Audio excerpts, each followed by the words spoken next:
Oh, monsieur, times are so hard. And then we have so few bourgeois in the neighborhood. All the people are poor, you see. If we had not, now and then, some rich and generous travelers like monsieur, we should not get along at all. We have so many expenses. Just see, that child is costing us our very eyes." "What child?" "Why, the little one, you know, Cosette, the lark, as she is called hereabouts." "Ah," said the man. She went on. "How stupid these peasants are with their nicknames. She has more the air of a bat than of a lark. You see, sir, we do not ask charity, and we cannot bestow it. We earn nothing, and we have to pay out a great deal. The license, the imposts, the door and window tax, the hundredths. Monsieur is aware that the government demands a terrible deal of money. And then, I have my daughters. I have no need to bring up other people's children." The man resumed, in that voice which he strove to render indifferent, and in which there lingered a tremor. "What if one were to rid you of her?" "Who, Cosette?" "Yes." The landlady's red and violent face brightened up hideously. "Ah, sir, my dear sir, take her, keep her, lead her off, carry her away, sugar her, stuff her with truffles, drink her, eat her, and the blessings of the good Holy Virgin and of all the saints of paradise be upon you." "Agreed." "Really, you will take her away?" "I will take her away." "Immediately." "Immediately, call the child." "Cosette," screamed the Thénardier. "In the meantime," pursued the man, "I will pay you what I owe you. How much is it?" He cast a glance on the bill, and could not restrain a start of surprise. 23 francs. He looked at the landlady, and repeated, 23 francs. There was in the enunciation of these words, thus repeated, an accent between an exclamation and an interrogation point. The Thénardier had had time to prepare herself for the shock. She replied with assurance, "Good gracious, yes, sir, it is 23 francs." The stranger laid 5 5-franc pieces on the table. "Go and get the child," said he. At that moment, Thénardier advanced to the middle of the room and said, "Monsieur owes 26 sous." 26 sous, exclaimed his wife. 20 sous for the chamber, resumed Thénardier coldly, and 6 sous for his supper. As for the child, I must discuss that matter a little with the gentleman. Leave us, wife. Madame Thénardier was dazzled as with the shock caused by unexpected lightning flashes of talent. She was conscious that a great actor was making his entrance on the stage, uttered not a word in reply, and left the room. As soon as they were alone, Thénardier offered the traveler a chair. The traveler seated himself. Thénardier remained standing, and his face assumed a singular expression of good fellowship and simplicity. "Sir," said he, "what I have to say to you is this, that I adore that child." The stranger gazed intently at him. "What child?" Thénardier continued. "How strange it is, one grows attached. What money is that? Take back your 100-sou piece. I adore the child." "Whom do you mean?" demanded the stranger. Our little Cosette. Are you not intending to take her away from us? Well, I speak frankly, as true as you are an honest man, I will not consent to it. I shall miss that child. I saw her first when she was a tiny thing. It is true that she costs us money. It is true that she has her faults. It is true that we are not rich. It is true that I have paid out over 400 francs for drugs for just one of her illnesses. But one must do something for the good God's sake. She has neither father nor mother. I have brought her up. I have bread enough for her and for myself. In truth, I think a great deal of that child. You understand, one conceives an affection for a person. I am a good sort of a beast, I am. I do not reason. I love that little girl. My wife is quick-tempered, but she loves her also. You see, she is just the same as our own child. I want to keep her to babble about the house." The stranger kept his eye intently fixed on Thénardier. The latter continued, "Excuse me, sir, but one does not give away one's child to a passerby like that. I am right, am I not? Still, I don't say you are rich. You have the air of a very good man, if it were for her happiness, but one must find out that. You understand. Suppose that I were to let her go and to sacrifice myself, I should like to know what becomes of her. I should not wish to lose sight of her. I should like to know with whom she is living, so that I could go to see her from time to time, so that she may know that her good foster father is alive, that he is watching over her. In short, there are things which are not possible. I do not even know your name. If you were to take her away, I should say, well, and the lark, what has become of her? One must, at least, see some petty scrap of paper, some trifle in the way of a passport, you know.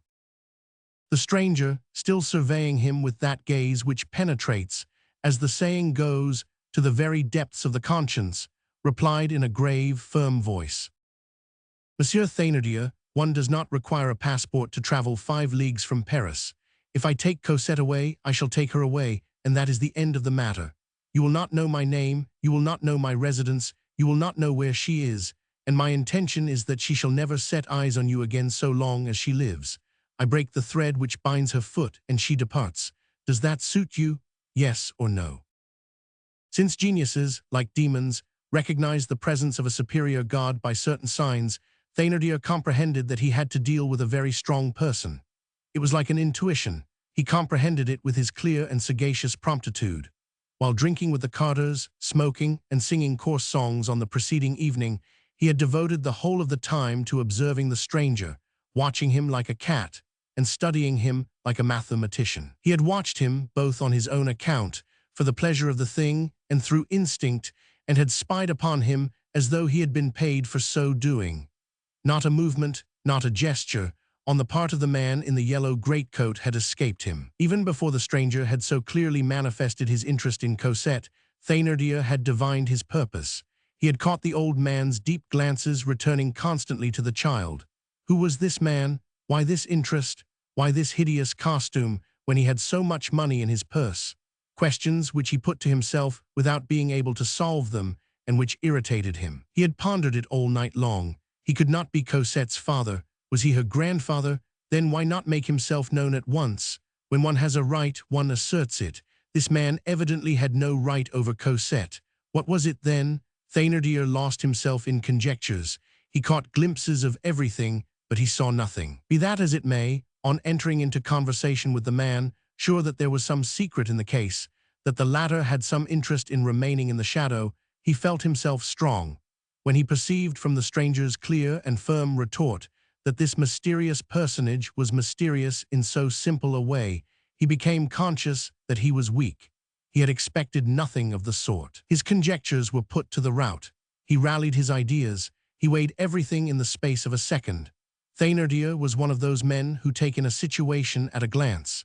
He decided that the moment had arrived for proceeding straight forward, and quickly at that. He did as great leaders do at the decisive moment, which they know that they alone recognize. He abruptly unmasked his batteries. "Sir," said he, "I am in need of 1,500 francs."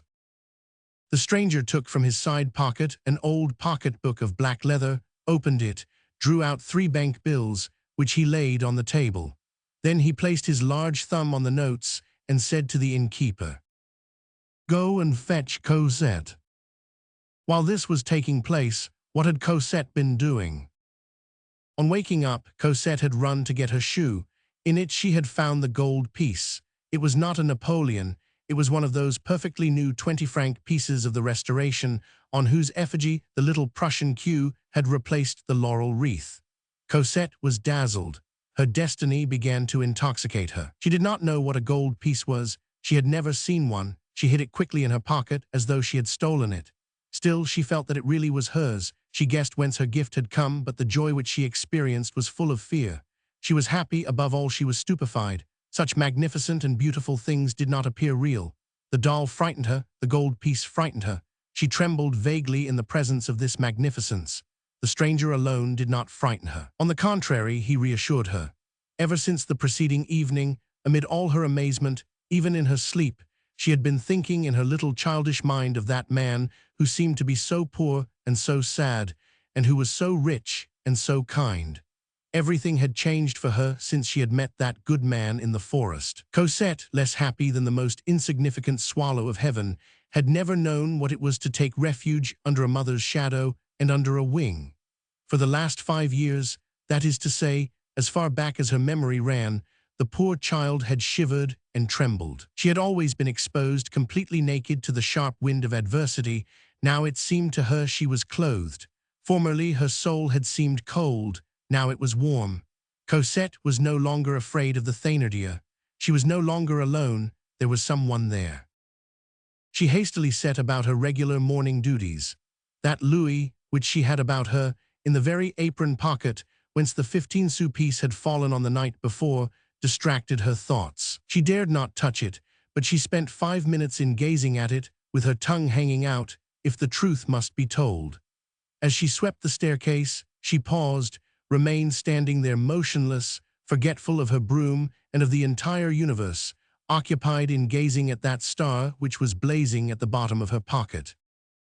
It was during one of these periods of contemplation that the Thénardier joined her.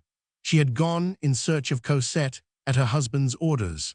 What was quite unprecedented, she neither struck her nor said an insulting word to her.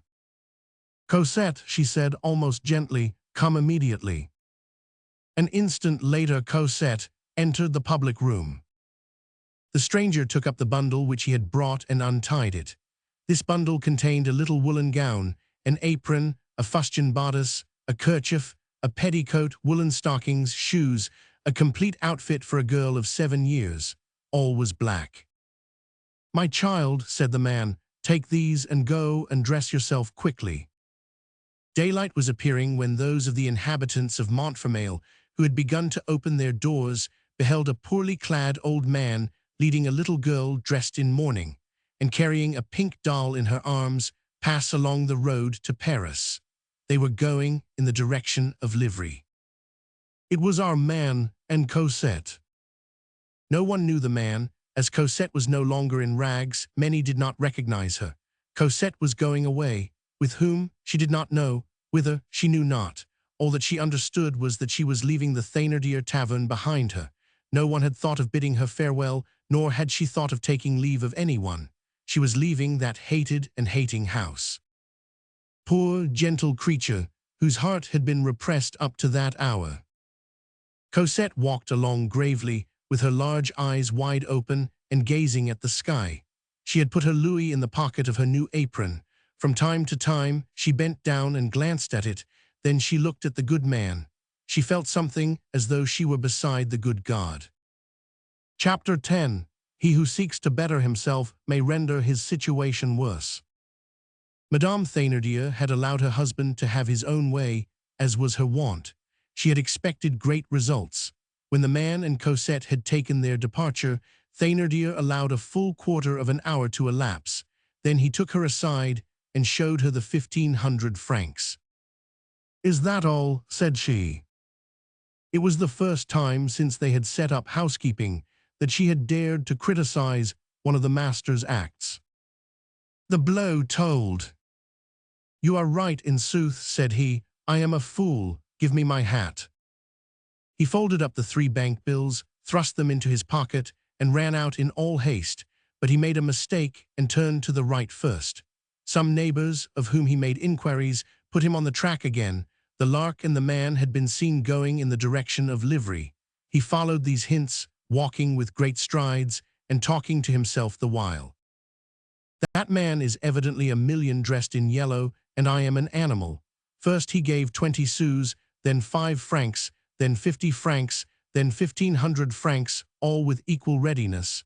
He would have given 15,000 francs, but I shall overtake him. And then that bundle of clothes prepared beforehand for the child, all that was singular, many mysteries lay concealed under it. One does not let mysteries out of one's hand when one has once grasped them. The secrets of the wealthy are sponges of gold. One must know how to subject them to pressure. All these thoughts whirled through his brain. "I am an animal," said he. When one leaves Montfermeil and reaches the turn which the road takes that runs to Livry, it can be seen stretching out before one to a great distance across the plateau. On arriving there, he calculated that he ought to be able to see the old man and the child. He looked as far as his vision reached and saw nothing. He made fresh inquiries, but he had wasted time. Some passers-by informed him that the man and child of whom he was in search had gone towards the forest in the direction of Gagny. He hastened in that direction. They were far in advance of him, but a child walks slowly and he walked fast, and then he was well acquainted with the country. All at once he paused and dealt himself a blow on his forehead, like a man who has forgotten some essential point and who is ready to retrace his steps. "I ought to have taken my gun," said he to himself.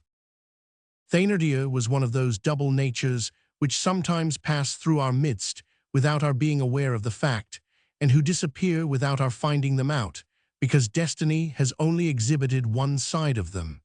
It is the fate of many men to live thus half-submerged. In a calm and even situation, Thénardier possessed all that is required to make, we will not say to be, what people have agreed to call an honest trader, a good bourgeois. At the same time, certain circumstances being given, certain shocks arriving to bring his undernature to the surface, he had all the requisites for a blackguard.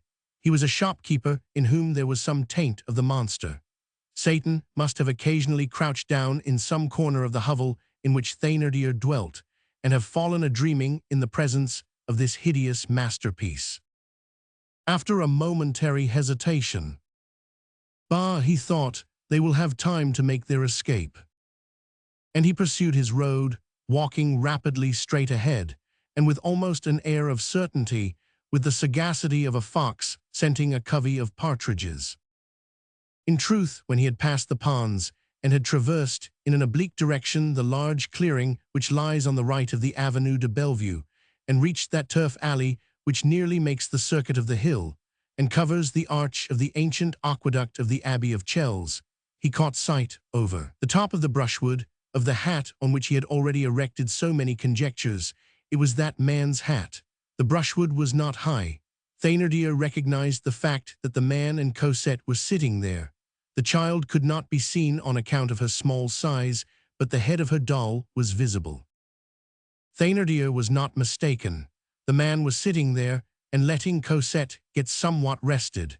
The innkeeper walked round the brushwood and presented himself abruptly to the eyes of those whom he was in search of. "Pardon, excuse me, sir," he said, quite breathless, "but here are your 1,500 francs." So saying, he handed the stranger the 3 bank bills. The man raised his eyes. "What is the meaning of this?" Thénardier replied respectfully. "It means, sir, that I shall take back Cosette." Cosette shuddered and pressed close to the old man. He replied, gazing to the very bottom of Thénardier's eyes the while, and enunciating every syllable distinctly. "You are going to take back Cosette?" "Yes, sir, I am. I will tell you, I have considered the matter. In fact, I have not the right to give her to you. I am an honest man, you see. This child does not belong to me. She belongs to her mother. It was her mother who confided her to me. I can only resign her to her mother. You will say to me, but her mother is dead. Good. In that case, I can only give the child up to the person who shall bring me a writing, signed by her mother, to the effect that I am to hand the child over to the person therein mentioned. That is clear." The man, without making any reply, fumbled in his pocket, and Thénardier beheld the pocketbook of bank bills make its appearance once more. The tavern-keeper shivered with joy. "Good," thought he, "let us hold firm, he is going to bribe me." Before opening the pocketbook, the traveler cast a glance about him. The spot was absolutely deserted. There was not a soul either in the woods or in the valley. The man opened his pocketbook once more and drew from it, not the handful of bills which Thénardier expected, but a simple little paper, which he unfolded and presented fully open to the innkeeper, saying, "You are right, read." Thénardier took the paper and read. MSURM, March 25, 1823. MONSIEUR Thénardier. You will deliver Cosette to this person.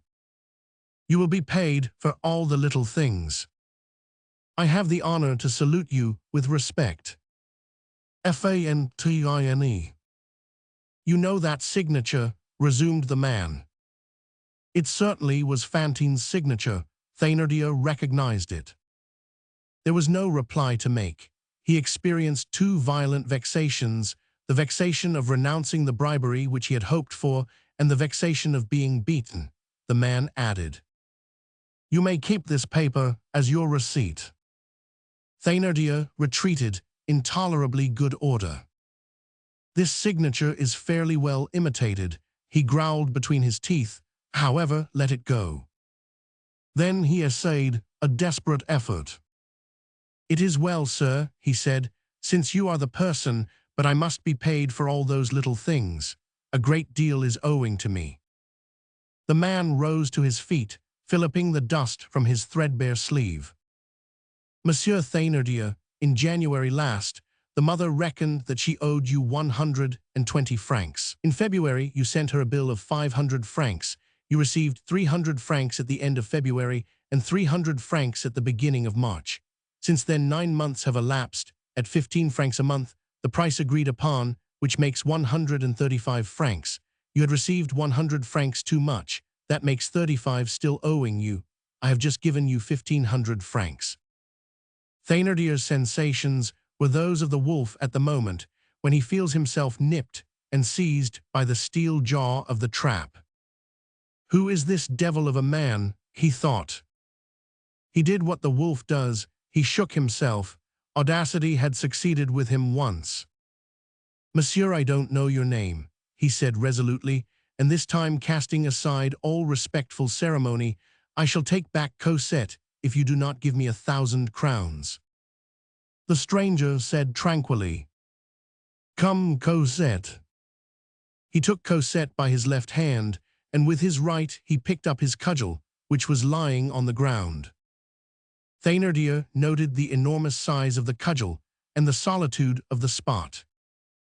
The man plunged into the forest with the child, leaving the innkeeper motionless and speechless. While they were walking away, Thénardier scrutinized his huge shoulders, which were a little rounded, and his great fists. Then, bringing his eyes back to his own person, they fell upon his feeble arms and his thin hands. "I really must have been exceedingly stupid not to have thought to bring my gun," he said to himself, "since I was going hunting." However, the innkeeper did not give up. "I want to know where he is going," said he, and he set out to follow them at a distance.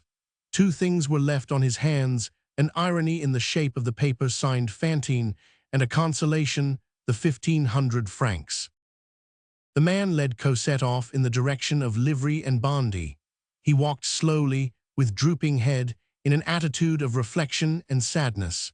The winter had thinned out the forest, so that Thénardier did not lose them from sight, although he kept at a good distance. The man turned round from time to time and looked to see if he was being followed.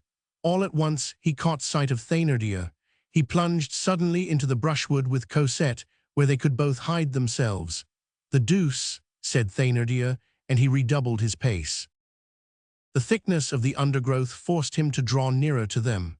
When the man had reached the densest part of the thicket, he wheeled round. It was in vain that Thénardier sought to conceal himself in the branches. He could not prevent the man seeing him. The man cast upon him an uneasy glance, then elevated his head and continued his course. The innkeeper set out again in pursuit. Thus they continued for 200 or 300 paces. All at once the man turned round once more. He saw the innkeeper. This time he gazed at him with so somber an air that Thénardier decided that it was useless to proceed further.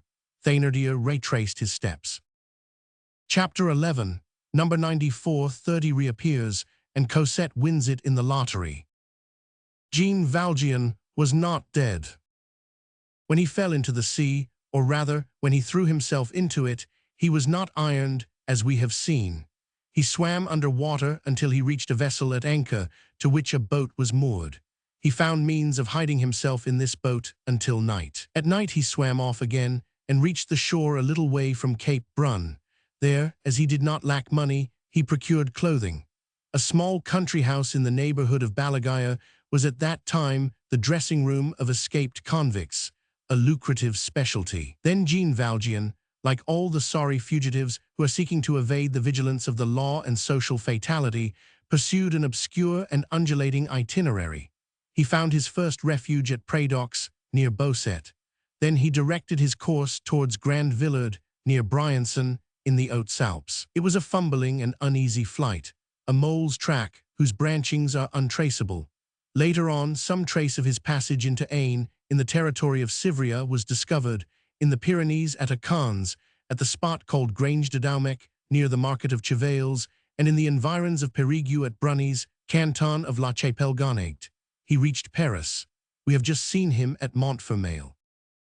His first care on arriving in Paris had been to buy mourning clothes for a little girl of from 7 to 8 years of age, then to procure a lodging. That done, he had betaken himself to Montfermeil. It will be remembered that already, during his preceding escape, he had made a mysterious trip thither, or somewhere in that neighborhood, of which the law had gathered an inkling. However, he was thought to be dead, and this still further increased the obscurity which had gathered about him.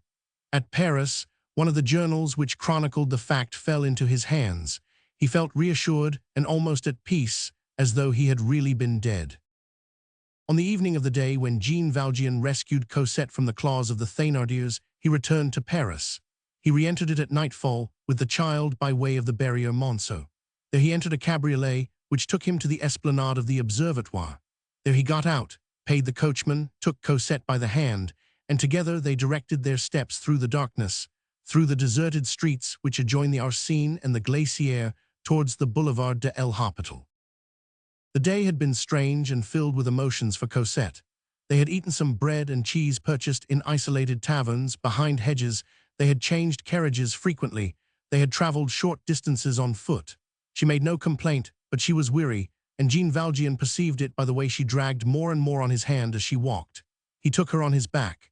Cosette, without letting go of Catherine, laid her head on Jean Valjean's shoulder, and there fell asleep.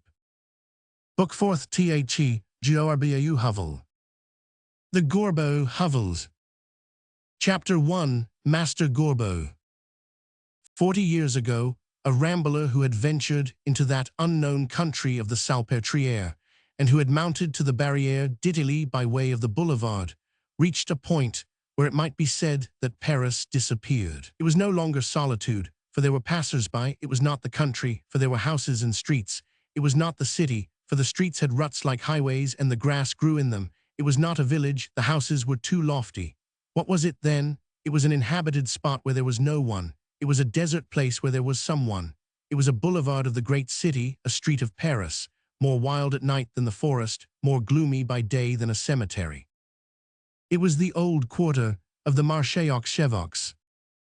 The rambler, if he risked himself outside the 4 decrepit walls of this Marché aux Chevaux, if he consented even to pass beyond the Rue du Petit Banquier, after leaving on his right a garden protected by high walls, then a field in which tanbark mills rose like gigantic beaver huts, then an enclosure encumbered with timber, with a heap of stumps, sawdust, and shavings, on which stood a large dog barking, then a long, low, utterly dilapidated wall, with a little black door in mourning, laden with mosses, which were covered with flowers in the spring. Then, in the most deserted spot, frightful and decrepit building, on which ran the inscription in large letters, "Post no bills," this daring rambler would have reached little-known latitudes at the corner of the Rue des Vins Saint-Marcel. There, near a factory, and between 2 garden walls, there could be seen, at that epoch, a mean building which at the first glance seemed as small as a thatched hovel, and which was, in reality, as large as a cathedral. It presented its side and gable to the public road, hence its apparent diminutiveness. Nearly the whole of the house was hidden. Only the door and one window could be seen. This hovel was only 1 story high. The first detail that struck the observer was that the door could never have been anything but the door of a hovel, while the window, if it had been carved out of dressed stone instead of being in rough masonry, might have been the lattice of a lordly mansion.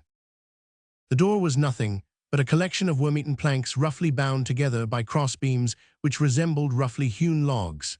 It opened directly on a steep staircase of lofty steps, muddy, chalky, plaster-stained, dusty steps, of the same width as itself, which could be seen from the street, running straight up like a ladder and disappearing in the darkness between two walls. The top of the shapeless bay into which this door shut was masked by a narrow scantling, in the center of which a triangular hole had been sawed, which served both as wicket and air hole when the door was closed. On the inside of the door, the figures 52 had been traced with a couple of strokes of a brush dipped in ink, and above the scantling the same hand had daubed the number 50, so that one hesitated. Where was one? Above the door it said, "Number 50." The inside replied, "No, number 52." No one knows what dust-colored figures were suspended like draperies from the triangular opening. The window was large, sufficiently elevated, garnished with Venetian blinds, and with a frame in large square panes. Only these large panes were suffering from various wounds, which were both concealed and betrayed by an ingenious paper bandage, and the blinds, dislocated and unpasted, threatened passers-by rather than screened the occupants. The horizontal slats were missing here and there, and had been naively replaced with boards nailed on perpendicularly, so that what began as a blind ended as a shutter. This door with an unclean, and this window with an honest though dilapidated air, thus beheld on the same house, produced the effect of two incomplete beggars walking side by side, with different means beneath the same rags, the one having always been a mendicant, and the other having once been a gentleman. The staircase led to a very vast edifice, which resembled a shed which had been converted into a house. This edifice had, for its intestinal tube, a long corridor, on which opened to right and left sorts of compartments of varied dimensions, which were inhabitable under stress of circumstances, and rather more like stalls than cells. These chambers received their light from the vague waste grounds in the neighborhood. All this was dark, disagreeable, wan, melancholy, sepulchral, traversed according as the crevices lay in the roof or in the door, by cold rays or by icy winds. An interesting and picturesque peculiarity of this sort of dwelling is the enormous size of the spiders. To the left of the entrance door, on the boulevard side, at about the height of a man from the ground, a small window which had been walled up formed a square niche full of stones, which the children had thrown there as they passed by. A portion of this building has recently been demolished. From what still remains of it, one can form a judgment as to what it was in former days. As a whole, it was not over 100 years old. 100 years is youth in a church and age in a house. It seems as though man's lodging partook of his ephemeral character and God's house of his eternity. The postman called the house number 5052, but it was known in the neighborhood as the Gorbeau house. Let us explain whence this appellation was derived. Collectors of petty details, who become herbalists of anecdotes and prick slippery dates into their memories with a pin, know that there was in Paris, during the last century, about 1770, two attorneys at the Châtelet named, one Corbeau, Raven, the other Renard, Fox. The two names had been forestalled by La Fontaine. The opportunity was too fine for the lawyers. They made the most of it. A parody was immediately put in circulation in the galleries of the courthouse, in verses that limped a little. Maître Corbeau, sur un dossier péché. Tenait dans son bec une saisie exécutoire. Maître Renard, par l'odeur léchée. Lui fit à peu prise cette histoire. Hey bonjour, etc. 13. The two honest practitioners, embarrassed by the jests, and finding the bearing of their heads interfered with by the shouts of laughter which followed them, resolved to get rid of their names and hit upon the expedient of applying to the king. Their petition was presented to Louis XV.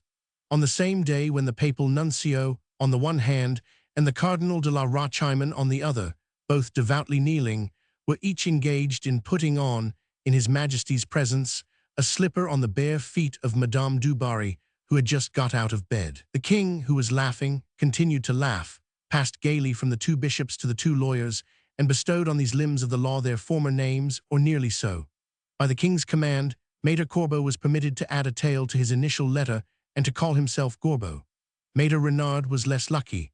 All he obtained was leave to place a P in front of his R and to call himself Prenard, so that the second name bore almost as much resemblance as the first. Now, according to local tradition, this Maître Gorbeau had been the proprietor of the building number 52 on the Boulevard de l'Hôpital. He was even the author of the monumental window. Hence, the edifice bore the name of the Gorbeau House. Opposite this house, among the trees of the boulevard, rose a great elm which was 3/4 dead. Almost directly facing it opens the Rue de la Barrière des Gobelins, a street then without houses, unpaved, planted with unhealthy trees, which was green or muddy according to the season, and which ended squarely in the exterior wall of Paris. An odor of copperas issued in puffs from the roofs of the neighboring factory. The barrier was close at hand. In 1823, the city wall was still in existence. This barrier itself evoked gloomy fancies in the mind. It was the road to Bicaire. It was through it that, under the Empire and the Restoration, prisoners condemned to death re-entered Paris on the day of their execution. It was there that, about 1829, was committed that mysterious assassination called the assassination of the Fontainebleau barrier, whose author's justice was never able to discover. A melancholy problem which has never been elucidated, a frightful enigma which has never been unriddled. Take a few steps, and you come upon that fatal Rue Croulebarbe, where Ulbach stabbed the goat girl of Ivry to the sound of thunder, as in the melodramas. A few paces more, and you arrive at the abominable pollarded elms of the Barrière Saint-Jacques, that expedient of the philanthropist to conceal the scaffold, that miserable and shameful place de grieve of a shopkeeping and bourgeois society, which recoiled before the death penalty, neither daring to abolish it with grandeur, nor to uphold it with authority. Leaving aside this place Saint-Jacques, which was, as it were, predestined, and which has always been horrible, probably the most mournful spot on that mournful boulevard, 37 years ago, was the spot which even today is so unattractive, where stood the building number 5052. Bourgeois houses only began to spring up there 25 years later. The place was unpleasant. In addition to the gloomy thoughts which assailed one there, one was conscious of being between the Salpêtrière, a glimpse of whose dome could be seen, and Bicaire, whose outskirts one was fairly touching, that is to say, between the madness of women and the madness of men. As far as the eye could see, one could perceive nothing but the abattoirs, the city wall, and the fronts of a few factories, resembling barracks or monasteries. Everywhere about stood hovels, rubbish, ancient walls blackened like cerecloths, new white walls like winding sheets, everywhere parallel rows of trees, buildings erected on a line, flat constructions, long, cold rows, and the melancholy sadness of right angles. Not an unevenness of the ground, not a caprice in the architecture, not a fold. The ensemble was glacial, regular, hideous. Nothing oppresses the heart like symmetry. It is because symmetry is ennui, and ennui is at the very foundation of grief. Despair yawns. Something more terrible than a hell where one suffers may be imagined, and that is a hell where one is bored. If such a hell existed, that bit of the Boulevard de l'Hôpital might have formed the entrance to it. Nevertheless, at nightfall, at the moment when the daylight is vanishing, especially in winter, at the hour when the twilight breeze tears from the elms their last russet leaves, when the darkness is deep and starless, or when the moon and the wind are making openings in the clouds and losing themselves in the shadows, this boulevard suddenly becomes frightful. The black lines sink inwards and are lost in the shades, like morsels of the infinite. The passerby cannot refrain from recalling the innumerable traditions of the place which are connected with the gibbet. The solitude of this spot, where so many crimes have been committed, had something terrible about it. One almost had a presentiment of meeting with traps in that darkness. All the confused forms of the darkness seemed suspicious, and the long, hollow square, of which one caught a glimpse between each tree, seemed graves. By day it was ugly, in the evening melancholy, by night it was sinister. In summer, at twilight, one saw, here and there, a few old women seated at the foot of the elm, on benches mouldy with rain. These good old women were fond of begging. However, this quarter, which had a superannuated rather than an antique air, was tending even then to transformation. Even at that time, anyone who was desirous of seeing it had to make haste. Each day some detail of the whole effect was disappearing. For the last 20 years, the station of the Orleans Railway has stood beside the old faubourg and distracted it, as it does today. Wherever it is placed on the borders of a capital, a railway station is the death of a suburb and the birth of a city. It seems as though, around these great centers of the movements of a people, the earth, full of germs, trembled and yawned, to engulf the ancient dwellings of men, and to allow new ones to spring forth, at the rattle of these powerful machines, at the breath of these monstrous horses of civilization, which devour coal and vomit fire. The old houses crumble, and new ones rise. Since the Orleans Railway has invaded the region of the Salpêtrière, the ancient, narrow streets, which adjoin the moats Saint-Victor and the Jardin des Plantes tremble, as they are violently traversed 3 or 4 times each day by those currents of coach fiacres and omnibuses which, in a given time, crowd back the houses to the right and the left, for there are things which are odd when said that are rigorously exact. And just as it is true to say that in large cities the sun makes the southern fronts of houses to vegetate and grow, it is certain that the frequent passage of vehicles enlarges streets. The symptoms of a new life are evident. In this old provincial quarter, in the wildest nooks, the pavement shows itself. The sidewalks begin to crawl and to grow longer, even where there are as yet no pedestrians. One morning, a memorable morning in July, 1845, black pots of bitumen were seen smoking there. On that day, it might be said that civilization had arrived in the Rue de l'Ursine, and that Paris had entered the suburb of Saint-Marceau. Chapter 2. A Nest for Owl and a Warbler. It was in front of this Gorbeau house that Jean Valjean halted. Like wild birds, he had chosen this desert place to construct his nest. He fumbled in his waistcoat pocket, drew out a sort of a passkey, opened the door, entered, closed it again carefully, and ascended the staircase, still carrying Cosette. At the top of the stairs, he drew from his pocket another key, with which he opened another door. The chamber which he entered, and which he closed again instantly, was a kind of moderately spacious attic, furnished with a mattress laid on the floor, a table and several chairs. A stove in which a fire was burning, and whose embers were visible, stood in one corner. A lantern on the boulevard cast a vague light into this poor room. At the extreme end, there was a dressing room with a folding bed. Jean Valjean carried the child to this bed and laid her down there without waking her. He struck a match and lighted a candle. All this was prepared beforehand on the table, and as he had done on the previous evening, he began to scrutinize Cosette's face with a gaze full of ecstasy, in which the expression of kindness and tenderness almost amounted to aberration. The little girl, with that tranquil confidence which belongs only to extreme strength and extreme weakness, had fallen asleep without knowing with whom she was, and continued to sleep without knowing where she was. Jean Valjean bent down and kissed that child's hand. 9 months before he had kissed the hand of the mother, who had also just fallen asleep. The same sad, piercing, religious sentiment filled his heart. He knelt beside Cosette's bed.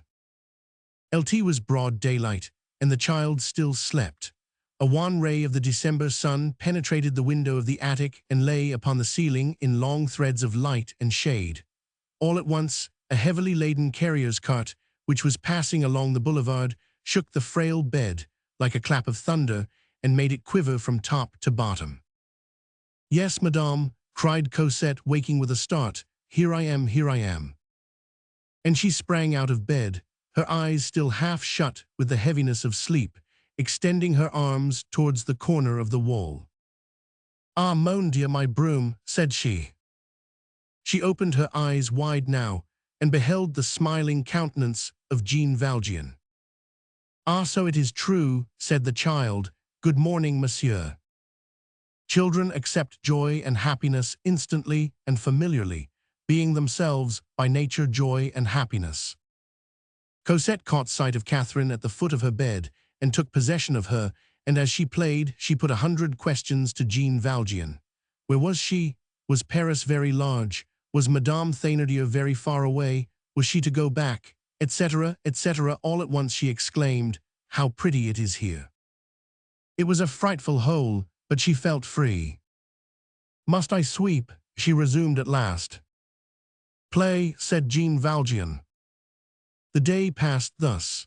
Cosette, without troubling herself to understand anything, was inexpressibly happy with that doll and that kind man. Chapter 3. 2 misfortunes make one piece of good fortune. On the following morning, At daybreak, Jean Valjean was still by Cosette's bedside. He watched there motionless, waiting for her to wake. Some new thing had come into his soul. Jean Valjean had never loved anything. For 25 years he had been alone in the world. He had never been father, lover, husband, friend. In the prison he had been vicious, gloomy, chaste, ignorant, and shy.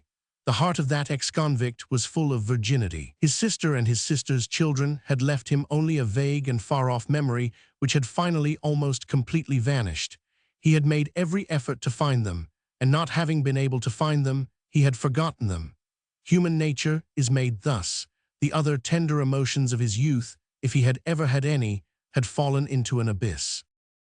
When he saw Cosette, when he had taken possession of her, carried her off, and delivered her, he felt his heart moved within him. All the passion and affection within him awoke and rushed towards that child. He approached the bed where she lay sleeping and trembled with joy. He suffered all the pangs of a mother, and he knew not what it meant, for that great and singular movement of a heart which begins to love is a very obscure and a very sweet thing. Poor old man with a perfectly new heart. Only as he was 55, and Cosette 8 years of age, all that might have been love in the whole course of his life flowed together into a sort of ineffable light. It was the second white apparition which he had encountered. The bishop had caused the dawn of virtue to rise on his horizon. Cosette caused the dawn of love to rise. The early days passed in this dazzled state. Cosette, on her side, had also, unknown to herself, become another being, poor little thing. She was so little when her mother left her that she no longer remembered her. Like all children who resemble young shoots of the vine which cling to everything, she had tried to love. She had not succeeded. All had repulsed her, the Thénardiers, their children, other children. She had loved the dog, and he had died, after which nothing and nobody would have anything to do with her. It is a sad thing to say, and we have already intimated it, that at 8 years of age her heart was cold. It was not her fault. It was not the faculty of loving that she lacked. Alas, it was the possibility. Thus, from the very first day, all her sentient and thinking powers loved this kind man. She felt that which she had never felt before, a sensation of expansion. The man no longer produced on her the effect of being old or poor. She thought Jean Valjean handsome, just as she thought the hovel pretty. These are the effects of the dawn, of childhood, of joy. The novelty of the earth and of life counts for something here. Nothing is so charming as the coloring reflection of happiness on a garret. We all have in our past a delightful garret. Nature, a difference of 50 years, had set a profound gulf between Jean Valjean and Cosette. Destiny filled in this gulf. Destiny suddenly united and wedded with its irresistible power these two uprooted existences, differing in age, alike in sorrow. One, in fact, completed the other. Cosette's instinct sought a father, as Jean Valjean's instinct sought a child. To meet was to find each other. At the mysterious moment when their hands touched, they were welded together. When these two souls perceived each other, they recognized each other as necessary to each other and embraced each other closely. Taking the words in their most comprehensive and absolute sense, we may say that, separated from everyone by the walls of the tomb, Jean Valjean was the widower and Cosette was the orphan. This situation caused Jean Valjean to become Cosette's father after a celestial fashion. And in truth, the mysterious impression produced on Cosette in the depths of the forest of Chelles by the hand of Jean Valjean grasping hers in the dark was not an illusion, but a reality. The entrance of that man into the destiny of that child had been the advent of God. Moreover, Jean Valjean had chosen his refuge well. There he seemed perfectly secure. The chamber with a dressing room, which he occupied with Cosette, was the one whose window opened on the boulevard. This being the only window in the house, no neighbor's glances were to be feared from across the way or at the side.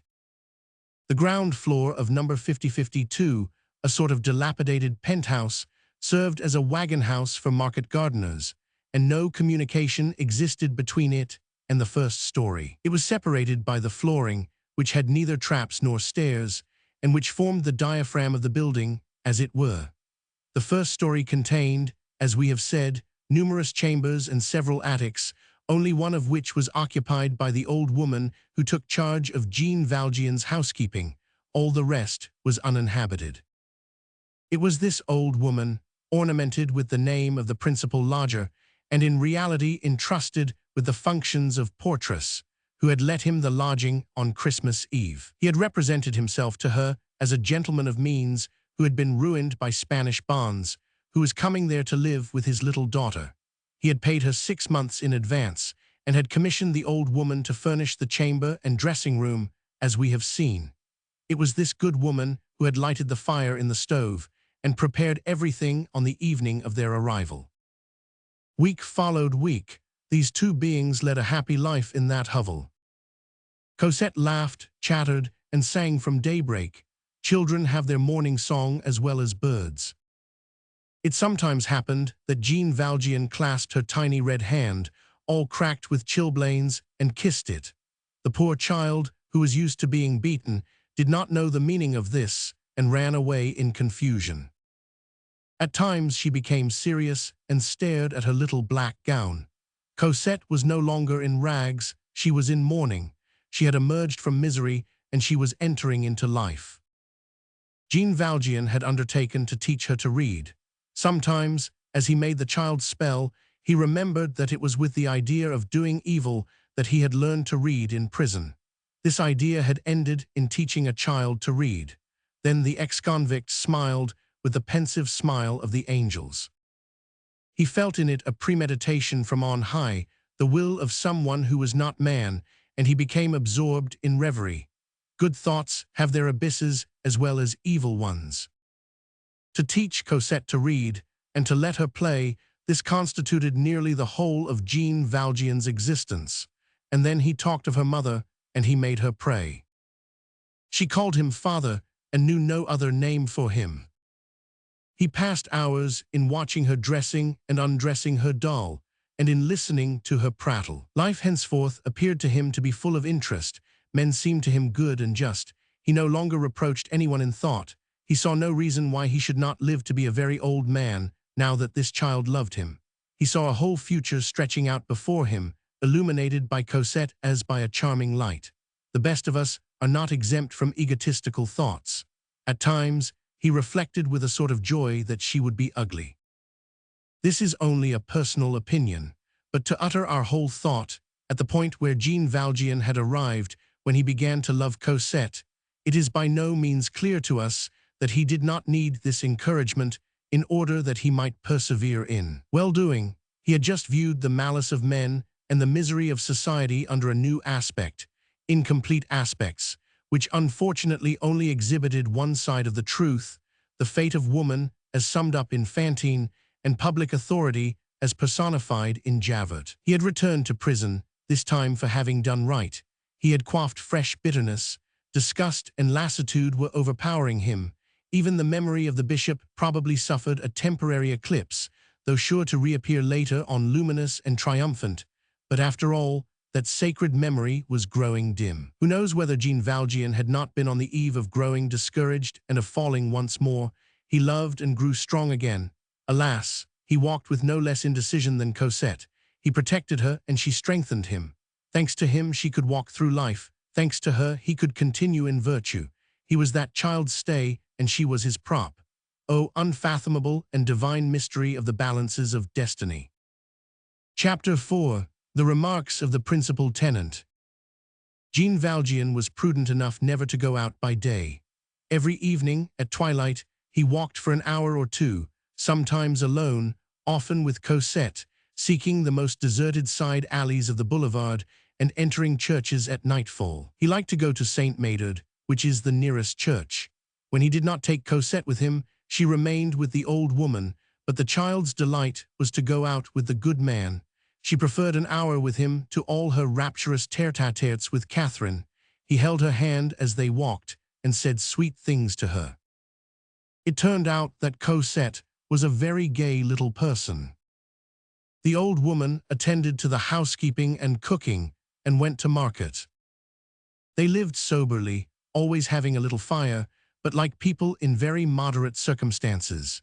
Jean Valjean had made no alterations in the furniture as it was the first day.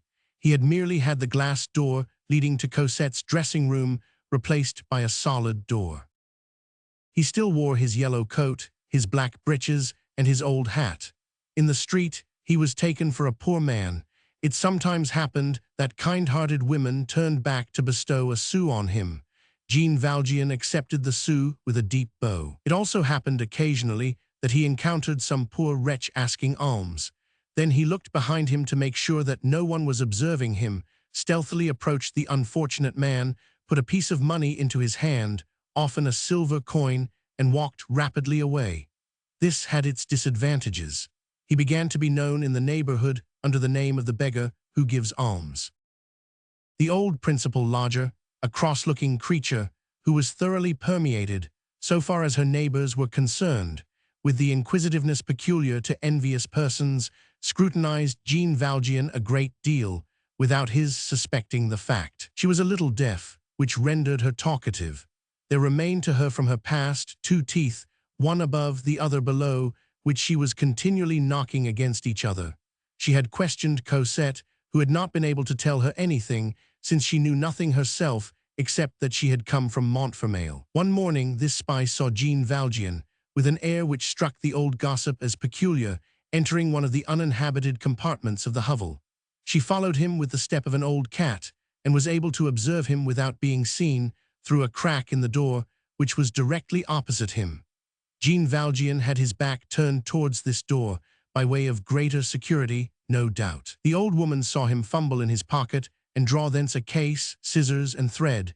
Then he began to rip the lining of one of the skirts of his coat, and from the opening he took a bit of yellowish paper, which he unfolded. The old woman recognized, with terror, the fact that it was a bank bill for 1,000 francs. It was the second or third only that she had seen in the course of her existence. She fled in alarm. A moment later, Jean Valjean accosted her and asked her to go and get this 1,000-franc bill changed for him, adding that it was his quarterly income, which he had received the day before. Where? Thought the old woman. He did not go out until 6 o'clock in the evening, and the government bank certainly is not open at that hour. The old woman went to get the bill changed and mentioned her surmises. That 1,000-franc note, commented on and multiplied, produced a vast amount of terrified discussion among the gossips of the Rue des Vins Saint-Marcel. A few days later, it chanced that Jean Valjean was sawing some wood in his shirt-sleeves in the corridor. The old woman was in the chamber, putting things in order. She was alone. Cosette was occupied in admiring the wood as it was sawed. The old woman caught sight of the coat hanging on a nail and examined it. The lining had been sewed up again. The good woman felt of it carefully and thought she observed in the skirts and revere thicknesses of paper. More 1,000-franc bank bills, no doubt. She also noticed that there were all sorts of things in the pockets. Not only the needles, thread, and scissors which she had seen, but a big pocketbook, a very large knife, and a suspicious circumstance, several wigs of various colors. Each pocket of this coat had the air of being in a manner provided against unexpected accidents. Thus the inhabitants of the house reached the last days of winter. Chapter 5. A 5-franc piece falls on the ground and produces a tumult. Near St. Médard's church, there was a poor man who was in the habit of crouching on the brink of a public well which had been condemned, and on whom Jean Valjean was fond of bestowing charity. He never passed this man without giving him a few sous. Sometimes he spoke to him. Those who envied this mendicant said that he belonged to the police. He was an ex-beadle of 75, who was constantly mumbling his prayers. One evening, as Jean Valjean was passing by, when he had not Cosette with him, he saw the beggar in his usual place, beneath the lantern which had just been lighted. The man seemed engaged in prayer, according to his custom, and was much bent over. Jean Valjean stepped up to him and placed his customary alms in his hand. The mendicant raised his eyes suddenly, stared intently at Jean Valjean, then dropped his head quickly. This movement was like a flash of lightning. Jean Valjean was seized with a shudder. It seemed to him that he had just caught sight, by the light of the street lantern, not of the placid and beaming visage of the old beadle, but of a well-known and startling face. He experienced the same impression that one would have on finding one's self, all of a sudden, face to face, in the dark, with a tiger. He recoiled, terrified, petrified, daring neither to breathe, to speak, to remain, nor to flee, staring at the beggar who had dropped his head, which was enveloped in a rag, and no longer appeared to know that he was there. At this strange moment, an instinct, possibly the mysterious instinct of self-preservation, restrained Jean Valjean from uttering a word. The beggar had the same figure, the same rags, the same appearance as he had every day. "Bah," said Jean Valjean, "I am mad, I am dreaming, impossible," and he returned profoundly troubled. He hardly dared to confess, even to himself, that the face which he thought he had seen was the face of Javert. That night, on thinking the matter over, he regretted not having questioned the man, in order to force him to raise his head a second time. On the following day, at nightfall, he went back. The beggar was at his post. "Good day, my good man," said Jean Valjean, resolutely, handing him a sou. The beggar raised his head and replied in a whining voice, "Thanks, my good sir."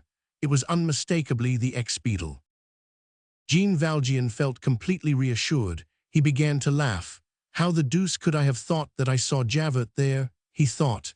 "Am I going to lose my eyesight now?" And he thought no more about it. A few days afterwards, it might have been at 8 o'clock in the evening, he was in his room and engaged in making Cosette spell aloud, when he heard the house door open and then shut again. This struck him as singular. The old woman, who was the only inhabitant of the house except himself, always went to bed at nightfall, so that she might not burn out her candles.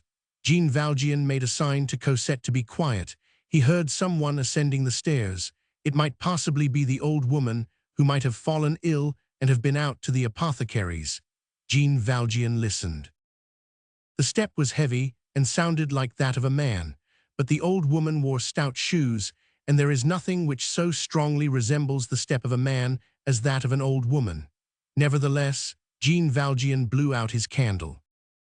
He had sent Cosette to bed, saying to her in a low voice, "Get into bed very softly," and as he kissed her brow, the steps paused.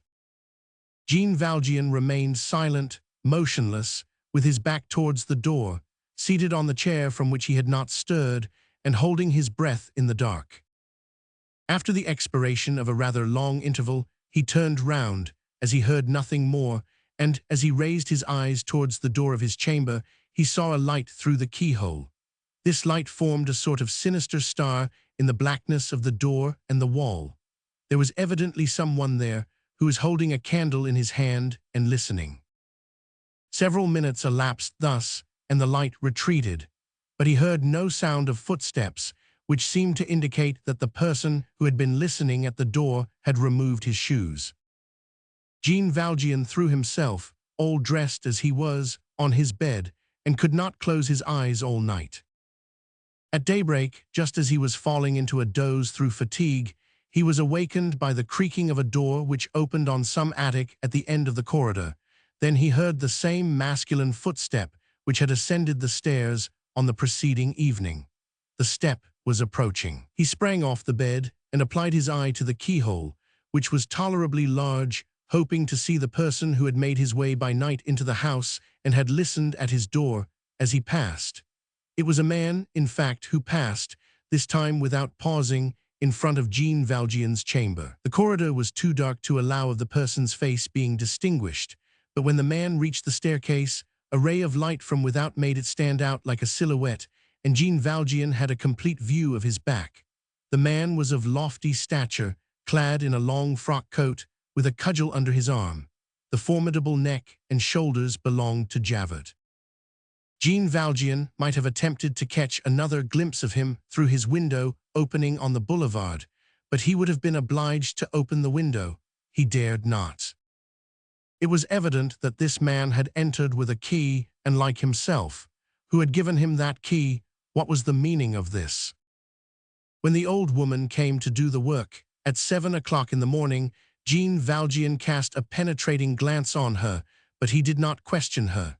The good woman appeared as usual. As she swept up, she remarked to him, "Possibly monsieur may have heard someone come in last night." At that age, and on that boulevard, 8 o'clock in the evening, was the dead of the night. That is true, by the way, he replied in the most natural tone possible. Who was it? It was a new lodger who has come into the house, said the old woman. And what is his name? I don't know exactly, Dumont or Daumont or some name of that sort. And who is this Monsieur Dumont? The old woman gazed at him with her little polecat eyes and answered. A gentleman of property like yourself. Perhaps she had no ulterior meaning. Jean Valjean thought he perceived one. When the old woman had taken her departure, he did up 100 francs which he had in a cupboard into a roll and put it in his pocket. In spite of all the precautions which he took in this operation, so that he might not be heard rattling silver, 100-sou piece escaped from his hands and rolled noisily on the floor. When darkness came on, he descended and carefully scrutinized both sides of the boulevard. He saw no one. The boulevard appeared to be absolutely deserted. It is true that a person can conceal himself behind trees. He went upstairs again. Come, he said to Cosette. He took her by the hand, and they both went out. Book 5th for A Black Hunt, A Mute Pack. Chapter 1. The Zigzags of Strategy. An observation here becomes necessary, in view of the pages which the reader is about to peruse, and of others which will be met with further on. The author of this book, who regrets the necessity of mentioning himself, has been absent from Paris for many years. Paris has been transformed since he quitted it. A new city has arisen, which is, after a fashion, unknown to him. There is no need for him to say that he loves Paris. Paris is his mind's natal city. In consequence of demolitions and reconstructions, the Paris of his youth, that Paris which he bore away religiously in his memory, is now a Paris of days gone by. He must be permitted to speak of that Paris as though it still existed. It is possible that when the author conducts his readers to a spot and says, "In such a street there stands such and such a house," neither street nor house will any longer exist in that locality. Readers may verify the facts if they care to take the trouble. For his own part, he is unacquainted with the new Paris, and he writes with the old Paris before his eyes in an illusion which is precious to him. It is a delight to him to dream that there still lingers behind him something of that which he beheld when he was in his own country, and that all has not vanished. So long as you go and come in your native land, you imagine that those streets are a matter of indifference to you, that those windows, those roofs, and those doors are nothing to you, that those walls are strangers to you, that those trees are merely the first encountered haphazard, that those houses which you do not enter are useless to you, that the pavements which you tread are merely stones. Later on, when you are no longer there, you perceive that the streets are dear to you, that you miss those roofs, those doors, and that those walls are necessary to you, those trees are well beloved by you, that you entered those houses which you never entered every day, and that you have left a part of your heart, of your blood, of your soul in those pavements. All those places which you no longer behold, which you may never behold again, perchance, and whose memory you have cherished, take on a melancholy charm, recur to your mind with the melancholy of an apparition,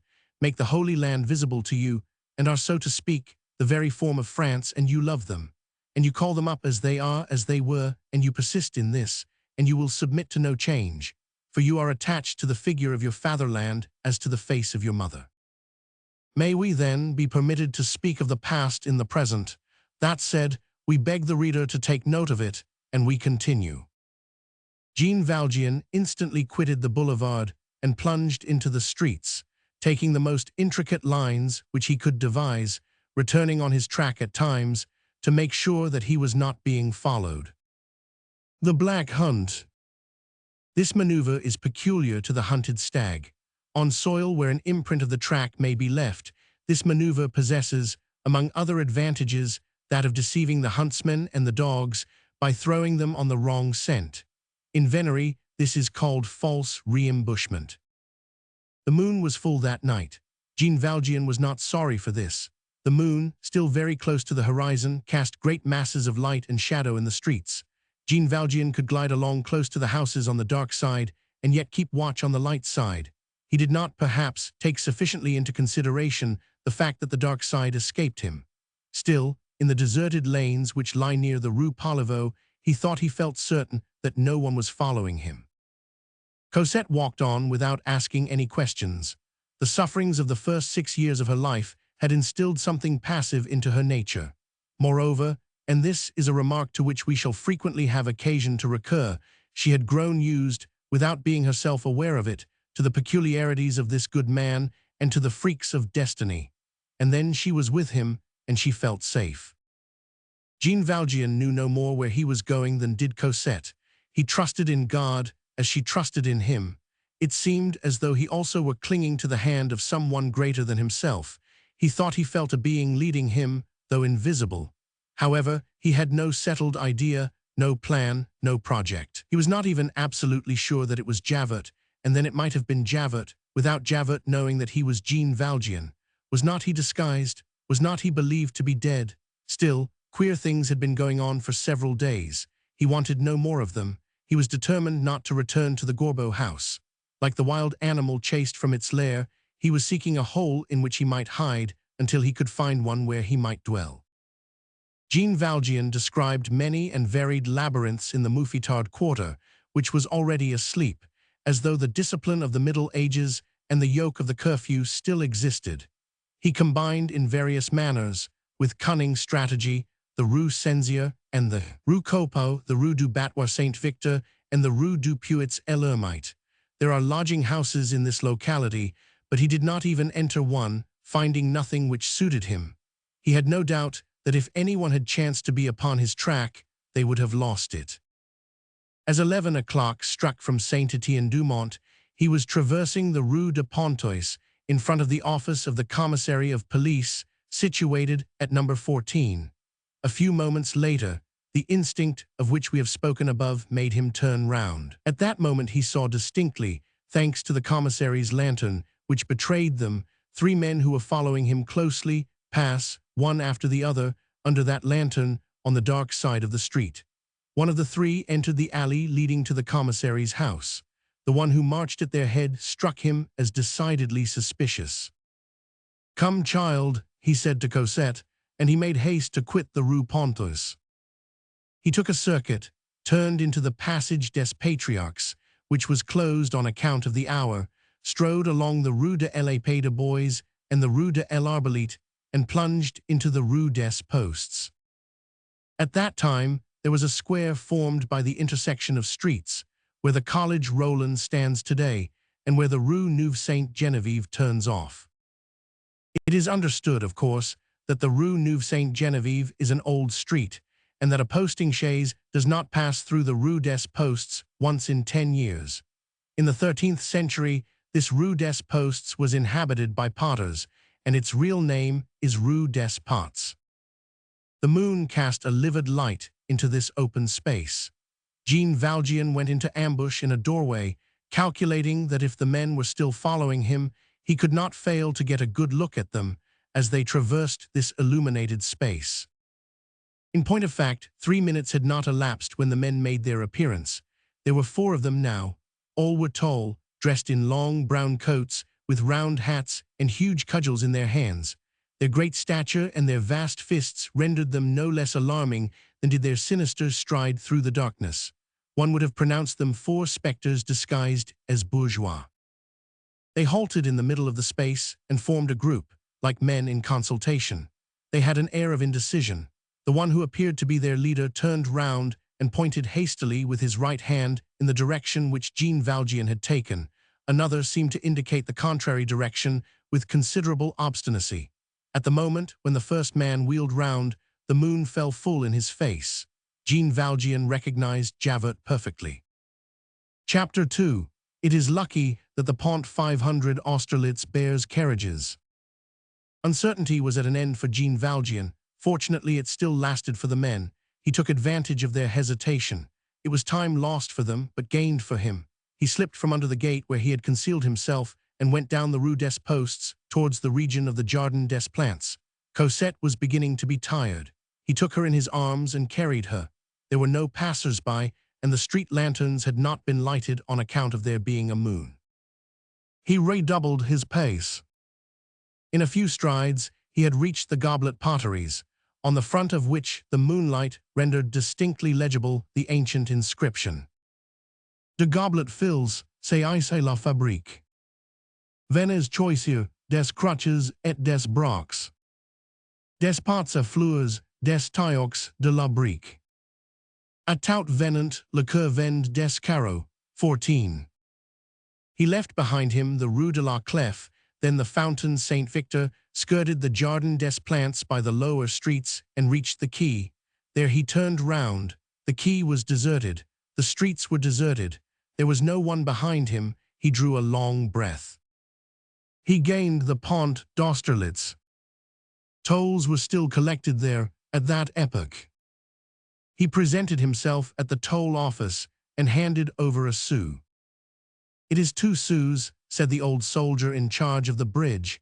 "You are carrying a child who can walk. Pay for 2. He paid, vexed that his passage should have aroused remark.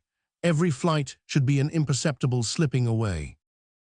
A heavy cart was crossing the Seine at the same time as himself, and on its way, like him, to the right bank. This was of use to him. He could traverse the bridge in the shadow of the cart. Towards the middle of the bridge, Cosette, whose feet were benumbed, wanted to walk. He set her on the ground and took her hand again. The bridge once crossed, he perceived some timber yards on his right. He directed his course thither. In order to reach them, it was necessary to risk himself in a tolerably large, unsheltered, and illuminated space. He did not hesitate. Those who were on his track had evidently lost the scent, and Jean Valjean believed himself to be out of danger. Hunted, yes. Followed, no. A little street, the Rue du Chemin Vert Saint-Antoine, opened out between 2 timber yards enclosed in walls. This street was dark and narrow and seemed made expressly for him.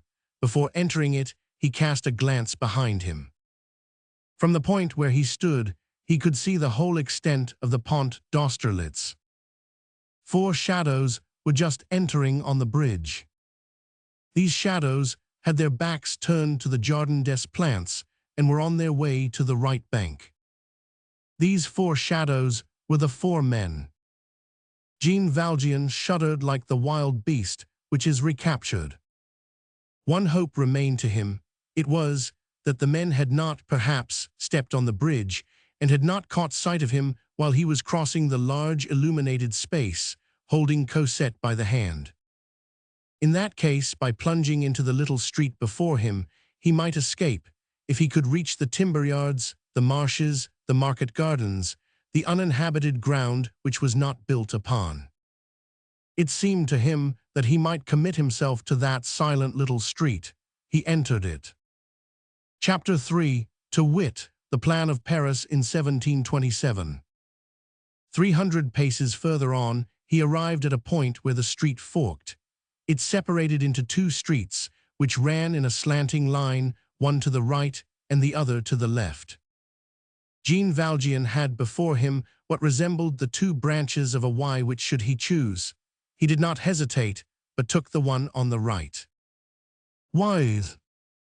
Because that to the left ran towards a suburb, that is to say, towards inhabited regions, and the right branch towards the open country, that is to say, towards deserted regions. However, they no longer walked very fast. Cosette's pace retarded Jean Valjean's. He took her up and carried her again. Cosette laid her head on the shoulder of the good man and said not a word. He turned round from time to time and looked behind him. He took care to keep always on the dark side of the street. The street was straight in his rear. The first 2 or 3 times that he turned round he saw nothing. The silence was profound, and he continued his march somewhat reassured. All at once, on turning round, he thought he perceived in the portion of the street which he had just passed through, far off in the obscurity, something which was moving. He rushed forward precipitately rather than walked, hoping to find some side street, to make his escape through it, and thus to break his scent once more. He arrived at a wall. This wall, however, did not absolutely prevent further progress. It was a wall which bordered a transverse street in which the one he had taken ended. Here again, he was obliged to come to a decision. Should he go to the right or to the left? He glanced to the right. The fragmentary lane was prolonged between buildings which were either sheds or barns, then ended at a blind alley. The extremity of the cul-de-sac was distinctly visible, a lofty white wall. He glanced to the left. On that side the lane was open, and about 200 paces further on ran into a street of which it was the affluent. On that side lay safety. At the moment when Jean Valjean was meditating a turn to the left, in an effort to reach the street which he saw at the end of the lane, he perceived a sort of motionless, black statue at the corner of the lane, and the street towards which he was on the point of directing his steps. It was someone, a man, who had evidently just been posted there, and who was barring the passage and waiting. Jean Valjean recoiled.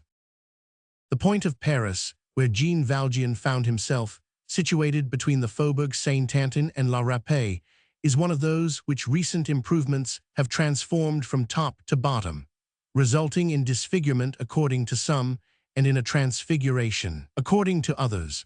The market gardens, the timber yards, and the old buildings have been effaced. Today there are brand new wide streets, arenas, circuses, hippodromes, railway stations, and a prison, mazes there. Progress, as the reader sees, with its antidote. Half a century ago, in that ordinary popular tongue, which is all compounded of traditions, which persists in calling the Institut les Quaternations and the Opera Comique Fado, the precise spot whither Jean Valjean had arrived was called Le Petit Picpus. The Porte Saint-Jacques, the Porte Paris, the Barrière des Sergents, the Porcherons, La Galiote, Les Célestins, Les Capucins, Le Mail, La Bourbe, L'Arbre de Cracovie, La Petite Pologne.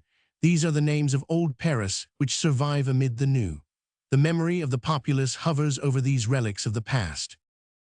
Le Petit Picpus, which, moreover, hardly ever had any existence, and never was more than the outline of a quarter, had nearly the monkish aspect of a Spanish town. The roads were not much paved, the streets were not much built up. With the exception of the 2 or 3 streets, of which we shall presently speak, all was wall and solitude there. Not a shop, not a vehicle, hardly a candle lighted here and there in the windows, all lights extinguished after 10 o'clock. Gardens, convents, timber yards, marshes, occasional lowly dwellings, and great walls as high as the houses. Such was this quarter in the last century. The Revolution snubbed it soundly. The Republican government demolished and cut through it. Rubbish chutes were established there. 30 years ago, this quarter was disappearing under the erasing process of new buildings. Today it has been utterly blotted out. The Petit Picpus, of which no existing plan has preserved a trace, is indicated with sufficient clearness in the plan of 1727, published at Paris by Denis Thierry, Rue Saint-Jacques, opposite the Rue du Plata, and at Lyon by Jean Girin, Rue Mercière, at the sign of Prudence. Petit Picpus had, as we have just mentioned, a Y of streets, formed by the Rue du Chemin Vert Saint-Antoine, which spread out in 2 branches, taking on the left the name of Little Picpus Street, and on the right the name of the Rue Polonceau. The 2 limbs of the Y were connected at the apex, as by a bar. This bar was called Rue Droitmer. The Rue Polonceau ended there. Rue Petit Picpus passed on, and ascended towards the Lenoir market. A person coming from the Seine reached the extremity of the Rue Polonceau, and had on his right the Rue Droitmer, turning abruptly at a right angle, in front of him the wall of that street, and on his right a truncated prolongation of the Rue Droitmer, which had no issue and was called the cul-de-sac Genrot. It was here that Jean Valjean stood. As we have just said, on catching sight of that black silhouette standing on guard at the angle of the Rue Droitmer and the Rue Petit Picpus, he recoiled. There could be no doubt of it. That phantom was lying in wait for him. What was he to do? The time for retreating was past. That which he had perceived in movement an instant before, in the distant darkness, was Javert and his squad without a doubt. Javert was probably already at the commencement of the street at whose end Jean Valjean stood. Javert, to all appearances, was acquainted with this little labyrinth, and had taken his precautions by sending one of his men to guard the exit. These surmises, which so closely resembled proofs, whirled suddenly, like a handful of dust caught up by an unexpected gust of wind, through Jean Valjean's mournful brain. He examined the cul-de-sac Genrot. There he was cut off. He examined the Rue Petit Picpus. There stood a sentinel. He saw that black form standing out in relief against the white pavement, illuminated by the moon. To advance was to fall into this man's hands. To retreat was to fling himself into Javert's arms. Jean Valjean felt himself caught, as in a net, which was slowly contracting. He gazed heavenward in despair. Chapter 4. The Gropings of Flight.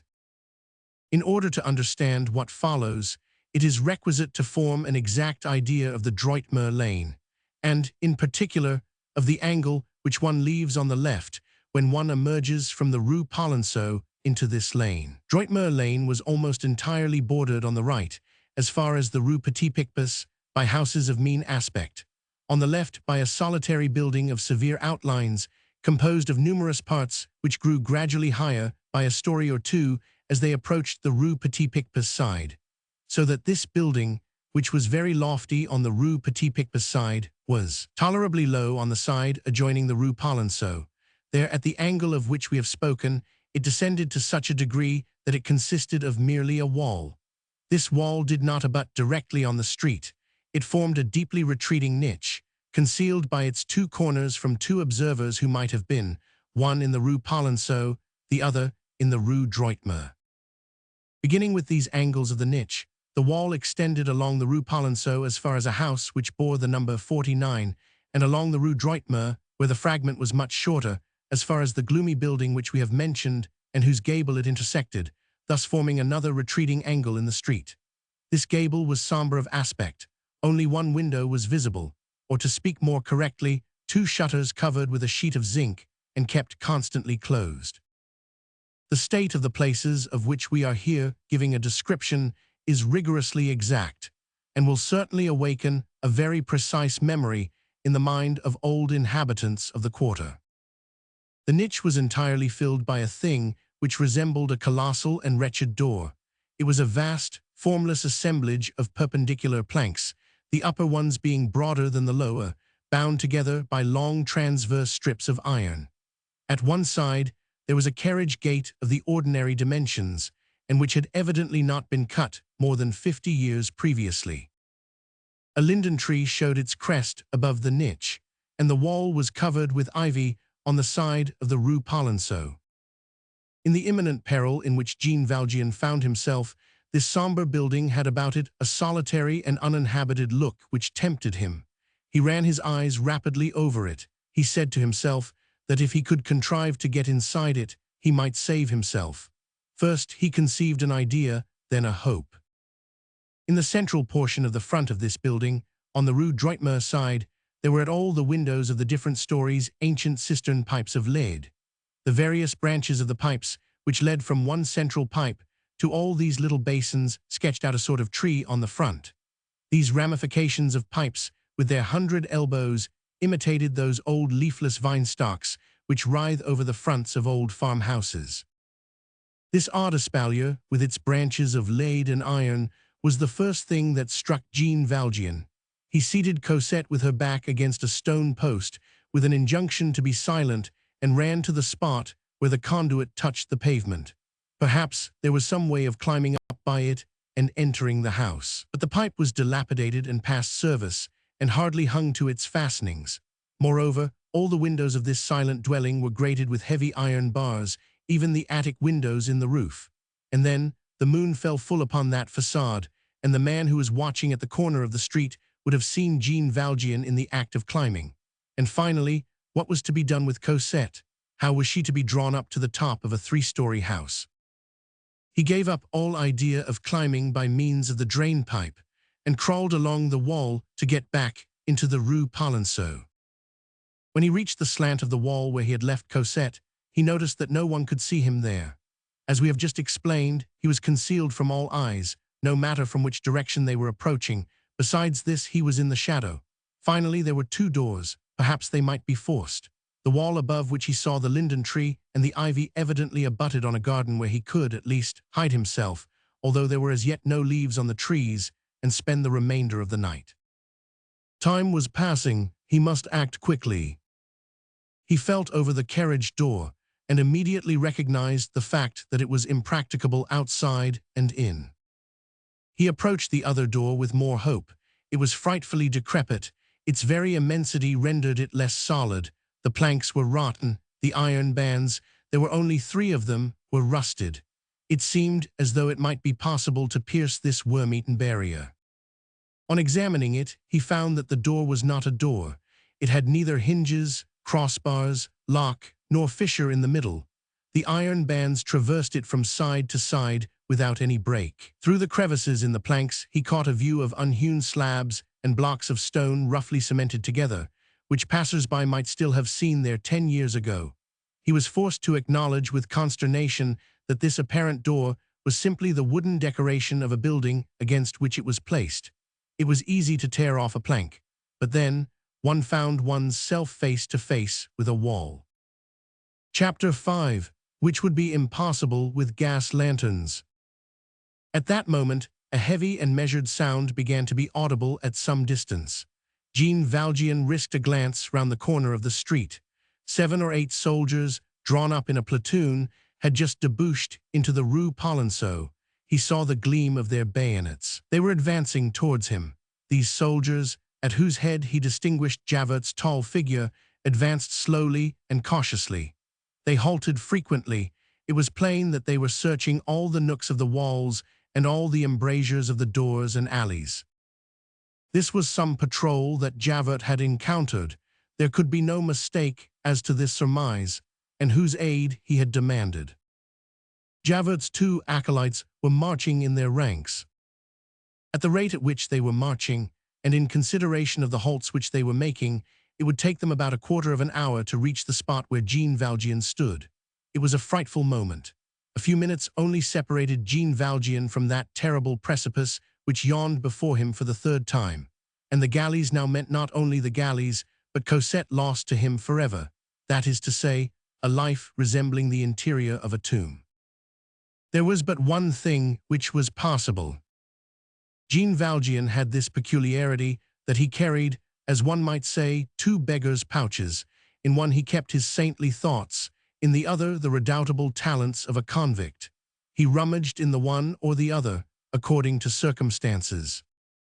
Among his other resources, thanks to his numerous escapes from the prison at Toulon, he was, as it will be remembered, a past master in the incredible art of crawling up without ladder or climbing irons, by sheer muscular force, by leaning on the nape of his neck, his shoulders, his hips, and his knees, by helping himself on the rare projections of the stone, in the right angle of a wall, as high as the 6th story, if need be, an art which has rendered so celebrated and so alarming that corner of the wall of the Conciergerie of Paris, by which Batimal, condemned to death, made his escape 20 years ago.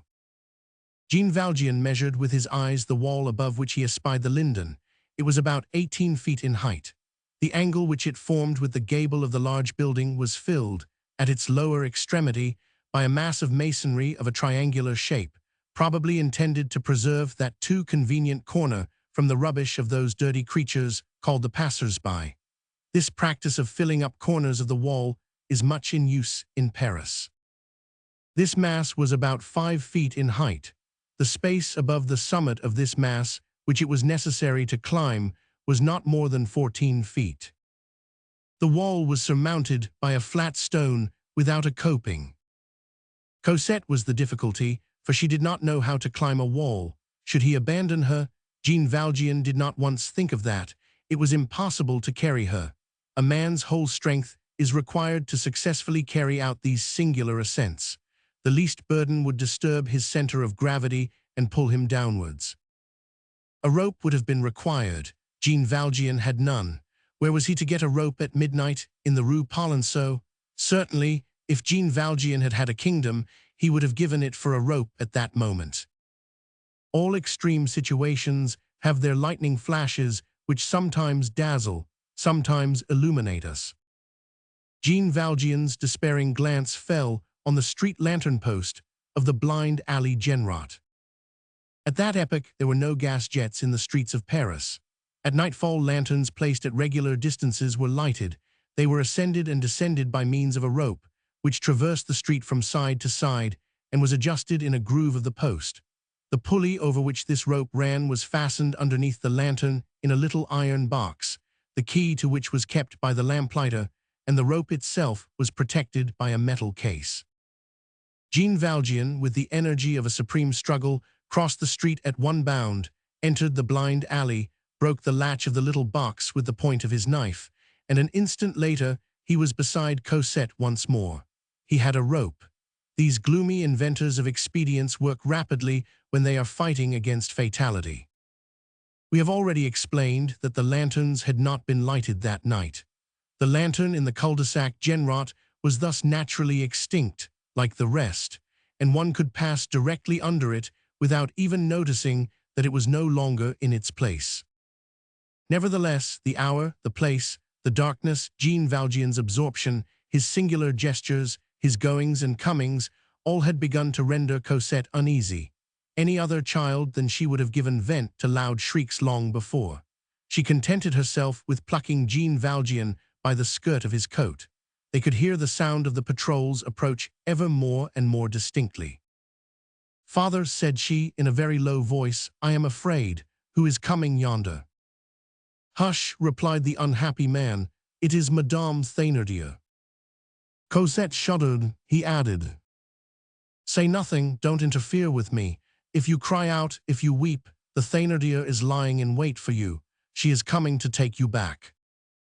Then without haste, but without making a useless movement, with firm and curt precision, the more remarkable at a moment when the patrol and Javert might come upon him at any moment, he undid his cravat, passed it round Cosette's body under the armpits, taking care that it should not hurt the child, fastened this cravat to one end of the rope, by means of that knot which seafaring men call swallow knot, took the other end of the rope in his teeth, pulled off his shoes and stockings, which he threw over the wall, stepped upon the mass of masonry, and began to raise himself in the angle of the wall and the gable with as much solidity and certainty as though he had the rounds of a ladder under his feet and elbows.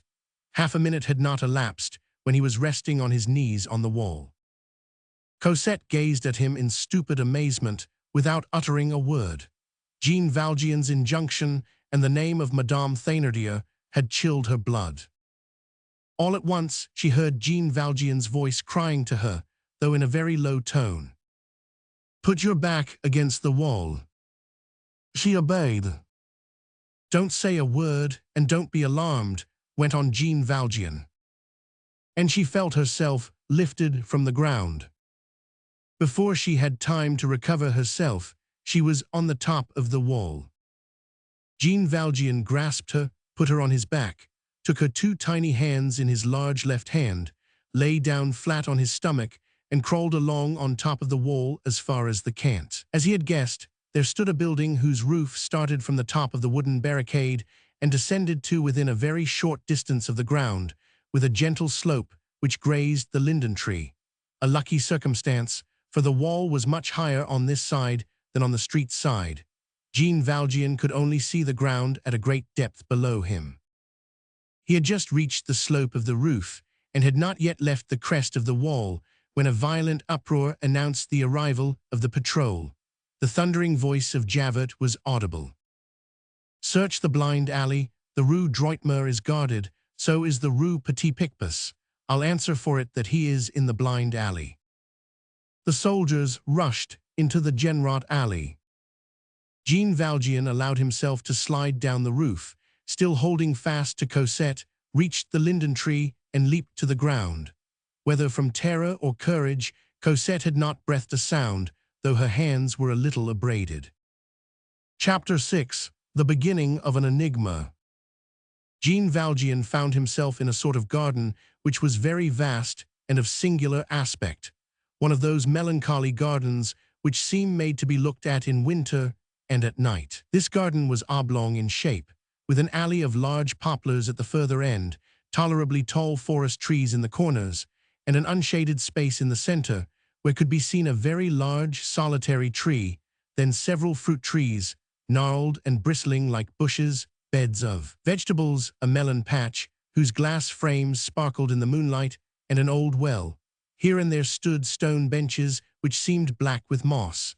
The alleys were bordered with gloomy and very erect little shrubs. The grass had half taken possession of them, and a green mold covered the rest. Jean Valjean had beside him the building whose roof had served him as a means of descent, a pile of faggots, and behind the faggots, directly against the wall, a stone statue, whose mutilated face was no longer anything more than a shapeless mask which loomed vaguely through the gloom. The building was a sort of ruin, where dismantled chambers were distinguishable, one of which, much encumbered, seemed to serve as a shed. The large building of the Rue Droitmer, which had a wing on the Rue Petit Picpus, turned two facades at right angles towards this garden. These interior facades were even more tragic than the exterior. All the windows were grated. Not a gleam of light was visible at any one of them. The upper story had scuttles like prisons.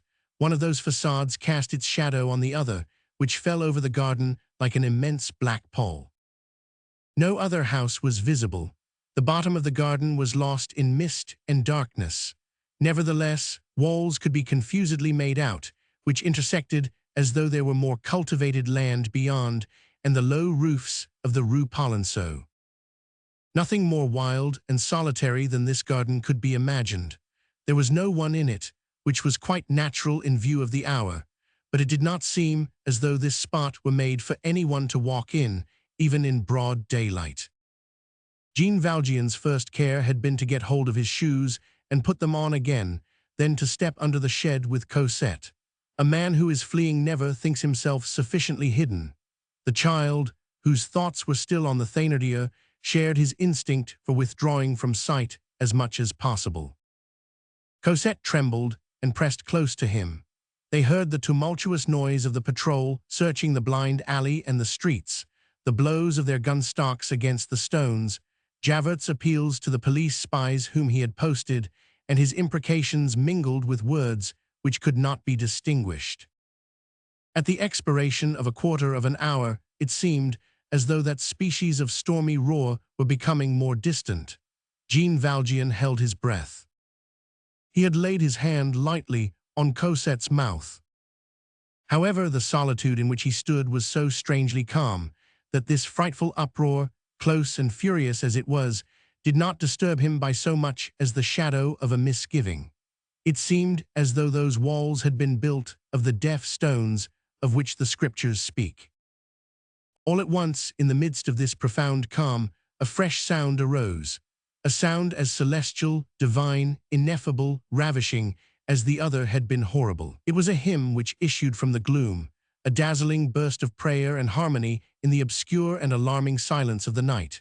Women's voices, but voices composed at one and the same time of the pure accents of virgins and the innocent accents of children, voices which are not of the earth, and which resemble those that the newborn infant still hears, and which the dying man hears already. This song proceeded from the gloomy edifice which towered above the garden. At the moment when the hubbub of demons retreated, one would have said that a choir of angels was approaching through the gloom. Cosette and Jean Valjean fell on their knees. They knew not what it was, they knew not where they were, but both of them, the man and the child, the penitent and the innocent, felt that they must kneel. These voices had this strange characteristic, that they did not prevent the building from seeming to be deserted. It was a supernatural chant in an uninhabited house. While these voices were singing, Jean Valjean thought of nothing. He no longer beheld the night. He beheld a blue sky. It seemed to him that he felt those wings which we all have within us unfolding. The song died away. It may have lasted a long time. Jean Valjean could not have told. Hours of ecstasy are never more than a moment. All fell silent again. There was no longer anything in the street. There was nothing in the garden. That which had menaced, that which had reassured him, all had vanished. The breeze swayed a few dry weeds on the crest of the wall, and they gave out a faint, sweet, melancholy sound. Chapter 7. Continuation of the Enigma. The night wind had risen, which indicated that it must be between 1 and 2 o'clock in the morning. Poor Cosette said nothing. As she had seated herself beside him and leaned her head against him, Jean Valjean had fancied that she was asleep. He bent down and looked at her. Cosette's eyes were wide open, and her thoughtful air pained Jean Valjean. She was still trembling. "Are you sleepy?" said Jean Valjean. "I am very cold," she replied. A moment later, she resumed. "Is she still there?" "Who?" said Jean Valjean. "Madame Thénardier." Jean Valjean had already forgotten the means which he had employed to make Cosette keep silent. "Ah," said he, "she is gone. You need fear nothing further." The child sighed, as though a load had been lifted from her breast. The ground was damp, the shed open on all sides, the breeze grew more keen every instant. The goodman took off his coat and wrapped it round Cosette. "Are you less cold now?" said he. "Oh, yes, father." "Well, wait for me a moment, I will soon be back." He quitted the ruin and crept along the large building, seeking a better shelter. He came across doors, but they were closed. There were bars at all the windows of the ground floor. Just after he had turned the inner angle of the edifice, he observed that he was coming to some arched windows where he perceived a light. He stood on tiptoe and peeped through one of these windows. They all opened on a tolerably vast hall, paved with large flagstones, cut up by arcades and pillars, where only a tiny light and great shadows were visible. The light came from a taper which was burning in one corner. The apartment was deserted, and nothing was stirring in it. Nevertheless, by dint of gazing intently, he thought he perceived on the ground something which appeared to be covered with a winding sheet and which resembled a human form. This form was lying face downward, flat on the pavement, with the arms extended in the form of a cross, in the immobility of death. One would have said, judging from a sort of serpent which undulated over the floor, that this sinister form had a rope round its neck. The whole chamber was bathed in that mist of places which are sparely illuminated, which adds to horror. Jean Valjean often said afterwards that, although many funereal spectres had crossed his path in life, he had never beheld anything more blood-curdling and terrible than that enigmatical form accomplishing some inexplicable mystery in that gloomy place, and beheld thus at night. It was alarming to suppose that that thing was perhaps dead, and still more alarming to think that it was perhaps alive. He had the courage to plaster his face to the glass and to watch whether the thing would move. In spite of his remaining thus what seemed to him a very long time, the outstretched form made no movement. All at once he felt himself overpowered by an inexpressible terror, and he fled. He began to run towards the shed, not daring to look behind him. It seemed to him that if he turned his head, he should see that form following him with great strides and waving its arms. He reached the ruin all out of breath. His knees were giving way beneath him, the perspiration was pouring from him. Where was he? Who could ever have imagined anything like that sort of sepulchre in the midst of Paris? What was this strange house? An edifice full of nocturnal mystery, calling to souls through the darkness with the voice of angels, and when they came, offering them abruptly that terrible vision, promising to open the radiant portals of heaven, and then opening the horrible gates of the tomb. And it actually was an edifice, a house, which bore a number on the street. It was not a dream. He had to touch the stones to convince himself that such was the fact. Cold, anxiety, uneasiness, the emotions of the night, had given him a genuine fever, and all these ideas were clashing together in his brain. He stepped up to Cosette. She was asleep. Chapter 8. The enigma becomes doubly mysterious. The child had laid her head on a stone and fallen asleep. He sat down beside her and began to think. Little by little, as he gazed at her, he grew calm and regained possession of his freedom of mind. He clearly perceived this truth, the foundation of his life henceforth, that so long as she was there, so long as he had her near him, he should need nothing except for her, he should fear nothing except for her. He was not even conscious that he was very cold, since he had taken off his coat to cover her. Nevertheless, athwart this reverie into which he had fallen, he had heard for some time a peculiar noise. It was like the tinkling of a bell. This sound proceeded from the garden. It could be heard distinctly, though faintly. It resembled the faint, vague music produced by the bells of cattle at night in the pastures. This noise made Valjean turned round. He looked and saw that there was someone in the garden. A being resembling a man was walking amid the bell glasses of the melon beds, rising, stooping, halting, with regular movements, as though he were dragging or spreading out something on the ground. This person appeared to limp. Jean Valjean shuddered with the continual tremor of the unhappy. For them everything is hostile and suspicious. They distrust the day because it enables people to see them, and the night because it aids in surprising them. A little while before he had shivered because the garden was deserted, and now he shivered because there was someone there. He fell back from chimerical terrors to real terrors. He said to himself that Javert and the spies had perhaps not taken their departure, that they had no doubt left people on the watch in the street, that if this man should discover him in the garden, he would cry out for help against thieves and deliver him up. He took the sleeping Cosette gently in his arms and carried her behind a heap of old furniture, which was out of use, in the most remote corner of the shed. Cosette did not stir. From that point, he scrutinized the appearance of the being in the melon patch. The strange thing about it was that the sound of the bell followed each of this man's movements. When the man approached, the sound approached. When the man retreated, the sound retreated. If he made any hasty gesture, a tremolo accompanied the gesture. When he halted, the sound ceased. It appeared evident that the bell was attached to that man, but what could that signify? Who was this man who had a bell suspended about him like a ram or an ox?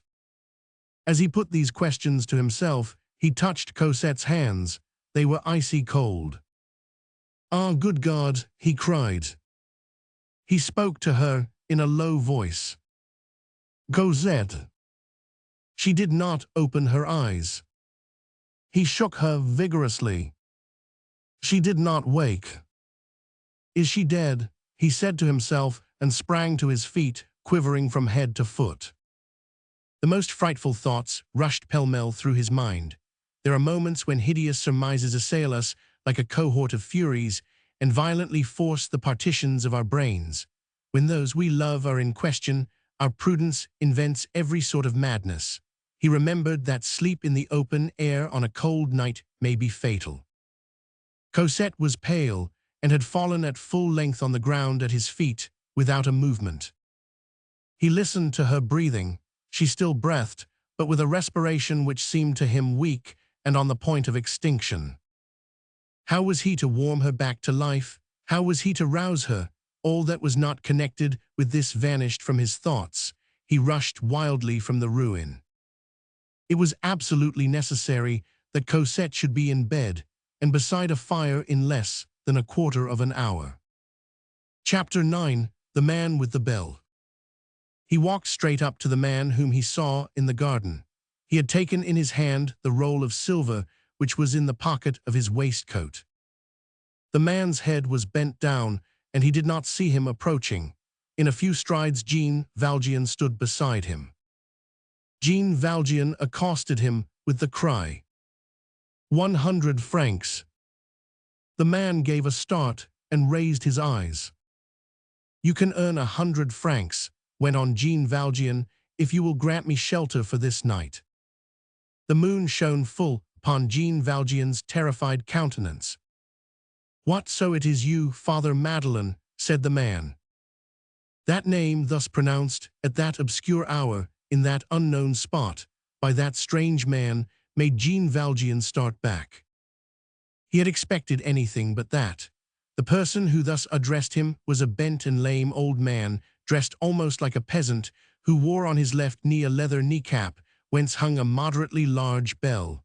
His face, which was in the shadow, was not distinguishable. However, the goodman had removed his cap, and exclaimed, trembling all over, "Ah, good God, how come you here, Father Madeleine? Where did you enter, dear Jesus? Did you fall from heaven? There is no trouble about that. If ever you do fall, it will be from there. And what a state you are in. You have no cravat, you have no hat, you have no coat. Do you know you would have frightened anyone who did not know you? No coat, Lord God, are the saints going mad nowadays? But how did you get in here?" His words tumbled over each other. The goodman talked with a rustic volubility in which there was nothing alarming. All this was uttered with a mixture of stupefaction and naive kindliness. "Who are you, and what house is this?" demanded Jean Valjean. "Ah, pardieu, this is too much," exclaimed the old man. "I am the person for whom you got the place here, and this house is the one where you had me placed. What, you don't recognize me?" "No," said Jean Valjean, "and how happens it that you know me?" "You saved my life," said the man. He turned, a ray of moonlight outlined his profile, and Jean Valjean recognized old Fauchelevent. "Ah," said Jean Valjean, "so it is you.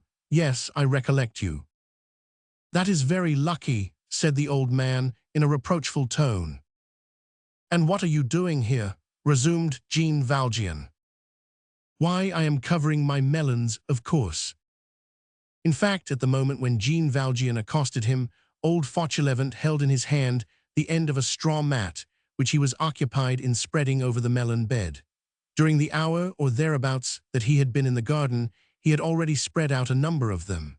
It was this operation which had caused him to execute the peculiar movements observed from the shed by Jean Valjean. He continued, "I said to myself, the moon is bright, it is going to freeze. What if I were to put my melons into their greatcoats?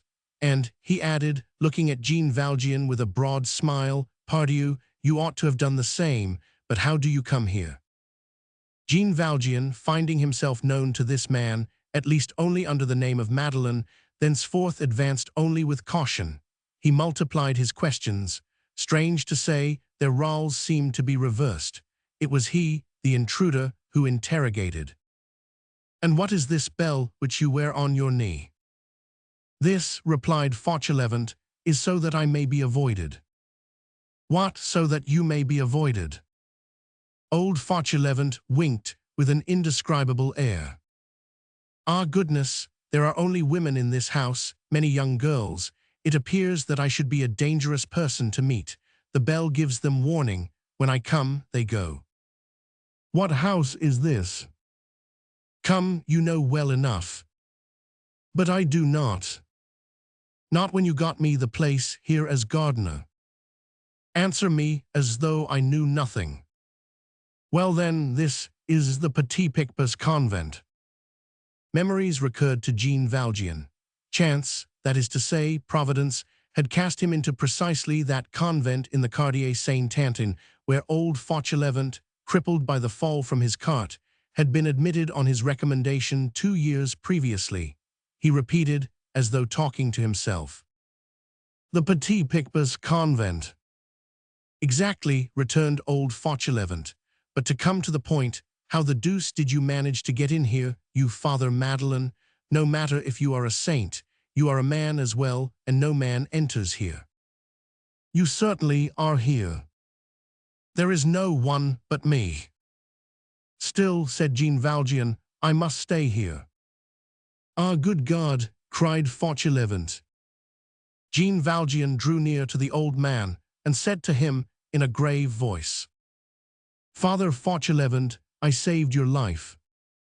"I was the first to recall it," returned Fauchelevent. "Well, you can do today for me that which I did for you in the olden days." Fauchelevent took in his aged, trembling, and wrinkled hands Jean Valjean's 2 robust hands and stood for several minutes as though incapable of speaking. At length he exclaimed, "Oh, that would be a blessing from the good God if I could make you some little return for that. Save your life, Monsieur le Maire, dispose of the old man." A wonderful joy had transfigured this old man. His countenance seemed to emit a ray of light. "What do you wish me to do?" he resumed. "That I will explain to you. You have a chamber. I have an isolated hovel yonder, behind the ruins of the old convent, in a corner which no one ever looks into. There are 3 rooms in it." The hut was, in fact, so well hidden behind the ruins, and so cleverly arranged to prevent it being seen, that Jean Valjean had not perceived it. "Good," said Jean Valjean. "Now I am going to ask 2 things of you." "What are they, Mr. Mayor?" "In the first place, you are not to tell anyone what you know about me. In the second, you are not to try to find out anything more." "As you please. I know that you can do nothing that is not honest, that you have always been a man after the good God's heart. And then, moreover, you it was who placed me here. That concerns you. I am at your service. That is settled then. Now come with me. We will go and get the child. Ah, said Fauchelevent, so there is a child. He added not a word further, and followed Jean Valjean as a dog follows his master. Less than half an hour afterwards, Cosette, who had grown rosy again before the flame of a good fire, was lying asleep in the old gardener's bed. Jean Valjean had put on his cravat and coat once more. His hat, which he had flung over the wall, had been found and picked up. While Jean Valjean was putting on his coat, Fauchelevent had removed the bell and kneecap, which now hung on a nail beside a vintage basket that adorned the wall. The two men were warming themselves with their elbows resting on a table upon which Fauchelevent had placed a bit of cheese, black bread, a bottle of wine, and 2 glasses, and the old man was saying to Jean Valjean, as he laid his hand on the latter's knee, "Ah, Father Madeleine, you did not recognize me immediately. You save people's lives, and then you forget them. That is bad. But they remember you. You are an ingrate." Chapter 10, which explains how Javert got on the scent. The events of which we have just beheld the reverse side, so to speak, had come about in the simplest possible manner. When Jean Valjean, on the evening of the very day when Javert had arrested him beside Fantine's deathbed, had escaped from the town jail of M. The police had supposed that he had betaken himself to Paris. Paris is a maelstrom where everything is lost, and everything disappears in this belly of the world, as in the belly of the sea. No forest hides a man as does that crowd. Fugitives of every sort know this. They go to Paris as to an abyss. There are gulfs which save. The police know it also, and it is in Paris that they seek what they have lost elsewhere. They sought the ex-mayor of M. Javert was summoned to Paris to throw light on their researches. Javert had, in fact, rendered powerful assistance in the recapture of Jean Valjean. Javert's zeal and intelligence on that occasion had been remarked by M. Chabouillet, secretary of the prefecture under Count Angles. M. Chabouillet, who had, moreover, already been Javert's patron, had the inspector of M. attached to the police force of Paris. There Javert rendered himself useful in divers, and though the word may seem strange for such services, honorable manners. He no longer thought of Jean Valjean. The wolf of today causes these dogs who are always on the chase to forget the wolf of yesterday. When in December 1823 he read a newspaper, he who never read newspapers. But Javert, a monarchical man, had a desire to know the particulars of the triumphal entry of the Prince Generalissimo into Bayonne. Just as he was finishing the article which interested him, a name, the name of Jean Valjean, attracted his attention at the bottom of a page. The paper announced that the convict Jean Valjean was dead, and published the fact in such formal terms that Javert did not doubt it. He confined himself to the remark, "That's a good entry." Then he threw aside the paper and thought no more about it. Some time afterwards, it chanced that a police report was transmitted from the prefecture of the Seine-et-Oise to the prefecture of police in Paris, concerning the abduction of a child, which had taken place, under peculiar circumstances, as it was said, in the commune of Montfermeil. A little girl of 7 or 8 years of age, the report said, who had been entrusted by her mother to an innkeeper of that neighborhood, had been stolen by a stranger. This child answered to the name of Cosette, and was the daughter of a girl named Fantine, who had died in the hospital. It was not known where or when. This report came under Javert's eye, and set him to thinking. The name of Fantine was well known to him. He remembered that Jean Valjean had made him, Javert, burst into laughter by asking him for a respite of 3 days for the purpose of going to fetch that creature's child. He recalled the fact that Jean Valjean had been arrested in Paris at the very moment when he was stepping into the coach for Montfermeil. Some signs had made him suspect at the time that this was the second occasion of his entering that coach, and that he had already, on the previous day, made an excursion to the neighborhood of that village, for he had not been seen in the village itself. What had he been intending to do in that region of Montfermeil? It could not even be surmised. Javert understood it now. Fantine's daughter was there. Jean Valjean was going there in search of her, and now this child had been stolen by a stranger. Who could that stranger be? Could it be Jean Valjean? But Jean Valjean was dead. Javert, without saying anything to anybody, took the coach from the Pewter Platter, cul-de-sac de la Planchette, and made a trip to Montfermeil. He expected to find a great deal of light on the subject there. He found a great deal of obscurity. For the first few days, the Thénardiers had chattered in their rage. The disappearance of the lark had created a sensation in the village. He immediately obtained numerous versions of the story, which ended in the abduction of a child. Hence the police report. But their first vexation having passed off, Thénardier, with his wonderful instinct, had very quickly comprehended that it is never advisable to stir up the prosecutor of the crown, and that his complaints with regard to the abduction of Cosette would have as their first result to fix upon himself, and upon many dark affairs which he had on hand, the glittering eye of justice. The last thing that owls desire is to have a candle brought to them. And in the first place, how explain the 1,500 francs which he had received? He turned squarely round, put a gag on his wife's mouth, and feigned astonishment when the stolen child was mentioned to him. He understood nothing about it. No doubt he had grumbled for a while at having that dear little creature taken from him so hastily. He should have liked to keep her 2 or 3 days longer out of tenderness, but her grandfather had come for her in the most natural way in the world. He added the grandfather, which produced a good effect. This was the story that Javert hit upon when he arrived at Montfermeil. The grandfather caused Jean Valjean to vanish. Nevertheless, Javert dropped a few questions, like plummets, into Thénardier's history. Who was that grandfather, and what was his name? Thénardier replied with simplicity, "He is a wealthy farmer. I saw his passport. I think his name was M. Guillaume Lambert." Lambert is a respectable and extremely reassuring name. Thereupon, Javert returned to Paris. "Jean Valjean is certainly dead," said he, "and I am a ninny." He had again begun to forget this history, when, in the course of March, 1824, he heard of a singular personage who dwelt in the parish of Saint Médard, and who had been surnamed the mendicant who gives alms. This person, the story ran, was a man of means, whose name no one knew exactly, and who lived alone with a little girl of 8 years, who knew nothing about herself, save that she had come from Montfermeil. Montfermeil, that name was always coming up, and it made Javert prick up his ears. An old beggar police spy, an ex-beadle, to whom this person had given alms, added a few more details. This gentleman of property was very shy, never coming out except in the evening, speaking to no one, except occasionally to the poor, and never allowing anyone to approach him. He wore a horrible old yellow frock coat, which was worth many millions, being all wadded with bank bills. This piqued Javert's curiosity in a decided manner. In order to get a close look at this fantastic gentleman without alarming him, he borrowed the beadle's outfit for a day, and the place where the old spy was in the habit of crouching every evening, whining orisons through his nose, and playing the spy under cover of prayer.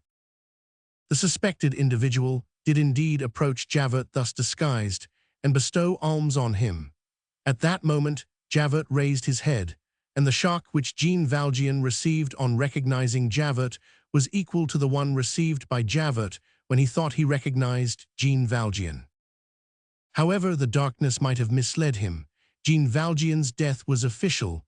Javert cherished very grave doubts, and when in doubt, Javert, the man of scruples, never laid a finger on anyone's collar. He followed his man to the Gorbeau house, and got the old woman to talking, which was no difficult matter. The old woman confirmed the fact regarding the coat lined with millions, and narrated to him the episode of the 1,000-franc bill. She had seen it, she had handled it. Javert hired a room. That evening he installed himself in it. He came and listened at the mysterious lodger's door, hoping to catch the sound of his voice, but Jean Valjean saw his candle through the keyhole and foiled the spy by keeping silent. On the following day Jean Valjean decamped, but the noise made by the fall of the 5-franc piece was noticed by the old woman, who, hearing the rattling of coin, suspected that he might be intending to leave, and made haste to warn Javert. At night, when Jean Valjean came out, Javert was waiting for him behind the trees of the boulevard with 2 men. Javert had demanded assistance at the prefecture, but he had not mentioned the name of the individual whom he hoped to seize. That was his secret, and he had kept it for 3 reasons. In the first place, because the slightest indiscretion might put Jean Valjean on the alert. Next, because to lay hands on an ex-convict who had made his escape and was reputed dead, on a criminal whom justice had formerly classed forever as among malefactors of the most dangerous sort, was a magnificent success which the old members of the Parisian police would assuredly not leave to a newcomer like Javert, and he was afraid of being deprived of his convict. And lastly, because Javert, being an artist, had a taste for the unforeseen. He hated those well-heralded successes which are talked of long in advance and have had the bloom brushed off. He preferred to elaborate his masterpieces in the dark and to unveil them suddenly at the last.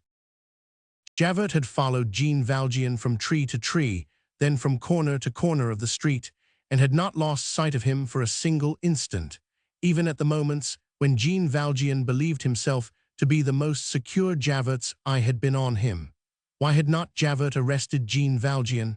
Because he was still in doubt. It must be remembered that at that epoch the police was not precisely at its ease. The free press embarrassed it. Several arbitrary arrests denounced by the newspapers had echoed even as far as the chambers and had rendered the prefecture timid. Interference with individual liberty was a grave matter. The police agents were afraid of making a mistake. The prefect laid the blame on them. A mistake meant dismissal. The reader can imagine the effect which this brief paragraph, reproduced by 20 newspapers, would have caused in Paris. Yesterday, an aged grandfather with white hair, a respectable and well-to-do gentleman who was walking with his grandchild, aged 8, was arrested and conducted to the agency of the prefecture as an escaped convict. Let us repeat, in addition, that Javert had scruples of his own. Injunctions of his conscience were added to the injunctions of the prefect. He was really in doubt. Jean Valjean turned his back on him and walked in the dark. Sadness, uneasiness, anxiety, depression, this fresh misfortune of being forced to flee by night, to seek a chance refuge in Paris for Cosette and himself, the necessity of regulating his pace to the pace of the child, all this, without his being aware of it, had altered Jean Valjean's walk and impressed on his bearing such senility that the police, themselves incarnate in the person of Javert, might, and did in fact, make a mistake. The impossibility of approaching too close, his costume of an émigré preceptor, the declaration of Thénardier which made a grandfather of him, and finally, the belief in his death in prison, added still further to the uncertainty which gathered thick in Javert's mind. For an instant it occurred to him to make an abrupt demand for his papers, but if the man was not Jean Valjean, and if this man was not a good, honest old fellow living on his income, he was probably some merry blade deeply and cunningly implicated in the obscure web of Parisian misdeeds, some chief of a dangerous band who gave alms to conceal his other talents, which was an old dodge. He had trusty fellows, accomplices, retreats in case of emergencies, in which he would, no doubt, take refuge. All these turns which he was making through the streets seemed to indicate that he was not a simple and honest man. To arrest him too hastily would be to kill the hen that laid the golden eggs. Where was the inconvenience in waiting? Javert was very sure that he would not escape. Thus he proceeded, in a tolerably perplexed state of mind, putting to himself 100 questions about this enigmatical personage. It was only quite late in the Rue de Pontoise that, thanks to the brilliant light thrown from a dram shop, he decidedly recognized Jean Valjean. There are in this world 2 beings who give a profound start, the mother who recovers her child and the tiger who recovers his prey. Javert gave that profound start. As soon as he had positively recognized Jean Valjean, the formidable convict, he perceived that there were only 3 of them, and he asked for reinforcements at the police station of the Rue de Pontoise. One puts on gloves before grasping a thorn cudgel. This delay and the halt at the Carrefour, Roland to consult with his agents, came near causing him to lose the trail. He speedily divined, however, that Jean Valjean would want to put the river between his pursuers and himself. He bent his head and reflected like a bloodhound who puts his nose to the ground to make sure that he is on the right scent. Javert, with his powerful rectitude of instinct, went straight to the bridge of Austerlitz. A word with the toll-keeper furnished him with the information which he required. "Have you seen a man with a little girl?" "I made him pay 2 sous," replied the toll-keeper. Javert reached the bridge in season to see Jean Valjean traverse the small illuminated spot on the other side of the water, leading Cosette by the hand. He saw him enter the Rue du Chemin Vert Saint-Antoine. He remembered the cul-de-sac Genrot arranged there like a trap, and of the sole exit of the Rue Droit-Mur into the Rue Petit-Picpus. He made sure of his back burrows, as huntsmen say. He hastily dispatched one of his agents, by a roundabout way, to guard that issue. A patrol which was returning to the Arsenal post having passed him, he made a requisition on it, and caused it to accompany him. In such games soldiers are aces. Moreover, the principle is that in order to get the best of a wild boar, one must employ the science of venery and plenty of dogs. These combinations having been effected, feeling that Jean Valjean was caught between the blind alley Genrot on the right, his agent on the left, and himself, Javert, in the rear, he took a pinch of snuff. Then he began the game. He experienced one ecstatic and infernal moment. He allowed his man to go on ahead, knowing that he had him safe, but desirous of postponing the moment of arrest as long as possible, happy at the thought that he was taken, and yet at seeing him free, gloating over him with his gaze, with that voluptuousness of the spider which allows the fly to flutter, and of the cat which lets the mouse run. Claws and talons possess a monstrous sensuality, the obscure movements of the creature imprisoned in their pincers. What a delight this strangling is! Javert was enjoying himself. The meshes of his net were stoutly knotted. He was sure of success. All he had to do now was to close his hand. Accompanied as he was, the very idea of resistance was impossible, however vigorous, energetic, and desperate Jean Valjean might be. Javert on the hunt. Javert advanced slowly, sounding, searching on his way all the nooks of the street like so many pockets of thieves. When he reached the center of the web, he found the fly no longer there. His exasperation can be imagined. He interrogated his sentinel of the Rues Droit-Mur and Petit-Picpus. That agent, who had remained imperturbably at his post, had not seen the man pass. It sometimes happens that a stag is lost head and horns, that is to say, he escapes, although he has the pack on his very heels, and then the oldest huntsmen know not what to say. Duvivier, Ligniville, and Desprez halt short. In a discomfiture of this sort, Artange exclaims, "It was not a stag, but a sorcerer." Javert would have liked to utter the same cry. His disappointment bordered for a moment on despair and rage.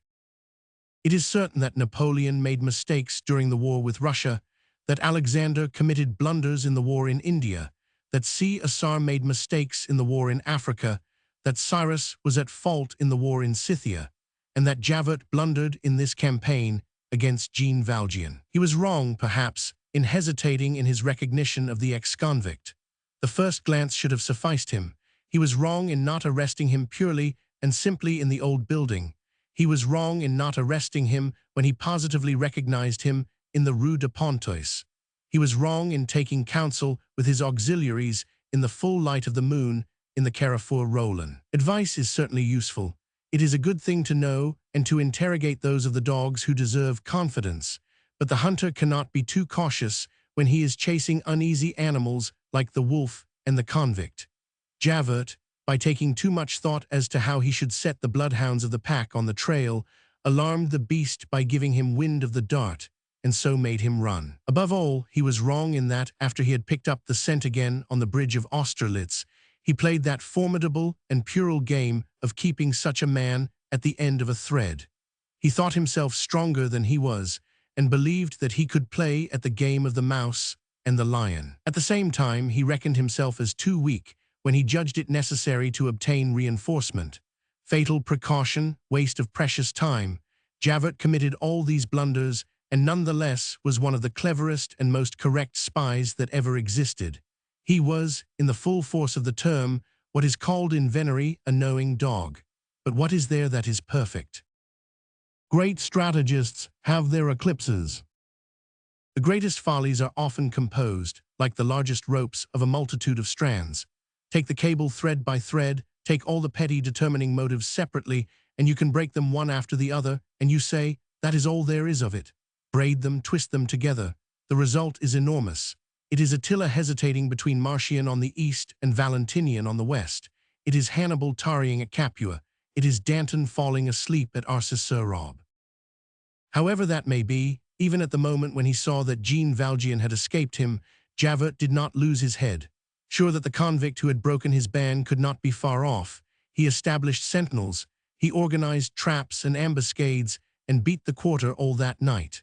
The first thing he saw was the disorder in the street lantern whose rope had been cut. A precious sign which, however, led him astray, since it caused him to turn all his researches in the direction of the cul-de-sac Genrat. In this blind alley, there were tolerably low walls, which abutted on gardens, whose bounds adjoined the immense stretches of waste land. Jean Valjean evidently must have fled in that direction. The fact is that had he penetrated a little further in the cul-de-sac Genrat, he would probably have done so and have been lost. Javert explored these gardens and these waste stretches as though he had been hunting for a needle. At daybreak, he left 2 intelligent men on the outlook and returned to the prefecture of police, as much ashamed as a police spy who had been captured by a robber might have been. Book 6, Le Petit Picpus. Chapter 1, Number 62, Rue Petit Picpus. Nothing, half a century ago, more resembled every other carriage gate than the carriage gate of number 62, Rue Petit Picpus. This entrance, which usually stood ajar in the most inviting fashion, permitted a view of 2 things, neither of which have anything very funereal about them: a courtyard surrounded by walls hung with vines, and the face of a lounging porter. Above the wall, at the bottom of the court, tall trees were visible. When a ray of sunlight enlivened the courtyard, when a glass of wine cheered up the porter, it was difficult to pass number 62 Little Picpus Street without carrying away a smiling impression of it. Nevertheless, it was a somber place of which one had had a glimpse. The threshold smiled, the house prayed and wept. If one succeeded in passing the porter, which was not easy, which was even nearly impossible for everyone, for there was an open sesame, which it was necessary to know. If, the porter once passed, one entered a little vestibule on the right, on which opened a staircase shut in between 2 walls and so narrow that only one person could ascend it at a time, if one did not allow oneself to be alarmed by a daubing of canary yellow with a dado of chocolate which clothed this staircase. If one ventured to ascend it, one crossed a first landing, then a second, and arrived on the first story at a corridor where the yellow wash and the chocolate-hued plinth pursued one with a peaceable persistency. Staircase and corridor were lighted by 2 beautiful windows. The corridor took a turn and became dark. If one doubled this cape, one arrived a few paces further on, in front of a door which was all the more mysterious because it was not fastened. If one opened it, one found oneself in a little chamber about 6 feet square, tiled, well scrubbed, clean, cold, and hung with nankin paper with green flowers at 15 sous the roll. A white, dull light fell from a large window with tiny panes on the left, which usurped the whole width of the room. One gazed about but saw no one. One listened, one heard neither a footstep nor a human murmur. The walls were bare, the chamber was not furnished. There was not even a chair. One looked again, and beheld on the wall facing the door a quadrangular hole, about a foot square, with a grating of interlacing iron bars, black, knotted, solid, which formed squares, I had almost said meshes, of less than 1.5 inches in diagonal length. The little green flowers of the nankin paper ran in a calm and orderly manner to those iron bars, without being startled or thrown into confusion by their funereal contact. Supposing that a living being had been so wonderfully thin as to essay an entrance or an exit through the square hole, this grating would have prevented it. It did not allow the passage of the body, but it did allow the passage of the eyes, that is to say, of the mind. This seems to have occurred to them, for it had been reinforced by a sheet of tin inserted in the wall a little in the rear, and pierced with 1,000 holes more microscopic than the holes of a strainer. At the bottom of this plate, an aperture had been pierced exactly similar to the orifice of a letter box. A bit of tape attached to a bell wire hung at the right of the grated opening. If the tape was pulled, a bell rang, and one heard a voice very near at hand, which made one start. "Who is there?" the voice demanded. It was a woman's voice, a gentle voice, so gentle that it was mournful. Here again there was a magical word which it was necessary to know. If one did not know it, the voice ceased, the wall became silent once more, as though the terrified obscurity of the sepulchre had been on the other side of it. If one knew the password, the voice resumed, "Enter on the right." One then perceived on the right, facing the window, a glass door surmounted by a frame glazed and painted grey. On raising the latch and crossing the threshold, one experienced precisely the same impression as when one enters at the theatre into a grated baignoire, before the grating is lowered and the chandelier is lighted. One was, in fact, in a sort of theatre box, narrow, furnished with 2 old chairs, and a much frayed straw matting, sparely illuminated by the vague light from the glass door, a regular box, with its front just of a height to lean upon, bearing a tablet of black wood. This box was grated, only the grating of it was not of gilded wood, as at the opera. It was a monstrous lattice of iron bars, hideously interlaced and riveted to the wall by enormous fastenings which resembled clenched fists. The first minutes passed. When one's eyes began to grow used to this cellar-like half-twilight, one tried to pass the grating, but got no further than 6 inches beyond it. There he encountered a barrier of black shutters, reinforced and fortified with transverse beams of wood, painted a gingerbread yellow. These shutters were divided into long, narrow slats, and they masked the entire length of the grating. They were always closed. At the expiration of a few moments, one heard a voice proceeding from behind these shutters and saying, "I am here, what do you wish with me?" It was a beloved, sometimes an adored voice. No one was visible. Hardly the sound of a breath was audible. It seemed as though it were a spirit which had been evoked, that was speaking to you across the walls of the tomb. If one chanced to be within certain prescribed and very rare conditions, the slat of one of the shutters opened opposite you. The evoked spirit became an apparition. Behind the grating, behind the shutter, one perceived so far as the grating permitted sight, a head, of which only the mouth and the chin were visible. The rest was covered with a black veil. One caught a glimpse of a black gimp and a form that was barely defined, covered with a black shroud. That head spoke with you, but did not look at you and never smiled at you. The light which came from behind you was adjusted in such a manner that you saw her in the white, and she saw you in the black. This light was symbolical. Nevertheless, your eyes plunged eagerly through that opening which was made in that place, shut off from all glances. A profound vagueness enveloped that form clad in mourning. Your eyes searched that vagueness and sought to make out the surroundings of the apparition. At the expiration of a very short time you discovered that you could see nothing. What you beheld was night, emptiness, shadows, a wintry mist mingled with a vapor from the tomb, a sort of terrible peace, a silence from which you could gather nothing, not even sighs, a gloom in which you could distinguish nothing, not even phantoms. What you beheld was the interior of a cloister. It was the interior of that severe and gloomy edifice which was called the convent of the Bernardines of the Perpetual Adoration. The box in which you stood was the parlor. The first voice which had addressed you was that of the portress, who always sat motionless and silent, on the other side of the wall, near the square opening, screened by the iron grating and the plate with its 1,000 holes, as by a double visor. The obscurity which bathed the grated box arose from the fact that the parlor, which had a window on the side of the world, had none on the side of the convent. Profane eyes must see nothing of that sacred place. Nevertheless, there was something beyond that shadow. There was a light. There was life in the midst of that death.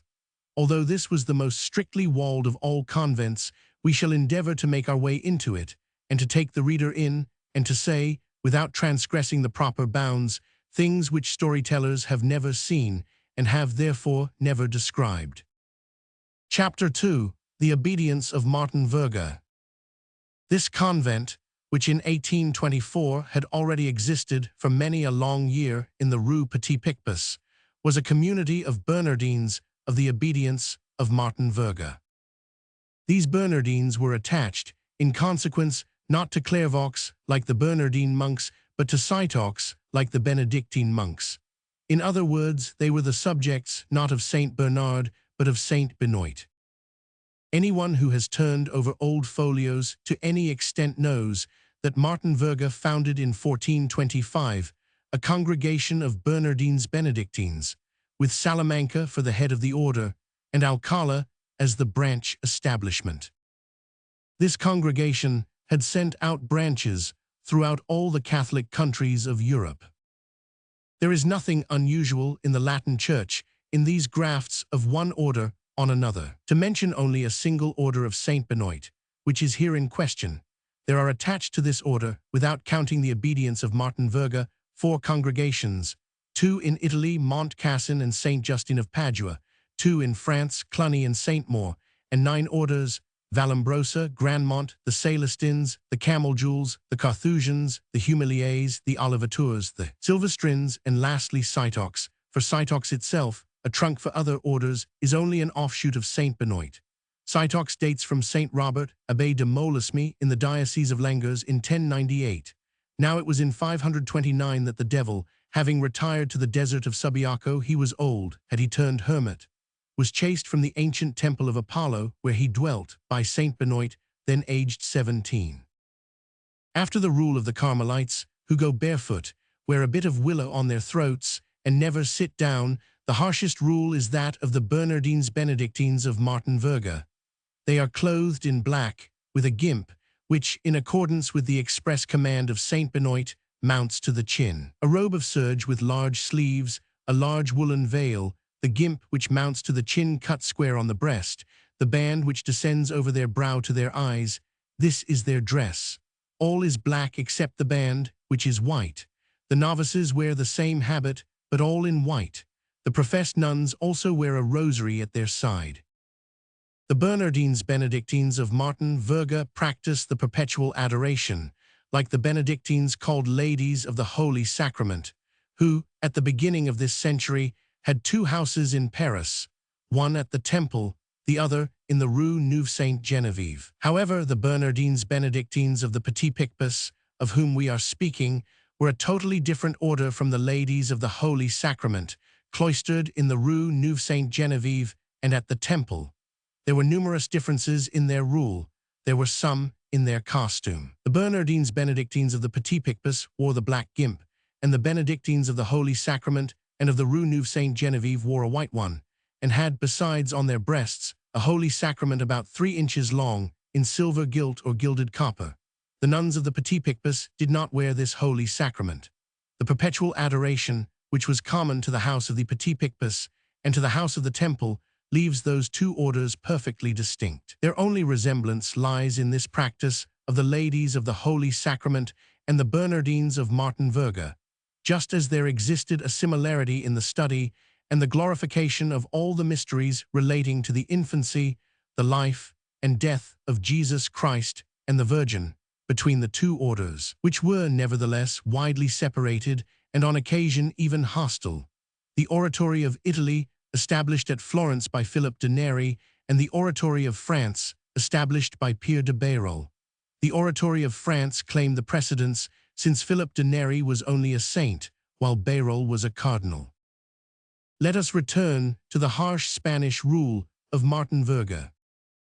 The Bernardines Benedictines of this obedience fast all the year round, abstain from meat, fast in Lent, and on many other days which are peculiar to them, rise from their first sleep, from 1 to 3 o'clock in the morning, to read their breviary and chant matins, sleep in all seasons between serge sheets and on straw, make no use of the bath, never light a fire, scourge themselves every Friday, observe the rule of silence, speak to each other only during the recreation hours, which are very brief, and wear drugget chemises for 6 months in the year, from September 14th, which is the exaltation of the Holy Cross, until Easter.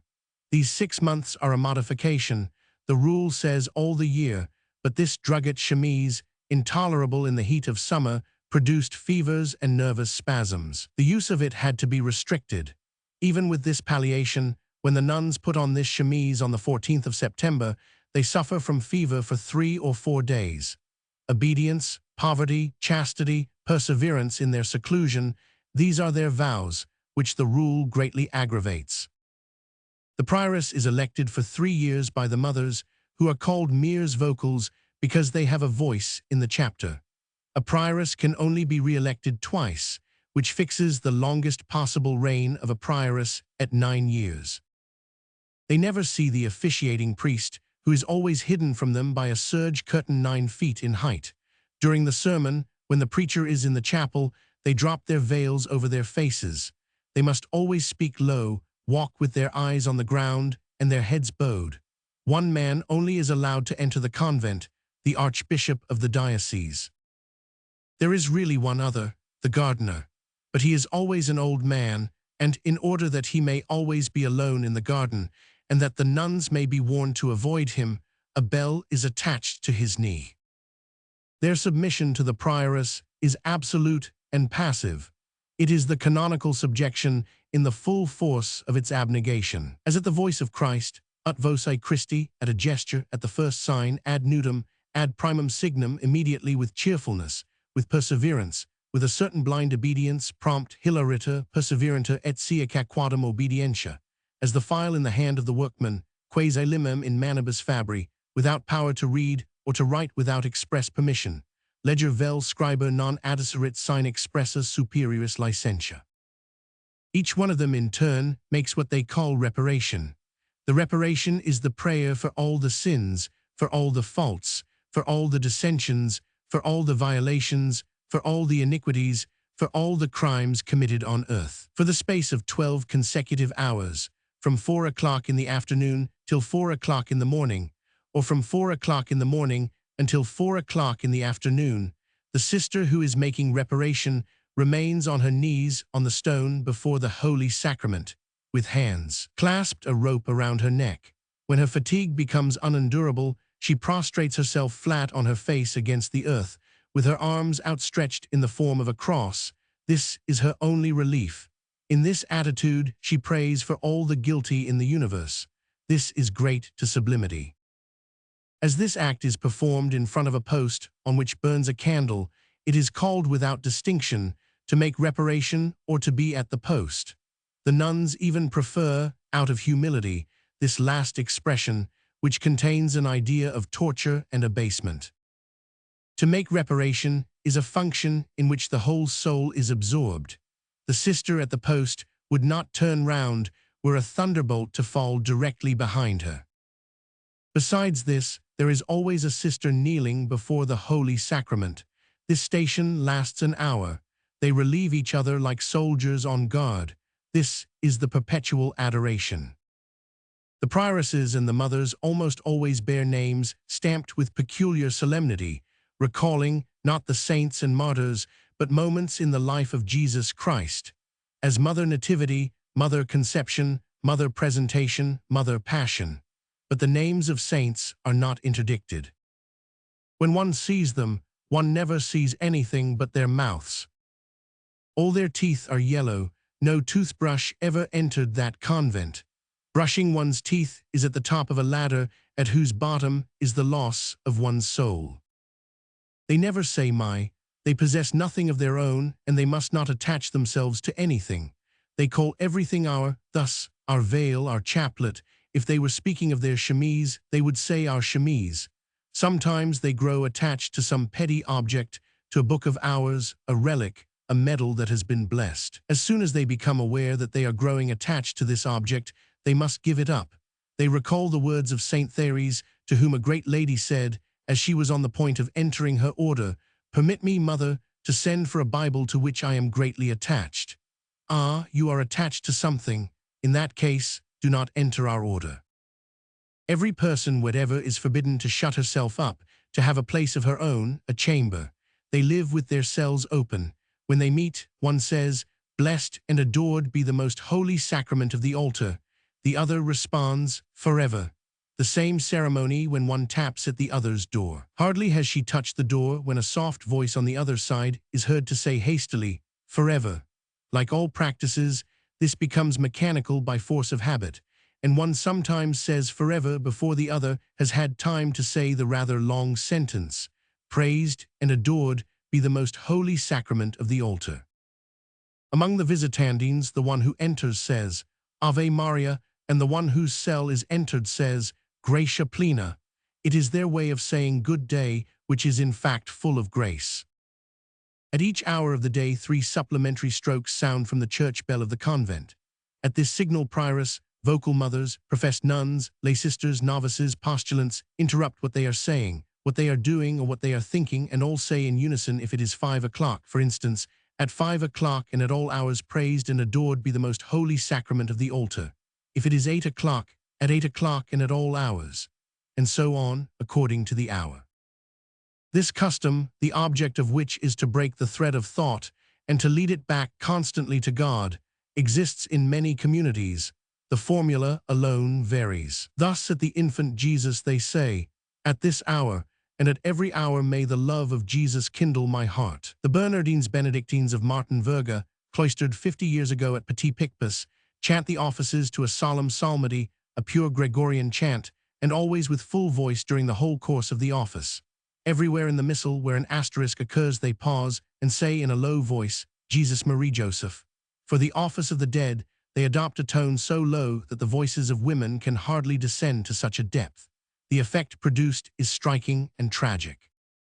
The nuns of the Petit Picpus had made a vault under their grand altar for the burial of their community. The government, as they say, does not permit this vault to receive coffins, so they leave the convent when they die. This is an affliction to them and causes them consternation as an infraction of the rules. They had obtained a mediocre consolation at best, permission to be interred at a special hour and in a special corner in the ancient Vaugirard cemetery, which was made of land which had formerly belonged to their community. On Fridays the nuns hear High Mass, Vespers, and all the offices, as on Sunday. They scrupulously observe in addition all the little festivals unknown to people of the world, of which the Church of France was so prodigal in the olden days, and of which it is still prodigal in Spain and Italy. Their stations in the chapel are interminable. As for the number and duration of their prayers, we can convey no better idea of them than by quoting the ingenuous remark of one of them. "The prayers of the postulants are frightful, the prayers of the novices are still worse, and the prayers of the professed nuns are still worse." Once a week the chapter assembles. The prioress presides, the vocal mothers assist. Each sister kneels in turn on the stones and confesses aloud, in the presence of all, the faults and sins which she has committed during the week. The vocal mothers consult after each confession and inflict the penance aloud. Besides this confession in a loud tone, for which all faults in the least serious are reserved, they have for their venial offenses what they call the calpe. To make one's calpe means to prostrate one's self flat on one's face during the office in front of the prioress, until the latter, who is never called anything but our mother, notifies the culprit by a slight tap of her foot against the wood of her stole that she can rise. The calpe or peccavi is made for a very small matter, a broken glass, a torn veil, an involuntary delay of a few seconds at an office, a false note in church, etc. This suffices, and the calpe is made. The calpe is entirely spontaneous. It is the culpable person herself, the word is etymologically in its place here, who judges herself and inflicts it on herself. On festival days and Sundays 4 mother precentors intone the offices before a large reading desk with 4 places. One day one of the mother precentors intoned a psalm beginning with X, and instead of X she uttered aloud the 3 notes do si sol. For this piece of absent-mindedness she underwent a calpe which lasted during the whole service. What rendered the fault enormous was the fact that the chapter had laughed. When a nun is summoned to the parlor, even were it the prioress herself, she drops her veil, as will be remembered, so that only her mouth is visible. The prioress alone can hold communication with strangers. The others can see only their immediate family, and that very rarely. If by chance an outsider presents herself to see a nun, or one whom she has known and loved in the outer world, a regular series of negotiations is required. If it is a woman, the authorization may sometimes be granted. The nun comes, and they talk to her through the shutters, which are opened only for a mother or sister. It is unnecessary to say that permission is always refused to men. Such is the rule of Saint Benoit, aggravated by Martin Verga. These nuns are not gay, rosy, and fresh, as the daughters of other orders often are. They are pale and grave. Between 1825 and 3 of them went mad. Chapter 3. Austerities. One is a postulant for 2 years at least, often for 4, a novice for 4. It is rare that the definitive vows can be pronounced earlier than the age of 23 or 24 years. The Bernardines Benedictines of Martin Verga do not admit widows to their order. In their cells, they deliver themselves up to many unknown macerations, of which they must never speak. On the day when a novice makes her profession, she is dressed in her handsomest attire, she is crowned with white roses, her hair is brushed until it shines and curled. Then she prostrates herself, a great black veil is thrown over her, and the office for the dead is sung. Then the nuns separate into 2 files. One file passes close to her, saying in plaintive accents, "Our sister is dead," and the other file responds in a voice of ecstasy, "Our sister is alive in Jesus Christ." At the epoch when this story takes place, a boarding school was attached to the convent, a boarding school for young girls of noble and mostly wealthy families, among whom could be remarked Mademoiselle de Saint-Aulaire and de Bailison, and an English girl bearing the illustrious Catholic name of Talbot. These young girls, reared by these nuns between 4 walls, grew up with a horror of the world and of the age. One of them said to us one day, "The sight of the street pavement made me shudder from head to foot." They were dressed in blue, with a white cap and a holy spirit of silver gilt or of copper on their breast. On certain grand festival days, particularly St. Martha's Day, they were permitted, as a high favor and a supreme happiness, to dress themselves as nuns and to carry out the offices and practice of Saint Benoit for a whole day. In the early days, the nuns were in the habit of lending them their black garments. This seemed profane, and the prioress forbade it. Only the novices were permitted to lend. It is remarkable that these performances, tolerated and encouraged, no doubt, in the convent out of a secret spirit of proselytism, and in order to give these children a foretaste of the holy habit, were a genuine happiness and a real recreation for the scholars. They simply amused themselves with it. It was new, it gave them a change. Candid reasons of childhood, which do not, however, succeed in making us worldlings comprehend the felicity of holding a holy water sprinkler in one's hand and standing for hours together singing hard enough for 4 in front of a reading desk. The pupils conformed, with the exception of the austerities, to all the practices of the convent. There was a certain young woman who entered the world, and who after many years of married life had not succeeded in breaking herself of the habit of saying in great haste, whenever anyone knocked at her door, "Forever." Like the nuns, the pupils saw their relatives only in the parlor. Their very mothers did not obtain permission to embrace them. The following illustrates to what a degree severity on that point was carried. One day a young girl received a visit from her mother, who was accompanied by a little sister 3 years of age. The young girl wept, for she wished greatly to embrace her sister. Impossible. She begged that, at least, the child might be permitted to pass her little hand through the bars so that she could kiss it. This was almost indignantly refused. Chapter 4. Gaieties. Nonetheless, these young girls filled this grave house with charming souvenirs. At certain hours childhood sparkled in that cloister. The recreation hour struck. A door swung on its hinges. The birds said, "Good, here come the children." An eruption of youth inundated that garden intersected with a cross like a shroud. Radiant faces, white foreheads, innocent eyes, full of merry light, all sorts of auroras, were scattered about amid these shadows. After the psalmodies, the bells, the peals and knells and offices, the sound of these little girls burst forth on a sudden more sweetly than the noise of bees. The hive of joy was opened, and each one brought her honey. They played, they called to each other, they formed into groups, they ran about. Pretty little white teeth chattered in the corners. The veils superintended the laughs from a distance. Shades kept watch of the sunbeams, but what mattered it? Still they beamed and laughed. Those 4 lugubrious walls had their moment of dazzling brilliancy. They looked on, vaguely blanched with the reflection of so much joy at this sweet swarming of the hives. It was like a shower of roses falling athwart this house of mourning. The young girls frolicked beneath the eyes of the nuns. The gaze of impeccability does not embarrass innocence. Thanks to these children, there was, among so many austere hours, 1 hour of ingenuousness. The little ones skipped about, the elder ones danced. In this cloister play was mingled with heaven. Nothing is so delightful and so august as all these fresh, expanding young souls. Homer would have come thither to laugh with Perrault, and there was in that black garden youth, health, noise, cries, giddiness, pleasure, happiness enough to smooth out the wrinkles of all their ancestresses, those of the epic as well as those of the fairy tale, those of the throne as well as those of the thatched cottage from Hecuba to La Mere Grande. In that house more than anywhere else, perhaps, arise those children's sayings which are so graceful and which evoke a smile that is full of thoughtfulness. It was between those 4 gloomy walls that a child of 5 years exclaimed one day, "Mother, one of the big girls has just told me that I have only 9 years and 10 months longer to remain here. What happiness!" It was here, too, that this memorable dialogue took place. A vocal mother, "Why are you weeping, my child?" The child, aged 6.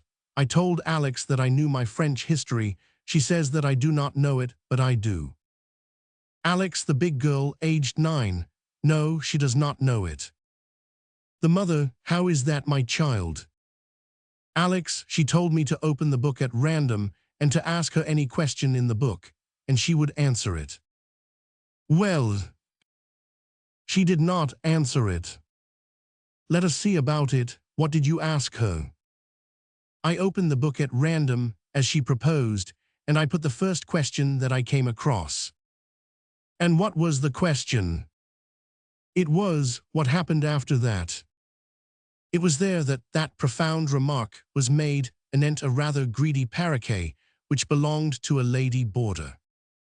"How well bred, it eats the top of the slice of bread and butter just like a person."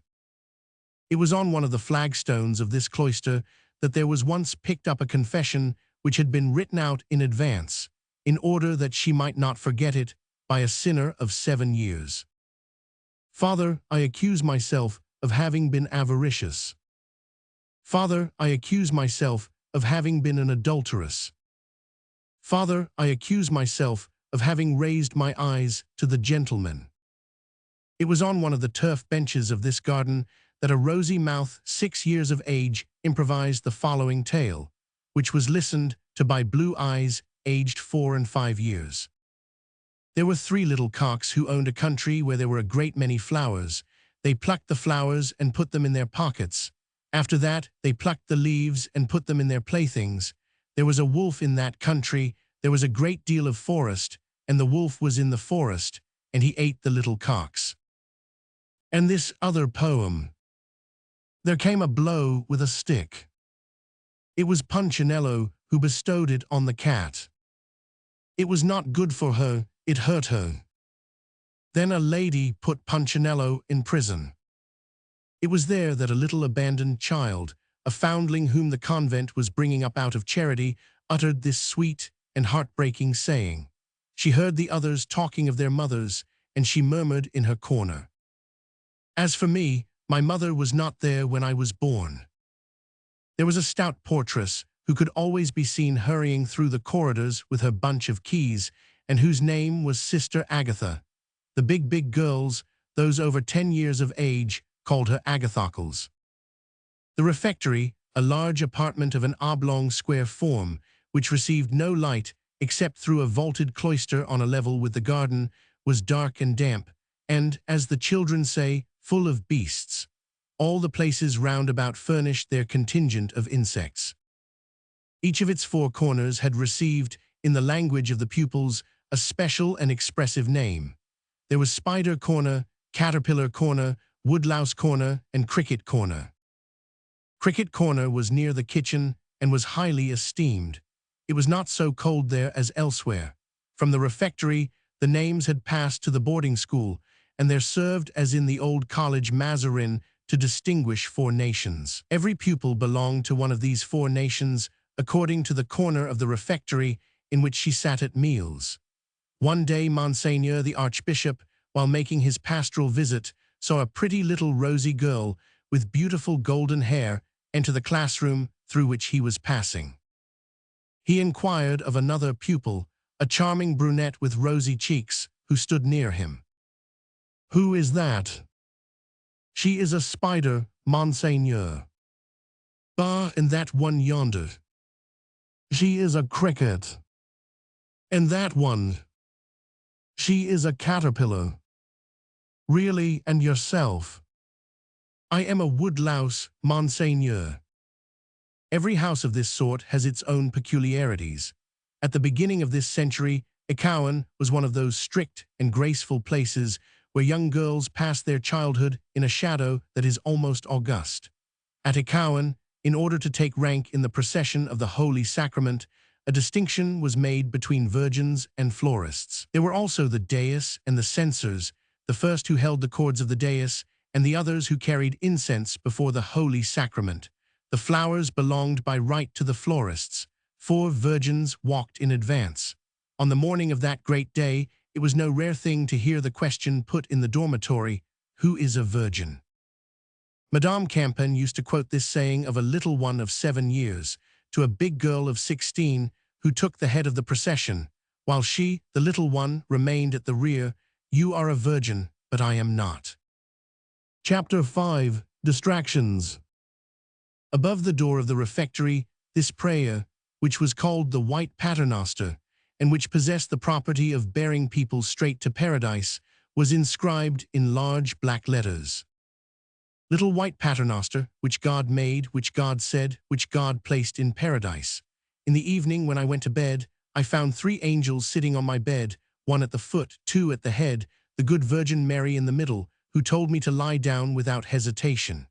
The good God is my Father, the good Virgin is my mother, the 3 apostles are my brothers, the 3 virgins are my sisters. The shirt in which God was born envelopes my body, St. Margaret's cross is written on my breast. Madame the Virgin was walking through the meadows, weeping for God, when she met him St. John. Monsieur St. John, whence come you? I come from Ave Salus. You have not seen the good God, where is he? He is on the tree of the cross, his feet hanging, his hands nailed, a little cap of white thorns on his head. Whoever shall say this thrice at eventide, thrice in the morning, shall win paradise at the last. In 1827, this characteristic orison had disappeared from the wall under a triple coating of daubing paint. At the present time, it is finally disappearing from the memories of several who were young girls then and who are old women now. A large crucifix fastened to the wall completed the decoration of this refectory, whose only door, as we think we have mentioned, opened on the garden. 2 narrow tables, each flanked by 2 wooden benches, formed 2 long parallel lines from one end to the other of the refectory. The walls were white, the tables were black. These 2 mourning colors constitute the only variety in convents. The meals were plain, and the food of the children themselves severe. A single dish of meat and vegetables combined, or salt fish, such was their luxury. This meager fare, which was reserved for the pupils alone, was nevertheless an exception. The children ate in silence, under the eye of the mother whose turn it was, who, if a fly took a notion to fly or to hum against the rule, opened and shut a wooden book from time to time. This silence was seasoned with the lives of the saints, read aloud from a little pulpit with a desk, which was situated at the foot of the crucifix. The reader was one of the big girls in weekly turn. At regular distances, on the bare tables, there were large varnished bowls in which the pupils washed their own silver cups and knives and forks, and into which they sometimes threw some scrap of tough meat or spoiled fish. This was punished. These bowls were called ronds d'eau. The child who broke the silence made a cross with her tongue, where, on the ground, she licked the pavement. The dust, that end of all joys, was charged with the chastisement of those poor little rose leaves which had been guilty of chirping. There was in the convent a book, which has never been printed except as a unique copy and which it is forbidden to read. It is the Rule of Saint Benoit, an arcanum which no profane eye must penetrate, nemo regulas, seu constitutions nostras, externis communicabit. The pupils one day succeeded in getting possession of this book and set to reading it with avidity, a reading which was often interrupted by the fear of being caught, which caused them to close the volume precipitately. From the great danger thus incurred they derived but a very moderate amount of pleasure. The most interesting thing they found were some unintelligible pages about the sins of young boys. They played in an alley of the garden bordered with a few shabby fruit trees. In spite of the extreme surveillance and the severity of the punishments administered, when the wind had shaken the trees, they sometimes succeeded in picking up a green apple or a spoiled apricot or an inhabited pear on the sly. I will now cede the privilege of speech to a letter which lies before me, a letter written 25 years ago by an old pupil, now Madame la Duchesse de, one of the most elegant women in Paris. I quote literally, "One hides one's pear or one's apple as best one may. When one goes upstairs to put the veil on the bed before supper, one stuffs them under one's pillow, and at night one eats them in bed, and when one cannot do that, one eats them in the closet." That was one of their greatest luxuries. Once it was at the epoch of the visit from the Archbishop to the convent. One of the young girls, Mademoiselle Bouchard, who was connected with the Montmorency family, laid a wager that she would ask for a day's leave of absence, an enormity in so austere a community. The wager was accepted, but not one of those who bet believed that she would do it. When the moment came, as the Archbishop was passing in front of the pupils, Mademoiselle Bouchard, to the indescribable terror of her companions, stepped out of the ranks and said, "Monseigneur, a day's leave of absence." Mademoiselle Bouchard was tall, blooming, with the prettiest little rosy face in the world. M. de Quélen smiled and said, "What, my dear child, a day's leave of absence? 3 days if you like. I grant you 3 days." The prioress could do nothing. The Archbishop had spoken, horror of the convent, but joy of the pupil. The effect may be imagined. This stern cloister was not so well walled off, however, but that the life of the passions of the outside world, drama, and even romance, did not make their way in. To prove this, we will confine ourselves to recording here and to briefly mentioning a real and incontestable fact, which, however, bears no reference in itself to, and is not connected by any thread whatever with the story which we are relating. We mention the fact for the sake of completing the physiognomy of the convent in the reader's mind. About this time there was in the convent a mysterious person who was not a nun, who was treated with great respect, and who was addressed as Madame Albertine. Nothing was known about her, save that she was mad, and that in the world she passed for dead. Beneath this history, it was said there lay the arrangements of fortune necessary for a great marriage. This woman, hardly 30 years of age, of dark complexion and tolerably pretty, had a vague look in her large black eyes. Could she see? There was some doubt about this. She glided rather than walked. She never spoke. It was not quite known whether she breathed. Her nostrils were livid and pinched as after yielding up their last sigh. To touch her hand was like touching snow. She possessed a strange spectral grace. Wherever she entered, people felt cold. One day a sister, on seeing her pass, said to another sister, "She passes for a dead woman." "Perhaps she is one," replied the other. 100 tales were told of Madame Albertine. This arose from the eternal curiosity of the pupils. In the chapel, there was a gallery called 50 Oeil de Boeuf. It was in this gallery, which had only a circular bay, an Oeil de Boeuf, that Madame Albertine listened to the officers. She always occupied it alone because this gallery, being on the level of the first story, the preacher or the officiating priest could be seen, which was interdicted to the nuns. One day the pulpit was occupied by a young priest of high rank, M. Le Duc de Rohan, peer of France, officer of the Red Musketeers in 1815 when he was Prince de Léon, and who died afterward in 1830 as Cardinal and Archbishop of Besançon. It was the first time that M. de Rohan had preached at the Petit Picpus convent. Madame Albertine usually preserved perfect calmness and complete immobility during the sermons and services. That day, as soon as she caught sight of M. de Rohan, she half rose and said in a loud voice amid the silence of the chapel, "Ah, Auguste." The whole community turned their heads in amazement. The preacher raised his eyes, but Madame Albertine had relapsed into her immobility. A breath from the outer world, a flash of life, had passed for an instant across that cold and lifeless face and had then vanished, and the mad woman had become a corpse again. Those 2 words, however, had set everyone in the convent who had the privilege of speech to chattering. How many things were contained in that August? What revelations!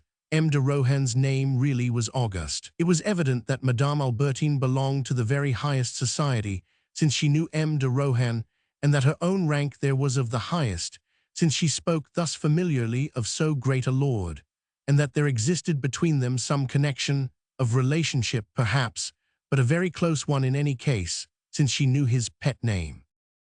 Two very severe duchesses, Mesdames de Choiseul and de Serent, often visited the community, whither they penetrated, no doubt, in virtue of the privileged magnate's muliers, and caused great consternation in the boarding school. When these two old ladies passed by, all the poor young girls trembled and dropped their eyes. Moreover, M. de Rohan, quite unknown to himself, was an object of attention to the schoolgirls.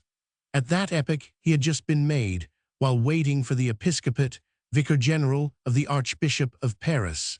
It was one of his habits to come tolerably often to celebrate the offices in the chapel of the nuns of the Petit Picpus. Not one of the young recluses could see him because of the serge curtain, but he had a sweet and rather shrill voice, which they had come to know and to distinguish.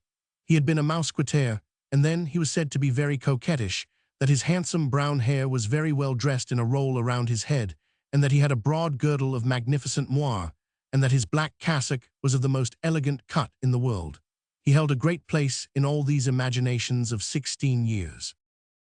Not a sound from without made its way into the convent, but there was one year when the sound of a flute penetrated thither. This was an event, and the girls who were at school there at the time still recall it. It was a flute which was played in the neighborhood. This flute always played the same air, an air which is very far away nowadays, Misérables, come rain o'er my soul, and it was heard 2 or 3 times a day. The young girls passed hours in listening to it, the vocal mothers were upset by it, brains were busy, punishments descended in showers. This lasted for several months. The girls were all more or less in love with the unknown musician. Each one dreamed that she was Zetelbay. The sound of the flute proceeded from the direction of the Rue Droitmer, and they would have given anything, compromised everything, attempted anything for the sake of seeing, of catching a glance, if only for a second, of the young man who played that flute so deliciously, and who, no doubt, played on all these souls at the same time. There were some who made their escape by a back door, and ascended to the 3rd story on the Rue Droitmer side, in order to attempt to catch a glimpse through the gaps. Impossible, one even went so far as to thrust her arm through the grating and to wave her white handkerchief. 2 were still bolder. They found means to climb on a roof, and risked their lives there, and succeeded at last in seeing the young man. He was an old immigré gentleman, blind and penniless, who was playing his flute in his attic in order to pass the time. Chapter 6. The Little Convent. In this enclosure of the Petit Picpus, there were 3 perfectly distinct buildings: the great convent, inhabited by the nuns, the boarding school, where the scholars were lodged, and lastly, what was called the Little Convent. It was a building with a garden, in which lived all sorts of aged nuns of various orders, the relics of cloisters destroyed in the Revolution, a reunion of all the black, grey, and white medleys of all communities and all possible varieties. What might be called, if such a coupling of words is permissible, a sort of Harlequin convent. When the Empire was established, all these poor old dispersed and exiled women had been accorded permission to come and take shelter under the wings of the Bernardines Benedictines. The government paid them a small pension. The ladies of the Petit Picpus received them cordially. It was a singular pell-mell. Each followed her own rule. Sometimes the pupils of the boarding school were allowed, as a great recreation, to pay them a visit. The result is that all those young memories have retained, among other souvenirs, that of Mother Saint Basil, Mother Saint Scholastique, and Mother Jacob. One of these refugees found herself almost at home. She was a nun of Saint Tora, the only one of her order who had survived. The ancient convent of the Ladies of Saint Tora occupied, at the beginning of the 18th century, this very house of the Petit Picpus, which belonged later to the Benedictines of Martin Verga. This holy woman, too poor to wear the magnificent habit of her order, which was a white robe with a scarlet scapulary, had piously put it on a little mannequin, which she exhibited with complacency and which she bequeathed to the house at her death. In 1824, only one nun of this order remained. Today, there remains only a doll. In addition to these worthy mothers, some old society women had obtained permission of the prioress, like Madame Albertine, to retire into the little convent. Among the number were Madame Beaufort de Hauteville and Marquise d'Affresny. Another was never known in the convent except by the formidable noise which she made when she blew her nose. The pupils called her Madame Carmini, Hubbub. About 1820 or 1821, Madame de Genlis, who was at that time editing a little periodical publication called L'Intrépide, asked to be allowed to enter the convent of the Petit Picpus as lady resident. The Duc d'Orléans recommended her. Uproar in the hive, the vocal mothers were all in a flutter. Madame de Genlis had made romances, but she declared that she was the first to detest them, and then she had reached her fierce stage of devotion. With the aid of God and of the prince she entered. She departed at the end of 6 or 8 months, alleging as a reason that there was no shade in the garden. The nuns were delighted. Although very old, she still played the harp and did it very well. When she went away, she left her mark in her cell. Madame de Genlis was superstitious and a Latinist. These two words furnish a tolerably good profile of her. A few years ago, they were still to be seen, pasted in the inside of a little cupboard in her cell in which she locked up her silverware and her jewels. These 5 lines in Latin, written with her own hand in red ink on yellow paper, and which, in her opinion, possessed the property of frightening away robbers. Imparibus meritis pendent tria corpora remis. Dismas et gesmas, media est divina potestas. Alta peti dismas, infelix, infima gesmas. Nos et res nostras conservit summa potestas. Hos versus dicas, ni tu ferto tua perdas. 15.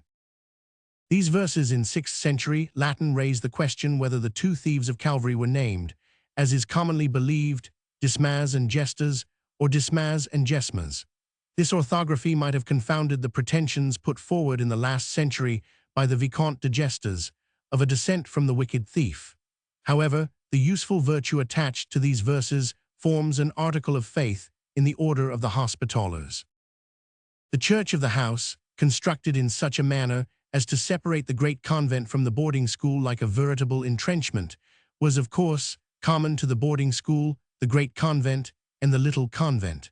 The public was even admitted by a sort of lazaretto entrance on the street. But all was so arranged that none of the inhabitants of the cloister could see a face from the outside world. Suppose a church whose choir is grasped in a gigantic hand and folded in such a manner as to form, not as in ordinary churches, a prolongation behind the altar, but a sort of hall or obscure cellar to the right of the officiating priest. Suppose this hall to be shut off by a curtain 7 feet in height, of which we have already spoken. In the shadow of that curtain, pile up on wooden stalls the nuns in the choir on the left, the schoolgirls on the right, the lay sisters and the novices at the bottom, and you will have some idea of the nuns of the Petit Picpus assisting at divine service. That cavern, which was called the choir, communicated with the cloister by a lobby. The church was lighted from the garden. When the nuns were present at services where their rule enjoined silence, the public was warned of their presence only by the folding seats of the stalls noisily rising and falling. Chapter 7. Some silhouettes of this darkness. During the 6 years which separate 1819 fro, the prioress of the Petit Picpus was Mademoiselle de Blemeur, whose name, in religion, was Mother Innocent. She came of the family of Marguerite de Blemeur, author of Lives of the Saints of the Order of Saint Benoit. She had been re-elected. She was a woman about 60 years of age, short, thick, singing like a cracked pot, says the letter which we have already quoted. An excellent woman, moreover, and the only merry one in the whole convent, and for that reason adored. She was learned, erudite, wise, competent, curiously proficient in history, crammed with Latin, stuffed with Greek, full of Hebrew, and more of a Benedictine monk than a Benedictine nun. The sub-prioress was an old Spanish nun, Mother Sinners, who was almost blind. The most esteemed among the vocal mothers were Mother Saint Honorine, the treasurer, Mother Saint Gertrude, the chief mistress of the novices, Mother Saint Ange, the assistant mistress, Mother Annunciation, the sacristan, Mother Saint Augustine, the nurse, the only one. The convent who was malicious. Then Mother Saint Mechtilde, Mademoiselle Gauvain, very young and with a beautiful voice. Mother des Anges, Mademoiselle Drouet, who had been in the convent of the Filsdia and in the convent du Tracer, between Geysers and Magny. Mother Saint Joseph, Mademoiselle de Cogaludo, Mother Saint Adelaide, Mademoiselle d'Auvergne, Mother Misericorde, Mademoiselle de Cifuentes, who could not resist austerities, Mother Compassion, Mademoiselle de la Miltière, received at the age of 60 in defiance of the rule, and very wealthy, Mother Providence, Mademoiselle de Laudinière, Mother Presentation, Mademoiselle de Sigenza, who was prioress in 1847, and finally, Mother Saint Céline, sister of the sculptor Siraki, who went mad, Mother Saint Chantal, Mademoiselle de Suzanne, who went mad. There was also, among the prettiest of them, a charming girl of 23, who was from the Isle de Bourbon, a descendant of the Chevalier Rose, whose name had been Mademoiselle Rose, and who was called Mother Assumption. Mother Saint Mechtilde, entrusted with the singing and the choir, was fond of making use of the pupils in this quarter. She usually took a complete scale of them, that is to say, 7, from 10 to 16 years of age, inclusive of assorted voices and sizes, whom she made sing standing, drawn up in a line, side by side, according to age, from the smallest to the largest. This presented to the eye something in the nature of a reed pipe of young girls, a sort of living panpipe made of angels. Those of the lay sisters whom the scholars loved most were Sister Euphrasie, Sister Saint Marguerite, Sister Saint Marthe, who was in her dotage, and Sister Saint Mitchell, whose long nose made them laugh. All these women were gentle with the children. The nuns were severe only towards themselves. No fire was lighted except in the school, and the food was choice compared to that in the convent. Moreover, they lavished 1,000 cares on their scholars. Only, when a child passed near a nun and addressed her, the nun never replied. This rule of silence had had this effect, that throughout the whole convent, speech had been withdrawn from human creatures and bestowed on inanimate objects. Now it was the church bell which spoke, now it was the gardener's bell, a very sonorous bell, placed beside the portress, and which was audible throughout the house, indicated by its varied peals, which formed a sort of acoustic telegraph, all the actions of material life which were to be performed, and summoned to the parlor, in case of need, such or such an inhabitant of the house. Each person and each thing had its own peal. The prioress had 1 and 1, the sub-prioress 1 and 2. 6-5 announced lessons, so that the pupils never said to go to lessons, but to go to 6-5. 4-4 was Madame de Genlis's signal. It was very often heard. 100 est le diable à quatre, it's the very deuce, said the uncharitable. 10 strokes announced a great event. It was the opening of the door of seclusion, a frightful sheet of iron bristling with bolts, which only turned on its hinges in the presence of the archbishop. With the exception of the archbishop and the gardener, no man entered the convent, as we have already said. The schoolgirls saw 2 others, one the chaplain, the Abbé Banez, old and ugly, whom they were permitted to contemplate in the choir, through a grating, the other the drawing master, M. Anciox, whom the letter, of which we have perused a few lines, calls M. Anciot and describes as a frightful old hunchback. It will be seen that all these men were carefully chosen. Such was this curious house. Chapter 8, Post-Corda Lapides. After having sketched its moral face, it will not prove unprofitable to point out, in a few words, its material configuration. The reader already has some idea of it. The convent of the Petit Picpus Saint-Antoine filled almost the whole of the vast trapezium, which resulted from the intersection of the Rue Polonceau, the Rue Droitmer, the Rue Petit Picpus, and the unused lane, called Rue Aumarais on old plans. These 4 streets surrounded this trapezium like a moat. The convent was composed of several buildings and a garden. The principal building, taken in its entirety, was a juxtaposition of hybrid constructions which, viewed from a bird's-eye view, outlined, with considerable exactness, a gibbet laid flat on the ground. The main arm of the gibbet occupied the whole of the fragment of the Rue Droitmer, comprised between the Rue Petit Picpus and the Rue Polonceau. The lesser arm was a lofty, grey, severe grated façade, which faced the Rue Petit-Picpus. The carriage entrance number 62 marked its extremity. Towards the center of this facade was a low, arched door, whitened with dust and ashes, where the spiders wove their webs, and which was open only for an hour or two on Sundays and on rare occasions when the coffin of a nun left the convent. This was the public entrance of the church. The elbow of the gibbet was a square hall which was used as the servants' hall and which the nuns called the buttery. In the main arm were the cells of the mothers, the sisters, and the novices. In the lesser arm lay the kitchens, the refectory, backed up by the cloisters and the church.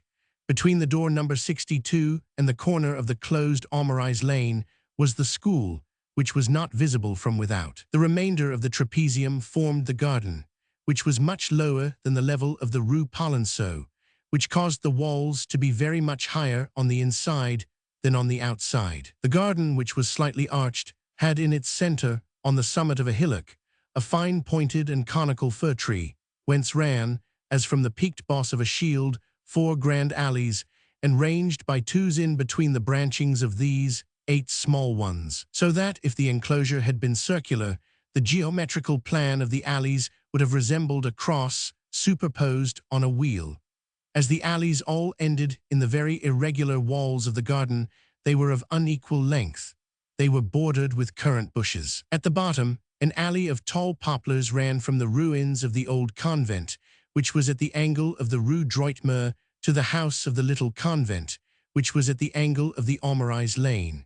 In front of the little convent was what was called the little garden. To this whole let the reader add a courtyard, all sorts of varied angles formed by the interior buildings, prison walls, the long black line of roofs, which bordered the other side of the Rue Polonceau for its sole perspective and neighborhood, and he will be able to form for himself a complete image of what the house of the Bernardines of the Petit-Picpus was 40 years ago. This holy house had been built on the precise site of a famous tennis ground of the 14th to the 16th century, which was called the tennis ground of the 11,000 devils. All these streets, moreover, were more ancient than Paris. These names, Droitmer and Aumarais, are very ancient. The streets which bear them are very much more ancient still. Aumarais Lane was called Mogout Lane. The Rue Droitmer was called the Rue des Eglantiers, for God opened flowers before man cut stones. Chapter 9. A Century Under a Gimp. Since we are engaged in giving details as to what the convent of the Petit-Picpus was in former times, and since we have ventured to open a window on that discreet retreat, the reader will permit us one other little digression, utterly foreign to this book, but characteristic and useful, since it shows that the cloister even has its original figures. In the little convent, there was a centenarian who came from the Abbey of Fontevrault. She had even been in society before the Revolution. She talked a great deal of M. de Miromesnil, keeper of the seals under Louis Roman XVI, and of a Presidentess Duplat with whom she had been very intimate. It was her pleasure and her vanity to drag in these names on every pretext. She told wonders of the Abbey of Fontevrault, that it was like a city, and that there were streets in the monastery. She talked with a Picard accent which amused the pupils. Every year she solemnly renewed her vows, and at the moment of taking the oath, she said to the priest, Monseigneur Saint Francois gave it to Monseigneur Saint Julian, Monseigneur Saint Julian gave it to Monseigneur Saint Eusebius, Monseigneur Saint Eusebius gave it to Monseigneur Saint Procopius, etc., etc., and thus I give it to you, Father. And the schoolgirls would begin to laugh, not in their sleeves, but under their veils, charming little stifled laughs which made the vocal mothers frown. On another occasion, the centenarian was telling stories. She said that in her youth the Bernardine monks were every whit as good as the Mousquetaires. It was a century which spoke through her, but it was the 18th century. She told about the custom of the 4 wines, which existed before the Revolution in Champagne and Bourgogne. When a great personage, a marshal of France, a prince, a duke, and a peer, traversed a town in Burgundy or Champagne, the city fathers came out to harangue him and presented him with 4 silver gondolas into which they had poured 4 different sorts of wine. On the first goblet this inscription could be read monkey wine, on the second lion wine, on the third sheep wine, on the fourth hog wine. These 4 legends express the 4 stages descended by the drunkard, The first, intoxication, which enlivens; the second, that which irritates; the third, that which dulls; and the fourth, that which brutalizes. In a cupboard under lock and key, she kept a mysterious object of which she thought a great deal. The rule of Fantine did not forbid this. She would not show this object to anyone. She shut herself up, which her rule allowed her to do, and hid herself every time that she desired to contemplate it. If she heard a footstep in the corridor, she closed the cupboard again as hastily as it was possible with her aged hands. As soon as it was mentioned to her, she became silent, she who was so fond of talking. The most curious were baffled by her silence, and the most tenacious by her obstinacy. Thus it furnished a subject of comment for all those who were unoccupied or bored in the convent. What could that treasure of the centenarian be, which was so precious and so secret? Some holy book, no doubt, some unique chaplet, some authentic relic. They lost themselves in conjectures.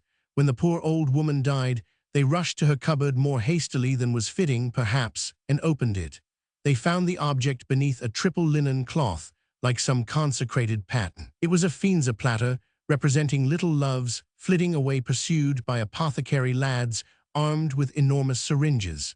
The chase abounds in grimaces and in comical postures. One of the charming little loves is already fairly spitted. He is resisting, fluttering his tiny wings and still making an effort to fly, but the dancer is laughing with a satanical air. Moral: love conquered by the colic. This platter, which is very curious, and which had possibly the honor of furnishing Molière with an idea, was still in existence in September 1845. It was for sale by a bric-à-brac merchant in the Boulevard Beaumarchais. This good old woman would not receive any visits from outside because, said she, the parlor is too gloomy. Chapter 10. Origin of the Perpetual Adoration. However, this almost sepulchral parlor, of which we have sought to convey an idea, is a purely local trait, which is not reproduced with the same severity in other convents. At the convent of the Rue du Temple, in particular, which belonged in truth to another order, the black shutters were replaced by brown curtains, and the parlor itself was a salon with a polished wood floor, whose windows were draped in white muslin curtains and whose walls admitted all sorts of frames, a portrait of a Benedictine nun with unveiled face, painted bouquets, and even the head of a Turk. It is in that garden of the Temple convent that stood that famous chestnut tree which was renowned as the finest and the largest in France, and which bore the reputation among the good people of the 18th century of being the father of all the chestnut trees of the realm. As we have said, this convent of the Temple was occupied by Benedictines of the Perpetual Adoration, Benedictines quite different from those who depended on Citox. This order of the Perpetual Adoration is not very ancient and does not go back more than 200 years. In 1649, the Holy Sacrament was profaned on two occasions a few days apart, in two churches in Paris, at Saint Sulpice and at Saint Jean-en-Grève, a rare and frightful sacrilege which set the whole town in an uproar. The prior and vicar general of Saint-Germain-des-Prés, ordered a solemn procession of all his clergy, in which the Pope's nuncio officiated.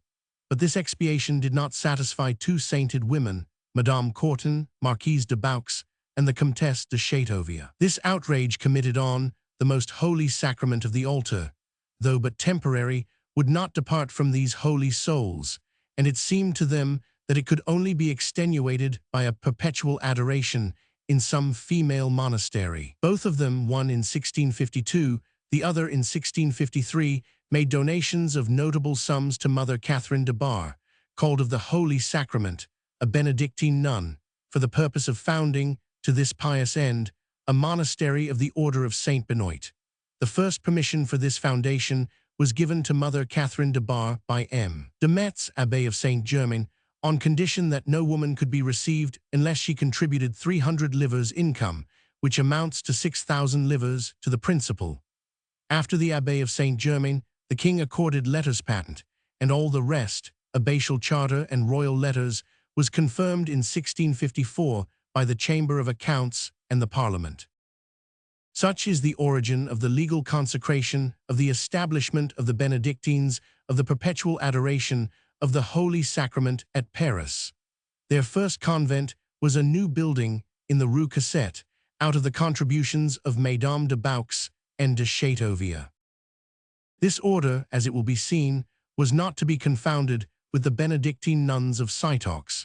It mounted back to the Abbey of Saint-Germain-des-Prés in the same manner that the Ladies of the Sacred Heart go back to the General of the Jesuits and the Sisters of Charity to the General of the Lazarists. It was also totally different from the Bernardines of the Petit Picpus, whose interior we have just shown. In 1657, Pope Alexander Roman VII had authorized, by a special brief, the Bernardines of the Rue Petit Picpus to practice the perpetual adoration like the Benedictine nuns of the Holy Sacrament, but the two orders remained distinct nonetheless. Chapter 11. End of the Petit Picpus. At the beginning of the Restoration, the convent of the Petit Picpus was in its decay.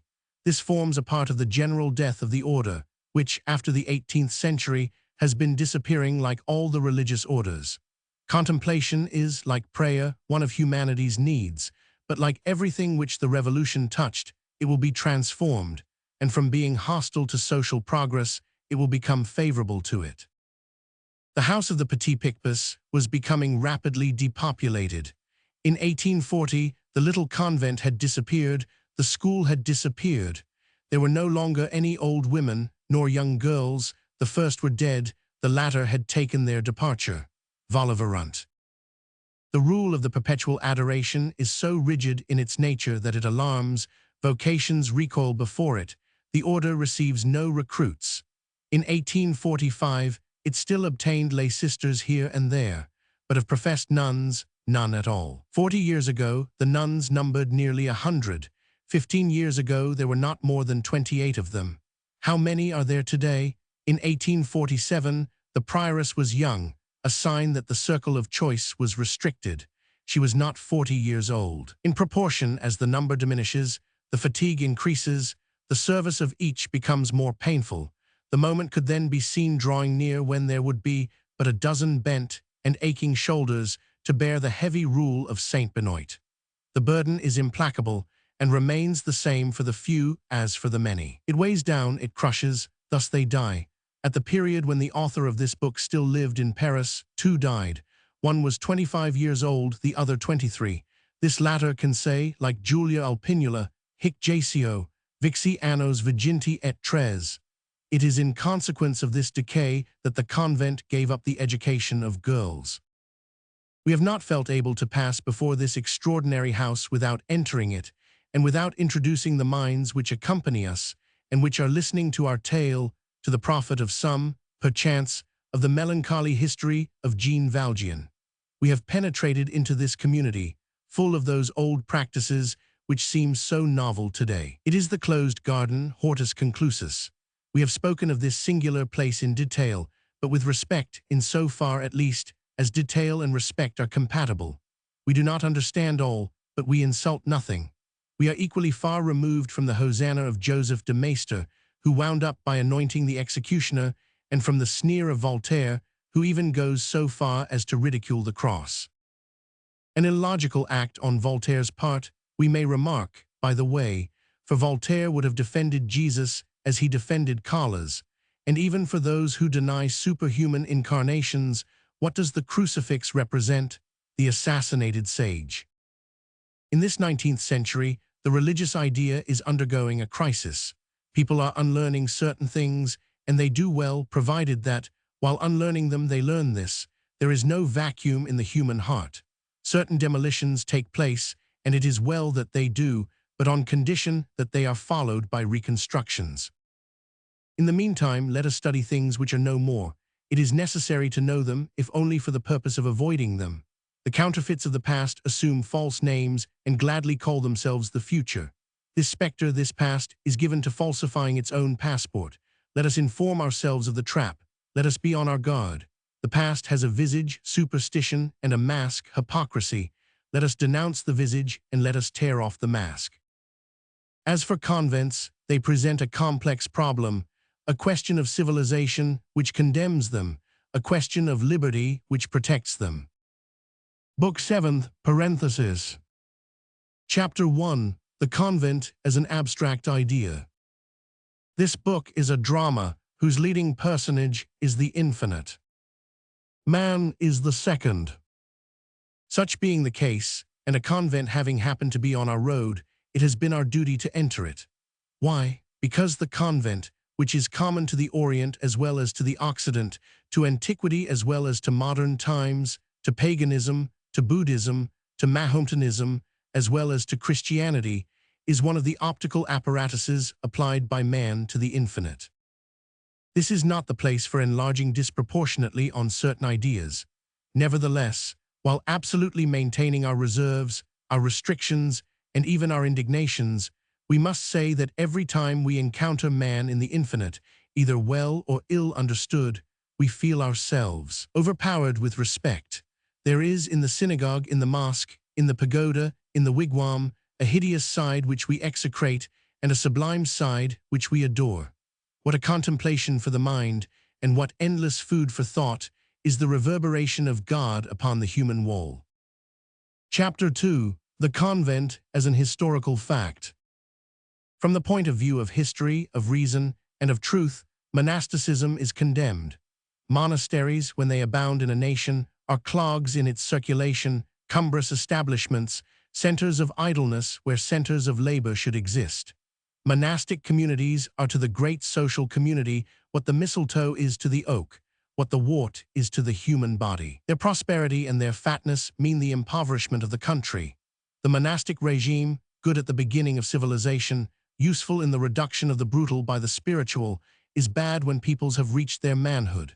Moreover, when it becomes relaxed, and when it enters into its period of disorder, it becomes bad for the very reasons which rendered it salutary in its period of purity, because it still continues to set the example.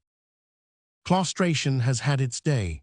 Cloisters, useful in the early education of modern civilization, have embarrassed its growth and are injurious to its development. So far as institution and formation with relation to man are concerned, monasteries, which were good in the 10th century, questionable in the 15th, are detestable in the 19th. The leprosy of monasticism has gnawed nearly to a skeleton two wonderful nations, Italy and Spain, the one the light, the other the splendor of Europe for centuries, and at the present day, these two illustrious peoples are but just beginning to convalesce, thanks to the healthy and vigorous hygiene of 1789 alone.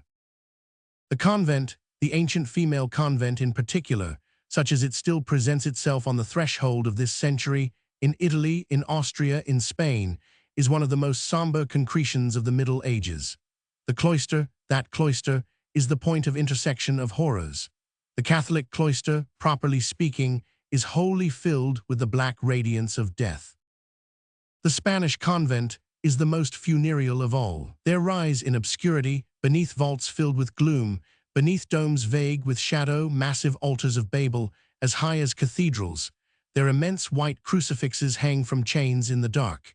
There are extended, all nude on the ebony, great Christs of ivory, more than bleeding, bloody, hideous and magnificent, with their elbows displaying the bones, their knee-pans showing their integuments, their wounds showing their flesh, crowned with silver thorns, nailed with nails of gold, with blood drops of rubies on their brows, and diamond tears in their eyes. The diamonds and rubies seem wet, and make veiled beings in the shadow below weep, their sides bruised with the hair shirt and their iron-tipped scourges, their breasts crushed with wicker hurdles, their knees excoriated with prayer, women who think themselves wives, specters who think themselves seraphim. Do these women think? No. Have they any will? No. Do they love? No. Do they live? No. Their nerves have turned to bone, their bones have turned to stone. Their veil is of woven night. Their breath under their veil resembles the indescribably tragic respiration of death. The abbess, a spectre, sanctifies them and terrifies them. The Immaculate One is there, and very fierce. Such are the ancient monasteries of Spain, lyres of terrible devotion, caverns of virgins, ferocious places. Catholic Spain is more Roman than Rome herself. The Spanish convent was, above all others, the Catholic convent. There was a flavor of the Orient about it.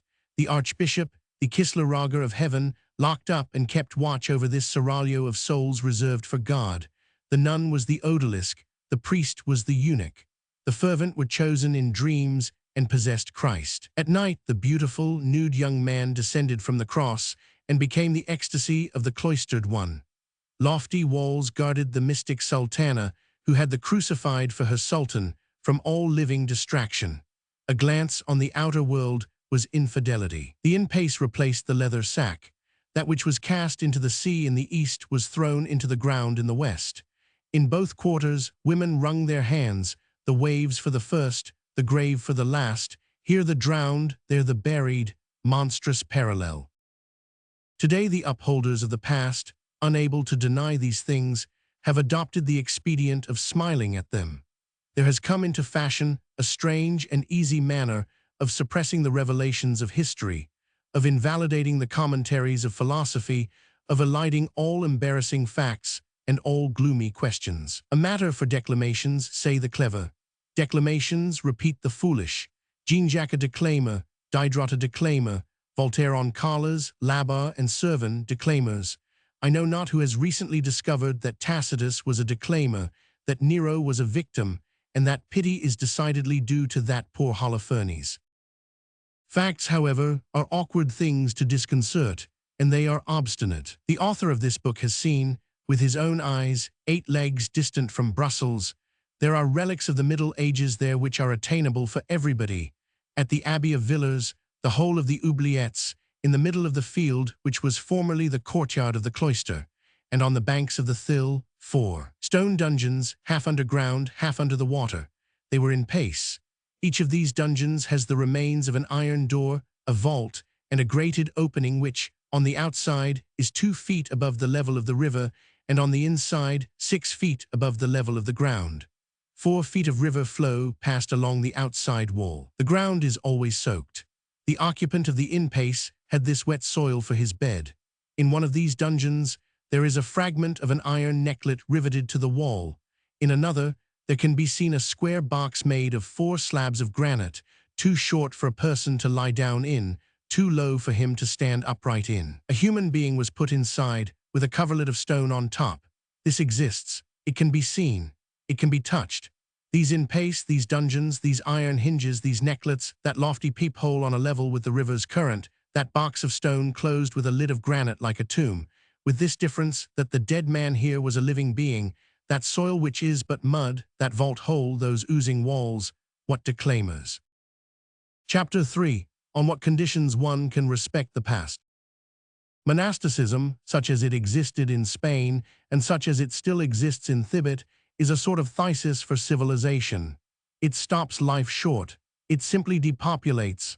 Claustration, castration, it has been the scourge of Europe. Add to this the violence so often done to the conscience, the forced vocations, feudalism bolstered up by the cloister, the right of the firstborn pouring the excess of the family into monasticism, the ferocities of which we have just spoken, the in-pace, the closed mouths, the walled-up brains, so many unfortunate minds placed in the dungeon of eternal vows, the taking of the habit, the interment of living souls. Add individual tortures to national degradations, and whoever you may be, you will shudder before the frock and the veil, those 2 winding sheets of human devising. Nevertheless, at certain points, and in certain places, in spite of philosophy, in spite of progress, the spirit of the cloister persists in the midst of the 19th century, and a singular ascetic recrudescence is, at this moment, astonishing the civilized world. The obstinacy of antiquated institutions in perpetuating themselves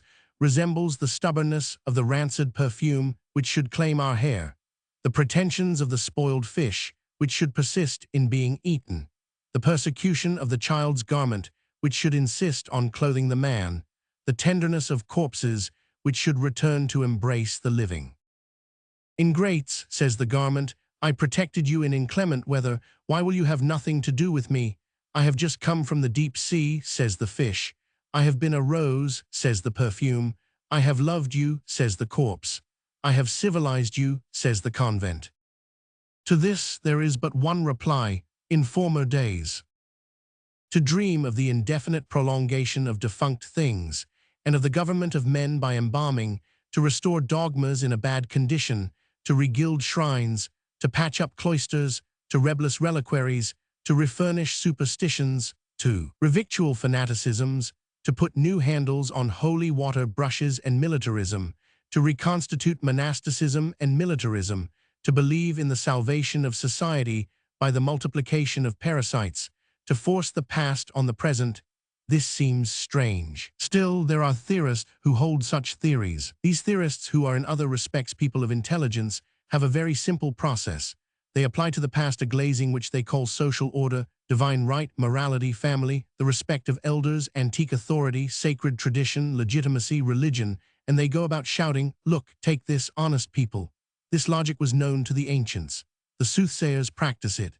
They rubbed a black heifer over with chalk and said, "She is white, bos cretatus." As for us, we respect the past here and there, and we spare it, above all, provided that it consents to be dead. If it insists on being alive, we attack it, and we try to kill it. Superstitions, bigotries, affected devotion, prejudices, those forms, all forms as they are tenacious of life. They have teeth and nails in their smoke, and they must be clasped close, body to body, and war must be made on them, and that without truce, for it is one of the fatalities of humanity to be condemned to eternal combat with phantoms. It is difficult to seize darkness by the throat and to hurl it to the earth. A convent in France, in the broad daylight of the 19th century, is a college of owls facing the light. A cloister caught in the very act of asceticism, in the very heart of the city of '89 and of 1830 and of 1848, Rome blossoming out in Paris, is an anachronism. In ordinary times, in order to dissolve an anachronism and to cause it to vanish, one has only to make it spell out the date. But we are not in ordinary times. Let us fight. Let us fight, but let us make a distinction. The peculiar property of truth is never to commit excesses. What need has it of exaggeration? There is that which it is necessary to destroy, and there is that which it is simply necessary to elucidate and examine. What a force is kindly and serious examination. Let us not apply a flame where only a light is required. So given the 19th century, we are opposed, as a general proposition, and among all peoples, in Asia as well as in Europe, in India as well as in Turkey, to ascetic claustration. Whoever says cloister says marsh. Their putrescence is evident, their stagnation is unhealthy, their fermentation infects people with fever and etiolates them, their multiplication becomes a plague of Egypt. We cannot think without affright of those lands where fakirs, bonzes, santons, Greek monks, marabouts, talapoins, and dervishes multiply even like swarms of vermin. This said, the religious question remains. This question has certain mysterious, almost formidable sides. May we be permitted to look at it fixedly. Chapter 4. The Convent from the Point of View of Principles. Men unite themselves and dwell in communities. By virtue of what right? By virtue of the right of association. They shut themselves up at home. By virtue of what right? By virtue of the right which every man has to open or shut his door. They do not come forth. By virtue of what right? By virtue of the right to go and come, which implies the right to remain at home. There at home, what do? They speak in low tones, they drop their eyes, they toil. They renounce the world, towns, sensualities, pleasures, vanities, pride, interests. They are clothed in coarse woolen or coarse linen. Not one of them possesses in his own right anything whatever. On entering there, each one who is rich makes himself poor. What he has, he gives to all.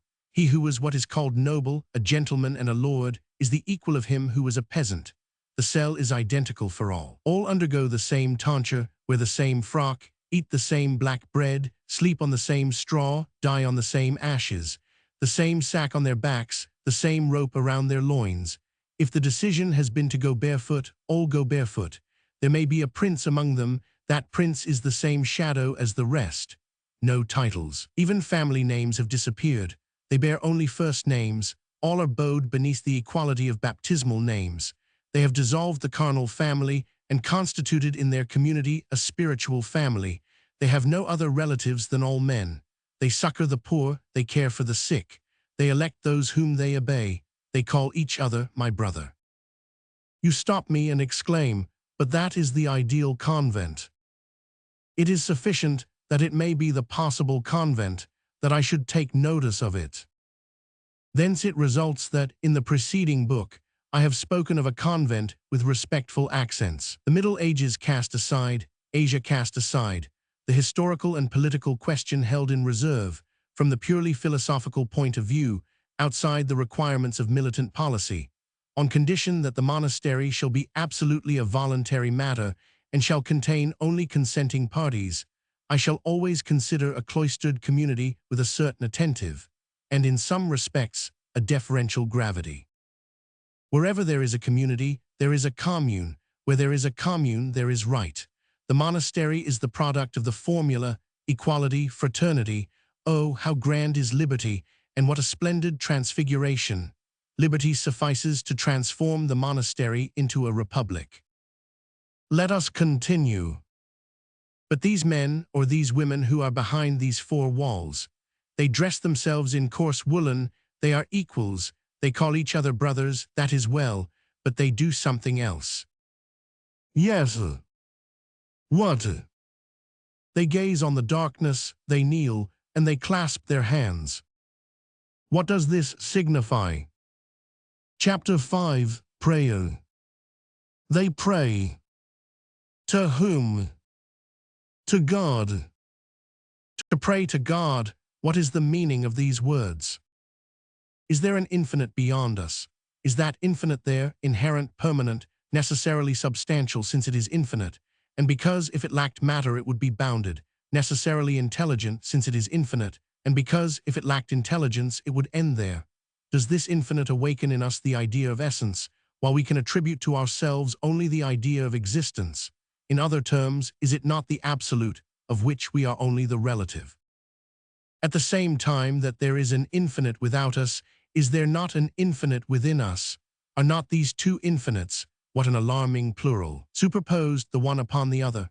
Is not this second infinite, so to speak, subjacent to the first? Is it not the latter's mirror, reflection, echo, an abyss which is concentric with another abyss? Is this second infinity intelligent also? Does it think? Does it love? Does it will? If these two infinities are intelligent, each of them has a will principle, and there is an I in the upper infinity as there is an I in the lower infinity. The I below is the soul, the I on high is God. To place the infinity here below in contact, by the medium of thought, with the infinity on high, is called praying. Let us take nothing from the human mind. To suppress is bad. We must reform and transform.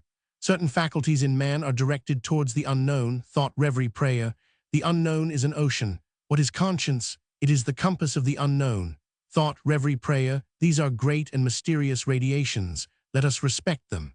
Whither go these majestic irradiations of the soul? Into the shadow, that is to say, to the light. The grandeur of democracy is to disown nothing and to deny nothing of humanity. Close to the right of the man, beside it, at the least, there exists the right of the soul. To crush fanaticism and to venerate the infinite, such is the law. Let us not confine ourselves to prostrating ourselves before the tree of creation and to the contemplation of its branches full of stars. We have a duty to labor over the human soul, to defend the mystery against the miracle, to adore the incomprehensible and reject the absurd, to admit, as an inexplicable fact, only what is necessary to purify belief, to remove superstitions from above religion, to clear God of caterpillars. Chapter 6. The Absolute Goodness of Prayer. With regard to the modes of prayer, all are good, provided that they are sincere. Turn your book upside down and be in the infinite. There is, as we know, a philosophy which denies the infinite.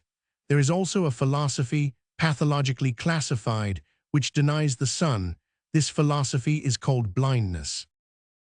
To erect a sense which we lack into a source of truth is a fine blind man's self-sufficiency. The curious thing is the haughty, superior, and compassionate airs which this groping philosophy assumes towards the philosophy which beholds God. One fancies he hears a mole crying, "I pity them with their sun." There are, as we know, powerful and illustrious atheists.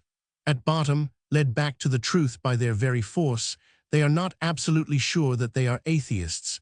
It is with them only a question of definition, and in any case, if they do not believe in God, being great minds, they prove God.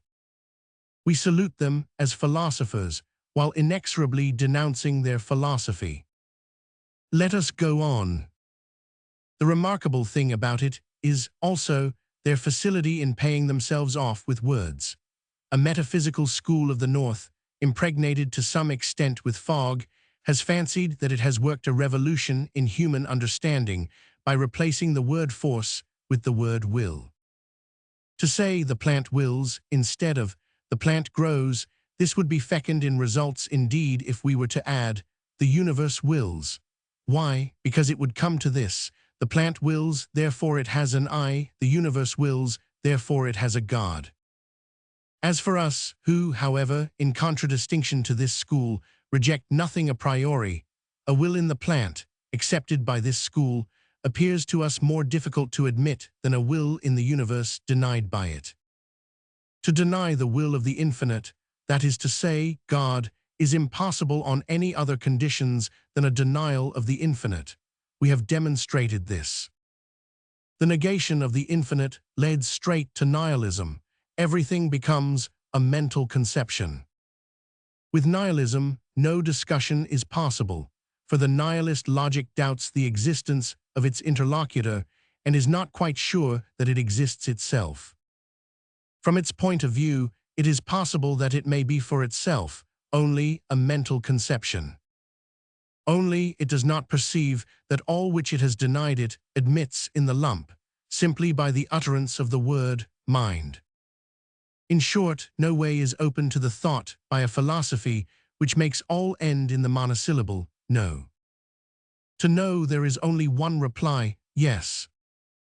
Nihilism has no point. There is no such thing as nothingness.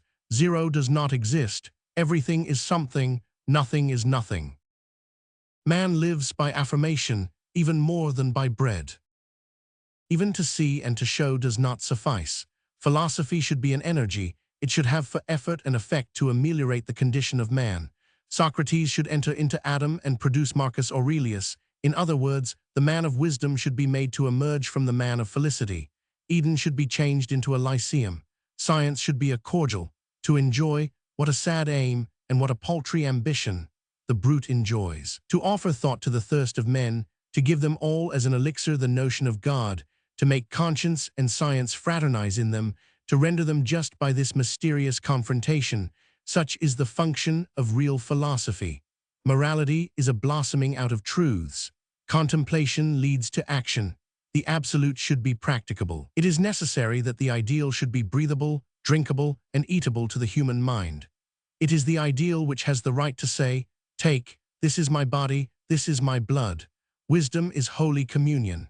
It is on this condition that it ceases to be a sterile love of science and becomes the one and sovereign mode of human rallying, and that philosophy herself is promoted to religion. Philosophy should not be a corbel erected on mystery to gaze upon it at its ease, without any other result than that of being convenient to curiosity. For our part, adjourning the development of our thought to another occasion, we will confine ourselves to saying that we neither understand man as a point of departure nor progress as an end, without those two forces which are their two motors, faith and love. Progress is the goal, the ideal is the type. What is this ideal? It is God. Ideal, absolute, perfection, infinity, identical words. Chapter 7. Precautions to be observed in blame. History and philosophy have eternal duties, which are, at the same time, simple duties: to combat Caiaphas the high priest, Draco the lawgiver, Trimalchion the legislator, Tiberius the emperor. This is clear, direct, and limpid, and offers no obscurity. But the right to live apart, even with its inconveniences and its abuses, insists on being stated and taken into account. Cenobitism is a human problem. When one speaks of convents, those abodes of error, but of innocence, of aberration, but of goodwill, of ignorance, but of devotion, of torture, but of martyrdom, it always becomes necessary to say either yes or no. A convent is a contradiction. Its object, salvation; its means thereto, sacrifice. The convent is supreme egoism, having for its result supreme abnegation. To abdicate with the object of reigning seems to be the device of monasticism. In the cloister, one suffers in order to enjoy. One draws a bill of exchange on death. One discounts in terrestrial gloom celestial light. In the cloister, hell is accepted in advance as a post-obit on paradise. The taking of the veil or the frock is a suicide paid for with eternity. It does not seem to us that on such a subject mockery is permissible. All about it is serious, the good as well as the bad. The just man frowns, but never smiles with a malicious sneer. We understand wrath, but not malice. Chapter 8, Faith Law. A few words more. We blame the church when she is saturated with intrigues. We despise the spiritual, which is harsh toward the temporal, but we everywhere honor the thoughtful man. We salute the man who kneels. A faith, this is a necessity for man. Woe to him who believes nothing. One is not unoccupied because one is absorbed. There is visible labor and invisible labor. To contemplate is to labor, to think is to act. Folded arms toil, clasped hands work. A gaze fixed on heaven is a work. Thales remained motionless for 4 years. He founded philosophy. In our opinion, cenobites are not lazy men, and recluses are not idlers. To meditate on the shadow is a serious thing. Without invalidating anything that we have just said, we believe that a perpetual memory of the tomb is proper for the living. On this point, the priest and the philosopher agree. We must die. The Abbé de la Trappe replies to Horace. To mingle with one's life a certain presence of the sepulchre, this is the law of the sage, and it is the law of the ascetic. In this respect, the ascetic and the sage converge. There is a material growth, we admit it. There is a moral grandeur, we hold to that. Thoughtless and vivacious spirits say, what is the good of those motionless figures on the side of mystery? What purpose do they serve? What do they do? Alas, in the presence of the darkness which environs us and which awaits us, in our ignorance of what the immense dispersion will make of us, we reply, there is probably no work more divine than that performed by these souls. And we add, there is probably no work which is more useful. There certainly must be some who pray constantly for those who never pray at all. In our opinion, the whole question lies in the amount of thought that is mingled with prayer. Leibniz praying is grand, Voltaire adoring is fine. Dio erexit Voltaire. We are for religion as against religions. We are of the number who believe in the wretchedness of orisons and the sublimity of prayer. Moreover, at this minute which we are now traversing, a minute which will not, fortunately, leave its impress on the 19th century, at this hour, when so many men have low brows and souls but little elevated, among so many mortals whose morality consists in enjoyment, and who are busied with the brief and misshapen things of matter, whoever exiles himself seems worthy of veneration to us. The monastery is a renunciation. Sacrifice wrongly directed is still sacrifice. To mistake a grave error for a duty has a grandeur of its own.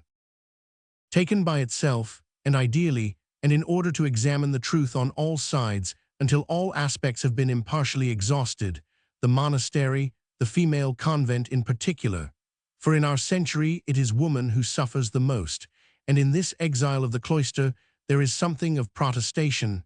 The female convent has incontestably a certain majesty. This cloistered existence which is so austere, so depressing, a few of whose features we have just traced, is not life, for it is not liberty, it is not the tomb, for it is not plenitude. It is the strange place whence one beholds, as from the crest of a lofty mountain, on one side the abyss, where we are, on the other, the abyss whither we shall go.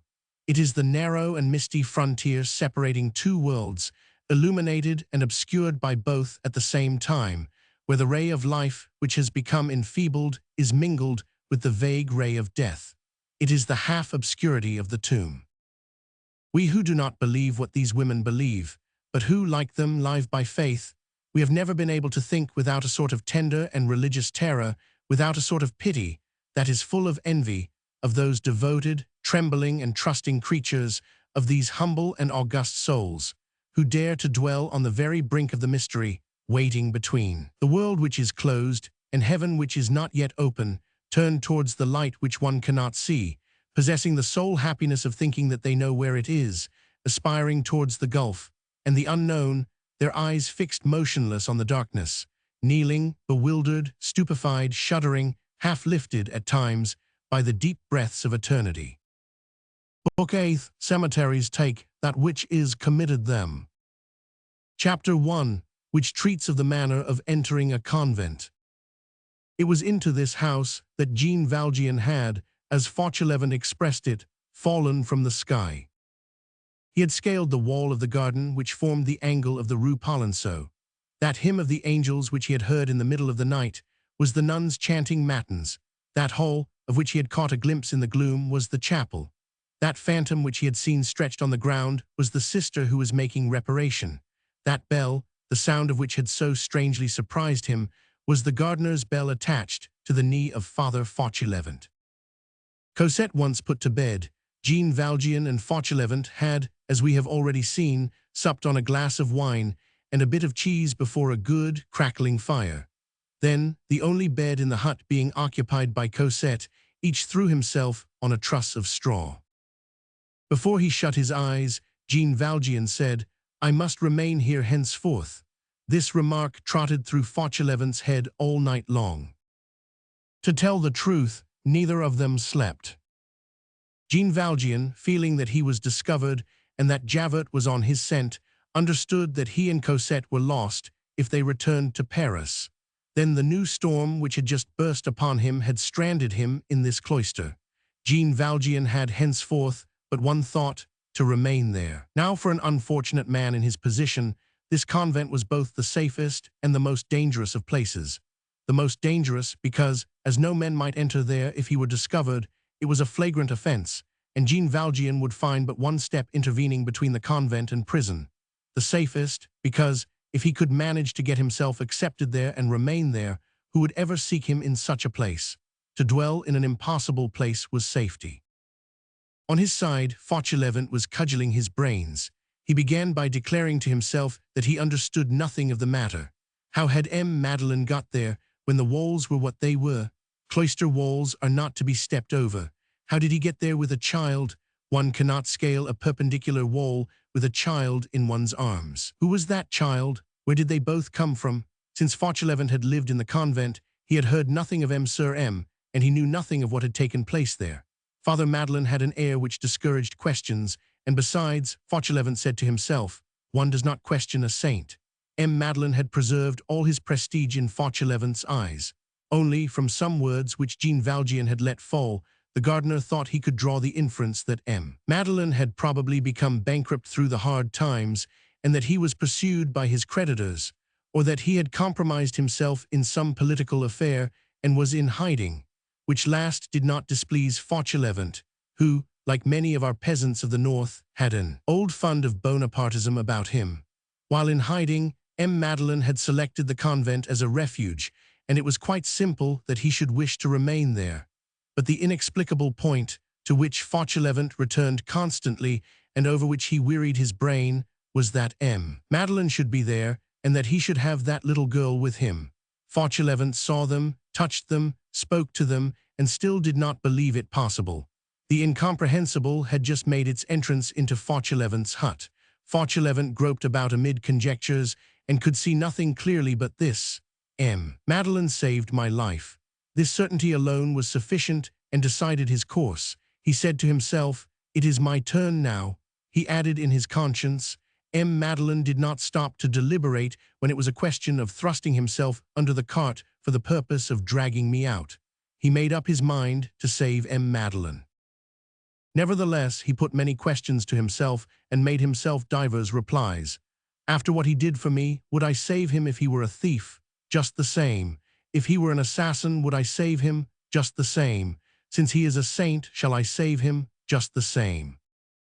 But what a problem it was to manage to have him remain in the convent. Fauchelevent did not recoil in the face of this almost chimerical undertaking. This poor peasant of Picardy, without any other ladder than his self-devotion, his good will, and a little of that old rustic cunning, on this occasion enlisted in the service of a generous enterprise, undertook to scale the difficulties of the cloister and the steep escarpments of the rule of Saint Benoit. Father Fauchelevent was an old man who had been an egoist all his life, and who, towards the end of his days, halt, infirm, with no interest left to him in the world, found it sweet to be grateful, and perceiving a generous action to be performed, flung himself upon it like a man, who at the moment when he is dying should find close to his hand a glass of good wine which he had never tasted, and should swallow it with avidity. We may add that the air which he had breathed for many years in this convent had destroyed all personality in him, and had ended by rendering a good action of some kind absolutely necessary to him. So he took his resolve to devote himself to Madeleine. We have just called him a poor peasant of Picardy. That description is just, but incomplete. At the point of this story which we have now reached, a little of Father Fauchelevent's physiology becomes useful. He was a peasant, but he had been a notary, which added trickery to his cunning and penetration to his ingenuousness. Having, through various causes, failed in his business, he had descended to the calling of a carter and a laborer. But in spite of oaths and lashings, which horses seem to require, something of the notary had lingered in him. He had some natural wit, he talked good grammar, he conversed, which is a rare thing in a village, and the other peasants said of him, he talks almost like a gentleman with a hat. Fauchelevent belonged, in fact, to that species, which the impertinent and flippant vocabulary of the last century qualified as demi-bourgeois, demi-lout, and which the metaphors showered by the chateau upon the thatched cottage ticketed in the pigeonhole of the plebeian, rather rustic, rather citified, pepper and salt. Fauchelevent, though sorely tried and harshly used by fate, worn out, a sort of poor, threadbare old soul, was, nevertheless, an impulsive man and extremely spontaneous in his actions, a precious quality which prevents one from ever being wicked. His defects and his vices, for he had some, were all superficial. In short, his physiognomy was of the kind which succeeds with an observer. His aged face had none of those disagreeable wrinkles at the top of the forehead, which signify malice or stupidity. At daybreak, Father Fauchelevent opened his eyes, after having done an enormous deal of thinking, and beheld Madeleine seated on his truss of straw and watching Cosette's slumbers. Fauchelevent sat up and said, "Now that you are here, how are you going to contrive to enter?" This remark summed up the situation and aroused Jean Valjean from his reverie. The two men took counsel together. "In the first place," said Fauchelevent, "you will begin by not setting foot outside of this chamber, either you or the child. One step in the garden, and we are done for." "That is true." "Monsieur Madeleine," resumed Fauchelevent, "you have arrived at a very auspicious moment, I mean to say a very inauspicious moment. One of the ladies is very ill. This will prevent them from looking much in our direction. It seems that she is dying. The prayers of the 40 hours are being said. The whole community is in confusion. That occupies them. The one who is on the point of departure is a saint. In fact, we are all saints here. All the difference between them and me is that they say our cell, and that I say my cabin. The prayers for the dying are to be said, and then the prayers for the dead. We shall be at peace here for today, but I will not answer for tomorrow." "Still," observed Jean Valjean, "this cottage is in the niche of the wall. It is hidden by a sort of ruin. There are trees. It is not visible from the convent. And I add that the nuns never come near it." "Well," said Jean Valjean. The interrogation mark, which accentuated this "well" signified, "It seems to me that one may remain concealed here." It was to this interrogation point that Fauchelevent responded. "There are the little girls." "What little girls?" asked Jean Valjean. Just as Fauchelevent opened his mouth to explain the words which he had uttered, a bell emitted one stroke. "The nun is dead," said he. "There is the knell." And he made a sign to Jean Valjean to listen. The bell struck a second time. It is the knell, Monsieur Madeleine. The bell will continue to strike once a minute for 24 hours until the body is taken from the church. You see, they play. At recreation hours it suffices to have a ball roll aside, to send them all hither, in spite of prohibitions, to hunt and rummage for it all about here. Those cherubs are devils. Who? Asked Jean Valjean. The little girls. You would be very quickly discovered. They would shriek, "Oh, a man! There is no danger today. There will be no recreation hour. The day will be entirely devoted to prayers. You hear the bell. As I told you, a stroke each minute. It is the death knell." "I understand, Father Fauchelevent. There are pupils." And Jean Valjean thought to himself, "Here is Cosette's education already provided." Fauchelevent exclaimed, "Pardon, there are little girls indeed, and they would bawl around you, and they would rush off. To be a man here is to have the plague. You see how they fasten a bell to my paw as though I were a wild beast." Jean Valjean fell into more and more profound thought. "This convent would be our salvation," he murmured. Then he raised his voice. "Yes, the difficulty is to remain here." "No," said Fauchelevent, "the difficulty is to get out." Jean Valjean felt the blood rush back to his heart. "To get out?" "Yes, Monsieur Madeleine. In order to return here, it is first necessary to get out." And after waiting until another stroke of the knell had sounded, Fauchelevent went on. "You must not be found here in this fashion. Whence come you?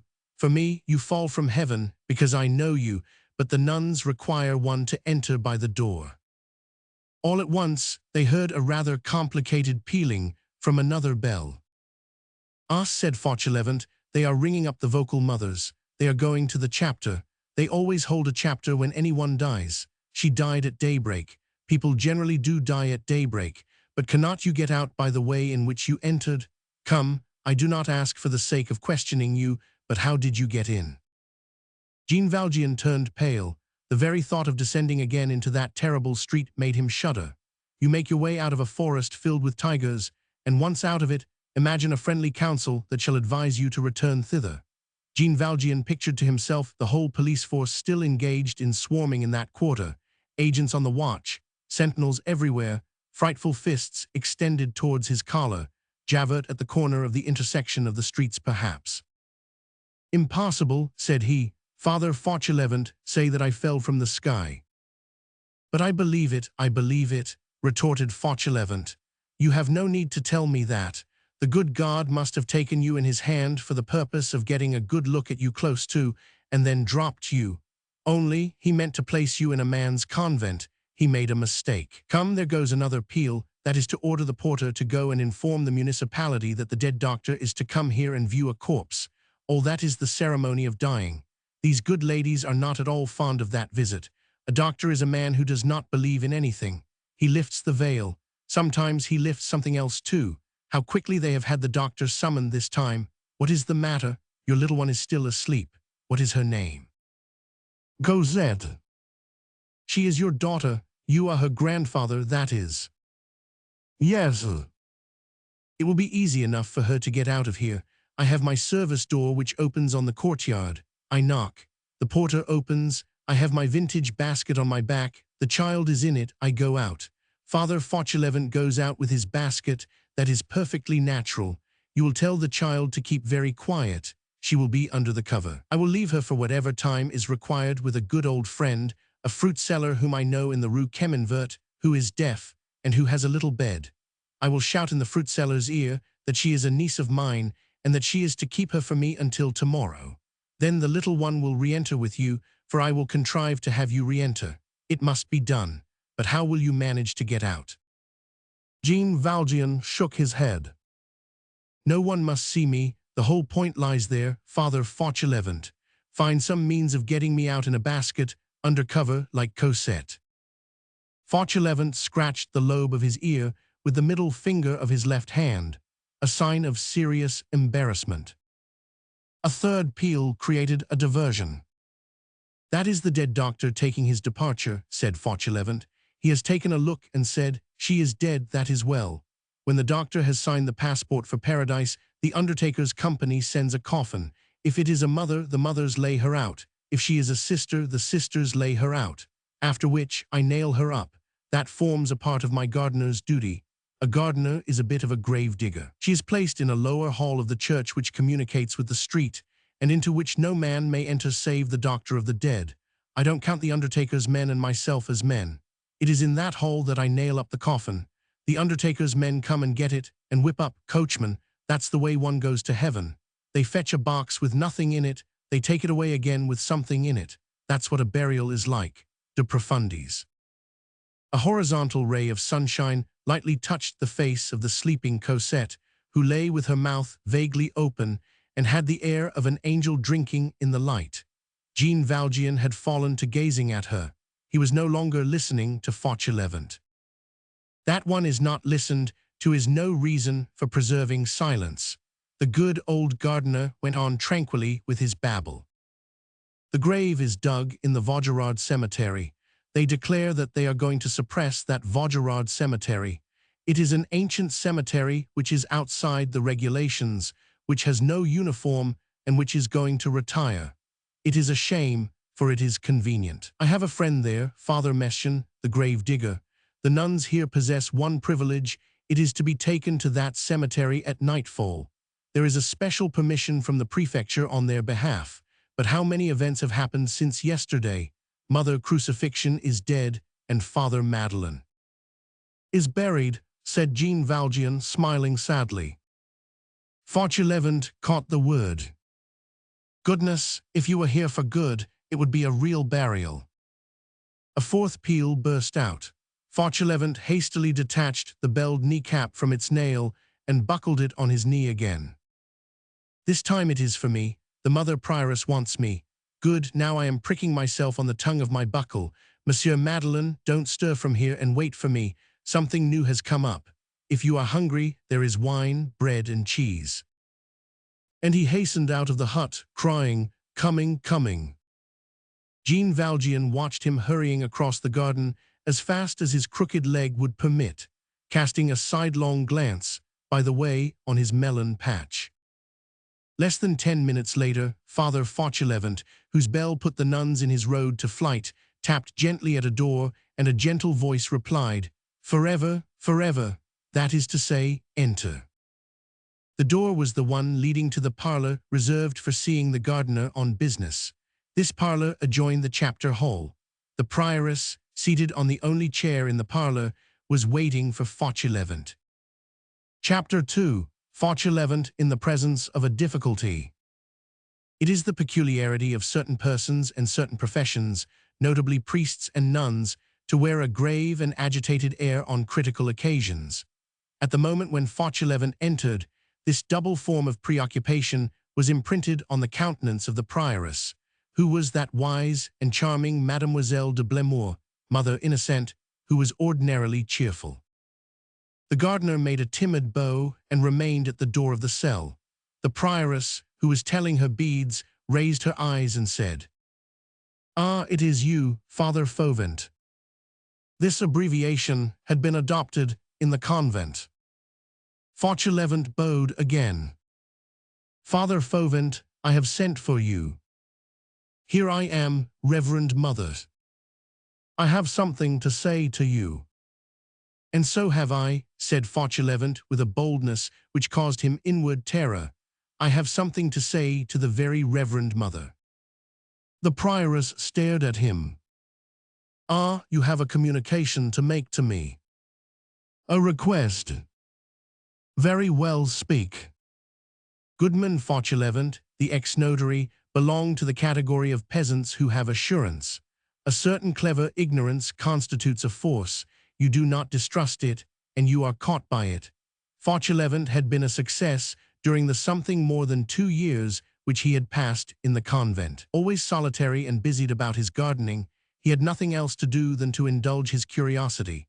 As he was at a distance from all those veiled women passing to and fro, he saw before him only an agitation of shadows.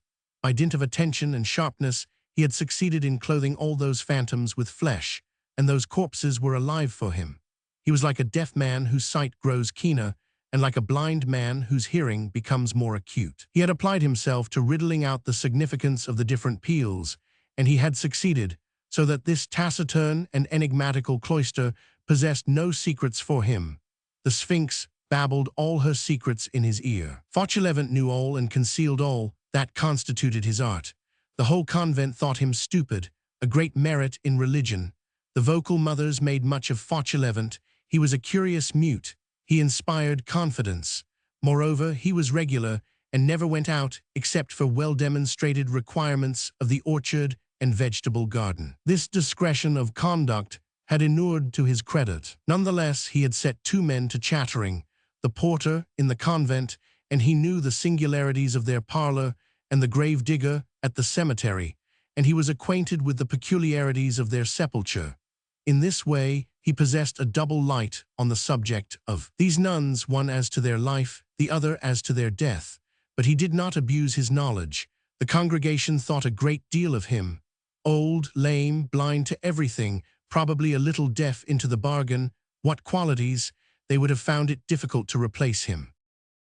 The goodman, with the assurance of a person who feels that he is appreciated, entered into a rather diffuse and very deep rustic harangue to the Reverend Prioress. He talked a long time about his age, his infirmities, the surcharge of years counting double for him henceforth, of the increasing demands of his work, of the great size of the garden, of nights which must be passed, like the last, for instance, when he had been obliged to put straw mats over the melon beds because of the moon, and he wound up as follows: that he had a brother. The prioress made a movement, a brother no longer young, a second movement on the part of the prioress, but one expressive of reassurance, that, if he might be permitted, this brother would come and live with him and help him, that he was an excellent gardener, that the community would receive from him good service, better than his own, that, otherwise, if his brother were not admitted, as he, the elder, felt that his health was broken and that he was insufficient for the work, he should be obliged, greatly to his regret, to go away, and that his brother had a little daughter whom he would bring with him, who might be reared for God in the house, and who might, who knows, become a nun some day. When he had finished speaking, the prioress stayed the slipping of her rosary between her fingers and said to him, "Could you procure a stout iron bar between now and this evening?" "For what purpose?" "To serve as a lever." "Yes, Reverend Mother," replied Fauchelevent. The prioress, without adding a word, rose and entered the adjoining room, which was the hall of the chapter, and where the vocal mothers were probably assembled. Fauchelevent was left alone. Chapter 3. Mother Innocent. About a quarter of an hour elapsed. The prioress returned and seated herself once more on her chair. The two interlocutors seemed preoccupied. We will present a stenographic report of the dialogue which then ensued, to the best of our ability. Father Fauvent. Reverend Mother. Do you know the chapel? I have a little cage there, where I hear the Mass and the offices. And you have been in the choir, in pursuance of your duties. 2 or 3 times. There is a stone to be raised. Heavy. The slab of the pavement which is at the side of the altar. The slab which closes the vault. Yes. It would be a good thing to have 2 men for it. Mother Ascension, who is as strong as a man, will help you. A woman is never a man. We have only a woman here to help you. Each one does what he can. Because Dom Mabillon gives 417 epistles of Saint Bernard, while Merlonus Horstius only gives 367, I do not despise Merlonus Horstius. Neither do I. Merit consists in working according to one's strength. A cloister is not a dockyard. And a woman is not a man, but my brother is the strong one though. And can you get a lever? That is the only sort of key that fits that sort of door. There is a ring in the stone. I will put the lever through it. And the stone is so arranged that it swings on a pivot. That is good, Reverend Mother, I will open the vault. And the 4 mother presenters will help you. And when the vault is open, it must be closed again. Will that be all? No. Give me your orders, very Reverend Mother. Fauvent, we have confidence in you. I am here to do anything you wish. And to hold your peace about everything. Yes, Reverend Mother. When the vault is open, I will close it again. But before that, what, Reverend Mother?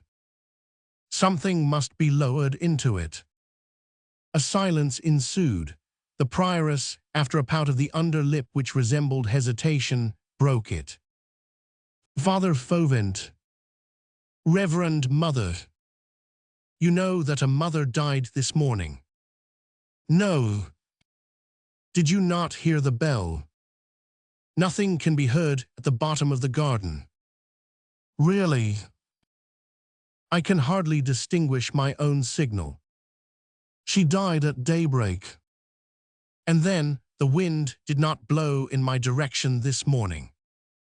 It was Mother Crucifixion, a blessed woman. The prioress paused, moved her lips as though in mental prayer, and resumed. 3 years ago, Madame de Béthune, a Jansenist, turned Orthodox, merely from having seen Mother Crucifixion at prayer. Ah yes, now I hear the knell, Reverend Mother. The mothers have taken her to the dead room, which opens on the church. I know. No other man than you can or must enter that chamber. See to that. A fine sight it would be to see a man enter the dead room. More often. Hey. More often. What do you say? I say more often. More often than what? Reverend Mother, I did not say more often than what, I said more often.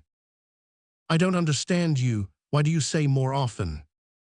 In order to speak like you, Reverend Mother. But I did not say more often. At that moment, 9 o'clock struck. At 9 o'clock in the morning, and at all hours, praised and adored be the most holy sacrament of the altar, said the prioress. Amen, said Fauchelevent. The clock struck opportunely. It cut more often short. It is probable that had it not been for this, the prioress and Fauchelevent would never have unraveled that skein. Fauchelevent mopped his forehead. The prioress indulged in another little inward murmur, probably sacred, then raised her voice. In her lifetime, Mother Crucifixion made converts. After her death, she will perform miracles. She will, replied Father Fauchelevent, falling into step and striving not to flinch again. Father Fauvent, the community has been blessed in Mother Crucifixion.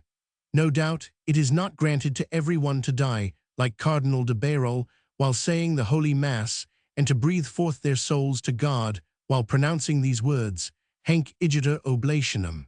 But without attaining to such happiness, Mother Crucifixion's death was very precious. She retained her consciousness to the very last moment. She spoke to us, then she spoke to the angels. She gave us her last commands. If you had a little more faith, and if you could have been in her cell, she would have cured your leg merely by touching it. She smiled. We felt that she was regaining her life in God. There was something of paradise in that death. Fauchelevent thought that it was an orison which she was finishing. Amen, said he. Father Fauvent, what the dead wish must be done. The prioress took off several beads of her chaplet. Fauchelevent held his peace. She went on. I have consulted upon this point many ecclesiastics laboring in our Lord, who occupy themselves in the exercises of the clerical life, and who bear wonderful fruit. Reverend Mother, you can hear the knell much better here than in the garden. Besides, she is more than a dead woman, she is a saint. Like yourself, Reverend Mother. She slept in her coffin for 20 years, by express permission of our Holy Father, Pius VII. the one who crowned the imp Buonaparte. For a clever man like Fauchelevent, this allusion was an awkward one. Fortunately, the prioress, completely absorbed in her own thoughts, did not hear it. She continued. Father Fauvent. Reverend Mother. Saint Diodorus, Archbishop of Cappadocia, desired that this single word might be inscribed on his tomb, Acaris, which signifies a worm of the earth. This was done. Is this true? Yes, Reverend Mother. The blessed Mezzocane, abbot of Aquila, wished to be buried beneath the gallows. This was done. That is true. Saint Terentius, Bishop of Port, where the mouth of the Tiber empties into the sea, requested that on his tomb might be engraved the sign which was placed on the graves of parricides, in the hope that passers-by would spit on his tomb. This was done. The dead must be obeyed. So be it.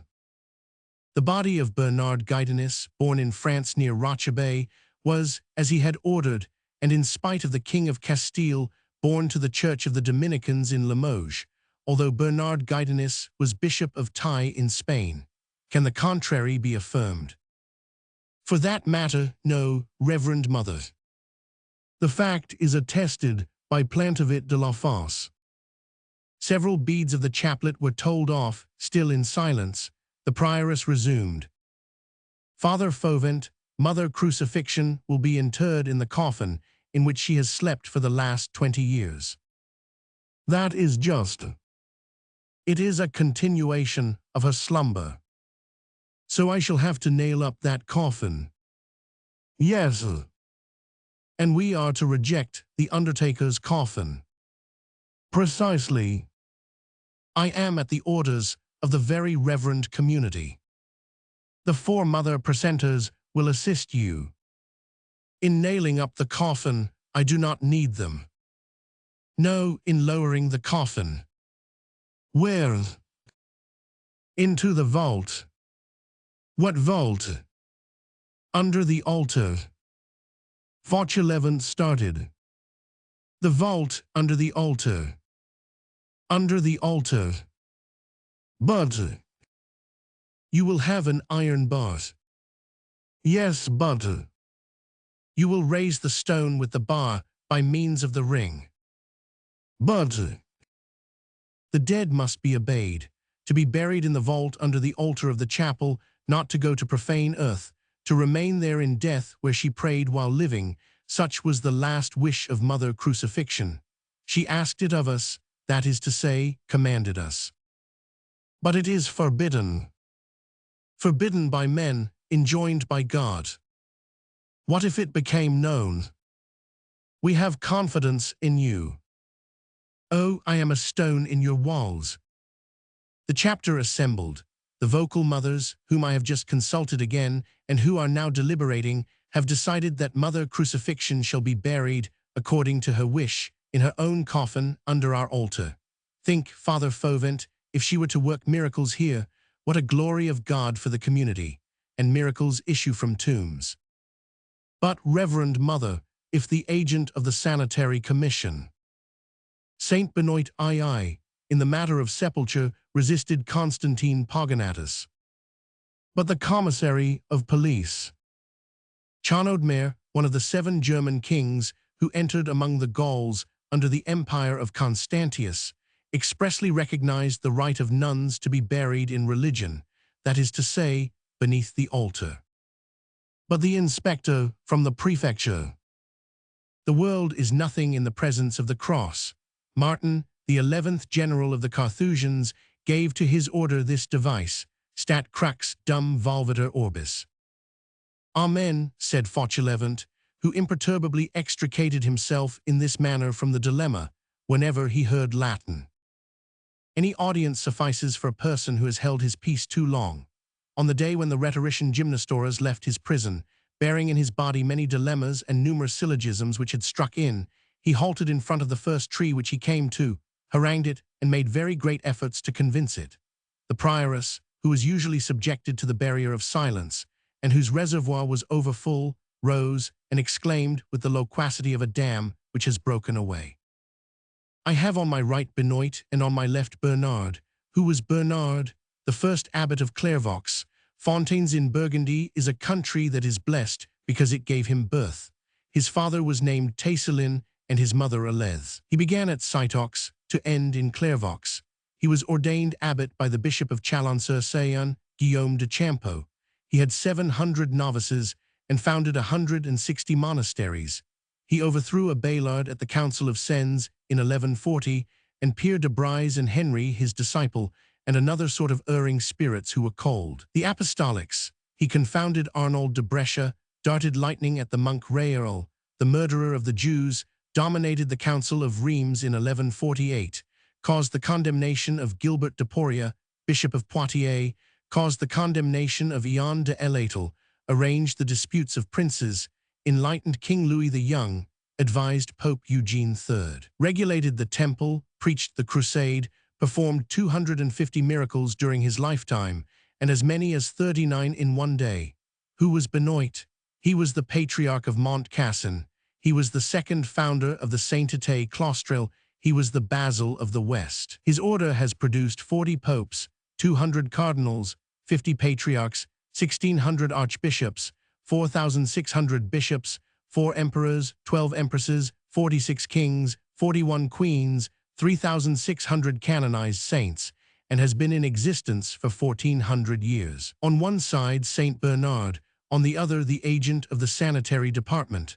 On one side, Saint Benoit, on the other, the inspector of public ways. The state, the road commissioners, the public undertaker, regulations, the administration, what do we know of all that?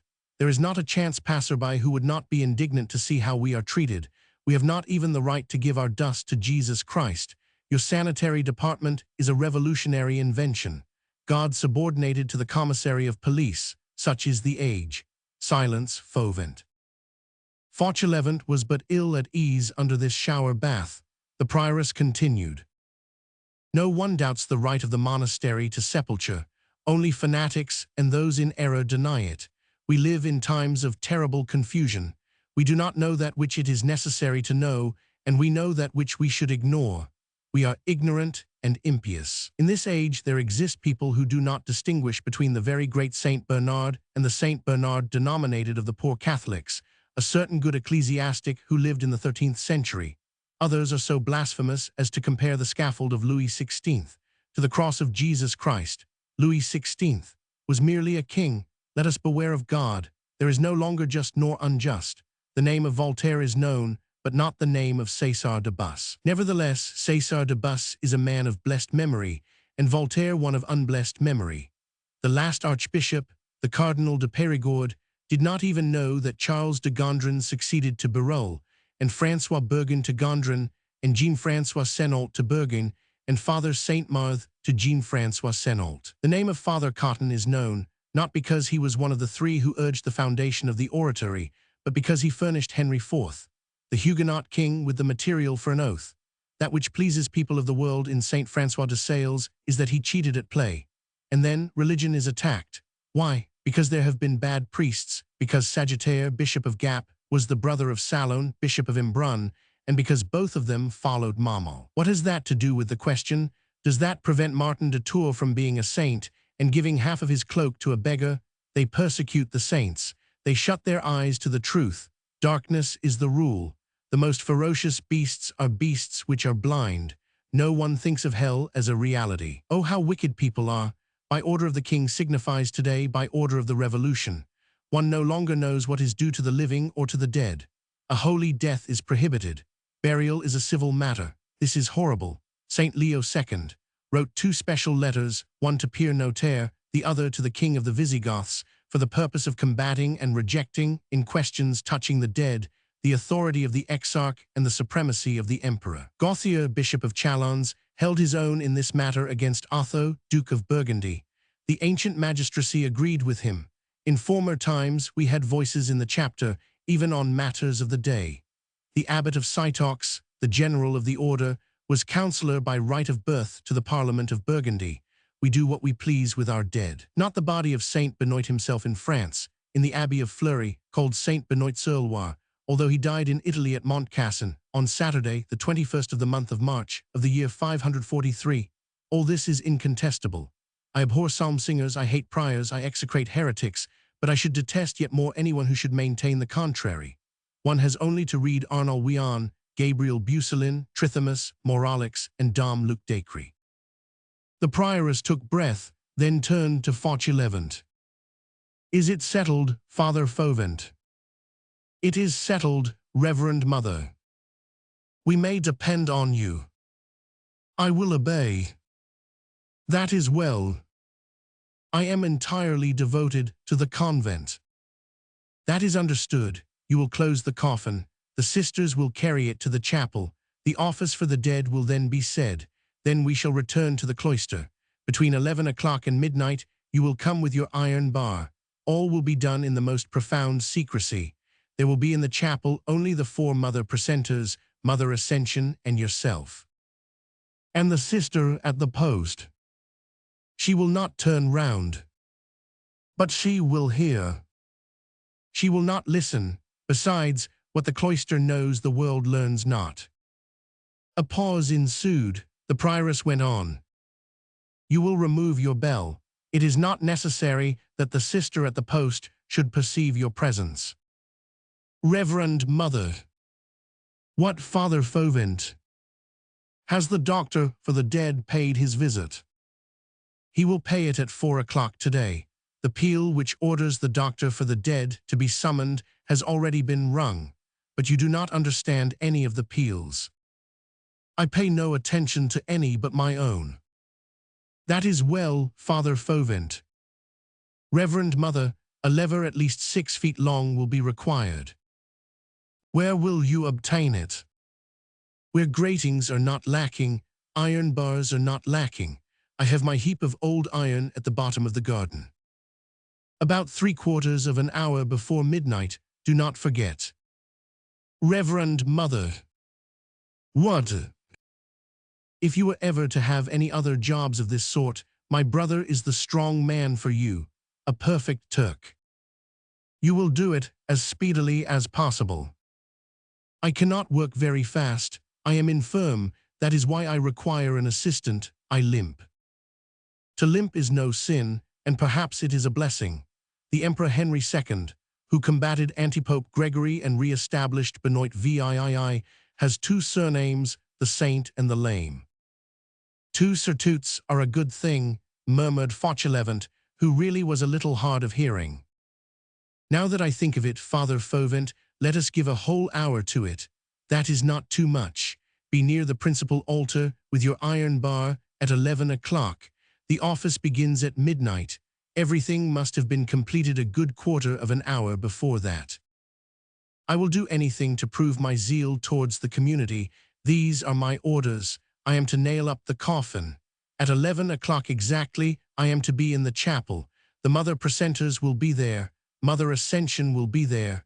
2 men would be better. However, never mind. I shall have my lever. We will open the vault, we will lower the coffin, and we will close the vault again. After which, there will be no trace of anything. The government will have no suspicion. Thus all has been arranged, Reverend Mother. No. What else remains? The empty coffin remains. This produced a pause. Fauchelevent meditated. The prioress meditated. What is to be done with that coffin, Father Fauvent? It will be given to the earth. Empty. Another silence. Fauchelevent made, with his left hand, that sort of a gesture which dismisses a troublesome subject. Reverend Mother, I am the one who is to nail up the coffin in the basement of the church, and no one can enter there but myself, and I will cover the coffin with the pall. Yes, but the bearers, when they place it in the hearse and lower it into the grave, will be sure to feel that there is nothing in it.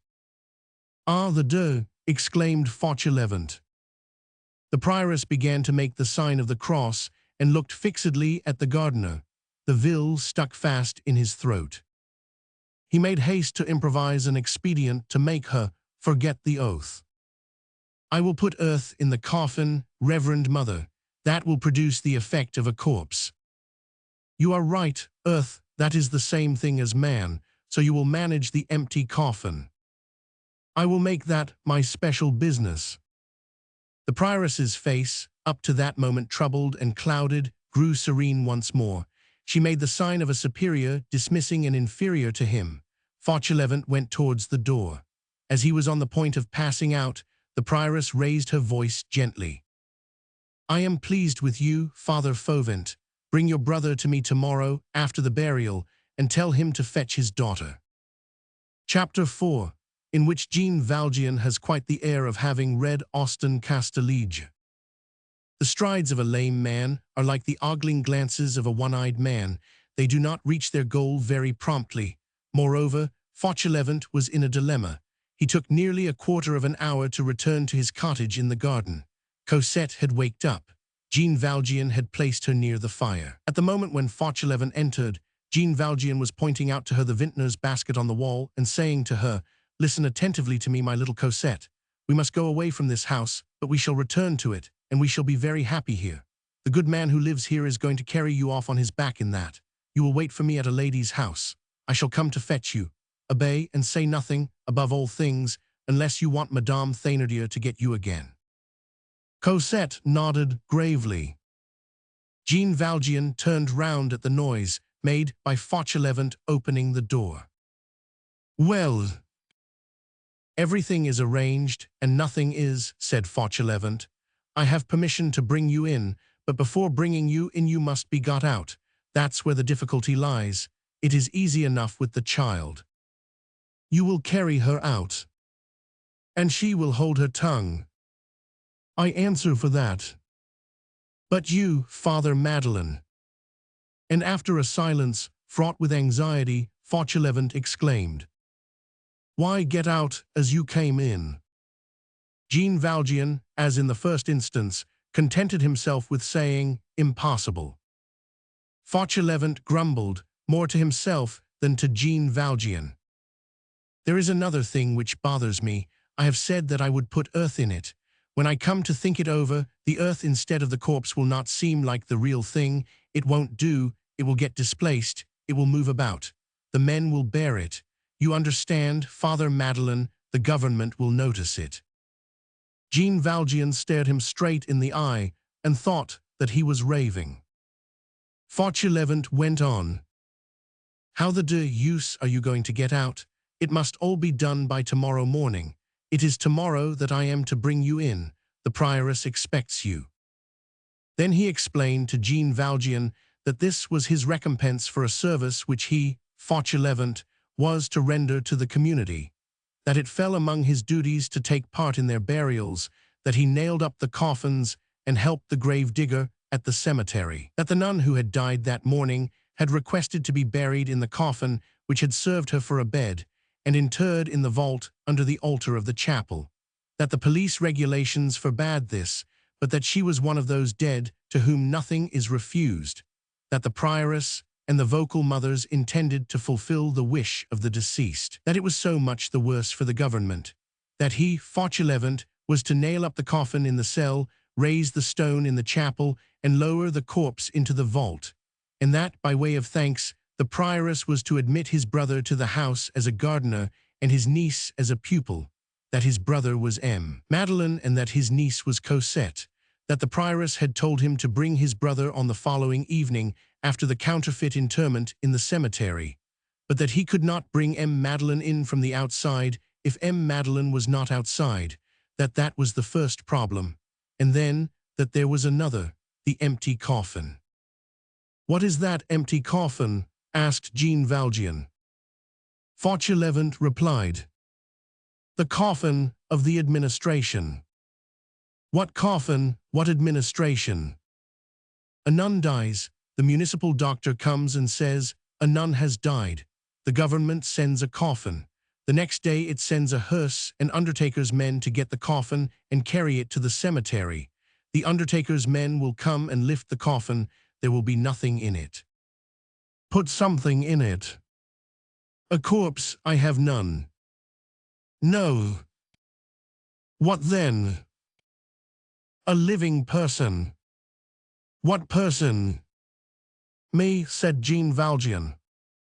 Fauchelevent, who was seated, sprang up as though a bomb had burst under his chair. You. Why not? Jean Valjean gave way to one of those rare smiles which lighted up his face like a flash from heaven in the winter.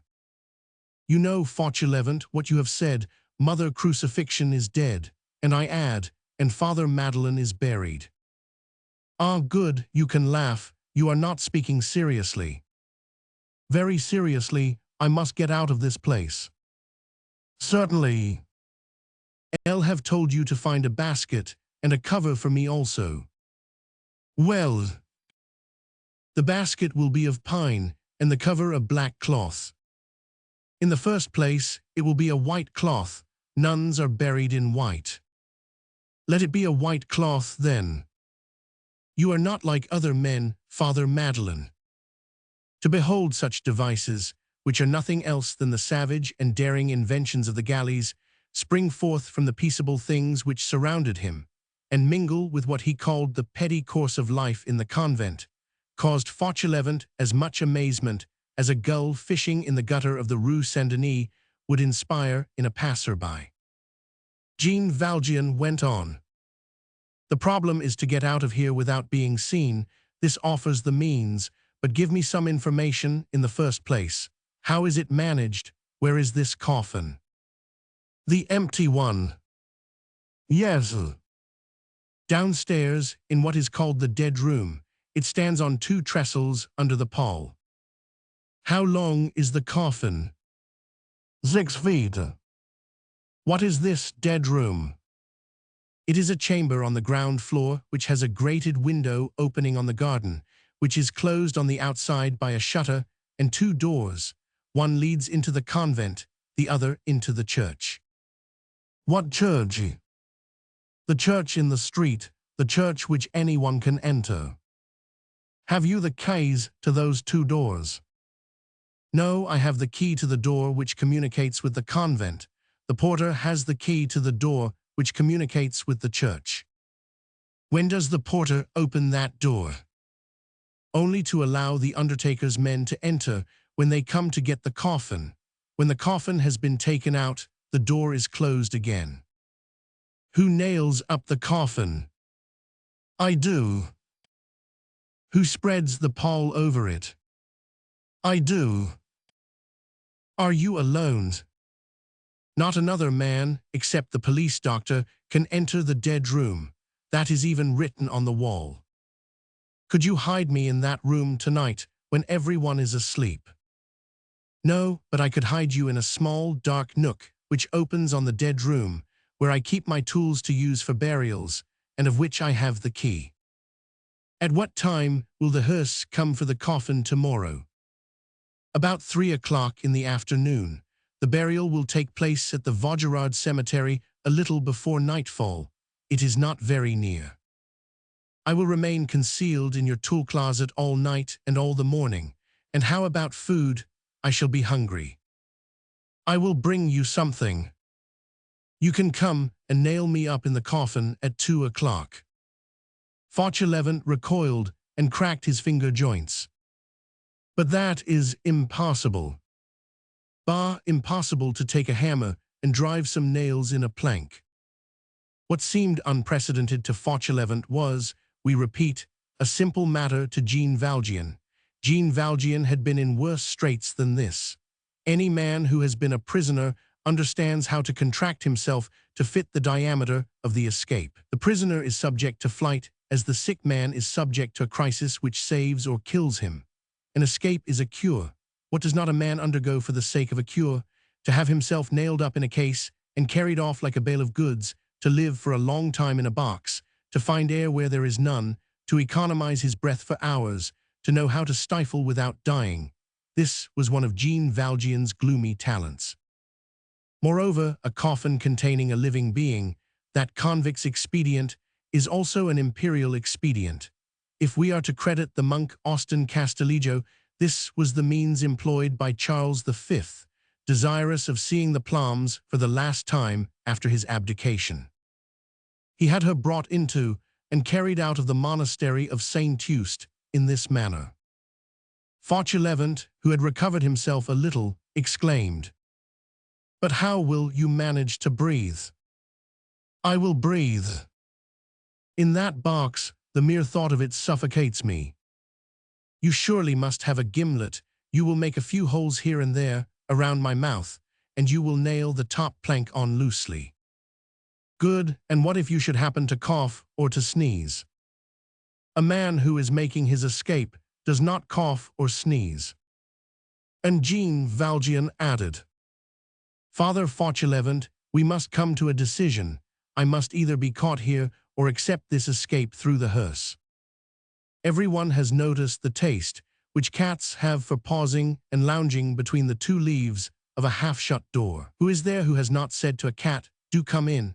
There are men who, when an incident stands half open before them, have the same tendency to halt in indecision between two resolutions, at the risk of getting crushed through the abrupt closing of the adventure by fate. The overprudent, cats as they are, and because they are cats, sometimes incur more danger than the audacious. Fauchelevent was of this hesitating nature, but Jean Valjean's coolness prevailed over him in spite of himself. He grumbled.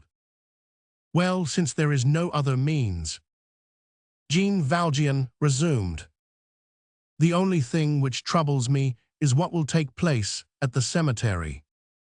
"That is the very point that is not troublesome," exclaimed Fauchelevent.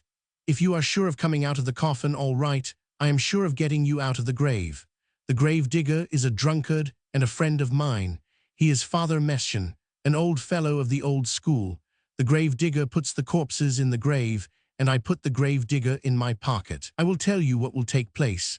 They will arrive a little before dusk, 3/4 of an hour before the gates of the cemetery are closed. The hearse will drive directly up to the grave. I shall follow. That is my business. I shall have a hammer, a chisel, and some pincers in my pocket. The hearse halts. The undertaker's men knot a rope around your coffin and lower you down. The priest says the prayers, makes the sign of the cross, sprinkles the holy water, and takes his departure. I am left alone with Father Mestienne. He is my friend, I tell you. One of two things will happen. He will either be sober or he will not be sober. If he is not drunk, I shall say to him, 'Come and drink a bout while the barn coing is open.' I carry him off, I get him drunk. It does not take long to make Father Mestienne drunk. He always has the beginning of it about him. I lay him under the table, I take his card, so that I can get into the cemetery again, and I return without him. Then you have no longer anyone but me to deal with. If he is drunk, I shall say to him, 'Be off, I will do your work for you.' Off he goes, and I drag you out of the hole." Jean Valjean held out his hand, and Fauchelevent precipitated himself upon it with the touching effusion of a peasant. "That is settled, Father Fauchelevent. All will go well." Provided nothing goes wrong, thought Fauchelevent. In that case, it would be terrible. Chapter 5. It is not necessary to be drunk in order to be immortal.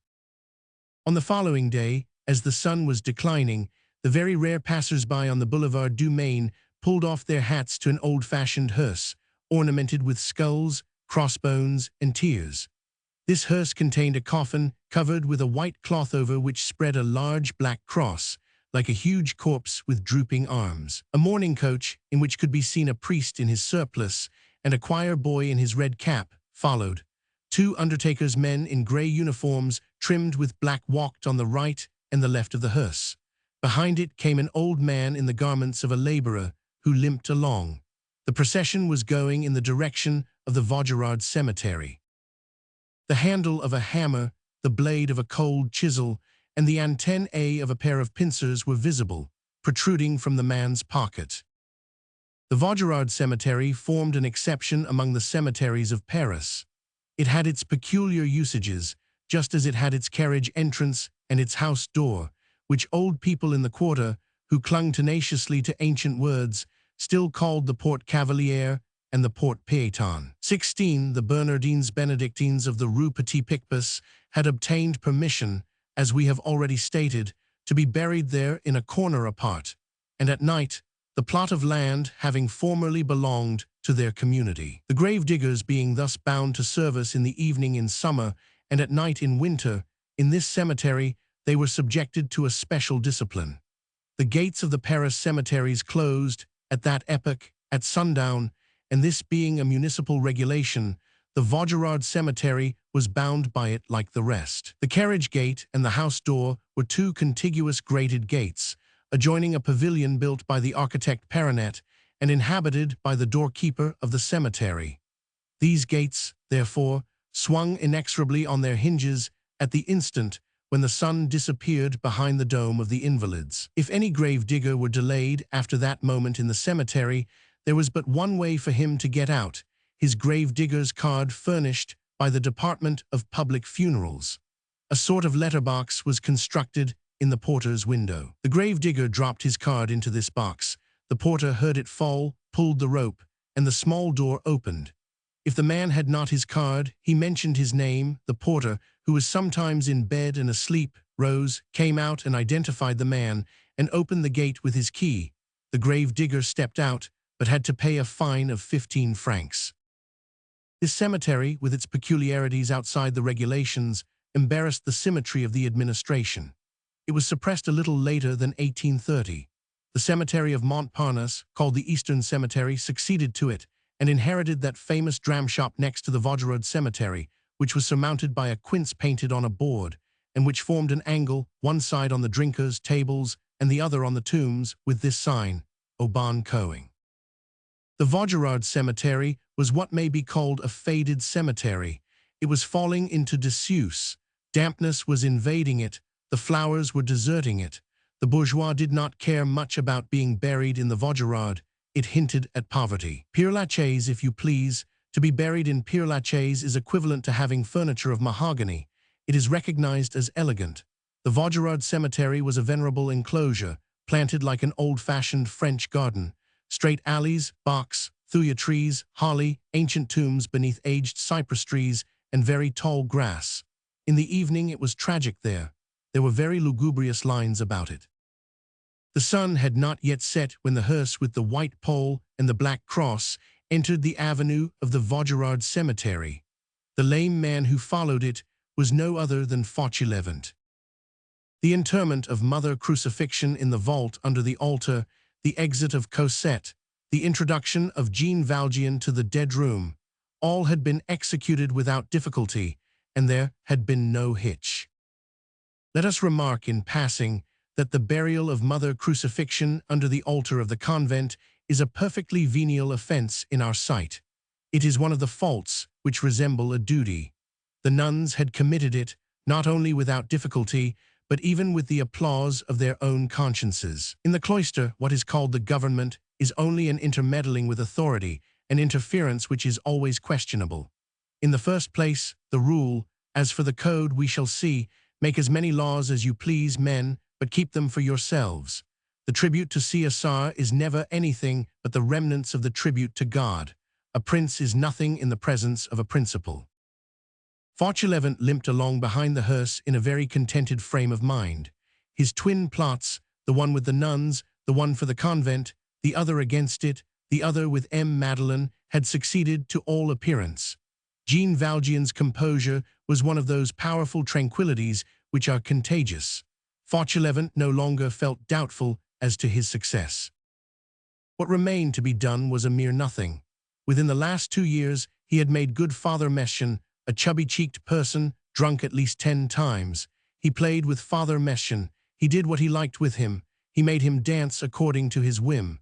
Mestienne's head adjusted itself to the cap of Fauchelevent's will. Fauchelevent's confidence was perfect. At the moment when the convoy entered the avenue leading to the cemetery, Fauchelevent glanced cheerfully at the hearse and said half aloud, as he rubbed his big hands, "Here's a fine farce." All at once the hearse halted. It had reached the gate. The permission for interment must be exhibited. The undertaker's man addressed himself to the porter of the cemetery. During this colloquy, which always is productive of a delay of from 1 to 2 minutes, someone, a stranger, came and placed himself behind the hearse, beside Fauchelevent. He was a sort of laboring man who wore a waistcoat with large pockets and carried a mattock under his arm. Fauchelevent surveyed this stranger. "Who are you?" he demanded. The man replied, "The grave digger." If a man could survive the blow of a cannonball full in the breast, he would make the same face that Fauchelevent made. The grave digger. Yes. You. Eyes. Father Mestienne is the grave digger. He was. What he was. He is dead. Fauchelevent had expected anything but this, that a grave digger could die. It is true, nevertheless, that grave diggers do die themselves. By dint of excavating graves for other people, one hollows out one's own. Fauchelevent stood there with his mouth wide open. He had hardly the strength to stammer. But it is not possible. It is so. But he persisted feebly. Father Mestienne is the grave digger. After Napoleon, Louis XVIII. After Mestienne, Gribier. Peasant, my name is Gribier. Fauchelevent, who was deadly pale, stared at this Gribier. He was a tall, thin, livid, utterly funereal man. He had the air of an unsuccessful doctor who had turned grave digger. Fauchelevent burst out laughing. "Ah," said he, "what queer things do happen. Father Mestienne is dead, but long live little Father Lenoir. Do you know who little Father Lenoir is? He is a jug of red wine. It is a jug of Surin Morbigu, of real Paris Surin. Ah, so old Mestienne is dead. I am sorry for it. He was a jolly fellow. But you are a jolly fellow, too. Are you not, comrade? We'll go and have a drink together presently." The man replied, "I have been a student. I passed my 4th examination. I never drink." The hearse had set out again, and was rolling up the grand alley of the cemetery. Fauchelevent had slackened his pace. He limped more out of anxiety than from infirmity. The grave digger walked on in front of him. Fauchelevent passed the unexpected Gribier once more in review. He was one of those men who, though very young, have the air of age, and who, though slender, are extremely strong. "Comrade," cried Fauchelevent. The man turned round. "I am the convent grave digger." "My colleague," said the man. Fauchelevent, who was illiterate but very sharp, understood that he had to deal with a formidable species of man, with a fine talker. He muttered, "So Father Mestienne is dead?" The man replied, "Completely. The good God consulted his notebook, which shows when the time is up. It was Father Mestienne's turn. Father Mestienne died." Fauchelevent repeated mechanically, "The good God." "The good God," said the man authoritatively.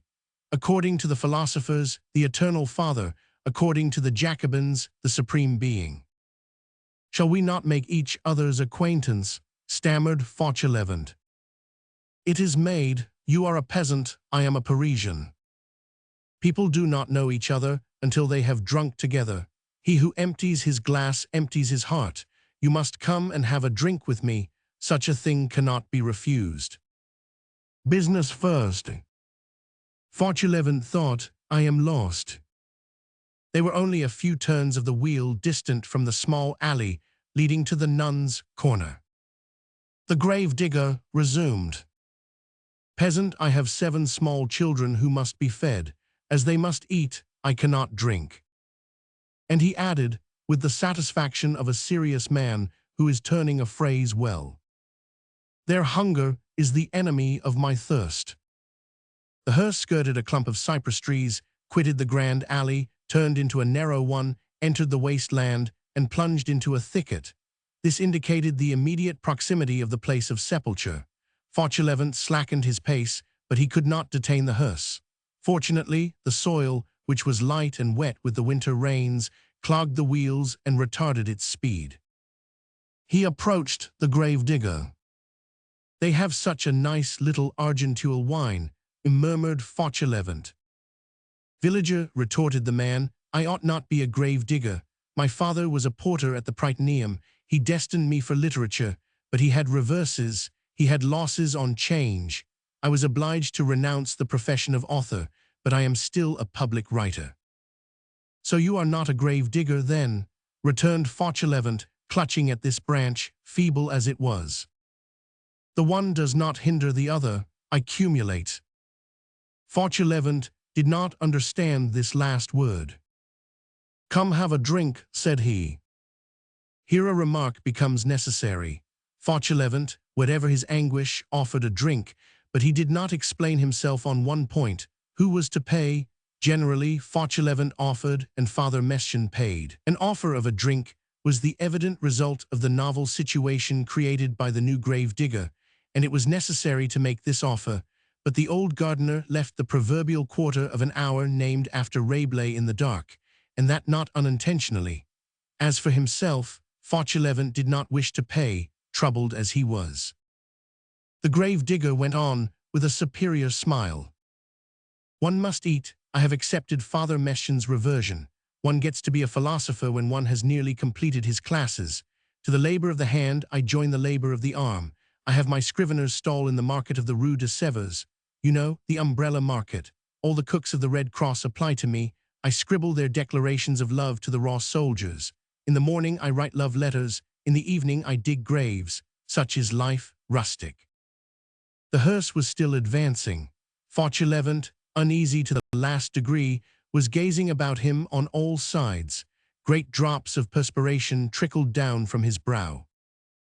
"But," continued the grave digger, "a man cannot serve two mistresses.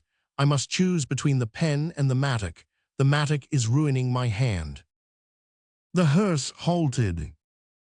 The choir boy alighted from the mourning coach, then the priest. One of the small front wheels of the hearse had run up a little on a pile of earth, beyond which an open grave was visible. "What a farce this is," repeated Fauchelevent in consternation. Chapter 6. Between Four Planks. Who was in the coffin? The reader knows: Jean Valjean. Jean Valjean had arranged things so that he could exist there, and he could almost breathe. It is a strange thing to what a degree security of conscience confers security of the rest. Every combination thought out by Jean Valjean had been progressing, and progressing favorably, since the preceding day. He, like Fauchelevent, counted on Father Mestienne. He had no doubt as to the end. Never was there a more critical situation, never more complete composure. The four planks of the coffin breathe out a kind of terrible peace. It seemed as though something of the repose of the dead entered into Jean Valjean's tranquility. From the depths of that coffin he had been able to follow, and he had followed, all the phases of the terrible drama which he was playing with death. Shortly after Fauchelevent had finished nailing on the upper plank, Jean Valjean had felt himself carried out, then driven off. He knew, from the diminution in the jolting, when they left the pavements and reached the earth road. He had divined from a dull noise that they were crossing the bridge of Austerlitz. At the first halt, he had understood that they were entering the cemetery. At the second halt, he said to himself, "Here is the grave." Suddenly he felt hands seize the coffin, then a harsh grating against the planks. He explained it to himself as the rope which was being fastened round the casket in order to lower it into the cavity. Then he experienced a giddiness. The undertaker's man and the grave digger had probably allowed the coffin to lose its balance and had lowered the head before the foot. He recovered himself fully when he felt himself horizontal and motionless. He had just touched the bottom. He had a certain sensation of cold. A voice rose above him, glacial and solemn. He heard Latin words, which he did not understand, pass over him so slowly that he was able to catch them one by one. Qui dormiunt in terre et pulver, evigilabunt, aliae in vitam aeternam, et aliae in opprobrium, ut vident semper. A child's voice said, "De profundis." The grave voice began again. "Requiem aeternam, dona I Domine."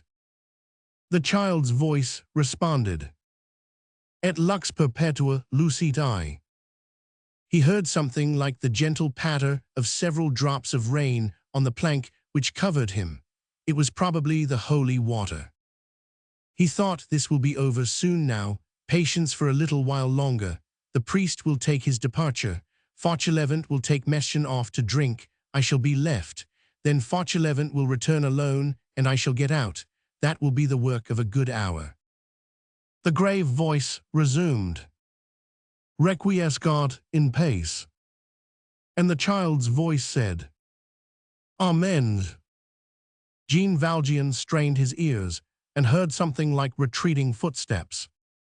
There they are going now, thought he. I am alone. All at once, he heard over his head a sound which seemed to him to be a clap of thunder. It was a shovelful of earth falling on the coffin. A second shovelful fell. One of the holes through which he breathed had just been stopped up. A third shovelful of earth fell. Then a fourth. There are things which are too strong for the strongest man. Jean Valjean lost consciousness. Chapter 7, in which will be found the origin of the saying, don't lose the cut. This is what had taken place above the coffin in which lay Jean Valjean. When the hearse had driven off, when the priest and the choir boy had entered the carriage again and taken their departure, Fauchelevent, who had not taken his eyes from the grave digger, saw the latter bend over and grasp his shovel, which was sticking upright in the heap of dirt. Then Fauchelevent took a supreme resolve. He placed himself between the grave and the grave digger, crossed his arms and said, I am the one to pay. The grave digger stared at him in amazement and replied, What's that, peasant? Fauchelevent repeated, I am the one who pays. What? For the wine. What wine? That argenteuil wine. Where is the argenteuil? At the barn cowing. Go to the devil, said the grave digger. And he flung a shovelful of earth on the coffin. The coffin gave back a hollow sound. Fauchelevent felt himself stagger and on the point of falling headlong into the grave himself. He shouted in a voice in which the strangling sound of the death rattle began to mingle. Comrade, before the barn cowing is shut. The grave digger took some more earth on his shovel. Fauchelevent continued, I will pay. And he seized the man's arm. Listen to me, comrade. I am the convent grave digger. I have come to help you. It is a business which can be performed at night. Let us begin, then, by going for a drink. And as he spoke and clung to this desperate insistence, this melancholy reflection occurred to him. And if he drinks, will he get drunk? Provincials, said the man, if you positively insist upon it, I consent. We will drink, after work never before. And he flourished his shovel briskly. Fauchelevent held him back. It is argenteuil wine at 6. Oh, come, said the grave digger, you are a bell ringer. Ding dong, that's all you know how to say. Go hang yourself. And he threw in a second shovelful. Fauchelevent had reached a point where he no longer knew what he was saying. Come along and drink, he cried, since it is I who pays the bill. When we have put the child to bed, said the grave digger. He flung in a third shovelful. Then he thrust his shovel into the earth and added, It's cold tonight, you see, and the corpse would shriek out after us if we were to plant her there without a coverlet. At that moment, as he loaded his shovel, the grave digger bent over and the pocket of his waistcoat gaped. Fauchelevent's wild gaze fell mechanically into that pocket, and there it stopped. The sun was not yet hidden behind the horizon. There was still light enough to enable him to distinguish something white at the bottom of that yawning pocket. The sum total of lightning that the eye of a Picard peasant can contain traversed Fauchelevent's pupils. An idea had just occurred to him. He thrust his hand into the pocket from behind, without the grave digger, who was wholly absorbed in his shovelful of earth, observing it, and pulled out the white object which lay at the bottom of it. The man sent a fourth shovelful tumbling into the grave.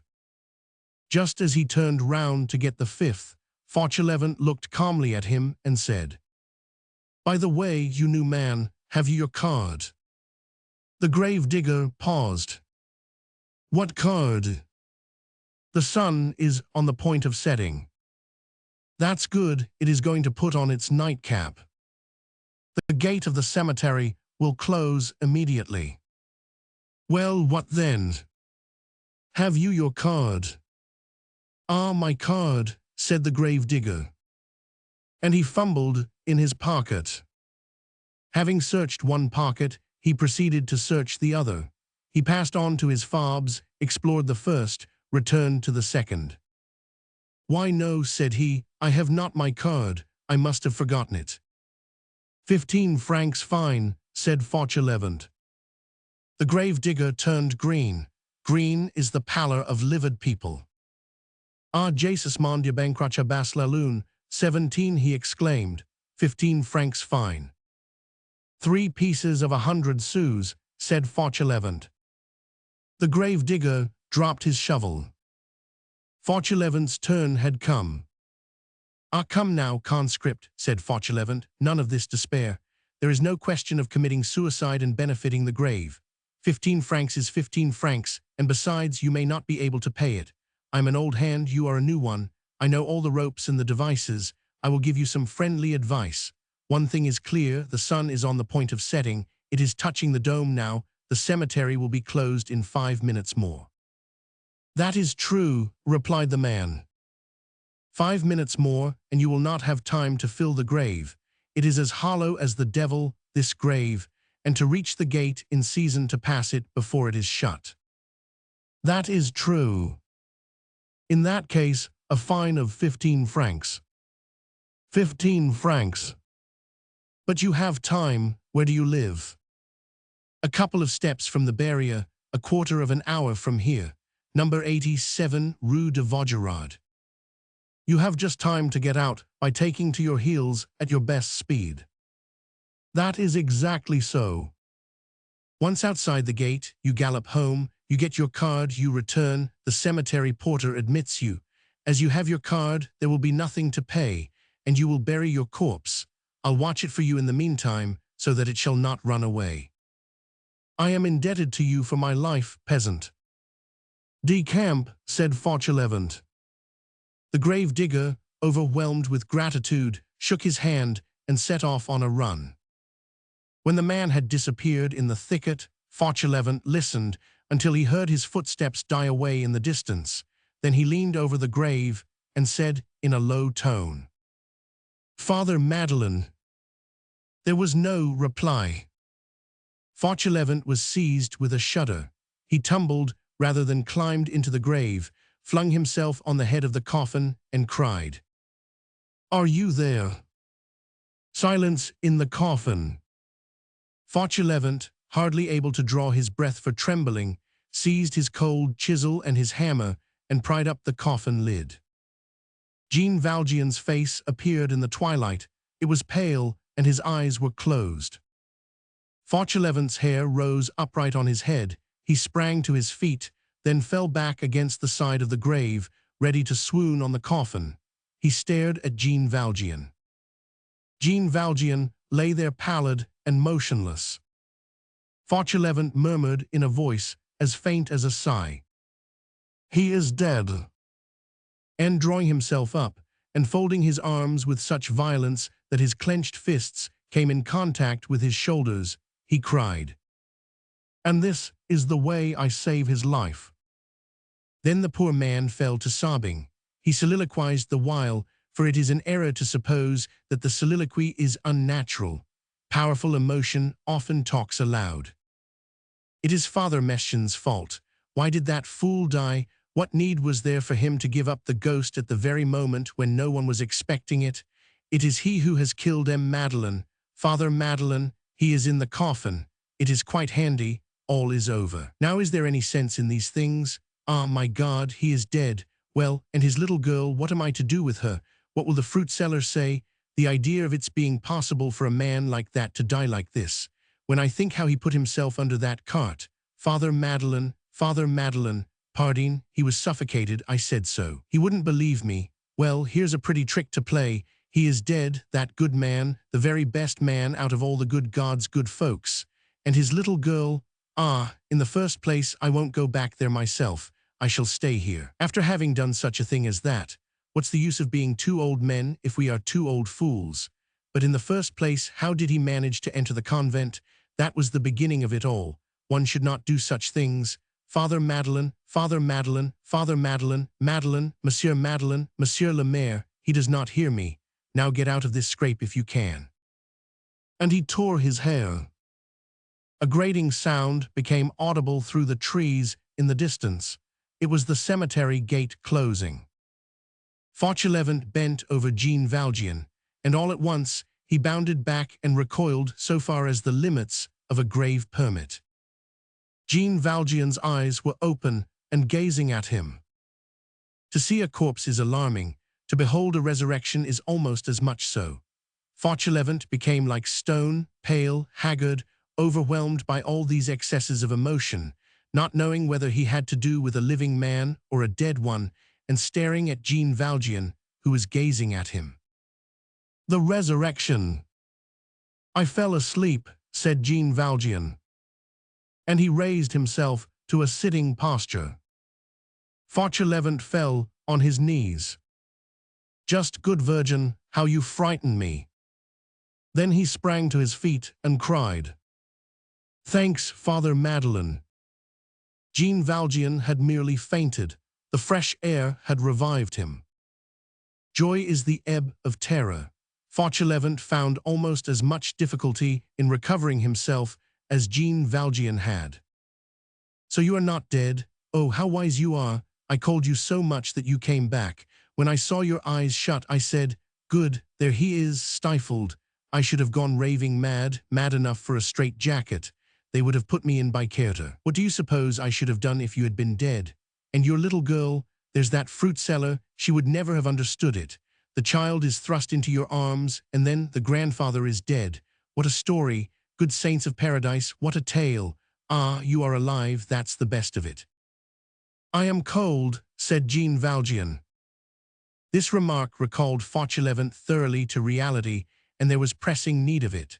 The souls of these two men were troubled even when they had recovered themselves, although they did not realize it, and there was about them something uncanny, which was the sinister bewilderment inspired by the place. Let us get out of here quickly, exclaimed Fauchelevent. He fumbled in his pocket and pulled out a gourd with which he had provided himself. But first, take a drop, said he. The flask finished what the fresh air had begun. Jean Valjean swallowed a mouthful of brandy and regained full possession of his faculties. He got out of the coffin and helped Fauchelevent to nail on the lid again. 3 minutes later, they were out of the grave. Moreover, Fauchelevent was perfectly composed. He took his time. The cemetery was closed. The arrival of the gravedigger Gribier was not to be apprehended. That conscript was at home busily engaged in looking for his card, and at some difficulty in finding it in his lodgings, since it was in Fauchelevent's pocket. Without a card, he could not get back into the cemetery. Fauchelevent took the shovel and Jean Valjean the pickaxe, and together they buried the empty coffin. When the grave was full, Fauchelevent said to Jean Valjean, Let us go, I will keep the shovel. Do you carry off the mattock? Night was falling. Jean Valjean experienced some difficulty in moving and in walking. He had stiffened himself in that coffin and had become a little like a corpse. The rigidity of death had seized upon him between those 4 planks. He had, in a manner, to thaw out from the tomb. You are benumbed, said Fauchelevent. It is a pity that I have a game leg, for otherwise we might step out briskly. Bah, replied Jean Valjean, 4 paces will put life into my legs once more. They set off by the alleys through which the hearse had passed. On arriving before the closed gate and the porter's pavilion, Fauchelevent, who held the gravedigger's card in his hand, dropped it into the box. The porter pulled the rope, the gate opened, and they went out. How well everything is going, said Fauchelevent. What a capital idea that was of yours, Father Madeleine. They passed the Vaugirard barrier in the simplest manner in the world. In the neighborhood of the cemetery, a shovel and pick are equal to 2 passports. The Rue Vaugirard was deserted.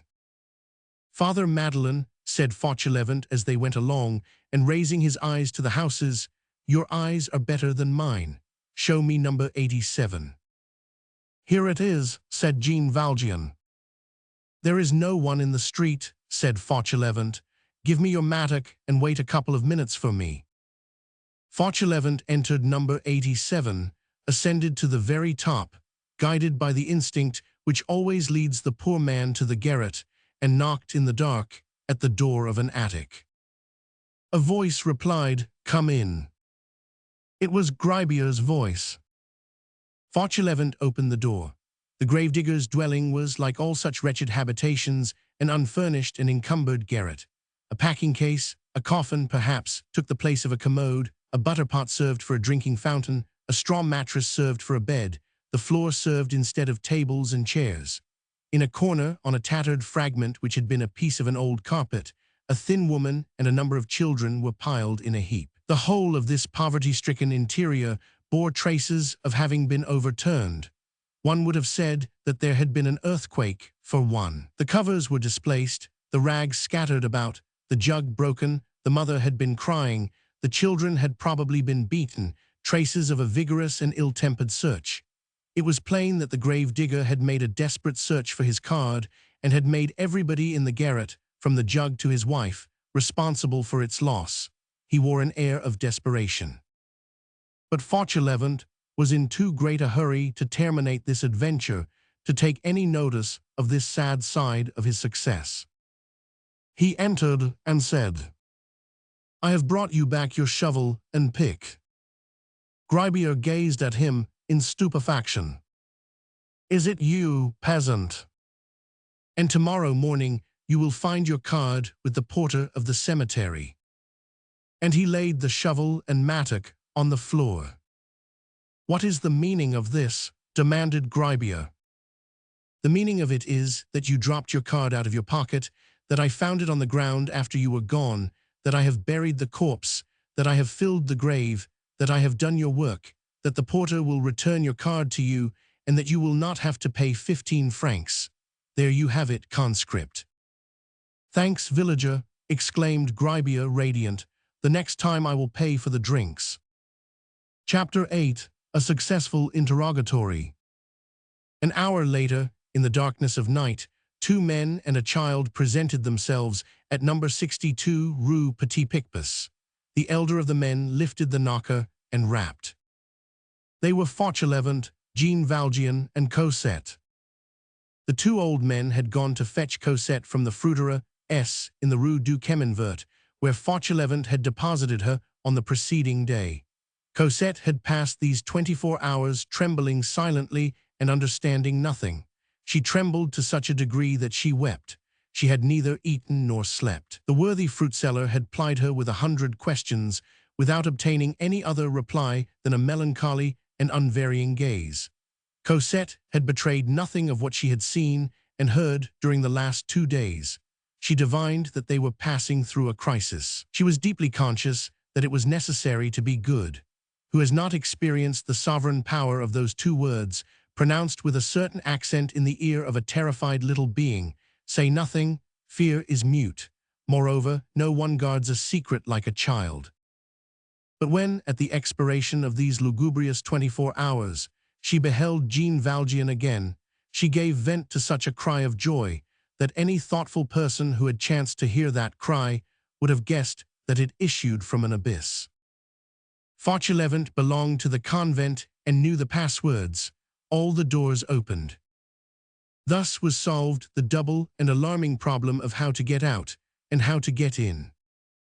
The porter, who had received his instructions, opened the little servant's door which connected the courtyard with the garden, and which could still be seen from the street 20 years ago in the wall at the bottom of the court, which faced the carriage entrance. The porter admitted all 3 of them through this door, and from that point they reached the inner, reserved parlor where Fauchelevent, on the preceding day, had received his orders from the prioress. The prioress, rosary in hand, was waiting for them. A vocal mother, with her veil lowered, stood beside her. A discreet candle lighted, one might almost say, made a show of lighting the parlor. The prioress passed Jean Valjean in review. There is nothing which examines like a downcast eye. Then she questioned him. "You are the brother?" "Yes, Reverend Mother," replied Fauchelevent. "What is your name?" Fauchelevent replied. Ultime Fauchelevent. He really had had a brother named Ultime, who was dead. "Where do you come from?" Fauchelevent replied. "From Picquigny, near Amiens." "What is your age?" Fauchelevent replied. 50. "What is your profession?" Fauchelevent replied. "Gardener." "Are you a good Christian?" Fauchelevent replied. "Everyone is, in the family." "Is this your little girl?" Fauchelevent replied. "Yes, Reverend Mother." "You are her father?" Fauchelevent replied. "Her grandfather." The vocal mother said to the prioress in a low voice. "He answers well." Jean Valjean had not uttered a single word. The prioress looked attentively at Cosette and said half aloud to the vocal mother, "She will grow up ugly." The two mothers consulted for a few moments in very low tones in the corner of the parlor. Then the prioress turned round and said, "Father Fauvent, you will get another kneecap with a bell. 2 will be required now." On the following day, therefore, 2 bells were audible in the garden, and the nuns could not resist the temptation to raise the corner of their veils. At the extreme end of the garden, under the trees, 2 men, Fauvent and another man, were visible as they dug side by side. An enormous event. Their silence was broken to the extent of saying to each other, "He is an assistant gardener." The vocal mothers added, "He is a brother of Father Fauvent." Jean Valjean was, in fact, regularly installed. He had his belled kneecap. Henceforth he was official. His name was Ultime Fauchelevent. The most powerful determining cause of his admission had been the prioress's observation upon Cosette. "She will grow up ugly." The prioress, that pronounced prognosticator, immediately took a fancy to Cosette and gave her a place in the school as a charity pupil. There is nothing that is not strictly logical about this. It is in vain that mirrors are banished from the convent. Women are conscious of their faces. Now, girls who are conscious of their beauty do not easily become nuns, the vocation being voluntary in inverse proportion to their good looks. More is to be hoped from the ugly than from the pretty. Hence, a lively taste for plain girls. The whole of this adventure increased the importance of good old Fauchelevent. He won a triple success, in the eyes of Jean Valjean, whom he had saved and sheltered, in those of gravedigger Gribier, who said to himself, "He spared me that fine, with the convent, which, being enabled, thanks to him, to retain the coffin of Mother Crucifixion under the altar, eluded C.S.R. and satisfied God." There was a coffin containing a body in the Petit Picpus, and a coffin without a body in the Vaugirard cemetery. Public order had no doubt been deeply disturbed thereby, but no one was aware of it. As for the convent, its gratitude to Fauchelevent was very great. Fauchelevent became the best of servitors and the most precious of gardeners. Upon the occasion of the archbishop's next visit, the prioress recounted the affair to his grace, making something of a confession at the same time, and yet boasting of her deed. On leaving the convent, the archbishop mentioned it with approval, and in a whisper to M. de Latille, Monsieur's confessor, afterwards Archbishop of Reims and Cardinal. This admiration for Fauchelevent became widespread, for it made its way to Rome. We have seen a note addressed by the then reigning Pope, Leo XII, to one of his relatives, a Monsignor in the Nuncio's establishment in Paris, and bearing, like himself, the name of Della Genga. It contained these lines: "It appears that there is in a convent in Paris an excellent gardener, who is also a holy man, named Fauvent." Nothing of this triumph reached Fauchelevent in his hut. He went on grafting, weeding, and covering up his melon beds, without in the least suspecting his excellences and his sanctity. Neither did he suspect his glory, any more than a Durham or Surrey bull whose portrait is published in the London Illustrated News, with this inscription, "Bull which carried off the prize at the cattle show." Chapter 9. Cloistered. Cosette continued to hold her tongue in the convent. It was quite natural that Cosette should think herself Jean Valjean's daughter. Moreover, as she knew nothing, she could say nothing, and then she would not have said anything in any case. As we have just observed, nothing trains children to silence like unhappiness. Cosette had suffered so much that she feared everything, even to speak or to breathe. A single word had so often brought down an avalanche upon her. She had hardly begun to regain her confidence since she had been with Jean Valjean. She speedily became accustomed to the convent. Only she regretted Catherine, but she dared not say so. Once, however, she did say to Jean Valjean, "Father, if I had known, I would have brought her away with me." Cosette had been obliged, on becoming a scholar in the convent, to don the garb of the pupils of the house. Jean Valjean succeeded in getting them to restore to him the garments which she laid aside. This was the same mourning suit which he had made her put on when she had quitted the Thénardiers' inn. It was not very threadbare even now. Jean Valjean locked up these garments, plus the stockings and the shoes, with a quantity of camphor and all the aromatics in which convents abound, in a little valise which he found means of procuring. He set this valise on a chair near his bed, and he always carried the key about his person. "Father," Cosette asked him one day, "what is there in that box which smells so good?" Father Fauchelevent received other recompense for his good action, in addition to the glory which we just mentioned, and of which he knew nothing. In the first place, it made him happy. Next, he had much less work, since it was shared. Lastly, as he was very fond of snuff, he found the presence of M. Madeleine an advantage, in that he used 3 times as much as he had done previously, and that in an infinitely more luxurious manner, seeing that M. Madeleine paid for it. The nuns did not adopt the name of Ultime. They called Jean Valjean the other Fauvent. If these holy women had possessed anything of Javert's glance, they would eventually have noticed that when there was any errand to be done outside in the behalf of the garden, it was always the elder Fauchelevent, the old, the infirm, the lame man who went, and never the other. But whether it is that eyes constantly fixed on God know not how to spy, or whether they were, by preference, occupied in keeping watch on each other, they paid no heed to this. Moreover, it was well for Jean Valjean that he kept close and did not stir out. Javert watched the quarter for more than a month. This convent was for Jean Valjean like an island surrounded by gulfs. Henceforth, those 4 walls constituted his world. He saw enough of the sky there to enable him to preserve his serenity, and Cosette enough to remain happy. A very sweet life began for him. He inhabited the old hut at the end of the garden, in company with Fauchelevent.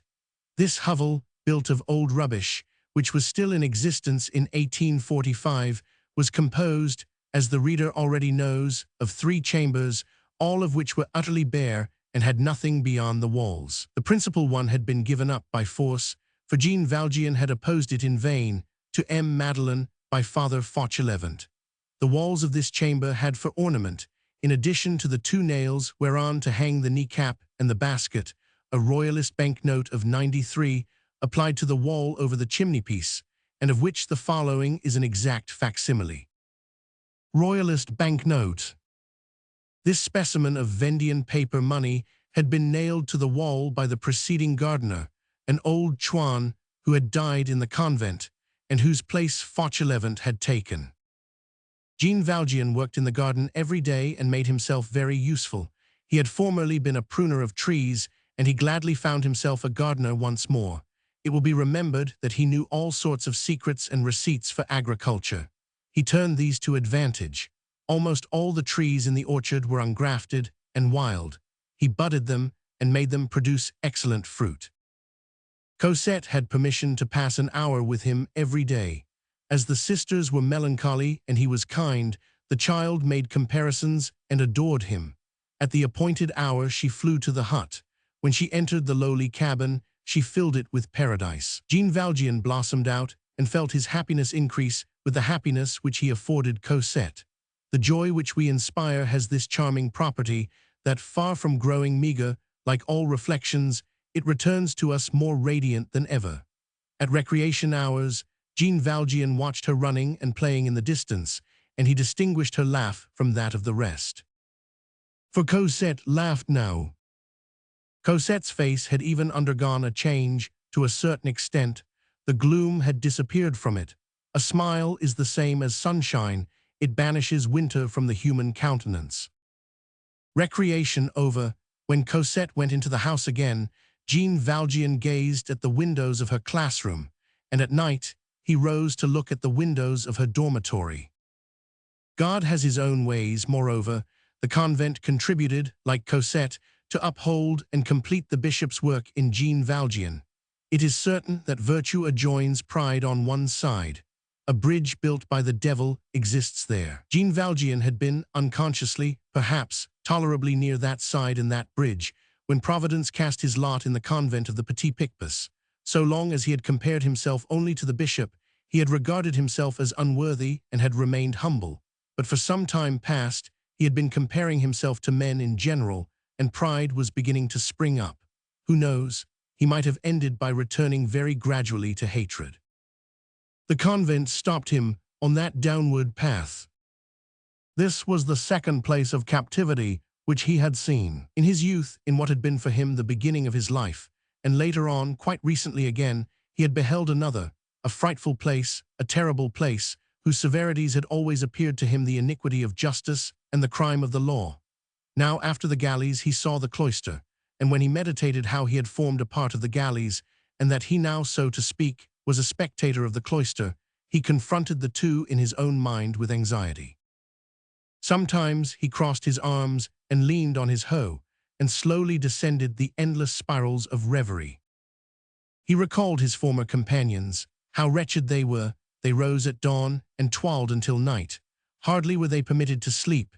They lay on camp beds, where nothing was tolerated but mattresses 2 inches thick, in rooms which were heated only in the very harshest months of the year. They were clothed in frightful red blouses. They were allowed, as a great favor, linen trousers in the hottest weather, and a woolen carter's blouse on their backs when it was very cold. They drank no wine and ate no meat, except when they went on fatigue duty. They lived nameless, designated only by numbers, and converted after a manner into ciphers themselves, with downcast eyes, with lowered voices, with shorn heads, beneath the cudgel and in disgrace. Then his mind reverted to the beings whom he had under his eyes. These beings also lived with shorn heads, with downcast eyes, with lowered voices, not in disgrace, but amid the scoffs of the world, not with their backs bruised with the cudgel, but with their shoulders lacerated with their discipline. Their names, also, had vanished from among men. They no longer existed except under austere appellations. They never ate meat and they never drank wine. They often remained until evening without food. They were attired not in a red blouse, but in a black shroud of woolen, which was heavy in summer and thin in winter, without the power to add or subtract anything from it, without having even, according to the season, the resource of the linen garment or the woolen cloak. And for 6 months in the year they wore serge chemises which gave them fever. They dwelt not in rooms warmed only during rigorous cold, but in cells where no fire was ever lighted. They slept, not on mattresses 2 inches thick, but on straw. And finally they were not even allowed their sleep. Every night after a day of toil they were obliged, in the weariness of their first slumber, at the moment when they were falling sound asleep and beginning to get warm, to rouse themselves, to rise and to go and pray in an ice-cold and gloomy chapel, with their knees on the stones. On certain days, each of these beings in turn had to remain for 12 successive hours in a kneeling posture or prostrate, with face upon the pavement, and arms outstretched in the form of a cross. The others were men, these were women. What had those men done? They had stolen, violated, pillaged, murdered, assassinated. They were bandits, counterfeiters, poisoners, incendiaries, murderers, parricides. What had these women done? They had done nothing whatever. On the one hand, highway robbery, fraud, deceit, violence, sensuality, homicide, all sorts of sacrilege, every variety of crime. On the other, one thing only, innocence. Perfect innocence, almost caught up into heaven in a mysterious assumption, attached to the earth by virtue, already possessing something of heaven through holiness. On the one hand, confidences over crimes, which are exchanged in whispers, on the other, the confession of faults made aloud. And what crimes, and what faults! On the one hand, miasms, on the other, an ineffable perfume. On the one hand, a moral pest, guarded from sight, penned up under the range of cannon, and literally devouring its plague-stricken victims. On the other, the chaste flame of all souls on the same hearth. There darkness, here the shadow, but a shadow filled with gleams of light, and of gleams full of radiance. Two strongholds of slavery, but in the first, deliverance possible, a legal limit always in sight, and then escape. In the second, perpetuity, the sole hope, at the distant extremity of the future, that faint light of liberty which men call death. In the first, men are bound only with chains, in the other, chained by faith. What flowed from the first? An immense curse, the gnashing of teeth, hatred, desperate viciousness, a cry of rage against human society, a sarcasm against heaven. What results flowed from the second? Blessings and love. And in these two places, so similar yet so unlike, these two species of beings who were so very unlike, were undergoing the same work, expiation. Jean Valjean understood thoroughly the expiation of the former, that personal expiation, the expiation for oneself, but he did not understand that of these last, that of creatures without reproach and without stain, and he trembled as he asked himself, the expiation of what? What expiation? A voice within his conscience replied, the most divine of human generosities, the expiation for others. Here all personal theory is withheld. We are only the narrator. We place ourselves at Jean Valjean's point of view, and we translate his impressions. Before his eyes he had the sublime summit of abnegation, the highest possible pitch of virtue, the innocence which pardons men their faults, and which expiates in their stead, servitude submitted to, torture accepted, punishment claimed by souls which have not sinned, for the sake of sparing it to souls which have fallen, the love of humanity swallowed up in the love of God, but even there preserving its distinct and mediatorial character, sweet and feeble beings possessing the misery of those who are punished and the smile of those who are recompensed. And he remembered that he had dared to murmur. Often, in the middle of the night, he rose to listen to the grateful song of those innocent creatures weighed down with severities, and the blood ran cold in his veins at the thought that those who were justly chastised raised their voices heavenward only in blasphemy, and that he, wretch that he was, had shaken his fist at God. There was one striking thing which caused him to meditate deeply, like a warning whisper from Providence itself. The scaling of that wall, the passing of those barriers, the adventure accepted even at the risk of death, the painful and difficult ascent, all those efforts even, which he had made to escape from that other place of expiation, he had made in order to gain entrance into this one. Was this a symbol of his destiny? This house was a prison likewise, and bore a melancholy resemblance to that other one whence he had fled, and yet he had never conceived an idea of anything similar. Again he beheld gratings, bolts, iron bars, to guard whom? Angels. These lofty walls, which he had seen around tigers, he now beheld once more around lambs. This was a place of expiation, and not of punishment, and yet it was still more austere, more gloomy, and more pitiless than the other. These virgins were even more heavily burdened than the convicts. A cold, harsh wind, that wind which had chilled his youth, traversed the barred and padlocked grating of the vultures. A still harsher and more biting breeze blew in the cage of these doves. Why? When he thought on these things, all that was within him was lost in amazement before this mystery of sublimity. In these meditations, his pride vanished. He scrutinized his own heart in all manner of ways. He felt his pettiness, and many a time he wept. All that had entered into his life for the last 6 months had led him back towards the bishop's holy injunctions, Cosette through love, the convent through humility. Sometimes at eventide, in the twilight, at an hour when the garden was deserted, he could be seen on his knees in the middle of the walk which skirted the chapel, in front of the window through which he had gazed on the night of his arrival, and turned towards the spot where, as he knew, the sister was making reparation, prostrated in prayer. Thus he prayed as he knelt before the sister. It seemed as though he dared not kneel directly before God. Everything that surrounded him, that peaceful garden, those fragrant flowers, those children who uttered joyous cries, those grave and simple women, that silent cloister slowly permeated him, and little by little, his soul became compounded of silence like the cloister, of perfume like the flowers, of simplicity like the women, of joy like the children. And then he reflected that these had been two houses of God which had received him in succession at two critical moments in his life. The first, when all doors were closed and when human society rejected him. The second, at a moment when human society had again set out in pursuit of him, and when the galleys were again yawning, and that, had it not been for the first, he should have relapsed into crime, and had it not been for the second, into torment. His whole heart melted in gratitude, and he loved more and more. Many years passed in this manner. Cosette was growing up. The end of Volume 2, Cosette. Volume Roman 3. Marius. Frontispiece, Volume 3.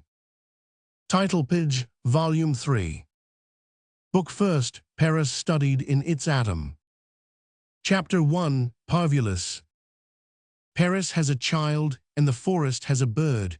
The bird is called the sparrow, the child is called the gamin. Couple these two ideas which contain, the one all the furnace, the other all the dawn. Strike these two sparks together, Paris, childhood, there leaps out from them a little being. Homuncio, Plautus would say. This little being is joyous. He has not food every day, and he goes to the play every evening if he sees good. He has no shirt on his body, no shoes on his feet, no roof over his head. He is like the flies of heaven, who have none of these things. He is from 7 to 13 years of age. He lives in bands, roams the streets, lodges in the open air, wears an old pair of trousers of his father's, which descend below his heels, an old hat of some other father, which descends below his ears, a single suspender of yellow listing.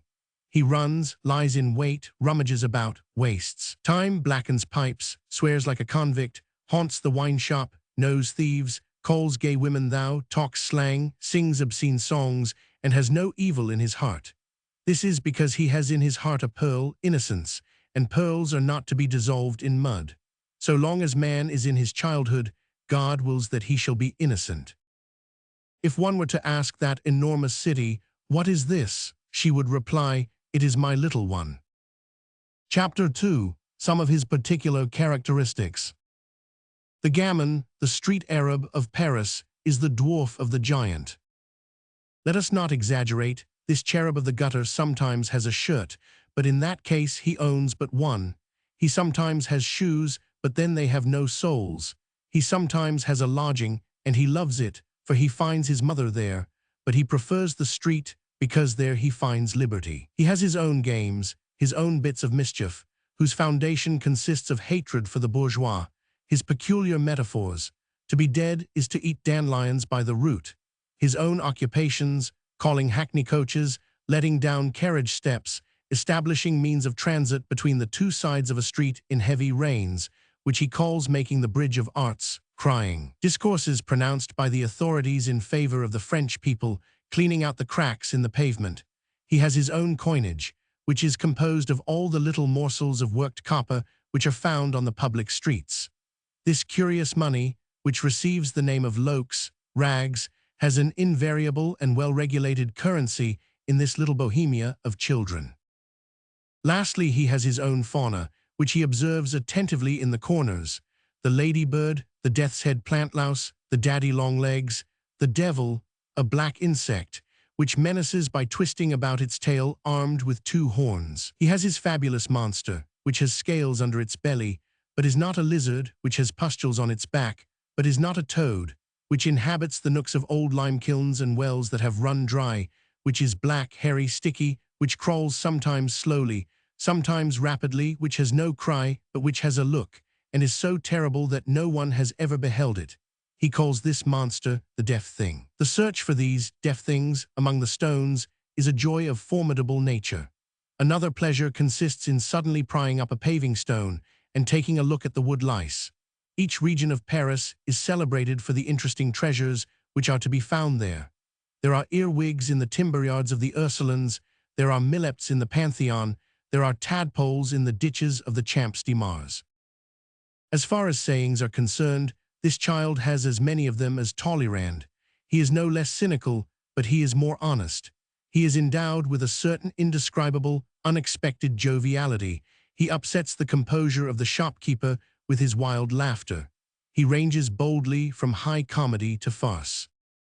A funeral passes by. Among those who accompany the dead, there is a doctor. "Hey there," shouts some street Arab. How long has it been customary for doctors to carry home their own work? He thought of the grandeur and presence of God, of the future eternity, that strange mystery, of the eternity past, a mystery still more strange, of all the infinities which pierced their way into all his senses beneath his eyes, and without seeking to comprehend the incomprehensible, he gazed upon it. He did not study God, he was dazzled by him. He considered those magnificent conjunctions of atoms which communicate aspects to matter, reveal forces by verifying them, create individualities in unity, proportions in extent, the innumerable in the infinite, and through light produce beauty. These conjunctions are formed and dissolved incessantly, hence life and death. He seated himself on a wooden bench, with his back against a decrepit vine. He gazed at the stars, past the puny and stunted silhouettes of his fruit trees. This quarter of an acre, so poorly planted, so encumbered with mean buildings and sheds, was dear to him and satisfied his wants. What more was needed by this old man, who divided the leisure of his life, where there was so little leisure, between gardening in the daytime and contemplation at night? Was not this narrow enclosure, with the heavens for a ceiling, sufficient to enable him to adore God in his most divine works, in turn? Does not this comprehend all, in fact, and what is there left to desire beyond it? A little garden in which to walk, and immensity in which to dream. At one's feet that which can be cultivated and plucked, overhead that which one can study and meditate upon, some flowers on earth and all the stars in the sky. Chapter 14. What he thought. One last word. Since this sort of details might, particularly at the present moment, and to use an expression now in fashion, give to the Bishop of 500 a certain pantheistical physiognomy, and induce the belief, either to his credit or discredit, that he entertained one of those personal philosophies which are peculiar to our century, which sometimes spring up in solitary spirits, and there take on a form and grow until they usurp the place of religion, we insist upon it, that not one of those persons who knew Monseigneur Welcome would have thought himself authorized to think anything of the sort. That which enlightened this man was his heart. His wisdom was made of the light which comes from there. No systems, many works. Abstruse speculations contain vertigo. No, there is nothing to indicate that he risked his mind in apocalypses. The apostle may be daring, but the bishop must be timid. He would probably have felt a scruple at sounding too far in advance certain problems which are, in a manner, reserved for terrible great minds. There is a sacred horror beneath the porches of the enigma. Those gloomy openings stand yawning there, but something tells you, a passerby in life, that you must not enter. Woe to him who penetrates thither. Geniuses in the impenetrable depths of abstraction and pure speculation, situated, so to speak, above all dogmas, propose their ideas to God. Their prayer audaciously offers discussion. Their adoration interrogates. This is direct religion, which is full of anxiety and responsibility for him who attempts its steep cliffs. Human meditation has no limits. At his own risk and peril, it analyzes and digs deep into its own bedazzlement. One might almost say that by a sort of splendid reaction, it with it dazzles nature. The mysterious world which surrounds us renders back what it has received. It is probable that the contemplators are contemplated. However that may be, there are on earth men who, are they men, perceive distinctly at the verge of the horizons of reverie the heights of the absolute, and who have the terrible vision of the infinite mountain. Monseigneur Welcome was one of these men. Monseigneur Welcome was not a genius. He would have feared those sublimities whence some very great men, even, like Swedenborg and Pascal, have slipped into insanity. Certainly, these powerful reveries have their moral utility, and by these arduous paths one approaches to ideal perfection. As for him, he took the path which shortens, the gospel s. He did not attempt to impart to his chasuble the folds of Elijah's mantle. He projected no ray of future upon the dark groundswell of events. He did not see to condense, inflame the light of things. He had nothing of the prophet and nothing of the magician about him. This humble soul loved, and that was all. That he carried prayer to the pitch of a superhuman aspiration is probable, but one can no more pray too much than one can love too much. And if it is a heresy to pray beyond the texts, Saint Teresa and Saint Jerome would be heretics. He inclined towards all that groans and all that expiates. The universe appeared to him like an immense malady. Everywhere he felt fever, everywhere he heard the sound of suffering, and without seeking to solve the enigma, he strove to dress the wound. The terrible spectacle of created things developed tenderness in him. He was occupied only in finding for himself and in inspiring others with the best way to compassionate and relieve. That which exists was for this good and rare priest a permanent subject of sadness which sought consolation. There are men who toil at extracting gold. He toiled at the extraction of pity. Universal misery was his mine. The sadness which reigned everywhere was but an excuse for unfailing kindness. Love each other. He declared this to be complete, desired nothing further, and that was the whole of his doctrine. One day that man who believed himself to be a philosopher, the senator who has already been alluded to, said to the bishop, "Just survey the spectacle of the world, all war against all, the strongest has the most wit. Your love each other is nonsense."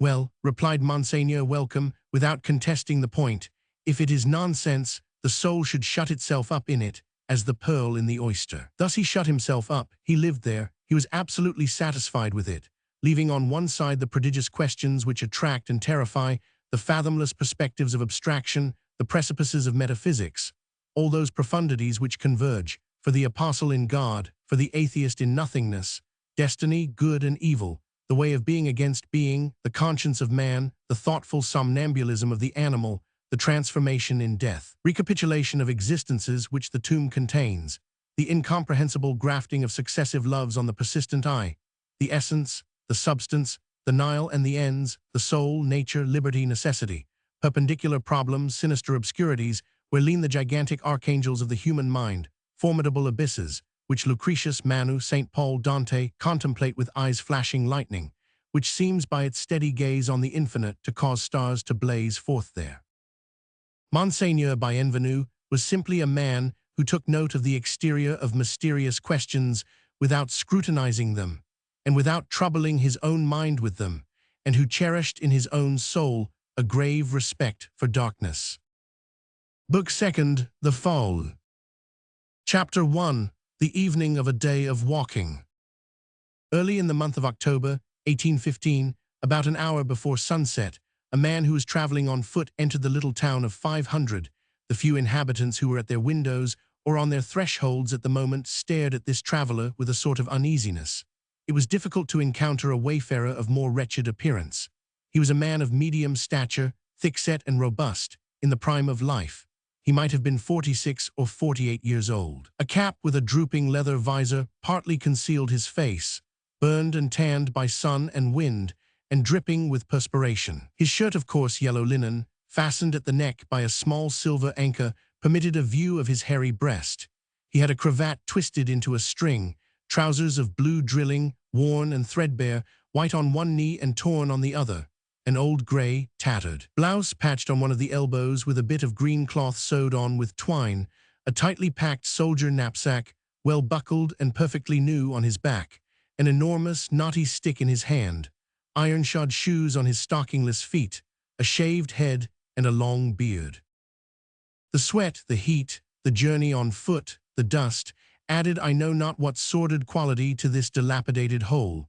His hair was closely cut, yet bristling, for it had begun to grow a little and did not seem to have been cut for some time. No one knew him. He was evidently only a chance passerby. Whence came he? From the south, from the seashore perhaps, for he made his entrance into 500 by the same street which, 7 months previously, had witnessed the passage of the Emperor Napoleon on his way from Cannes to Paris. This man must have been walking all day. He seemed very much fatigued. Some women of the ancient market town, which is situated below the city, had seen him pause beneath the trees of the boulevard Gassendi and drink at the fountain which stands at the end of the promenade. He must have been very thirsty, for the children who followed him saw him stop again for a drink 200 paces further on at the fountain in the marketplace.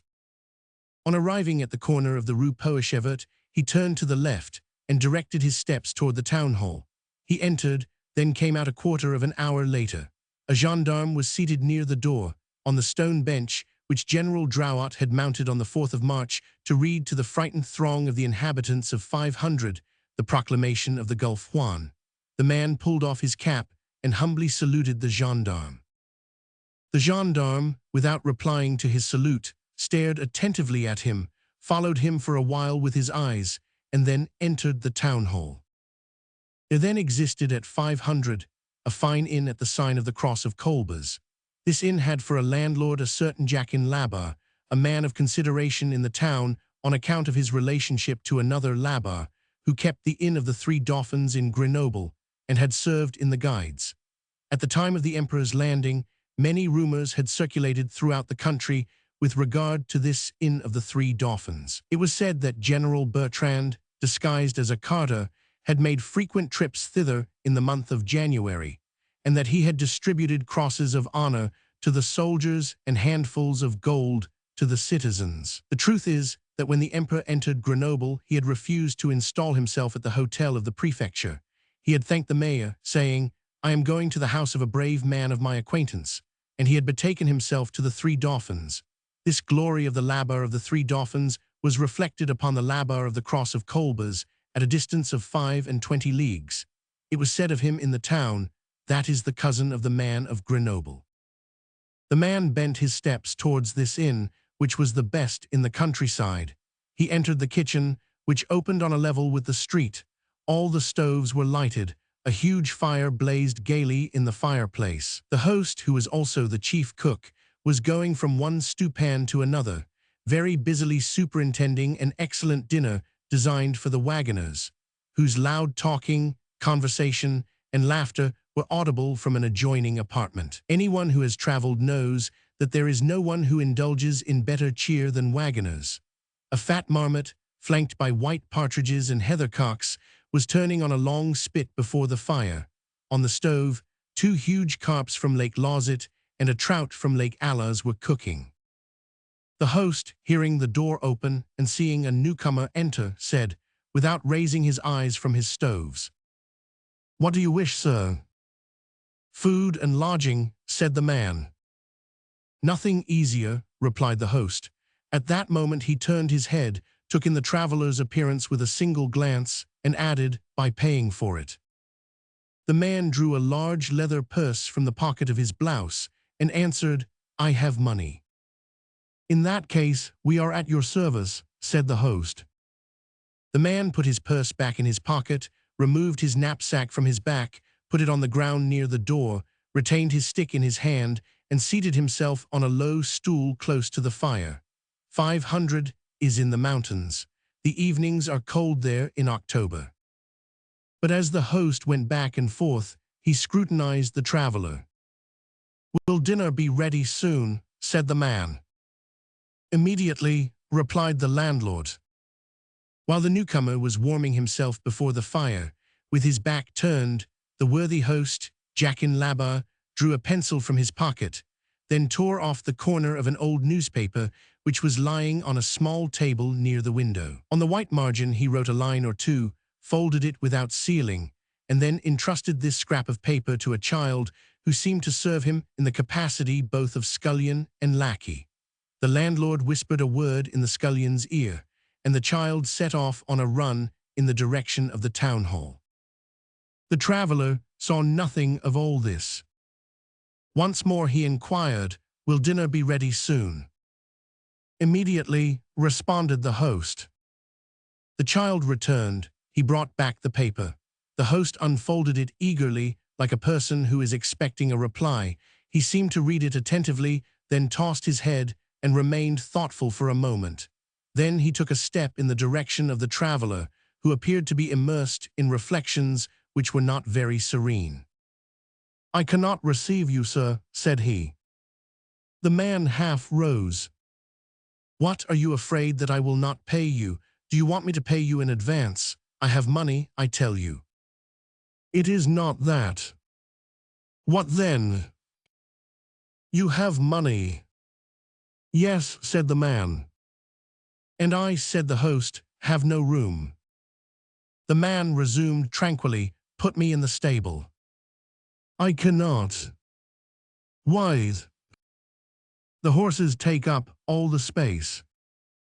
"Very well," retorted the man. "A corner of the loft then, a truss of straw. We will see about that after dinner." "I cannot give you any dinner." This declaration, made in a measured but firm tone, struck the stranger as grave. He rose. "Ah, bah, but I am dying of hunger. I have been walking since sunrise. I have traveled 12 leagues. I pay, I wish to eat." "I have nothing," said the landlord. The man burst out laughing and turned towards the fireplace and the stoves. "Nothing, and all that." "All that is engaged." "By whom?" "By messieurs the wagoners." "How many are there of them?" 12. "There is enough food there for 20. They have engaged the whole of it and paid for it in advance." The man seated himself again and said, without raising his voice, "I am at an inn. I am hungry, and I shall remain." Then the host bent down to his ear and said in a tone which made him start, "Go away." At that moment the traveler was bending forward and thrusting some brands into the fire with the iron-shod tip of his staff.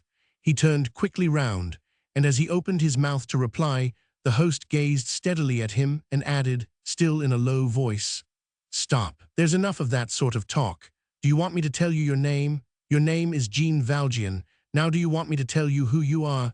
When I saw you come in, I suspected something. I sent to the town hall, and this was the reply that was sent to me. Can you read?"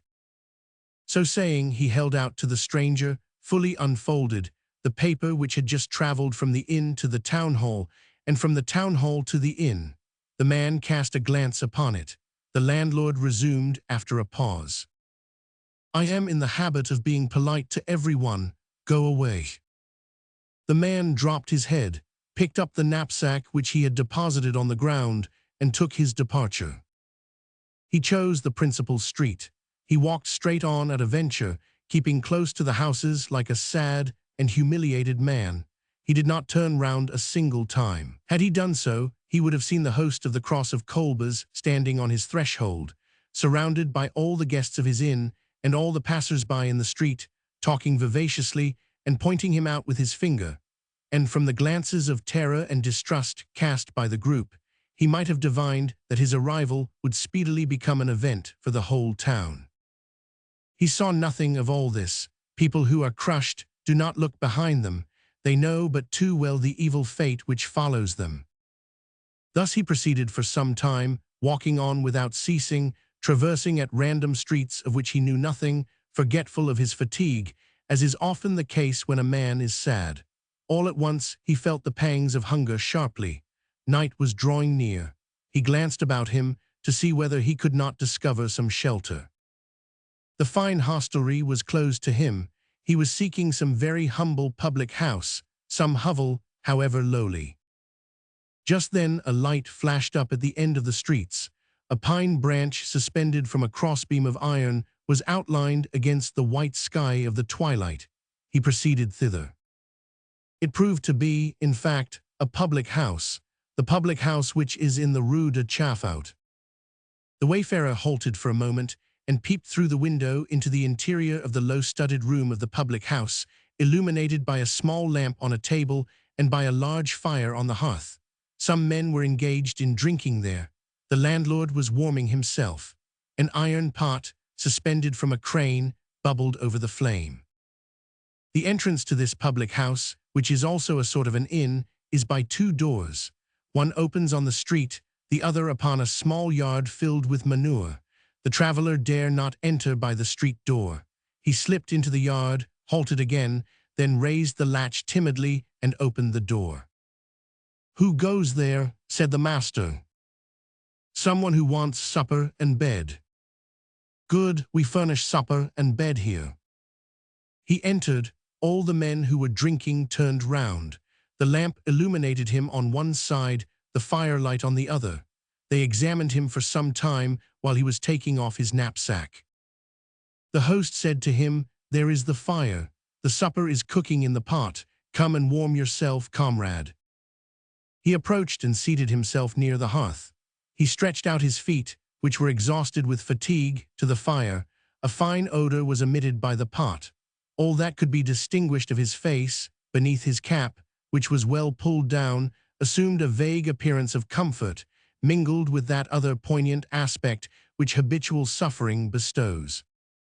It was, moreover, a firm, energetic, and melancholy profile. This physiognomy was strangely composed. It began by seeming humble and ended by seeming severe. The eye shone beneath its lashes like a fire beneath brushwood. One of the men seated at the table, however, was a fishmonger who, before entering the public house of the Rue de Chaffaut, had been to stable his horse at Labar's. It chanced that he had that very morning encountered this unprepossessing stranger on the road between Bras de Say and I have forgotten the name.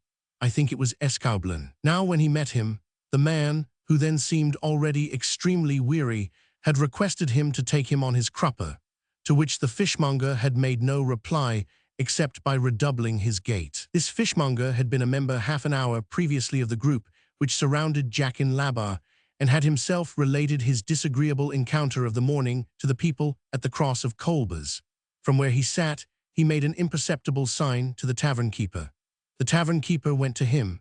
They exchanged a few words in a low tone. The man had again become absorbed in his reflections. The tavern-keeper returned to the fireplace, laid his hand abruptly on the shoulder of the man, and said to him, "You are going to get out of here." The stranger turned round and replied gently, "Ah, you know." "Yes.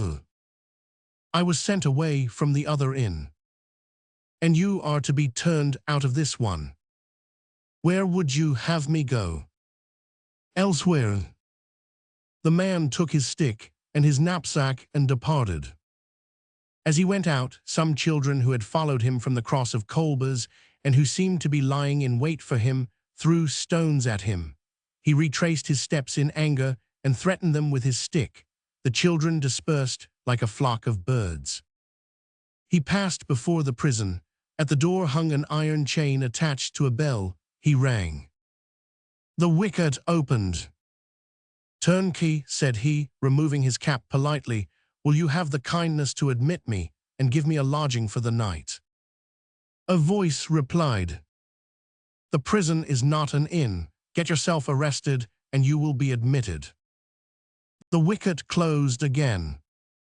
He entered a little street in which there were many gardens. Some of them are enclosed only by hedges, which lends a cheerful aspect to the street.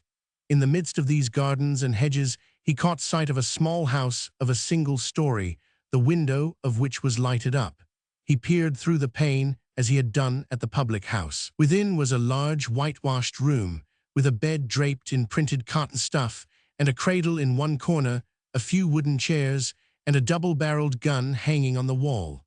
A table was spread in the center of the room. A copper lamp illuminated the tablecloth of coarse white linen, the pewter jug shining like silver and filled with wine, and the brown, smoking soup tureen. At this table sat a man of about 40, with a merry and open countenance, who was dandling a little child on his knees. Close by a very young woman was nursing another child. The father was laughing, the child was laughing, the mother was smiling. The stranger paused a moment in reverie before this tender and calming spectacle. What was taking place within him, he alone could have told.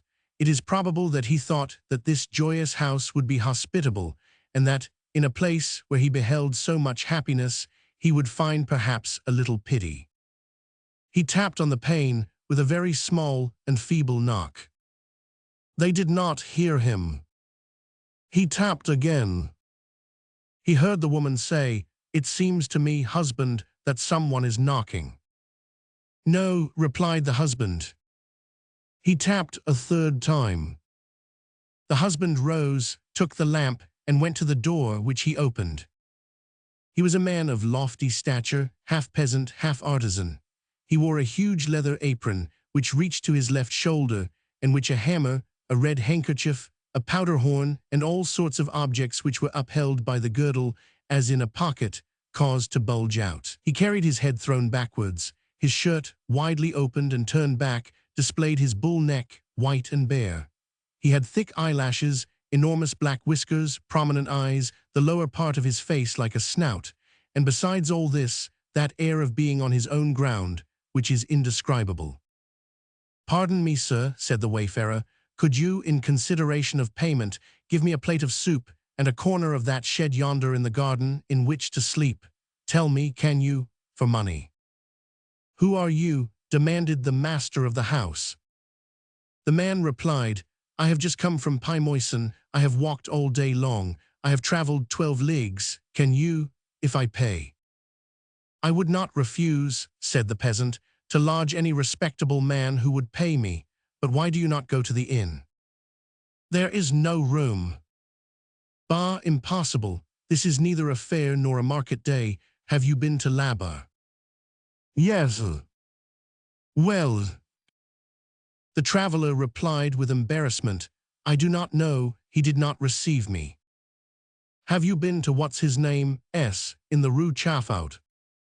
The stranger's embarrassment increased. He stammered, "He did not receive me either." The peasant's countenance assumed an expression of distrust.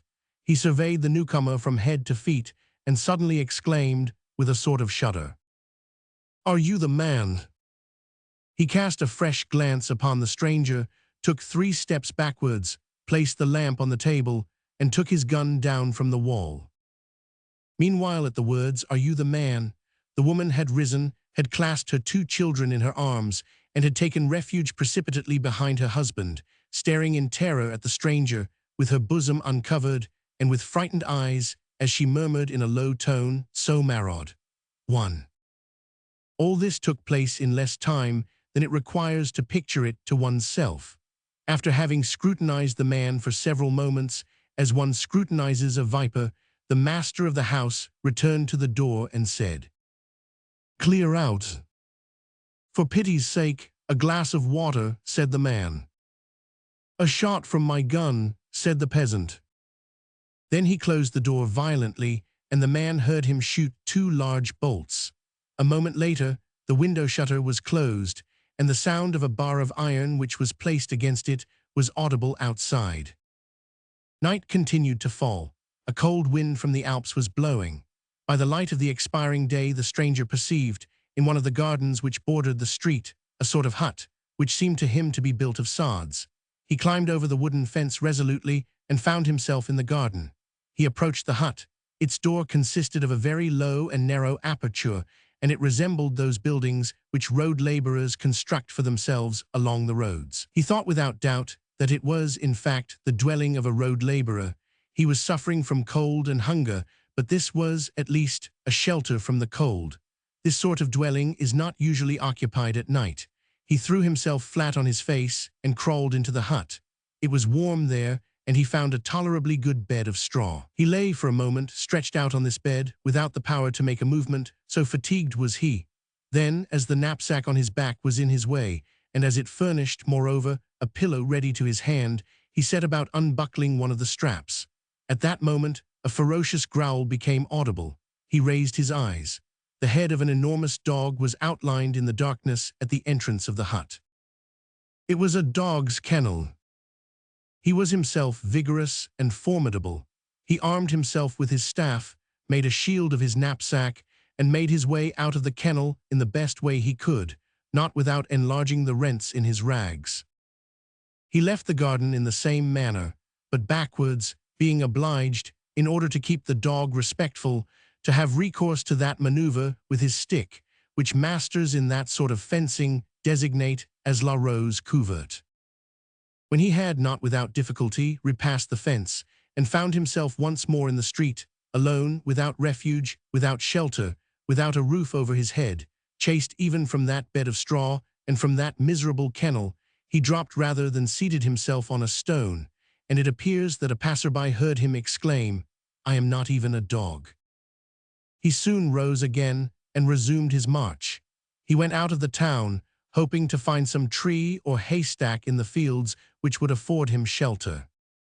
He walked thus for some time, with his head still drooping. When he felt himself far from every human habitation, he raised his eyes and gazed searchingly about him. He was in a field. Before him was one of those low hills covered with close-cut stubble, which, after the harvest, resemble shaved heads. The horizon was perfectly black. This was not alone the obscurity of night. It was caused by very low-hanging clouds which seemed to rest upon the hill itself, and which were mounting and filling the whole sky. Meanwhile, as the moon was about to rise, and as there was still floating in the zenith a remnant of the brightness of twilight, these clouds formed at the summit of the sky a sort of whitish arch, whence a gleam of light fell upon the earth. The earth was thus better lighted than the sky, which produces a particularly sinister effect, and the hill, whose contour was poor and mean, was outlined vague and wan against the gloomy horizon. The whole effect was hideous, petty, lugubrious, and narrow. There was nothing in the field or on the hill except a deformed tree, which writhed and shivered a few paces distant from the wayfarer. This man was evidently very far from having those delicate habits of intelligence and spirit which render one sensible to the mysterious aspects of things. Nevertheless, there was something in that sky, in that hill, in that plain, in that tree, which was so profoundly desolate, that after a moment of immobility and reverie, he turned back abruptly. There are instants when nature seems hostile. He retraced his steps. The gates of 500 were closed. 500, which had sustained sieges during the wars of religion, was still surrounded in 1815 by ancient walls flanked by square towers which have been demolished since. He passed through a breach and entered the town again. It might have been 8 o'clock in the evening. As he was not acquainted with the streets, he recommenced his walk at random. In this way he came to the prefecture, then to the seminary. As he passed through the cathedral square, he shook his fist at the church. At the corner of this square there is a printing establishment. It is there that the proclamations of the emperor and of the imperial guard to the army, brought from the island of Elba and dictated by Napoleon himself, were printed for the first time. Worn out with fatigue, and no longer entertaining any hope, he lay down on a stone bench which stands at the doorway of this printing office. At that moment, an old woman came out of the church. She saw the man stretched out in the shadow. "What are you doing there, my friend?" said she. He answered harshly and angrily, "As you see, my good woman, I am sleeping." The good woman, who was well worthy the name, in fact, was the Marquise de R. "On this bench," she went on. "I have had a mattress of wood for 19 years, said the man. "Today I have a mattress of stone." "You have been a soldier." "Yes, my good woman, a soldier." "Why do you not go to the inn?" "Because I have no money." "Alas," said Madame de R., "I have only 4 sous in my purse." "Give it to me all the same." The man took the 4 sous. Madame de R. continued, "You cannot obtain lodgings in an inn for so small a sum, but have you tried? It is impossible for you to pass the night thus. You are cold and hungry, no doubt. Someone might have given you a lodging out of charity." "I have knocked at all doors."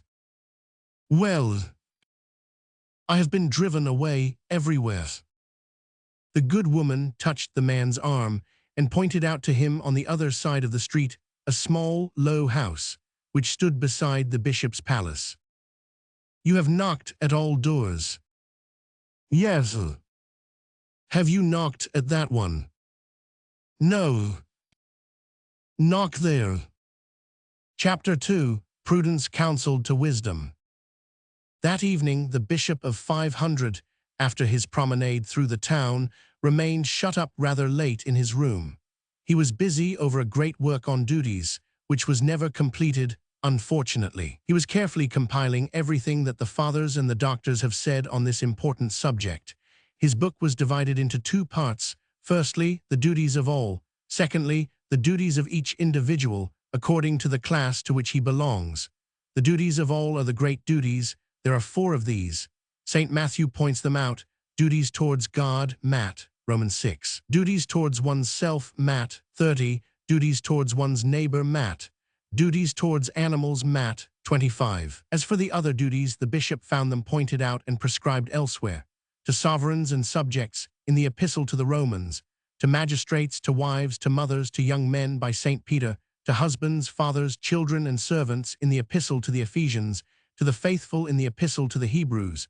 To virgins, in the Epistle to the Corinthians.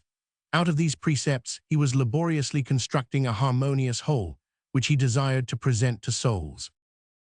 At 8 o'clock he was still at work, writing with a good deal of inconvenience upon little squares of paper, with a big book open on his knees, when Madame Magloire entered, according to her wont, to get the silverware from the cupboard near his bed. A moment later, the bishop, knowing that the table was set, and that his sister was probably waiting for him, shut his book, rose from his table, and entered the dining room. The dining room was an oblong apartment, with a fireplace, which had a door opening on the street, as we have said, and a window opening on the garden. Madame Magloire was, in fact, just putting the last touches to the table. As she performed this service, she was conversing with Mademoiselle Baptistine. A lamp stood on the table was near the fireplace, a wood fire was burning there. One can easily picture to oneself these 2 women, both of whom were over 60 years of age. Madame Magloire small, plump, vivacious, Mademoiselle Baptistine gentle, slender, frail, somewhat taller than her brother, dressed in a gown of puce-colored silk, of the fashion of 1806, which she had purchased at that date in Paris, and which had lasted ever since. To borrow vulgar phrases, which possess the merit of giving utterance in a single word to an idea which a whole page would hardly suffice to express, Madame Magloire had the air of a peasant, and Mademoiselle Baptistine that of a lady. Madame Magloire wore a white quilted cap, a gold Jeanette cross on a velvet ribbon upon her neck, the only bit of feminine jewelry that there was in the house, a very white fichu puffing out from a gown of coarse black woolen stuff, with large, short sleeves, an apron of cotton cloth in red and green checks, knotted round the waist with a green ribbon, with a stomacher of the same attached by 2 pins at the upper corners, coarse shoes on her feet, and yellow stockings, like the women of Marseille. Mademoiselle Baptistine's gown was cut on the patterns of 1806, with a short waist, a narrow, sheath-like skirt, puffed sleeves, with flaps and buttons. She concealed her grey hair under a frizzed wig known as the baby wig. Madame Magloire had an intelligent, vivacious, and kindly air, the 2 corners of her mouth unequally raised, and her upper lip, which was larger than the lower, imparted to her a rather crabbed and imperious look. So long as Monseigneur held his peace, she talked to him resolutely with a mixture of respect and freedom, but as soon as Monseigneur began to speak, as we have seen, she obeyed passively like her mistress. Mademoiselle Baptistine did not even speak. She confined herself to obeying and pleasing him. She had never been pretty, even when she was young. She had large, blue, prominent eyes and a long, arched nose, but her whole visage, her whole person, breathed forth an ineffable goodness, as we stated in the beginning. She had always been predestined to gentleness, but faith, charity, hope, those 3 virtues which mildly warm the soul, had gradually elevated that gentleness to sanctity. Nature had made her a lamb, religion had made her an angel. Poor sainted virgin, sweet memory which has vanished. Mademoiselle Baptistine has so often narrated what passed at the episcopal residence that evening, that there are many people now living who still recall the most minute details. At the moment when the bishop entered, Madame Magloire was talking with considerable vivacity. She was haranguing Mademoiselle Baptistine on a subject which was familiar to her and to which the bishop was also accustomed. The question concerned the lock upon the entrance door. It appears that while procuring some provisions for supper, Madame Magloire had heard things in divers places. People had spoken of a prowler of evil appearance. A suspicious vagabond had arrived who must be somewhere about the town, and those who should take it into their heads to return home late that night might be subjected to unpleasant encounters. The police was very badly organized, moreover, because there was no love lost between the prefect and the mayor, who sought to injure each other by making things happen. It behooved wise people to play the part of their own police and to guard themselves well, and care must be taken to duly close, bar and barricade their houses, and to fasten the doors well. Madame Magloire emphasized these last words, but the bishop had just come from his room, where it was rather cold. He seated himself in front of the fire and warmed himself, and then fell to thinking of other things. He did not take up the remark dropped with design by Madame Magloire. She repeated it. Then Mademoiselle Baptistine, desirous of satisfying Madame Magloire without displeasing her brother, ventured to say timidly, "Did you hear what Madame Magloire is saying, brother?" "I have heard something of it in a vague way," replied the bishop. Then, half turning in his chair, placing his hands on his knees, and raising towards the old servant woman his cordial face, which so easily grew joyous, and which was illuminated from below by the firelight, "Come, what is the matter? What is the matter? Are we in any great danger?" Then Madame Magloire began the whole story afresh, exaggerating it a little without being aware of the fact. It appeared that a bohemian, a barefooted vagabond, a sort of dangerous mendicant, was at that moment in the town. He had presented himself at Jacquin Labarre's to obtain lodgings, but the latter had not been willing to take him in. He had been seen to arrive by the way of the boulevard Gassendi and roam about the streets in the gloaming, a gallows bird with a terrible face. "Really," said the bishop. This willingness to interrogate encouraged Madame Magloire.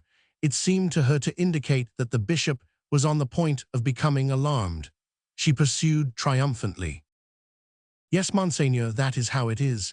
There will be some sort of catastrophe in this town tonight. Everyone says so. And withal, the police is so badly regulated, a useful repetition. The idea of living in a mountainous country and not even having lights in the streets at night. One goes out. Black as ovens, indeed. And I say, Monseigneur, and Mademoiselle there says with me." I interrupted his sister, "Say nothing. What my brother does is well done." Madame Magloire continued, as though there had been no protest. "We say that this house is not safe at all, that if Monseigneur will permit, I will go and tell Paulin Musebois, the locksmith, to come and replace the ancient locks on the doors.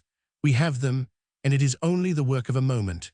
For I say that nothing is more terrible than a door which can be opened from the outside with a latch by the first passerby, and I say that we need bolts, Monseigneur, if only for this night.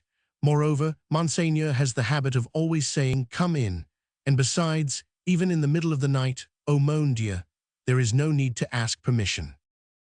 At that moment, there came a tolerably violent knock on the door. "Come in," said the bishop. Chapter 3. The Heroism of Passive Obedience. The door opened. It opened wide with a rapid movement, as though someone had given it an energetic and resolute push. A man entered. We already know the man. It was the wayfarer whom we have seen wandering about in search of shelter. He entered, advanced a step, and halted, leaving the door open behind him.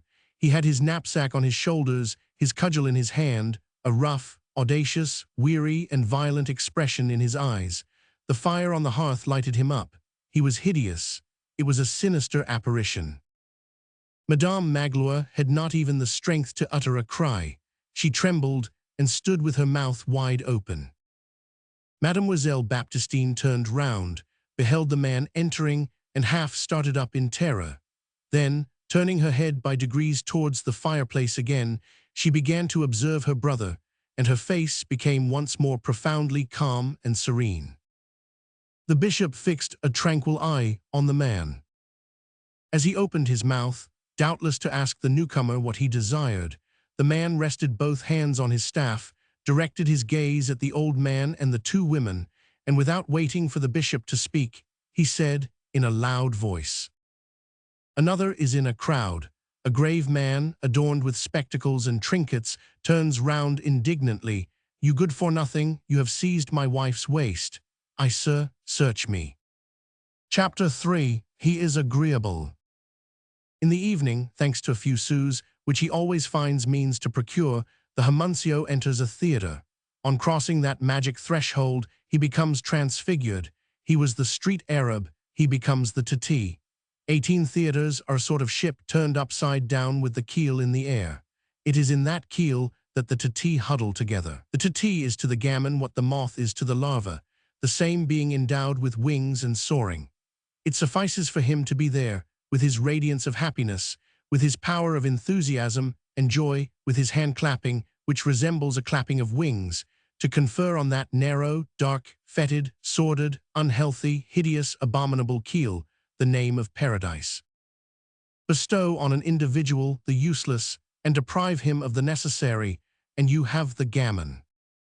The gamin is not devoid of literary intuition. His tendency, and we say it with the proper amount of regret, would not constitute classic taste. He is not very academic by nature. Thus, to give an example, the popularity of Mademoiselle Mars among that little audience of stormy children was seasoned with a touch of irony. The gamin called her Mademoiselle Much, hide yourself. This being bawls and scoffs and ridicules and fights, has rags like a baby and tatters like a philosopher, fishes in the sewer, hunts in the cesspool, extracts mirth from foulness, whips up the squares with his wit, grins and bites, whistles and sings, shouts and shrieks, tempers alleluia with matinteur lorette, chants. Every rhythm from the de profundis to the jack pudding, finds without seeking, knows what he is ignorant of, is a Spartan to the point of thieving, is mad to wisdom, is lyrical to filth, would crouch down on Olympus, wallows in the dunghill, and emerges from it covered with stars. The gamin of Paris is Rabelais in this youth. He is not content with his trousers unless they have a watch pocket. He is not easily astonished. He is still less easily terrified. He makes songs on superstitions. He takes the wind out of exaggerations. He twits mysteries. He thrusts out his tongue at ghosts. He takes the poetry out of stilted things. He introduces caricature into epic extravaganzas. It is not that he is prosaic, far from that, but he replaces the solemn vision by the farcical phantasmagoria. If Adamastor were to appear to him, the street Arab would say, "Hi there, the bugaboo." Chapter 4. He may be of use. Paris begins with the lounger and ends with the street Arab, two beings of which no other city is capable, the passive acceptance, which contents itself with gazing, and the inexhaustible initiative, Pradham and Fouillou. Paris alone has this in its natural history. The whole of the monarchy is contained in the lounger, the whole of anarchy in the gamin. This pale child of the Parisian faubourgs lives and develops, makes connections, grows supple in suffering in the presence of social realities and of human things, a thoughtful witness. He thinks himself heedless, and he is not. He looks and is on the verge of laughter. He is on the verge of something else also. Whoever you may be, if your name is prejudice, abuse, ignorance, oppression, iniquity, despotism, injustice, fanaticism, tyranny, beware of the gaping gamin. The little fellow will grow up. Of what clay is he made? Of the first mud that comes to hand, a handful of dirt, a breath, and behold Adam. It suffices for a god to pass by. A god has always passed over the street Arab. Fortune labors at this tiny being. By the word fortune we mean chance to some extent. That pygmy kneaded out of common earth, ignorant, unlettered, giddy, vulgar, low. Will that become an Ionian or a Boeotian? Wait, curret rota, the spirit of Paris, that demon which creates the children of chance and the men of destiny, reversing the process of the Latin potter, makes of a jug an amphora. Chapter 5. His frontiers. The gamin loves the city. He also loves solitude, since he has something of the sage in him. Urbis amator, like Fuscus, ruris amator, like Flaccus. To roam thoughtfully about, that is to say, to lounge, is a fine employment of time in the eyes of the philosopher, particularly in that rather illegitimate species of campaign, which is tolerably ugly but odd and composed of two natures, which surrounds certain great cities, notably Paris. To study the suburbs is to study the amphibious animal. End of the trees, beginning of the roofs, end of the grass, beginning of the pavements, end of the furrows, beginning of the shops, end of the wheel ruts, beginning of the passions, end of the divine murmur, beginning of the human uproar, hence an extraordinary interest.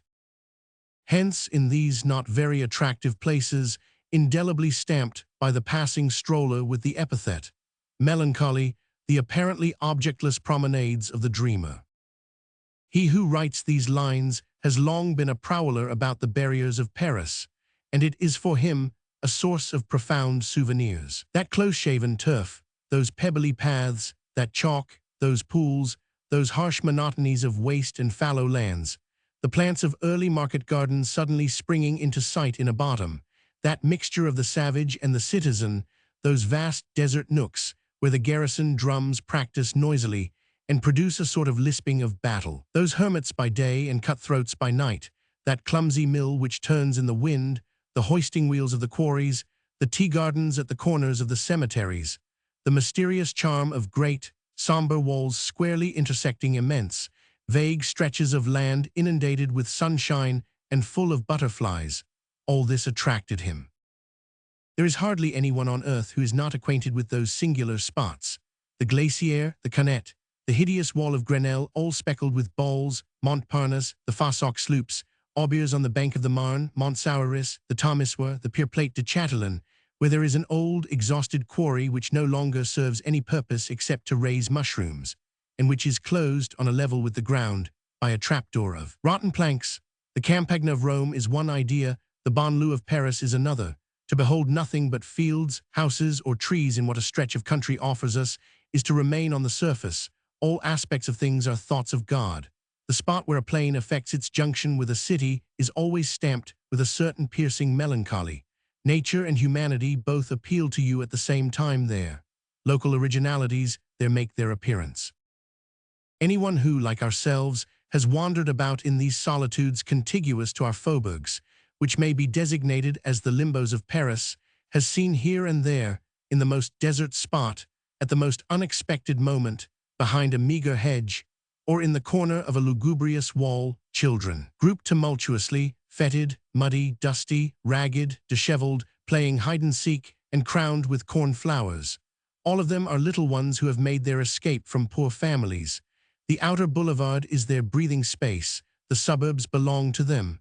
There they are eternally playing truant. There they innocently sing their repertory of dirty songs. There they are, or rather, there they exist, far from every eye in the sweet light of May or June, kneeling round a hole in the ground, snapping marbles with their thumbs, quarreling over half-farthings, irresponsible, volatile, free and happy, and no sooner do they catch sight of you than recollect that they have an industry and that they must earn their living, and they offer to sell you an old woolen stocking filled with cockchafers or a bunch of lilacs.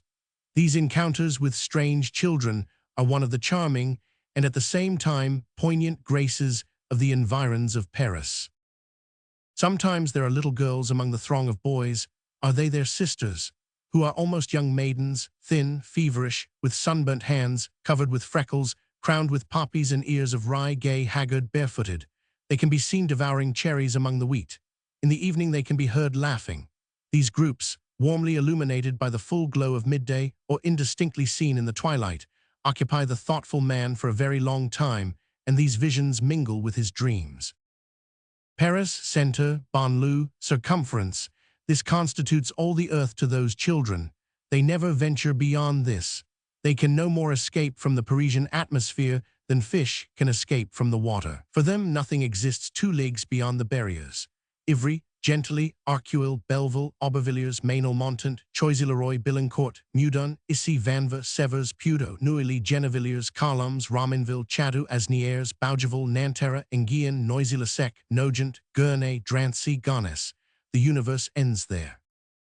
Chapter 6. A bit of history. At the epoch, nearly contemporary by the way, when the action of this book takes place, there was not, as there is today, a policeman at the corner of every street, a benefit which there is no time to discuss here. Stray children abounded in Paris. The statistics give an average of 260 homeless children picked up annually at that period, by the police patrols, in unenclosed lands, in houses in process of construction, and under the arches of the bridges. One of these nests, which has become famous, produced the swallows of the bridge of Arcola. This is, moreover, the most disastrous of social symptoms. All crimes of the man begin in the vagabondage of the child. Let us make an exception in favor of Paris, nevertheless. In a relative measure, and in spite of the souvenir which we have just recalled, the exception is just. While in any other great city the vagabond child is a lost man, while nearly everywhere the child left to itself is, in some sort, sacrificed and abandoned to a kind of fatal immersion in the public vices, which devour in him honesty and conscience, the street boy of Paris, we insist on this point, however defaced and injured on the surface, is almost intact on the interior. It is a magnificent thing to put on record, and one which shines forth in the splendid probity of our popular revolutions, that a certain incorruptibility results from the idea which exists in the air of Paris, as salt exists in the water of the ocean. To breathe Paris preserves the soul. What we have just said takes away nothing of the anguish of heart, which one experiences every time that one meets one of these children, around whom one fancies that he beholds floating the threads of a broken family. In the civilization of the present day, incomplete as it still is, it is not a very abnormal thing to behold these fractured families pouring themselves out into the darkness, not knowing clearly what has become of their children, and allowing their own entrails to fall on the public highway. Hence these obscure destinies. This is called, for this sad thing has given rise to an expression, to be cast on the pavements of Paris. Let it be said, by the way, that this abandonment of children was not discouraged by the ancient monarchy. A little of Egypt and Bohemia in the lower regions suited the upper spheres and compassed the aims of the powerful. The hatred of instruction for the children of the people was a dogma. What is the use of half-lights? Such was the countersign. Now, the erring child is the corollary of the ignorant child. Besides this, the monarchy sometimes was in need of children, and in that case it skimmed the streets. Under Louis XIV, not to go any further back, the king rightly desired to create a fleet. The idea was a good one, but let us consider the means. There can be no fleet if beside the sailing ship, that plaything of the winds, and for the purpose of towing it, in case of necessity, there is not the vessel which goes where it pleases, either by means of oars or of steam. The galleys were then to the marine what steamers are today. Therefore galleys were necessary, but the galley is moved only by the galley slave. Hence, galley slaves were required. Colbert had the commissioners of provinces, and the parliaments make as many convicts as possible. The magistracy showed a great deal of complacence in the matter. A man kept his hat on in the presence of a procession. It was a Huguenot attitude. He was sent to the galleys. A child was encountered in the streets, provided that he was 15 years of age and did not know where he was to sleep. He was sent to the galleys. Grand reign, grand century. Under Louis XV, children disappeared in Paris. The police carried them off, for what mysterious purpose no one knew. People whispered with terror monstrous conjectures as to the king's baths of purple. Barbier speaks ingenuously of these things. It sometimes happened that the exempts of the guard, when they ran short of children, took those who had fathers. The fathers, in despair, attacked the exempts. In that case, the parliament intervened and had someone hung. Who? The exempts? No, the fathers. Chapter 7. The gamin should have his place in the classifications of India. The body of street Arabs in Paris almost constitutes a caste. One might almost say, not everyone who wishes to belong to it can do so. This word gamin was printed for the first time and reached popular speech through the literary tongue in 1834. It is in a little work entitled Claude Gueux that this word made its appearance. The horror was lively. The word passed into circulation. The elements which constitute the consideration of the gamins for each other are very various. We have known and associated with one who was greatly respected and vastly admired because he had seen a man fall from the top of the Tower of Notre Dame. Another, because he had succeeded in making his way into the rear courtyard where the statues of the Dome of the Invalids had been temporarily deposited and had prigged some lead from them. A third, because he had seen a diligence tip over. Still another, because he knew a soldier who came near putting out the eye of a citizen. This explains that famous exclamation of a Parisian gamin, a profound epiphonema, which the vulgar herd laughs at without comprehending. Dieu de Dieu, what ill luck I do have, To think that I have never yet seen anybody tumble from a fifth-story window. I have pronounced ave and fifth pronounced fift. Surely this saying of a peasant is a fine one. Father so-and-so, your wife has died of her malady. Why did you not send for the doctor? What would you have, sir? We poor folks die of ourselves. But if the peasant's whole passivity lies in this saying, the whole of the free-thinking anarchy of the brat of the faubourgs is assuredly contained in this other saying. A man condemned to death is listening to his confessor in the tumbrel. The child of Paris exclaims, he is talking to his black cap. Oh, the sneak. A certain audacity on matters of religion sets off the gamin. To be strong-minded is an important item. To be present at executions constitutes a duty. He shows himself at the guillotine and he laughs. He calls it by all sorts of pet names. The end of the soup, the growler, the mother in the blue, the sky, the last mouthful, etc., etc. In order not to lose anything of the affair, he scales the walls, he hoists himself to balconies, he ascends trees, he suspends himself to gratings, he clings fast to chimneys. The gamin is born a tiler as he is born a mariner. A roof inspires him with no more fear than a mast. There is no festival which comes up to an execution on the Place de Grève. Samson and the Abbé Mons are the truly popular names. They hoot at the victim in order to encourage him. They sometimes admire him. Lesner, when a gamin, on seeing the hideous Dautin die bravely, uttered these words which contain a future. I was jealous of him. In the brotherhood of gamins, Voltaire is not known, but Papavoine is. Politicians are confused with assassins in the same legend. They have a tradition as to everybody's last garment. It is known that Tolleran had a fireman's cap, Avril an otter cap, Losful a round hat, that old de Laporte was bald and bareheaded, that Castaing was all ruddy and very handsome, that Boris had a romantic small beard, that Jean Martin kept on his suspenders, that Lecouffé and his mother quarreled. Don't reproach each other for your basket, shouted a gamin to them. Another, in order to get a look at de Backer as he passed, and being too small in the crowd, caught sight of the lantern on the quay and climbed it. A gendarme stationed opposite frowned.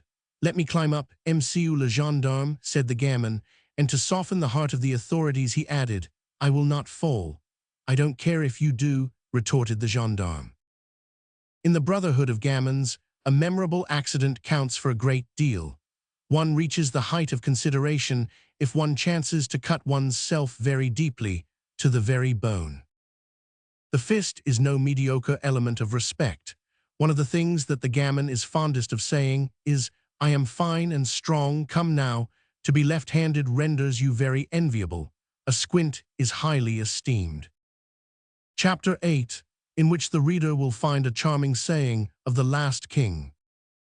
In summer he metamorphoses himself into a frog, and in the evening, when night is falling, in front of the bridges of Austerlitz and Jena, from the tops of coal wagons and the washerwomen's boats, he hurls himself headlong into the Seine, and into all possible infractions of the laws of modesty and of the police. Nevertheless, the police keep an eye on him, and the result is a highly dramatic situation which once gave rise to a fraternal and memorable cry. That cry, which was celebrated about 1830, is a strategic warning from gamin to gamin. It scans like a verse from Homer with a notation as inexpressible as the Eleusiniac chant of the Panathen Ah, and in it one encounters again the ancient oath. Here it is, oh hey to tea, oh hey hey, here comes the bobby, here comes the pelice, pick up your duds and be off, through the sewer with you. Sometimes this gnat, that is what he calls himself, knows how to read, sometimes he knows how to write, he always knows how to daub. He does not hesitate to acquire, by no one knows what mysterious mutual instruction, all the talents which can be of use to the public. Fro to 1830, he imitated the cry of the turkey. Fro to 1848, he scrawled pairs on the walls. One summer evening, when Louis Philippe was returning home on foot, he saw a little fellow, no higher than his knee, perspiring and climbing up to draw a gigantic pear in charcoal on one of the pillars of the gate of Neuilly. The king, with that good nature which came to him from Henry IV, helped the gamin finish the pear and gave the child a louis, saying, the pear is on that also. 19. The gamin loves uproar. A certain state of violence pleases him. He execrates the curés. One day in the Rue de l'Université, one of these scamps was putting his thumb to his nose at the carriage gate of number 69. Why are you doing that at the gate? A passerby asked. The boy replied, There is a curé there. It was there, in fact, that the papal nuncio lived. Nevertheless, whatever may be the Voltairianism of the small gamin, if the occasion to become a chorister presents itself, it is quite possible that he will accept, and in that case he serves the Mass civilly. There are two things to which he plays Tantalus, and which he always desires without ever attaining them: to overthrow the government and to get his trousers sewed up again. The gamin in his perfect state possesses all the policemen of Paris, and can always put the name to the face of anyone which he chances to meet. He can tell them off on the tips of his fingers. He studies their habits, and he has special notes on each one of them. He reads the souls of the police like an open book. He will tell you fluently and without flinching, such an one is a traitor, such another is very malicious, such another is great, such another is ridiculous. All these words, traitor, malicious, great, ridiculous, have a particular meaning in his mouth. That one imagines that he owns the Pont Neuf, and he prevents people from walking on the cornice outside the parapet. That other has a mania for pulling persons' ears, etc., etc. Chapter 9. The Old Soul of Gaul. There was something of that boy in Paquilin, the son of the fish market. Beaumarchais had something of it. Gaminery is a shade of the Gallic spirit. Mingled with good sense, it sometimes adds force to the latter, as alcohol does to wine. Sometimes it is a defect. Homer repeats himself eternally, granted. One may say that Voltaire plays the gamin. Camille Desmoulins was a native of the faubourgs. Championnet, who treated miracles brutally, rose from the pavements of Paris. He had, when a small lad, inundated the porticos of Saint Jean de Beauvais and of Saint Etienne du Mont. He had addressed the shrine of Saint Genevieve familiarly to give orders to the file of Saint Januarius. The gamin of Paris is respectful, ironical, and insolent. He has villainous teeth because he is badly fed and his stomach suffers, and handsome eyes because he has wit. If Jehovah himself were present, he would go hopping up the steps of paradise on one foot. He is strong on boxing. All beliefs are possible to him. He plays in the gutter and straightens himself up with a revolt. His effrontery persists even in the presence of grapeshot. He was a scapegrace, he is a hero. Like the little Theban, he shakes the skin from the lion. Barra the drummer boy was a gamin of Paris. He shouts, "Forward," as the horse of Scripture says, "Va," and in a moment he has passed from the small brat to the giant. This child of the puddle is also the child of the ideal. Measure that spread of wings which reaches from Molière to Barra. To sum up the whole, and in one word, the gamin is a being who amuses himself because he is unhappy. Chapter 10. Ex Paris, ex homo. To sum it all up once more, the Paris gamin of today, like the gr aculus of Rome in days gone by, is the infant populace with the wrinkle of the old world on his brow. The gamin is a grace to the nation, and at the same time a disease which must be cured how? By light. Light renders healthy. Light kindles. All generous social irradiations spring from science, letters, arts, education. Make men, give them light that they may warm you. Sooner or later, the splendid question of universal education will present itself with the irresistible authority of the absolute truth. And then, those who govern under the superintendence of the French idea will have to make this choice: the children of France or the gamins of Paris, flames in the light or will-o'-the-wisps in the gloom. The gamin expresses Paris, and Paris expresses the world. For Paris is a total. Paris is the ceiling of the human race. The whole of this prodigious city is a foreshortening of dead manners and living manners. He who sees Paris thinks he sees the bottom of all history, with heaven and constellations in the intervals. Paris has a capital, the town hall, a Parthenon, Notre Dame, a Mount Aventine, the Faubourg Saint-Antoine, an Acenarium, the Sorbonne, a Pantheon, the Pantheon, a Via Sacra, the Boulevard des Italiens, a Temple of the Winds, opinion, and it replaces the Gemoni A by ridicule. Its Majo is called Farad, its Transteverin is the man of the Faubourgs, its Hamel is the market porter, its Lazarone is the pegger, its Cockney is the native of Ghent. Everything that exists elsewhere exists at Paris.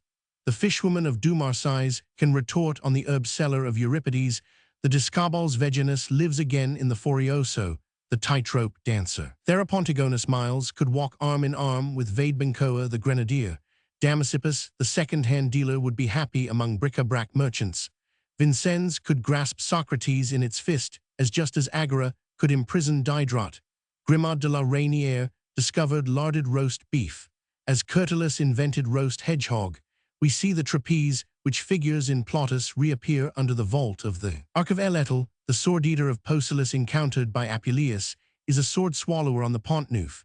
The nephew of Rameau and Cuculio the parasite make a pair. Ergasilas could get himself presented to Cambyses by Degrafeuil. The four dandies of Rome, Alcesimarchus, Phodramus, Diabolus, and Argyrippus, descend from Cortil in Labatut's posting chaise. Aulus Gellius would halt no longer in front of Congrio than would Charles Nodier in front of Punchinello. Marto is not a tigress, but Pardalisca was not a dragon. Pantalabus the wag jeers in the Café Anglais at Nomentanus the fast liver. Hermogenes is a tenor in the Champs-Élysées, and round him, Thracius the beggar, clad like Bobach, takes up a collection. The boor who stops you by the button of your coat in the Tuileries makes you repeat. After a lapse of 2,000 years, Thesprian's apostrophe. Quis properentum me prehendit Palio. The wine on Suren is a parody of the wine of Alba. The red border of Desogers forms a balance to the great cutting of Balatro. Pere Lachaise exhales beneath nocturnal rains the same gleams as the Esquilier, and the grave of the poor bought for 5 years is certainly the equivalent of the slave's hived coffin. Seek something that Paris has not. The vat of Trophonius contains nothing that is not in Mesmer's tub. Ergophilas lives again in Cagliostro. The Brahmin Vasiphanta become incarnate in the Comte de Saint-Germain. The cemetery of Saint Médard works quite as good miracles as the mosque of Aumaumier at Damascus. Paris has an Aesop Mayu and a Canidia Mademoiselle Lenormand. It is terrified, like Delphos at the fulgurating realities of the vision.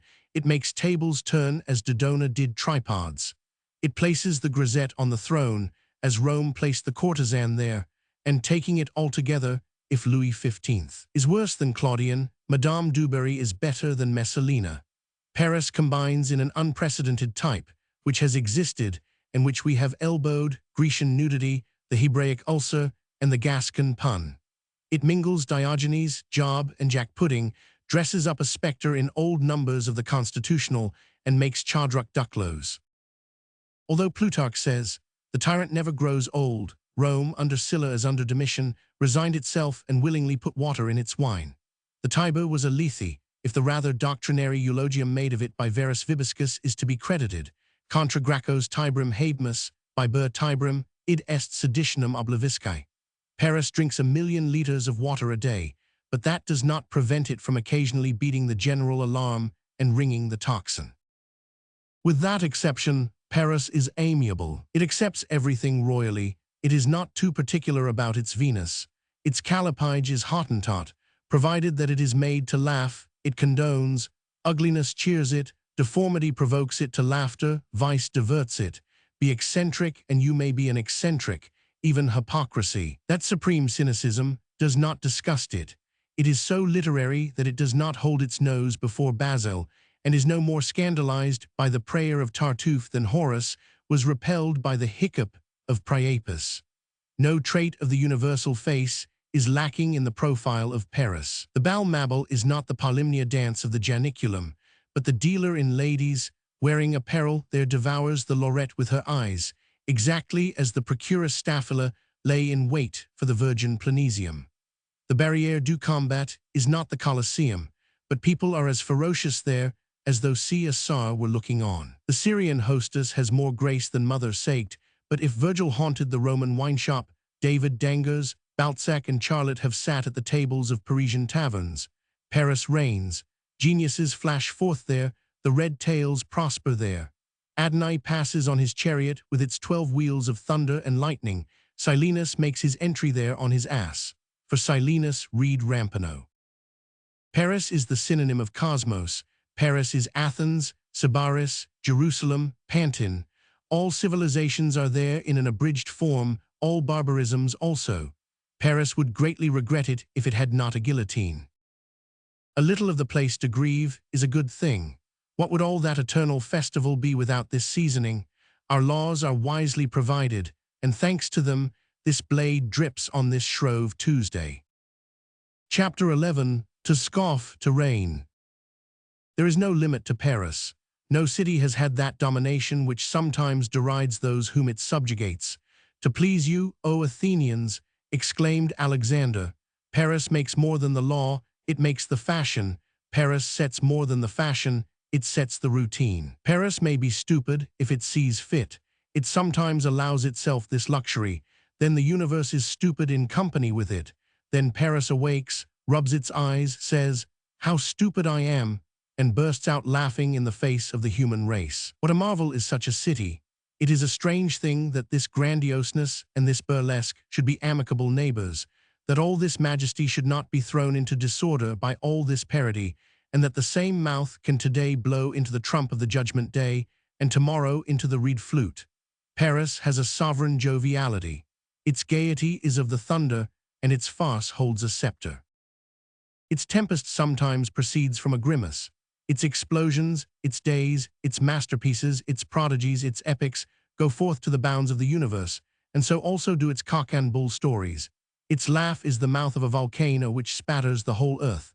Its jests are sparks. It imposes its caricatures as well as its ideal on people. The highest monuments of human civilization accept its ironies and lend their eternity to its mischievous pranks. It is superb. It has a prodigious 14th of July, which delivers the globe. It forces all nations to take the oath of tennis. Its night of the 4th of August dissolves in 3 hours 1,000 years of feudalism. It makes of its logic the muscle of unanimous will. It multiplies itself under all sorts of forms of the sublime. It fills with its light Washington, Kosciuszko, Bolivar, Bezares, Riego, Bem, Manin, Lopez, John Brown, Garibaldi. It is everywhere where the future is being. Lighted up at Boston in 1779, at the Isle de Leon in 1820, at Pesth in 1848, at Palermo in 1860, it whispers the mighty countersign, liberty, in the ear of the American abolitionists grouped about the boat at Harper's Ferry, and in the ear of the patriots of Ancona assembled in the shadow to the Archai before the Ghazi Inn on the seashore. It creates Canaris, it creates Quiroga, it creates Pisacane, it irradiates the great on earth. It was while proceeding whither its breath urged them that Byron perished at Missolonghi, and that Mazet died at Barcelona. It is the tribune under the feet of Mirabeau, and a crater under the feet of Robespierre. Its books, its theater, its art, its science, its literature, its philosophy are the manuals of the human race. It has Pascal, Regnier, Corneille, Descartes, Jean-Jacques, Voltaire for all moments, Molière for all centuries. It makes its language to be talked by the universal mouth, and that language becomes the word. It constructs in all minds the idea of progress. The liberating dogmas which it forges are for the generation's trusty friends, and it is with the soul of its thinkers and its poets that all heroes of all nations have been made since 1789. This does not prevent vagabondism, and that enormous genius which is called Paris, while transfiguring the world by its light, sketches in charcoal Bouginier's nose on the wall of the Temple of Theseus, and writes Creedville the thief on the pyramids. Paris is always showing its teeth. When it is not scolding, it is laughing. Such is Paris. The smoke of its roofs forms the ideas of the universe. A heap of mud and stone, if you will, but above all, a moral being. It is more than great, it is immense. Why? Because it is daring. To dare, that is the price of progress. All sublime conquests are more or less the prizes of daring. In order that the revolution should take place, it does not suffice that Montesquieu should foresee it, that Diderot should preach it, that Beaumarchais should announce it, that Condorcet should calculate it, that a Rowett should prepare it, that Rousseau should premeditate it. It is necessary that Danton should dare it. The cry, audacity, is a fiat lux. It is necessary, for the sake of the forward march of the human race, that there should be proud lessons of courage permanently on the heights. Daring deeds dazzle history and are one of man's great sources of light. The dawn dares when it rises. To attempt, to brave, to persist, to persevere, to be faithful to oneself, to grasp fate bodily, to astound catastrophe by the small amount of fear that it occasions us, now to affront unjust power, again to insult drunken victory, to hold one's position, to stand one's ground. That is the example which nations need. That is the light which electrifies them. the same formidable lightning proceeds from the torch of Prometheus to Cambronne's short pipe. Chapter 12. The future latent in the people. As for the Parisian populace, even when a man grown, it is always the street Arab. To paint the child is to paint the city, and it is for that reason that we have studied this eagle in this errant sparrow. It is in the faubourgs, above all, we maintain, that the Parisian race appears. There is the pure blood, there is the true physiognomy, there this people toils and suffers, and suffering and toil are the two faces of man. There exist there immense numbers of unknown beings, among whom swarm types of the strangest, from the porter of La Rapée to the knacker of Montfaucon.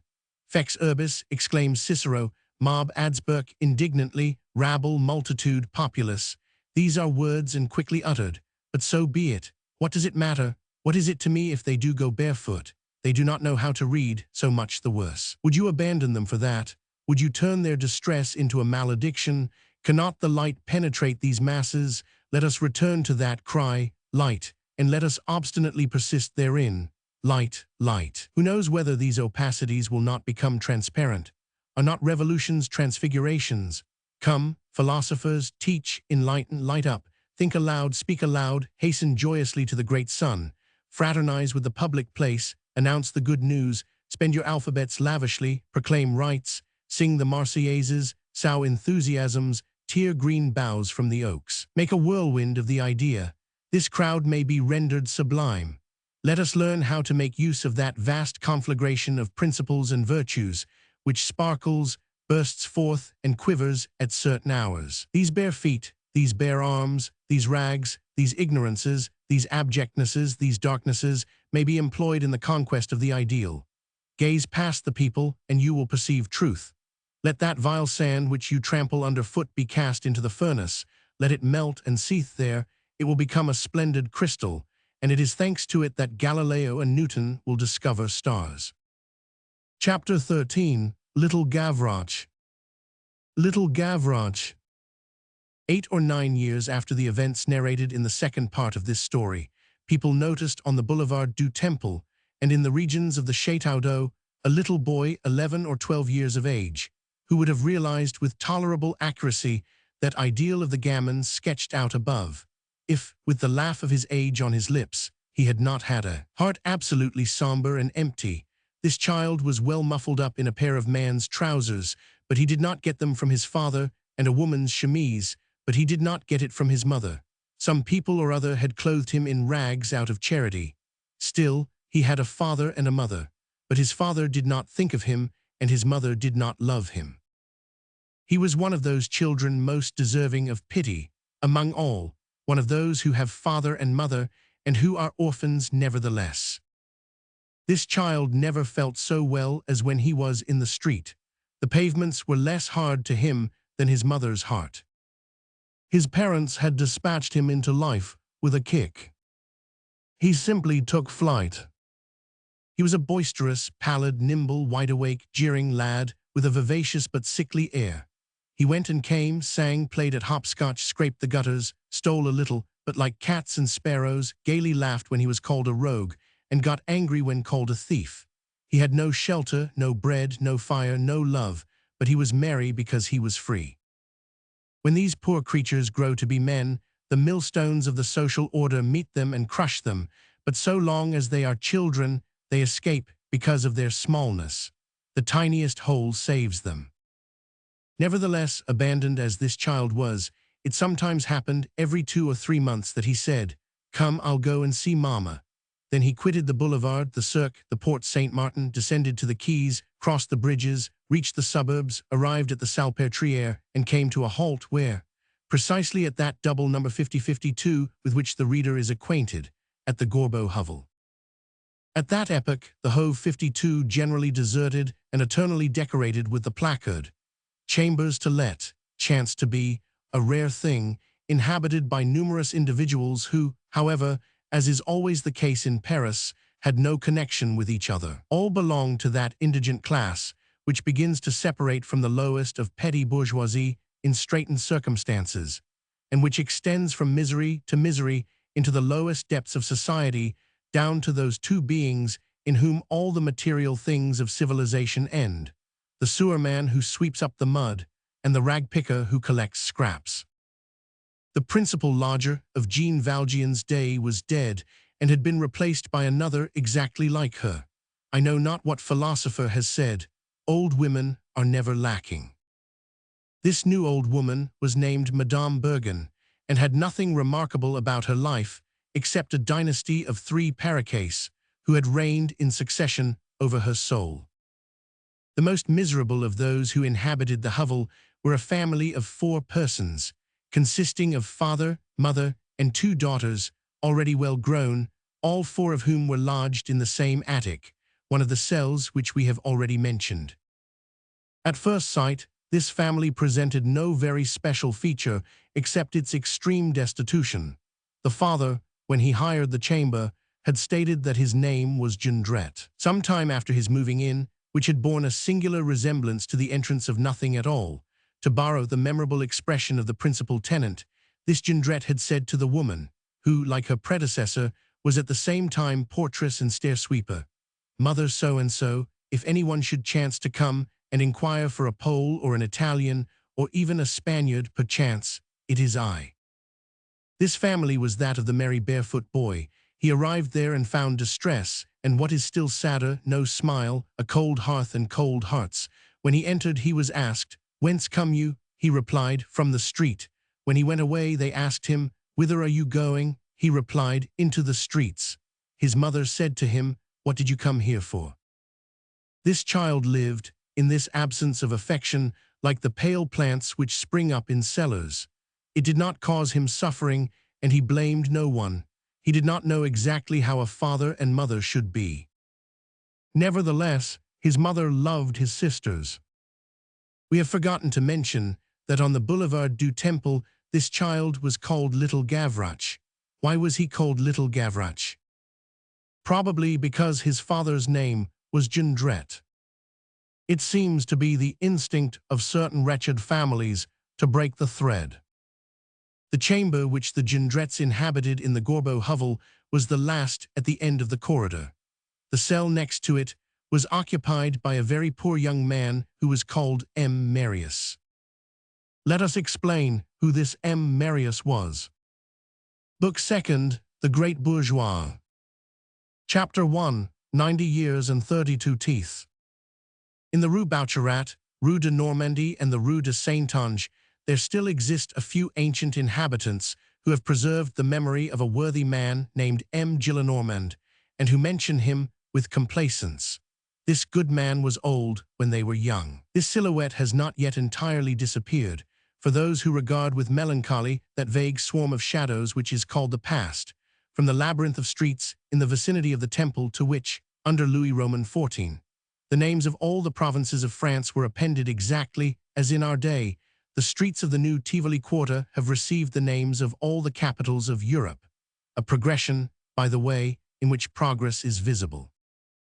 M. Gillenormand, who was as much alive as possible in 1831, was one of those men who had become curiosities to be viewed, simply because they have lived a long time, and who are strange because they formerly resembled everybody and now resemble nobody. He was a peculiar old man, and in very truth, a man of another age, the real, complete, and rather haughty bourgeois of the 18th century, who wore his good, old bourgeoisie with the air with which marquises wear their marquisates. He was over 90 years of age, his walk was erect, he talked loudly, saw clearly, drank neat, ate, slept, and snored. He had all 32 of his teeth. He only wore spectacles when he read. He was of an amorous disposition, but declared that, for the last 10 years, he had wholly and decidedly renounced women. He could no longer please, he said. He did not add, "I am too old, but I am too poor." He said, "If I were not ruined, hey." All he had left, in fact, was an income of about 15,000 francs. His dream was to come into an inheritance and to have 100,000 livres income for mistresses. He did not belong, as the reader will perceive, to that puny variety of octogenaries who, like M. de Voltaire, have been dying all their life. His was no longevity of a cracked pot. This jovial old man had always had good health. He was superficial, rapid, easily angered. He flew into a passion at everything, generally quite contrary to all reason. When contradicted, he raised his cane. He beat people as he had done in the great century. He had a daughter over 50 years of age and unmarried, whom he chastised severely with his tongue when in a rage, and whom he would have liked to whip. She seemed to him to be 8 years old. He boxed his servant's ears soundly and said, "Ah, Carogny." One of his oaths was, "By the pantouflage of the pantouflacade." He had singular freaks of tranquility. He had himself shaved every day by a barber who had been mad and who detested him, being jealous of M. Gillenormand on account of his wife, a pretty and coquettish barberess. M. Gillenormand admired his own discernment in all things and declared that he was extremely sagacious. Here is one of his sayings: "I have, in truth, some penetration. I am able to say when a flea bites me, from what woman it came." The words which he uttered the most frequently were, "the sensible man and nature." He did not give to this last word the grand acceptation which our epoch has accorded to it, but he made it enter, after his own fashion, into his little chimney-corner satires. "Nature," he said, "in order that civilization may have a little of everything, gives it even specimens of its amusing barbarism. Europe possesses specimens of Asia and Africa on a small scale.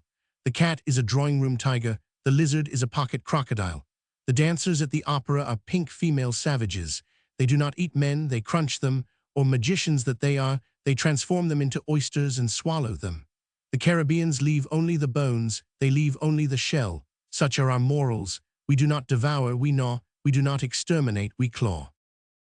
Chapter 2. Like Master, Like House. He lived in the Marais, Rue des Filles du Calvaire, number 6. He owned the house.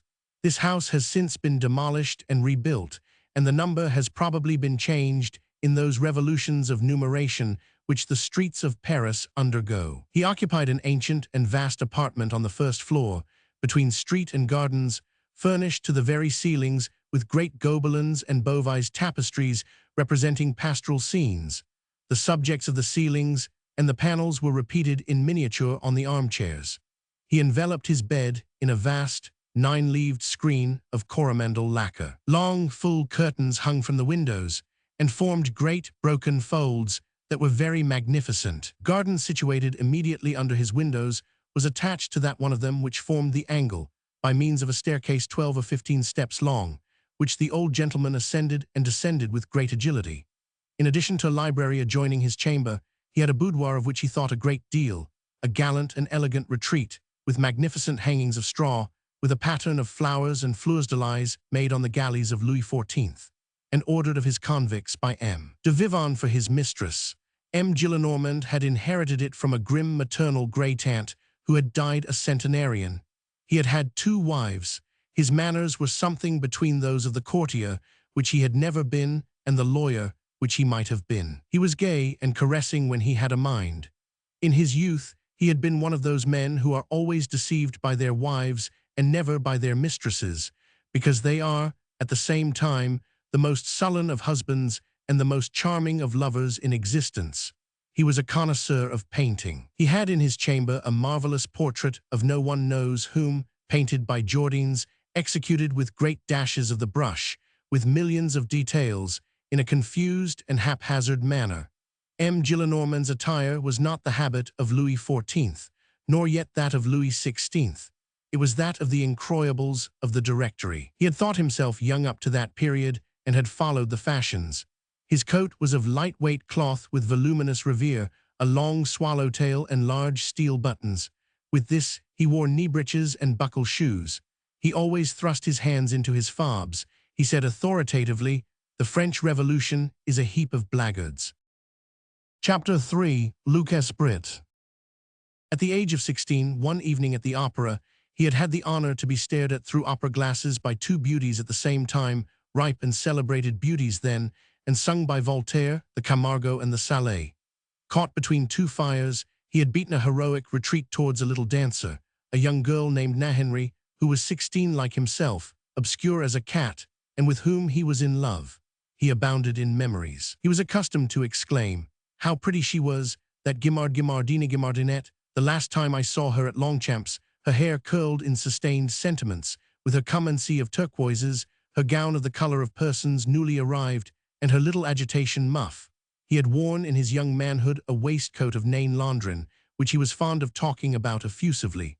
"I was dressed like a Turk of the Levantine," said he. Madame de Boufflers, having seen him by chance when he was 20, had described him as a charming fool.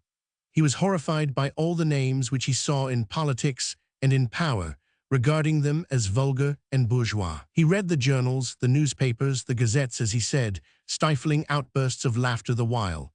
"Oh," he said, "what people these are! Corbière, Human, Casimir Péria. There's a minister for you. I can imagine this in a journal. M. Gillenormand, minister. That would be a farce. Well, they are so stupid that it would pass." He merrily called everything by its name, whether decent or indecent, and did not restrain himself in the least before ladies. He uttered coarse speeches, obscenities, and filth with a certain tranquility and lack of astonishment which was elegant. It was in keeping with the unceremoniousness of his century. It is to be noted that the age of periphrase in verse was the age of crudities in prose. His godfather had predicted that he would turn out a man of genius, and had bestowed on him these two significant names, Luc Esprit. Chapter 4. A Centenarian Aspirant. He had taken prizes in his boyhood at the College of Moulins, where he was born, and he had been crowned by the hand of the Duc de Nivernais, whom he called the Duc de Nevers. Neither the Convention, nor the death of Louis XVI, nor the Napoleon, nor the return of the Bourbons, nor anything else had been able to efface the memory of this crowning. The Duc de Nevers was, in his eyes, the great figure of the century. "What a charming grand seigneur," he said, "and what a fine air he had with his blue ribbon." In the eyes of M. Gillenormand, Catherine II had made reparation for the crime of the partition of Poland by purchasing, for 3,000 rubles, the secret of the elixir of gold from Bestucheff. He grew animated on this subject. "The elixir of gold," he exclaimed, "the yellow dye of Bestucheff, General Lamotte's drops in the 18th century, this was the great remedy for the catastrophes of love, the panacea against Venus. At 1 Louis the half-ounce phial, Louis Roman 15, sent 200 phials of it to the Pope. He would have been greatly irritated and thrown off his balance had anyone told him that the elixir of gold is nothing but the perchloride of iron." M. Gillenormand adored the Bourbons and had a horror of 1789.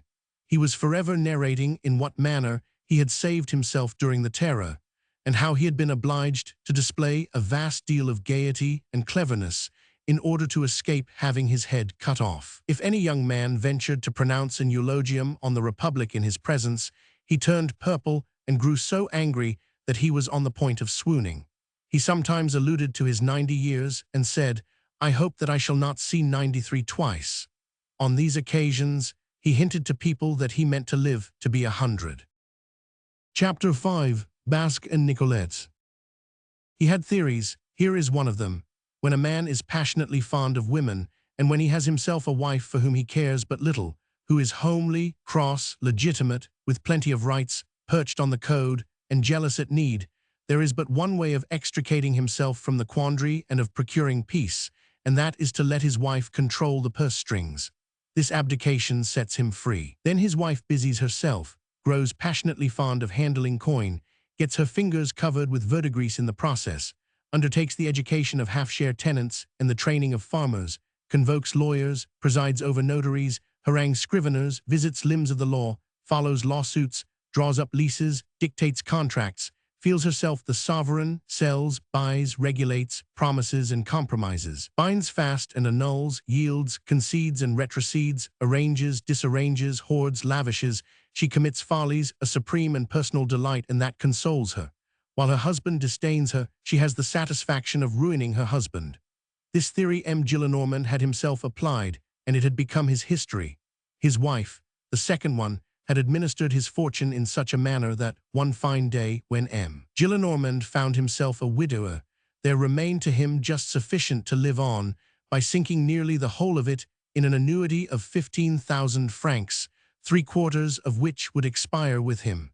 He had not hesitated on this point, not being anxious to leave a property behind him. Besides, he had noticed that patrimonies are subject to adventures and, for instance, become national property. He had been present at the avatars of consolidated 3%, and he had no great faith in the great book of the public debt. "Oh, that's the Rue Quincampoix," he said. "His house in the Rue des Filles du Calvaire belonged to him, as we have already stated. He had 2 servants, a male and a female. When a servant entered his establishment, M. Gillenormand rebaptized him. He bestowed on the men the name of their province, Nîmois, Comtois, Poitevin, Picard. His last valet was a big, foundered, short-winded fellow of 55, who was incapable of running 20 paces, but as he had been born at Bayonne, M. Gillenormand called him Basque. All the female servants in his house were called Nicolette, even the Magnon, of whom we shall hear more farther on. One day, a haughty cook, a cordon bleu of the lofty race of porters, presented herself. "How much wages do you want a month?" asked M. Gillenormand. 30 francs. "What is your name?" "Olympe." "You shall have 50 francs, and you shall be called Nicolette." Chapter 6, in which Magnon and her 2 children are seen. With M. Gillenormand, sorrow was converted into wrath. He was furious at being in despair. He had all sorts of prejudices and took all sorts of liberties. One of the facts of which his exterior relief and his internal satisfaction was composed was, as we have just hinted, that he had remained a brisk spark, and that he passed energetically for such. This he called having royal renown. This royal renown sometimes drew down upon him singular windfalls. One day there was brought to him in a basket, as though it had been a basket of oysters, a stout, newly born boy who was yelling like the deuce, and duly wrapped in swaddling clothes, which a servant maid, dismissed 6 months previously, attributed to him. M. Gillenormand had, at that time, fully completed his 84th year. Indignation and uproar in the establishment. And whom did that bold hussy think she could persuade to believe that? What audacity, what an abominable calumny! M. Gillenormand himself was not at all enraged. He gazed at the brat with the amiable smile of a good man who is flattered by the calumny, and said in an aside, "Well, what now? What's the matter? You are finely taken aback, and really you are excessively ignorant. M. le Duc d'Angoulême, the bastard of His Majesty Charles IX, married a silly jade of 15 when he was 85. M. Virginal Marquis de Louis, brother to the Cardinal de Sourdis, Archbishop of Bordeaux, had at the age of 83, by the maid of Madame la Présidente Jacquin, a son, a real child of love, who became a Chevalier of Malta and a Councillor of State. One of the great men of this century, the Abbé Tabarod, is the son of a man of 87. There is nothing out of the ordinary in these things. And then, the Bible. Upon that I declare that this little gentleman is none of mine. Let him be taken care of. It is not his fault. This manner of procedure was good-tempered. The woman, whose name was Magnon, sent him another parcel in the following year. It was a boy again. Thereupon, M. Gillenormand capitulated. He sent the 2 brats back to their mother, promising to pay 80 francs a month for their maintenance, on the condition that the said mother would not do so any more. He added, "I insist upon it that the mother shall treat them well. I shall go to see them from time to time." And this he did. He had had a brother who was a priest, and who had been rector of the Academy of Poitiers for 33 years, and had died at 79. "I lost him young," said he. This brother, of whom but little memory remains, was a peaceable miser, who, being a priest, thought himself bound to bestow alms on the poor whom he met, but he never gave them anything except bad or demonetized sous, thereby discovering a means of going to hell by way of paradise. As for M. Gillenormand the elder, he never haggled over his almsgiving, but gave gladly and nobly. He was kindly, abrupt, charitable, and if he had been rich, his turn of mind would have been magnificent. He desired that all which concerned him should be done in a grand manner, even his rogueries. One day, having been cheated by a businessman in a matter of inheritance, in a gross and apparent manner, he uttered this solemn exclamation, "That was indecently done. I am really ashamed of this pilfering. Everything has degenerated in this century, even the rascals. Morbleu, this is not the way to rob a man of my standing. I am robbed as though in a forest, but badly robbed." Sauve et Saint Consul Dine A. He had had 2 wives, as we have already mentioned. By the first he had had a daughter who had remained unmarried, and by the second another daughter who had died at about the age of 30, who had wedded, through love or chance or otherwise, a soldier of fortune who had served in the armies of the Republic and of the Empire, who had won the cross at Austerlitz and had been made colonel at Waterloo. "He is the disgrace of my family," said the old bourgeois.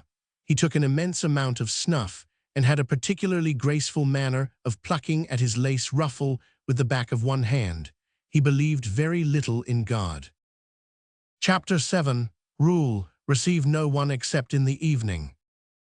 Such was M. Luc Esprit Gillenormand, who had not lost his hair, which was grey rather than white, and which was always dressed in dog's ears. To sum up, he was venerable in spite of all this. He had something of the 18th century about him, frivolous and great. In 1814, and during the early years of the Restoration, M. Gillenormand, who was still young, he was only 74, lived in the Faubourg Saint-Germain, Rue Servandoni, near Saint-Sulpice. He had only retired to the Marais when he quitted society, long after attaining the age of 80. And on abandoning society, he had immured himself in his habits. The principal one, and that which was invariable, was to keep his door absolutely closed during the day, and never to receive anyone whatever except in the evening. He dined at 5 o'clock, and after that his door was open. That had been the fashion of his century, and he would not swerve from it. The day is vulgar, said he, and deserves only a closed shutter. Fashionable people only light up their minds when the zenith lights up its stars. And he barricaded himself against everyone, even had it been the king himself. This was the antiquated elegance of his day. Chapter 8. Two do not make a pair. We have just spoken of M. Gillenormand's two daughters. They had come into the world 10 years apart.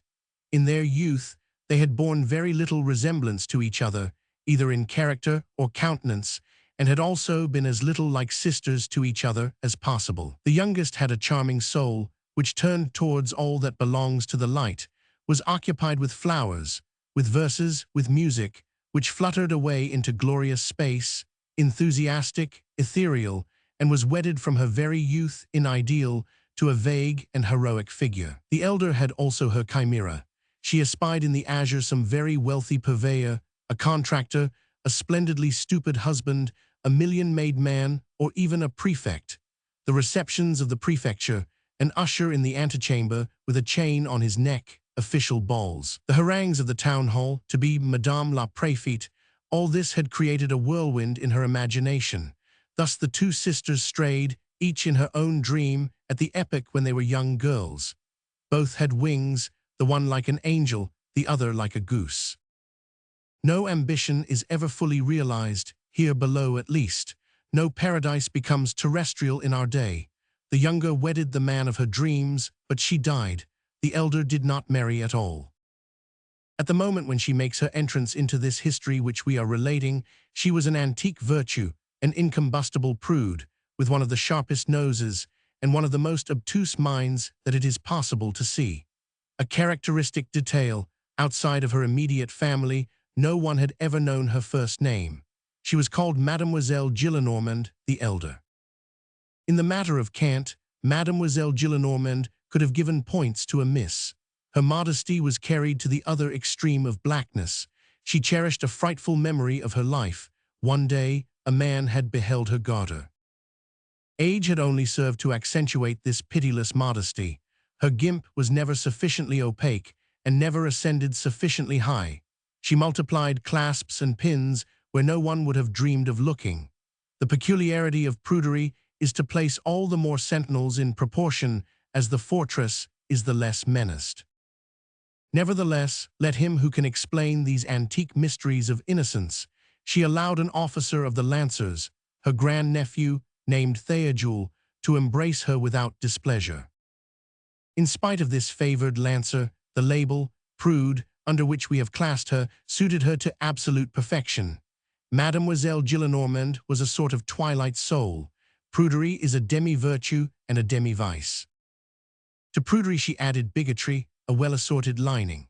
She belonged to the Society of the Virgin, wore a white veil on certain festivals, mumbled special orisons, revered the Holy Blood, venerated the Sacred Heart, remained for hours in contemplation before a Rococo Jesuit altar in a chapel which was inaccessible to the rank and file of the faithful, and there allowed her soul to soar among little clouds of marble and through great rays of gilded wood.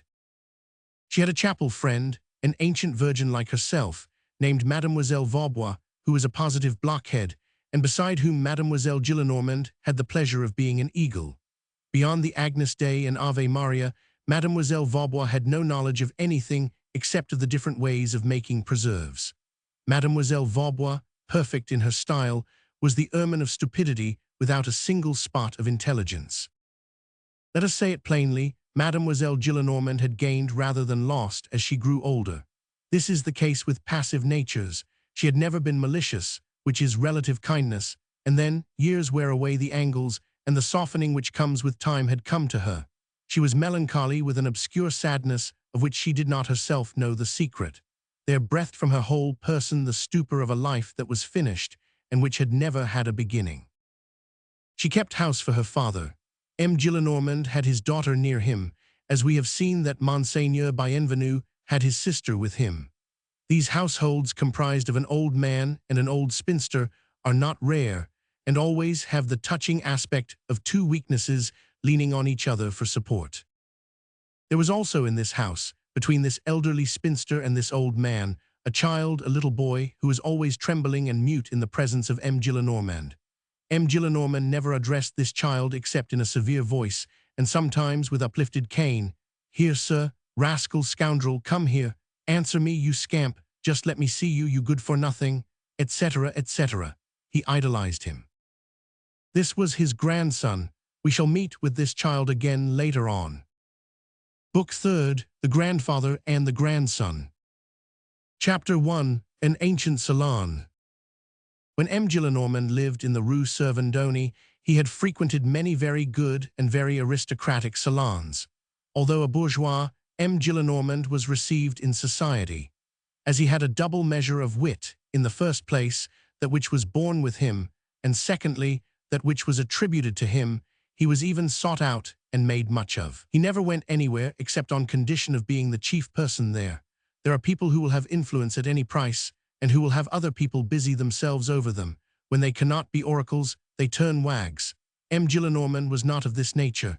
His domination in the royalist salons which he frequented cost his self-respect nothing. He was an oracle everywhere. It had happened to him to hold his own against M. de Bonald and even against M. Bengy-Paivalet. About 1817, he invariably passed 2 afternoons a week in a house in his own neighborhood, in the Rue Férou, with Madame la Baronne de T, a worthy and respectable person, whose husband had been ambassador of France to Berlin under Louis XVI.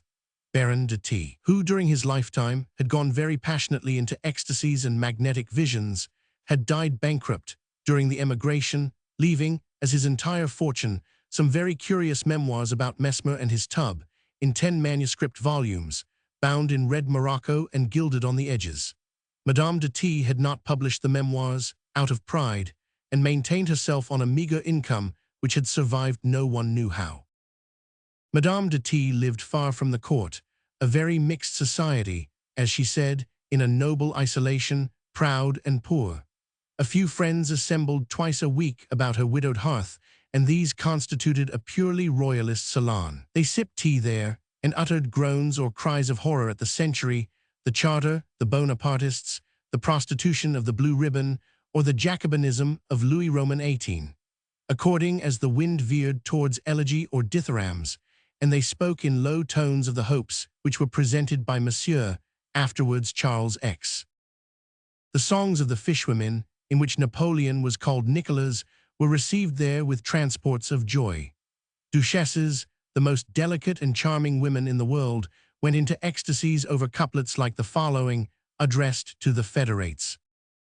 Refances dans vos culottes. Le bout de chemise qui vous pend. Quan en dis pas les patriots. Ont arboré el drapeau blanc, 20. There they amused themselves with puns which were considered terrible, with innocent plays upon words which they supposed to be venomous, with quatrains, with distichs even. Thus, upon the de Saulles ministry, a moderate cabinet, of which M.M. Decazes and Desera were members. Pour raffermir le trône, ébranler sur sa base. 49 Faut changer de sol, et de ser et de case, 21. Or they drew up a list of the Chamber of Peers, an abominably Jacobin chamber, and from this list they combined alliances of names in such a manner as to form, for example, phrases like the following, damas, Sabran, Gouvion Saint Cyr. All this was done merrily. In that society they parodied the revolution. They used I know not what desires to give point to the same wrath in inverse sense. They sang their little sa-ira. Ah, sa-ira, sa-ira, sa-ira. Les Bonapartists à la lanterne. Songs are like the guillotine. They chop away indifferently, today this head, tomorrow that. It is only a variation. In the Fualders affair, which belongs to this epoch, 1816, they took part for Bastide and Jaugeon, because Fualders was a Buonapartist. They designated the liberals as friends and brothers. This constituted the most deadly insult. Like certain church towers, Madame de T's salon had two cocks. One of them was M. Gillenormand, the other was Comte de Lamothe Valois, of whom it was whispered about, with a sort of respect. Do you know, that is the Lamothe of the affair of the necklace. These singular amnesties do occur in parties. Let us add the following. In the bourgeoisie, honored situations decay through two easy relations. One must beware whom one admits. In the same way that there is a loss of caloric in the vicinity of those who are cold, there is a diminution of consideration in the approach of despised persons. The ancient society of the upper classes held themselves above this law as above every other. Marigny, the brother of the Pompadour, had his entry with M. le Prince de Soubise. In spite of, no, because Du Barry, the godfather of the Vaubernier, was very welcome at the house of M. le Maréchal de Richelieu. This society is Olympus. Mercury and the Prince de Guémené are at home there. A thief is admitted there, provided he be a god. The Comte de Lamothe, who in 1815 was an old man 75 years of age, had nothing remarkable about him except his silent and sententious air, his cold and angular face, his perfectly polished manners, his coat buttoned up to his cravat, and his long legs always crossed in long, flabby trousers of the hue of burnt sienna. His face was the same color as his trousers. This M. de Lamothe was held in consideration in this salon on account of his celebrity, and strange to say, though true, because of his name of Valois. As for M. Gillenormand, his consideration was of absolutely first-rate quality. He had, in spite of his levity, and without its interfering in any way with his dignity, a certain manner about him which was imposing, dignified, honest, and lofty in a bourgeois fashion, and his great age added to it. One is not a century with impunity. The years finally produce around a head a venerable dishevelment. In addition to this, he said things which had the genuine sparkle of the old rock. Thus, when the King of Prussia, after having restored Louis Roman XVIII, came to pay the latter a visit under the name of the Count de Ruppin, he was received by the descendant of Louis Roman XIV, somewhat as though he had been the Marquis de Brandenburg, and with the most delicate impertinence. M. Gillenormand approved. All kings who are not the King of France, said he, are provincial kings.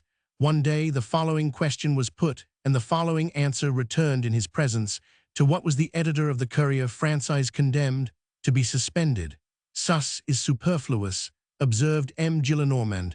22 remarks of this nature found a situation. At the Te Deum on the anniversary of the return of the Bourbons, he said, on seeing M. de Talleyrand pass by, there goes His Excellency the Evil One. M. Gillenormand was always accompanied by his daughter, that tall mademoiselle, who was over 40 and looked 50, and by a handsome little boy of 7 years, white, rosy, fresh, with happy and trusting eyes, who never appeared in that salon without hearing voices murmur around him. How handsome he is! What a pity, poor child! This child was the one of whom we dropped a word a while ago. He was called Poor Child, because he had for a father a brigand of the Loire. This brigand of the Loire was M. Gillenormand's son-in-law, who has already been mentioned, and whom M. Gillenormand called the disgrace of his family. Chapter 2. One of the red spectres of that epoch. Anyone who had chanced to pass through the little town of Vernon at this epoch, and who had happened to walk across that fine monumental bridge, which will soon be succeeded, let us hope, by some hideous iron cable bridge, might have observed, had he dropped his eyes over the parapet, a man about 50 years of age wearing a leather cap and trousers and a waistcoat of coarse grey cloth, too, which something yellow which had been a red ribbon, was sewn, shod with wooden sabots, tanned by the sun, his face nearly black and his hair nearly white, a large scar on his forehead which ran down upon his cheek, bowed, bent, prematurely aged, who walked nearly every day, hoe and sickle in hand, in one of those compartments surrounded by walls which abut on the bridge and border the left bank of the Seine like a chain of terraces, charming enclosures full of flowers of which one could say, were they much larger, these are gardens, and were they a little smaller, these are bouquets. All these enclosures abut upon the river at one end and on a house at the other. The man in the waistcoat and the wooden shoes, of whom we have just spoken, inhabited the smallest of these enclosures and the most humble of these houses about 1817. He lived there alone and solitary, silently and poorly, with a woman who was neither young nor old, neither homely nor pretty, neither a peasant nor a bourgeoise, who served him. The plot of earth which he called his garden was celebrated in the town for the beauty of the flowers which he cultivated there. These flowers were his occupation. By dint of labor, of perseverance, of attention, and of buckets of water, he had succeeded in creating after the Creator, and he had invented certain tulips and certain dahlias which seemed to have been forgotten by nature. He was ingenious.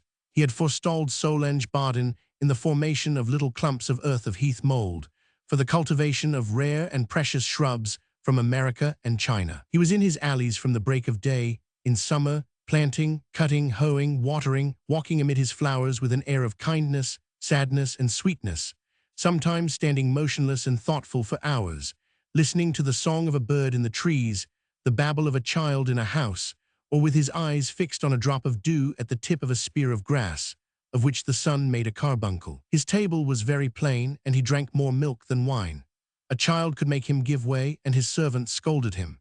He was so timid that he seemed shy, he rarely went out, and he saw no one but the poor people who tapped at his pane and his curé, the Abbé Mabeuf, a good old man. Nevertheless, if the inhabitants of the town, or strangers, or any chance comers, curious to see his tulips, rang at his little cottage, he opened his door with a smile. He was the brigand of the Loire. Anyone who had, at the same time, read military memoirs, biographies, the Moniteur, and the bulletins of the Grand Army would have been struck by a name which occurs there with tolerable frequency, the name of Georges Pontmercy. When very young, this Georges Pontmercy had been a soldier in Saintonge's regiment. The revolution broke out. Saintonge's regiment formed a part of the Army of the Rhine, for the old regiments of the monarchy preserved their names of provinces even after the fall of the monarchy, and were only divided into brigades in 1794. Pontmercy fought at Speyer, at Worms, at Neustadt, at Turkheim, at Alzey, at Mayence, where he was one of the 200 who formed Houchard's rearguard. It was the 12th to hold its ground against the corps of the Prince of Hesse, behind the old rampart of Andernach, and only rejoined the main body of the army when the enemy's cannon had opened a breach from the cord of the parapet to the foot of the glacis. He was under Kleber at Marchiennes and at the Battle of Montpalissel, where a ball from a Biscayan broke his arm. Then he passed to the frontier of Italy and was one of the 30 grenadiers who defended the Col de Tende with Javert. Javert was appointed its adjutant-general and Pontmercy sub-lieutenant. Pontmercy was by Berthier's side in the midst of the grape-shot of that day at Lodi, which caused Bonaparte to say, "Berthier has been cannoneer, cavalier, and grenadier." He beheld his old general Javert fall at Novi at the moment when, with uplifted saber, he was shouting, "Forward!" Having been embarked with his company in the exigencies of the campaign, on board a pinnace which was proceeding from Genoa to some obscure port on the coast, he fell into a wasp's nest of 7 or 8 English vessels. The Genoese commander wanted to throw his cannon into the sea, to hide the soldiers between decks, and to slip along in the dark as a merchant vessel. Pontmercy had the colors hoisted to the peak, and sailed proudly past under the guns of the British frigates. 20 leagues further on, his audacity having increased, he attacked with his pinnace, and captured a large English transport which was carrying troops to Sicily, and which was so loaded down with men and horses that the vessel was sunk to the level of the sea. In 1805, he was in that Malher division which took Günzburg from the Archduke Ferdinand. At Weltingen, he received into his arms, beneath a storm of bullets, Colonel Maupetit, mortally wounded at the head of the 9th Dragoons. He distinguished himself at Austerlitz in that admirable march in echelons affected under the enemy's fire. When the cavalry of the Imperial Russian Guard crushed a battalion of the 4th of the line, Pontmercy was one of those who took their revenge and overthrew the guard. The emperor gave him the cross. Pontmercy saw Wurmser at Mantua, Mailas, and Alexandria, Mack at Ulm, made prisoners in succession. He formed a part of the 8th Corps of the Grand Army which Mortier commanded, and which captured Hamburg. Then he was transferred to the 55th of the line, which was the old regiment of Flanders. At Eylau, he was in the cemetery where, for the space of 2 hours, the heroic Captain Louis Hugo, the uncle of the author of this book, sustained alone with his company of 83 men every effort of the hostile army. Pontmercy was one of the 3 who emerged alive from that cemetery. He was at Friedland. Then he saw Moscow, then La Bérésina, then Lutzen, Botzen, Dresden, Wachau, Leipzig, and the defiles of Gelnhausen, then Montmirail, Château-Thierry, Crayon, the banks of the Marne, the banks of the Aisne, and the redoubtable position of Laon. At Arnay-le-Duc, being then a captain, he put 10 Cossacks to the sword, and saved, not his general, but his corporal. He was well slashed up on this occasion, and 27 splinters were extracted from his left arm alone. 8 days before the capitulation of Paris, he had just exchanged with a comrade and entered the cavalry. He had what was called under the old regime, the double hand, that is to say, an equal aptitude for handling the saber or the musket as a soldier, or a squadron or a battalion as an officer. It is from this aptitude, perfected by a military education, which certain special branches of the service arise, the dragoons, for example, who are both cavalrymen and infantry at one and the same time. He accompanied Napoleon to the island of Elba. At Waterloo, he was chief of a squadron of cuirassiers in Dubois Brigade. It was he who captured the standard of the Lunenburg battalion. He came and cast the flag at the emperor's feet. He was covered with blood. While tearing down the banner, he had received a sword cut across his face. The emperor, greatly pleased, shouted to him, "You are a colonel, you are a baron, you are an officer of the Legion of Honor." Pontmercy replied, "Sire, I thank you for my widow." An hour later, he fell in the ravine of Ohain. Now, who was this Georges Pontmercy? He was this same brigand of the Loire. We have already seen something of his history. After Waterloo, Pontmercy, who had been pulled out of the hollow road of Ohain, as it will be remembered, had succeeded in joining the army, and had dragged himself from ambulance to ambulance as far as the cantonments of the Loire. The Restoration had placed him on half-pay, then had sent him into residence, that is to say, under surveillance, at Vernon. King Louis XVIII, regarding all that which had taken place during the 100 days as not having occurred at all, did not recognize his quality as an officer of the Legion of Honor, nor his grade of colonel, nor his title of baron. He, on his side, neglected no occasion of signing himself Colonel Baron Pontmercy. He had only an old blue coat, and he never went out without fastening to it his rosette as an officer of the Legion of Honor. The attorney for the crown had him warned that the authorities would prosecute him for illegal wearing of this decoration. When this notice was conveyed to him through an officious intermediary, Pontmercy retorted with a bitter smile, "I do not know whether I no longer understand French or whether you no longer speak it, but the fact is that I do not understand." Then he went out for 8 successive days with his rosette. They dared not interfere with him. 2 or 3 times, the Minister of War and the general in command of the department wrote to him with the following address, "A Monsieur le Commandant Pontmercy." He sent back the letters with the seals unbroken. At the same moment, Napoleon at St. Helena was treating in the same fashion the missives of Sir Hudson Lowe addressed to General Bonaparte. Pontmercy had ended, may we be pardoned the expression, by having in his mouth the same saliva as his emperor.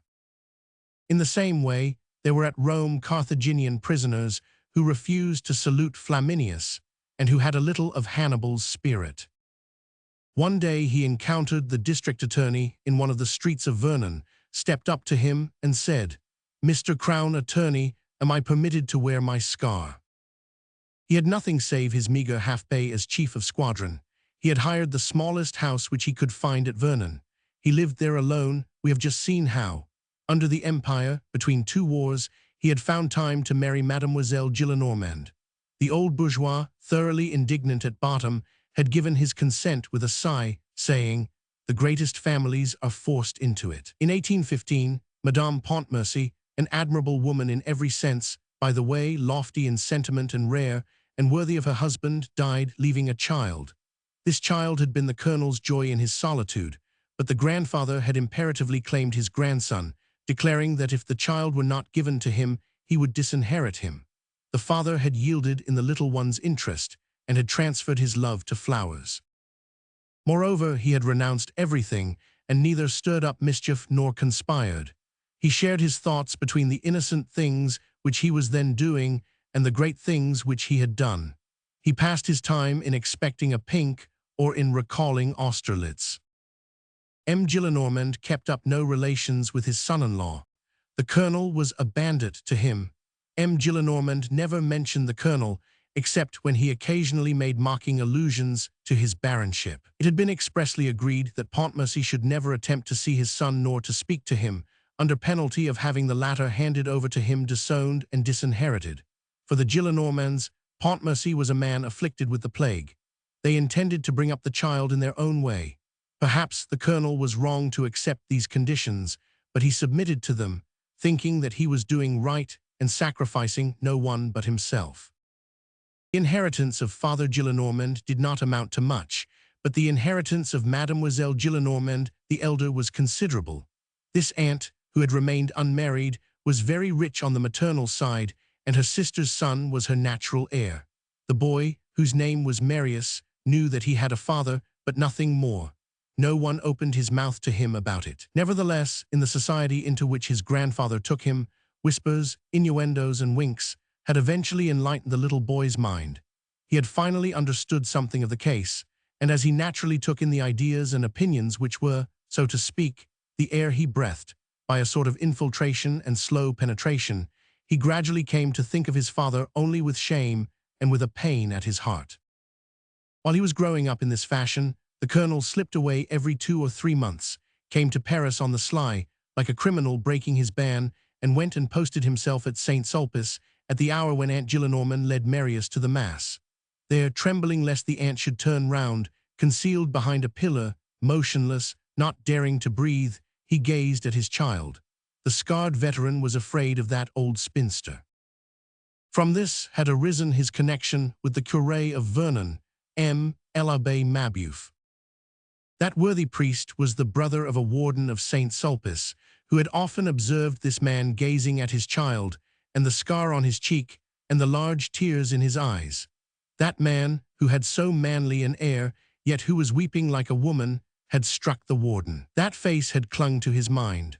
One day, having gone to Vernon to see his brother, he had encountered Colonel Pontmercy on the bridge, and had recognized the man of St. Sulpice. The warden had mentioned the circumstance to the curé, and both had paid the colonel a visit on some pretext or other. This visit led to others. The colonel, who had been extremely reserved at first, ended by opening his heart, and the curé and the warden finally came to know the whole history, and how Pontmercy was sacrificing his happiness to his child's future. This caused the curé to regard him with veneration and tenderness, and the colonel, on his side, became fond of the curé. And moreover, when both are sincere and good, no men so penetrate each other and so amalgamate with each other as an old priest and an old soldier. At bottom, the man is the same. The one has devoted his life to his country here below, the other to his country on high. That is the only difference. Twice a year, on the 1st of January and on St. George's Day, Marius wrote duty letters to his father, which were dictated by his aunt, and which one would have pronounced to be copied from some formula. This was all that M. Gillenormand tolerated, and the father answered them with very tender letters, which the grandfather thrust into his pocket unread. Chapter 3. Requiescent. Madame de T.'s salon was all that Marius Pontmercy knew of the world. It was the only opening through which he could get a glimpse of life. This opening was somber, and more cold than warmth, more night than day, came to him through this skylight. This child, who had been all joy and light on entering this strange world, soon became melancholy, and what is still more contrary to his age, grave. Surrounded by all those singular and imposing personages, he gazed about him with serious amazement. Everything conspired to increase this astonishment in him. there were in Madame de T. Salon some very noble ladies named Mathan ne Lavis, which was pronounced Levi, Cambis, pronounced Cambis. These antique visages and these biblical names mingled in the child's mind with the Old Testament which he was learning by heart, and when they were all there, seated in a circle around a dying fire, sparely lighted by a lamp shaded with green, with their severe profiles, their grey or white hair, their long gowns of another age, whose lugubrious colors could not be distinguished, dropping at rare intervals, words which were both majestic and severe, little Marius stared at them with frightened eyes, in the conviction that he beheld not women, but patriarchs and magi, not real beings, but phantoms. The noble salons of the present day no longer resemble those salons. The Faubourg Saint-Germain reeks of the faggot even now. The royalists of today are demagogues, let us record it to their credit. At Madame de T, the society was superior, taste was exquisite and haughty, under the cover of a great show of politeness. Manners there admitted of all sorts of involuntary refinements which were the old regime itself, buried but still alive. Some of these habits, especially in the matter of language, seem eccentric. Persons but superficially acquainted with them would have taken for provincial that which was only antique. A woman was called Madame la Générale. Madame la Colonelle was not entirely disused. The charming Madame de Léon, in memory, no doubt, of the Duchesses de Longueville and de Chevreuse, preferred this appellation to her title of princess. The Marquise de Créquy was also called Madame la Colonelle. It was this little high society which invented at the Tuileries the refinement of speaking to the king in private as the king in the third person, and never as your majesty, the designation of your majesty having been soiled by the usurper. Men and deeds were brought to judgment there. They jeered at the age, which released them from the necessity of understanding it. They abetted each other in amazement. They communicated to each other that modicum of light which they possessed. Methuselah bestowed information on Epimenides. The deaf man made the blind man acquainted with the course of things. They declared that the time which had elapsed since Coblentz had not existed, in the same manner that Louis Roman XVIII was by the grace of God, in the 25th year of his reign, the emigrants were, by rights, in the 25th year of their adolescence. All was harmonious, nothing was too much alive, speech hardly amounted to a breath, the newspapers, agreeing with the salons, seemed a papyrus. There were some young people, but they were rather dead. The liveries in the antechamber were antiquated. These utterly obsolete personages were served by domestics of the same stamp. They all had the air of having lived a long time ago and of obstinately resisting the sepulchre. Nearly the whole dictionary consisted of conserver, conservation, conservateur, to be in good odor. That was the point. There are, in fact, aromatics in the opinions of these venerable groups, and their ideas smelled of it. It was a mummified society. The masters were embalmed, the servants were stuffed with straw. A worthy old marquise, an émigré and ruined, who had but a solitary maid, continued to say, "My people." What did they do in Madame de T's salon? They were ultra. To be ultra, this word, although what it represents may not have disappeared, has no longer any meaning at the present day. Let us explain it. To be ultra is to go beyond. It is to attack the scepter in the name of the throne and the mitre in the name of the altar. It is to ill-treat the thing which one is dragging. It is to kick over the traces. It is to cavil at the faggot on the score of the amount of cooking received by heretics. It is to reproach the idol with its small amount of idolatry. It is to insult through excess of respect. It is to discover that the Pope is not sufficiently papish, that the king is not sufficiently royal, and that the night has too much light. It is to be discontented with alabaster, with snow, with the swan and the lily in the name of whiteness. It is to be a partisan of things to the point of becoming their enemy. It is to be so strongly for as to be against. The ultra spirit especially characterizes the first phase of the Restoration. Nothing in history resembles that quarter of an hour which begins in 1814 and terminates about 1820, with the advent of M. de Villèle, the practical man of the right. These 6 years were an extraordinary moment. At one and the same time brilliant and gloomy, smiling and somber, illuminated as by the radiance of dawn and entirely covered, at the same time, with the shadows of the great catastrophes which still filled the horizon and were slowly sinking into the past. There existed in that light and that shadow a complete little new and old world, comic and sad, juvenile and senile, which was rubbing its eyes. Nothing resembles an awakening like a return. A group which regarded France with ill temper, and which France regarded with irony. Good old owls of marquises by the streetful who had returned, and of ghosts, the former subjects of amazement at everything. Brave and noble gentlemen who smiled at being in France, but wept also, delighted to behold their country once more, in despair at not finding their monarchy. The nobility of the Crusades treating the nobility of the Empire, that is to say, the nobility of the sword, with scorn. Historic races who had lost the sense of history. The sons of the companions of Charlemagne disdaining the companions of Napoleon. The swords, as we have just remarked, returned the insult. The sword of Fontenoy was laughable and nothing but a scrap of rusty iron. The sword of Marengo was odious and was only a saber. Former days did not recognize yesterday. People no longer had the feeling for what was grand. There was someone who called Bonaparte Scapin. This society no longer exists. Nothing of it, we repeat, exists today. When we select from it some one figure at random and attempt to make it live again in thought, it seems as strange to us as the world before the deluge. It is because it, too, as a matter of fact, has been engulfed in a deluge. It has disappeared beneath 2 revolutions. What billows are ideas, how quickly they cover all that it is their mission to destroy and to bury, and how promptly they create frightful gulfs. Such was the physiognomy of the salons of those distant and candid times, when M. Martinville had more wit than Voltaire. These salons had a literature and politics of their own. They believed in Fievé.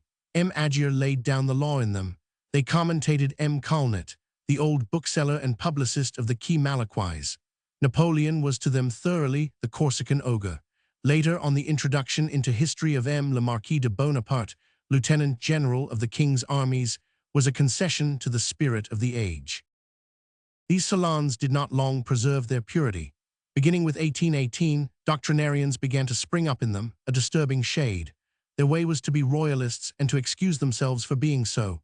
Where the ultras were very proud, the doctrinarians were rather ashamed. They had wit, they had silence, their political dogma was suitably impregnated with arrogance. They should have succeeded. They indulged, and usefully too, in excesses in the matter of white neckties and tightly buttoned coats. The mistake or the misfortune of the doctrinarian party was to create aged youth. They assumed the poses of wise men. They dreamed of engrafting a temperate power on the absolute and excessive principle. They opposed, and sometimes with rare intelligence, conservative liberalism to the liberalism which demolishes. They were heard to say, "Thanks for royalism, it has rendered more than one service. It has brought back tradition, worship, religion, respect. It is faithful, brave, chivalric, loving, devoted. It has mingled, though with regret, the secular grandeurs of the monarchy with the new grandeurs of the nation." Its mistake is not to understand the revolution, the empire, glory, liberty, young ideas, young generations, the age. But this mistake which it makes with regard to us, have we not sometimes been guilty of it towards them? The revolution, whose heirs we are, ought to be intelligent on all points. To attack royalism is a misconstruction of liberalism. What an error, and what blindness! Revolutionary France is wanting in respect towards historic France, that is to say, towards its mother, that is to say, towards itself. After the 5th of September, the nobility of the monarchy is treated as the nobility of the empire was treated after the 5th of July. They were unjust to the eagle, we are unjust to the fleur-de-lis. It seems that we must always have something to proscribe. Does it serve any purpose to ungild the crown of Louis XIV, to scrape the coat of arms of Henry IV? We scoff at M. de Vaublanc for erasing the N's from the bridge of Jena. What was it that he did? What are we doing? Bouvines belongs to us as well as Marengo. The fleurs-de-lis are ours as well as the N's. That is our patrimony. To what purpose shall we diminish it? We must not deny our country in the past any more than in the present. Why not accept the whole of history? Why not love the whole of France? It is thus that doctrinarians criticized and protected royalism, which was displeased at criticism and furious at protection. The ultras marked the first epoch of royalism, congregation characterized the second. Skill follows ardor. Let us confine ourselves here to this sketch. In the course of this narrative, the author of this book has encountered in his path this curious moment of contemporary history. He has been forced to cast a passing glance upon it, and to trace once more some of the singular features of this society which is unknown today. But he does it rapidly and without any bitter or derisive idea. Souvenirs both respectful and affectionate, for they touch his mother, attach him to this past. Moreover, let us remark, this same petty world had a grandeur of its own. One may smile at it, but one can neither despise nor hate it. It was the France of former days. Marius Pontmercy pursued some studies, as all children do. When he emerged from the hands of Aunt Gillenormand, his grandfather confided him to a worthy professor of the most purely classic innocence. This young soul, which was expanding, passed from a prude to a vulgar pedant. Marius went through his years of college, then he entered the law school. He was a royalist, fanatical, and severe. He did not love his grandfather much, as the latter's gaiety and cynicism repelled him, and his feelings towards his father were gloomy. He was, on the whole, a cold and ardent, noble, generous, proud, religious, enthusiastic lad, dignified to harshness, pure to shyness. Chapter 4. End of the Brigand. The conclusion of Marius' classical studies coincided with M. Gillenormand's departure from society. The old man bade farewell to the Faubourg Saint-Germain and to Madame de Tiss's salon, and established himself in the Marais, in his house of the Rue des Filles du Calvaire. There he had for servants, in addition to the porter, that chambermaid Nicolette, who had succeeded to Magnon, and that short-breathed and pursy Basque, who have been mentioned above. In 1827, Marius had just attained his 17th year. One evening, on his return home, he saw his grandfather holding a letter in his hand. "Marius," said M. Gillenormand, "you will set out for Vernon tomorrow." "Why?" said Marius. "To see your father." Marius was seized with a trembling fit. He had thought of everything except this, that he should one day be called upon to see his father. Nothing could be more unexpected, more surprising, and let us admit it, more disagreeable to him. It was forcing estrangement into reconciliation. It was not an affliction, but it was an unpleasant duty. Marius, in addition to his motives of political antipathy, was convinced that his father, the slasher, as M. Gillenormand called him on his amiable days, did not love him. This was evident, since he had abandoned him to others. Feeling that he was not beloved, he did not love. "Nothing is more simple," he said to himself. He was so astounded that he did not question M. Gillenormand. The grandfather resumed. "It appears that he is ill. He demands your presence." And after a pause, he added, "Set out tomorrow morning. I think there is a coach which leaves the Coeur des Fontaines at 6 o'clock and which arrives in the evening. Take it. He says that here is haste." Then he crushed the letter in his hand and thrust it into his pocket. Marius might have set out that very evening and have been with his father on the following morning. A diligence from the Rue du Boule took the trip to Rouen by night at that date and passed through Vernon. Neither Marius nor M. Gillenormand thought of making inquiries about it. The next day at twilight, Marius reached Vernon. People were just beginning to light their candles. He asked the first person whom he met for M. Pontmercy's house. For in his own mind, he agreed with the Restoration, and like it, did not recognize his father's claim to the title of either colonel or baron. The house was pointed out to him. He rang. A woman with a little lamp in her hand opened the door. "M. Pontmercy," said Marius. The woman remained motionless. "Is this his house?" demanded Marius. The woman nodded affirmatively. "Can I speak with him?" The woman shook her head. "But I am his son," persisted Marius. "He is expecting me." "He no longer expects you," said the woman. Then he perceived that she was weeping. She pointed to the door of a room on the ground floor. He entered. In that room, which was lighted by a tallow candle standing on the chimney-piece, there were 3 men, one standing erect, another kneeling, and one lying at full length on the floor in his shirt. The one on the floor was the colonel. The other two were the doctor and the priest, who was engaged in prayer. The colonel had been attacked by brain fever 3 days previously. As he had a foreboding of evil at the very beginning of his illness, he had written to M. Gillenormand to demand his son.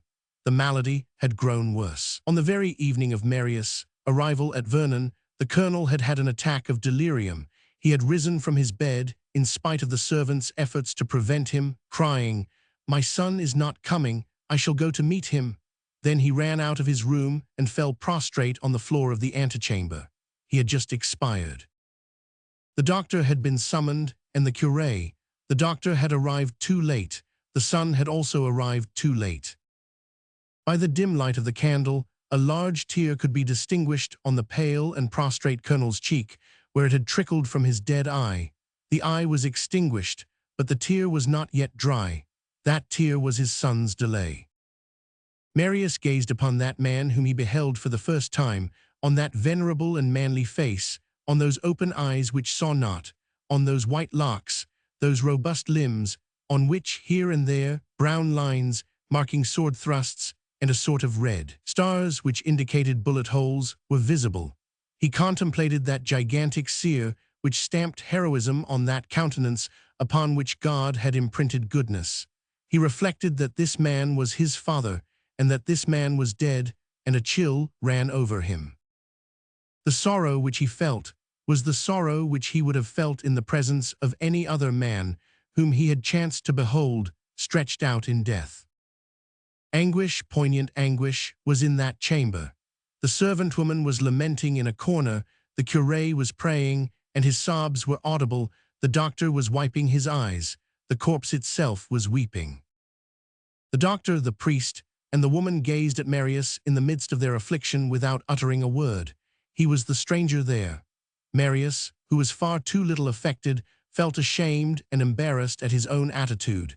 He held his hat in his hand, and he dropped it on the floor, in order to produce the impression that grief had deprived him of the strength to hold it. At the same time, he experienced remorse, and he despised himself for behaving in this manner. But was it his fault? He did not love his father, why should he? The colonel had left nothing. The sale of big furniture barely paid the expenses of his burial. The servant found a scrap of paper which she handed to Marius. It contained the following in the colonel's handwriting. "For my son, the emperor made me a baron on the battlefield of Waterloo. Since the Restoration disputes my right to this title which I purchased with my blood, my son shall take it and bear it. That he will be worthy of it is a matter of course." Below, the colonel had added, "At that same battle of Waterloo, a sergeant saved my life. The man's name was Thénardier. I think that he has recently been keeping a little inn in a village in the neighborhood of Paris, at Chelles or Montfermeil. If my son meets him, he will do all the good he can to Thénardier." Marius took this paper and preserved it, not out of duty to his father, but because of that vague respect for death which is always imperious in the heart of man. Nothing remained of the colonel. M. Gillenormand had his sword and uniform sold to an old clothes dealer. The neighbors devastated the garden and pillaged the rare flowers. The other plants turned to nettles and weeds and died. Marius remained only 48 hours at Vernon. After the interment, he returned to Paris and applied himself again to his law studies, with no more thought of his father than if the latter had never lived. In 2 days, the colonel was buried, and in 3 forgotten. Marius wore crape on his hat, that was all. Chapter 5. The utility of going to Mass in order to become a revolutionist. Marius had preserved the religious habits of his childhood. One Sunday, when he went to hear Mass at St. Sulpice, at that same chapel of the Virgin whither his aunt had led him when a small lad, he placed himself behind a pillar, being more absent-minded and thoughtful than usual on that occasion, and knelt down, without paying any special heed, upon a chair of Utrecht velvet, on the back of which was inscribed this name: Monsieur Mabeuf, Warden. Mass had hardly begun when an old man presented himself and said to Marius, "This is my place, sir." Marius stepped aside promptly, and the old man took possession of his chair. The Mass concluded. Marius still stood thoughtfully a few paces distant. The old man approached him again and said, "I beg your pardon, sir, for having disturbed you a while ago, and for again disturbing you at this moment. You must have thought me intrusive, and I will explain myself." "There is no need of that, sir," said Marius. "Yes," went on the old man, "I do not wish you to have a bad opinion of me. You see, I am attached to this place. It seems to me that the Mass is better from here.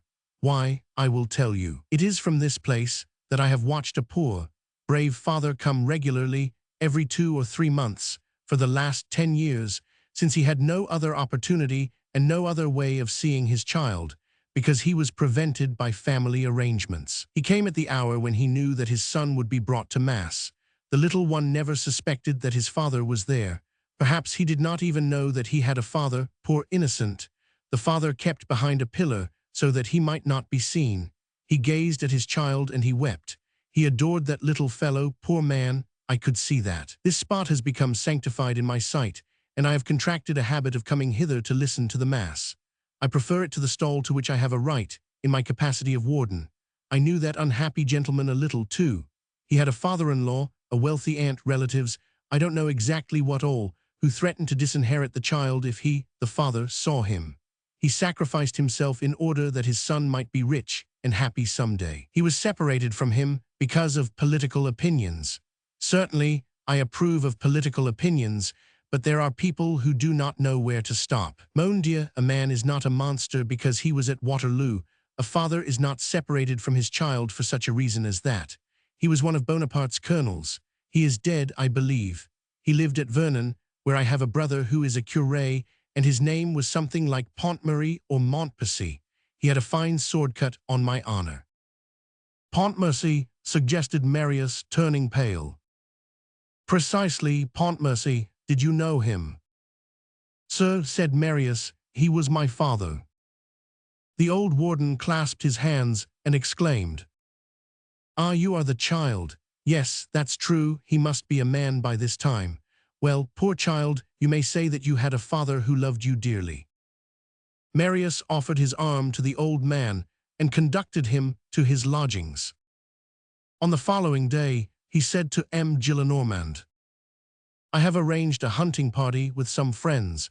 Will you permit me to be absent for 3 days?"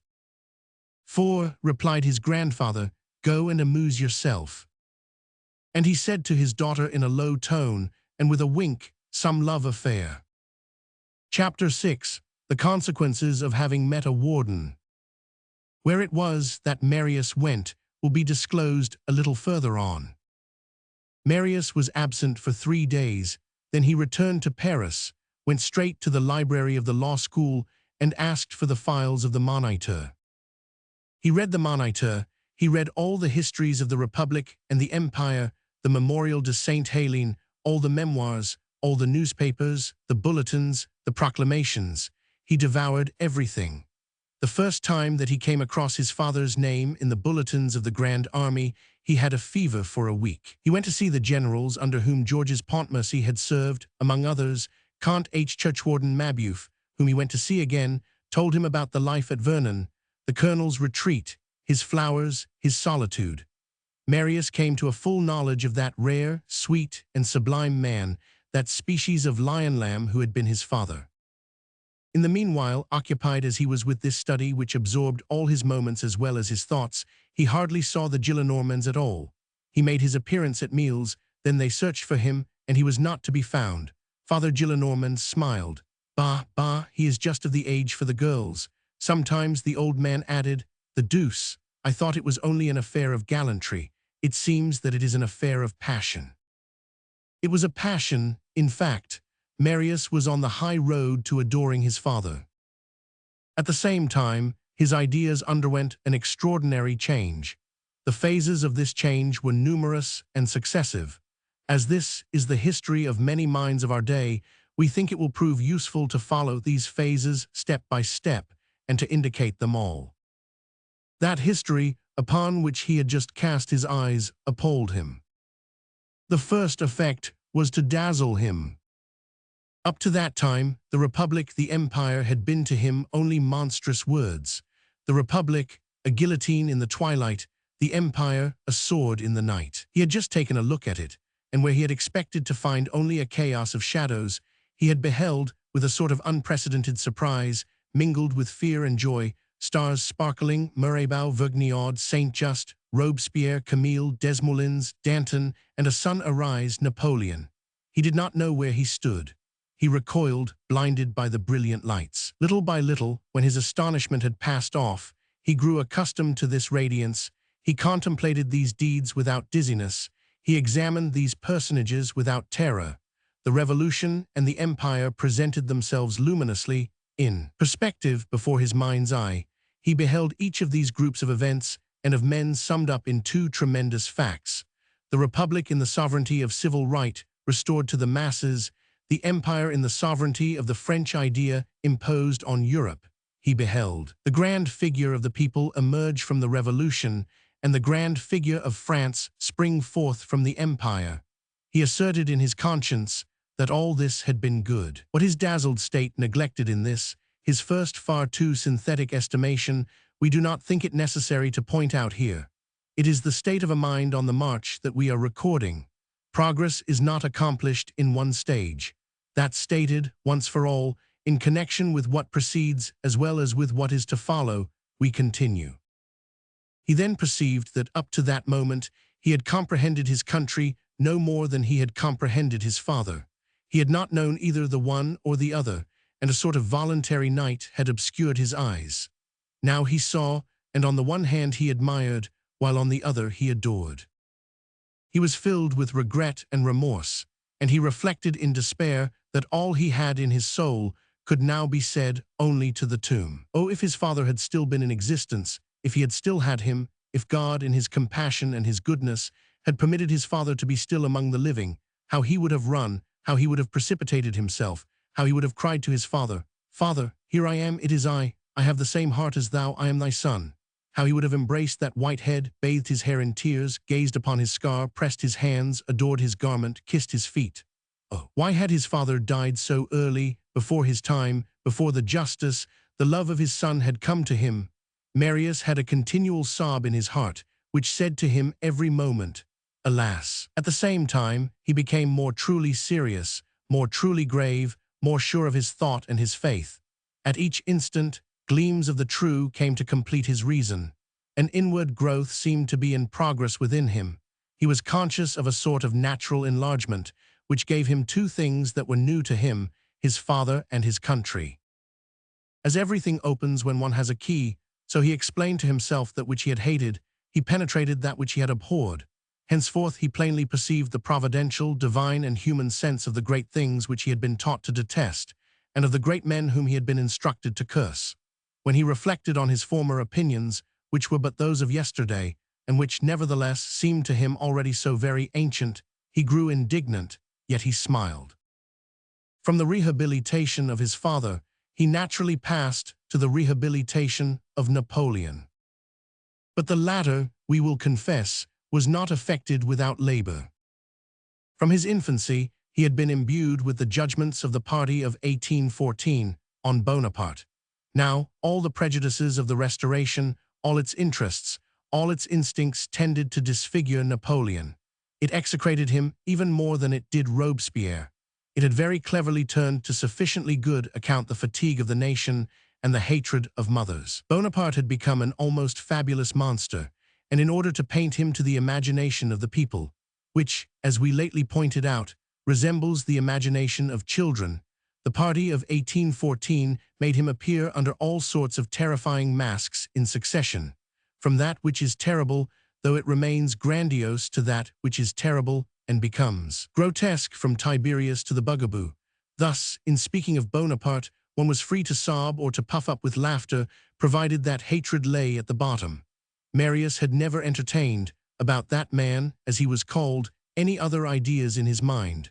They had combined with the tenacity which existed in his nature. There was in him a headstrong little man who hated Napoleon. On reading history, on studying him, especially in the documents and materials for history, The veil which concealed Napoleon from the eyes of Marius was gradually rent. He caught a glimpse of something immense, and he suspected that he had been deceived up to that moment on the score of Bonaparte as about all the rest. Each day he saw more distinctly, and he set about mounting slowly, step by step, almost regretfully in the beginning, then with intoxication, and as though attracted by an irresistible fascination, first the somber steps, then the vaguely illuminated steps, at last the luminous and splendid steps of enthusiasm. One night he was alone in his little chamber near the roof. His candle was burning. He was reading, with his elbows resting on his table close to the open window. All sorts of reveries reached him from space and mingled with his thoughts. What a spectacle is the night! One hears dull sounds without knowing whence they proceed. One beholds Jupiter, which is 1,200 times larger than the earth, glowing like a firebrand. The azure is black, the stars shine. It is formidable.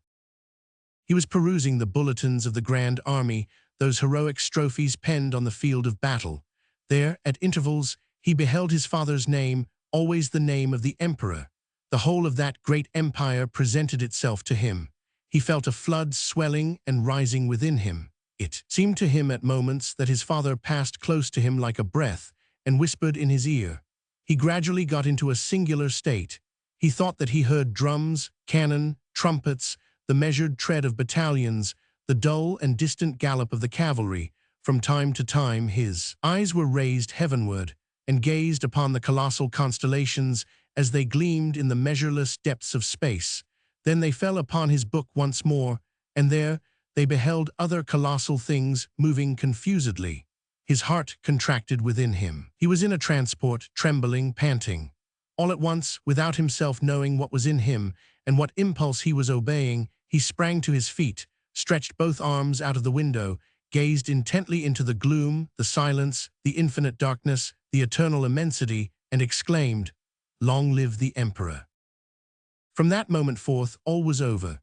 The ogre of Corsica, the usurper, the tyrant, the monster who was the lover of his own sisters, the actor who took lessons of Talma, the poisoner of Jaffa, the tiger Buonaparte, all this vanished and gave place in his mind to a vague and brilliant radiance in which shone, at an inaccessible height, the pale marble phantom of Cæsar. The emperor had been for his father only the well-beloved captain whom one admires, for whom one sacrifices one's self.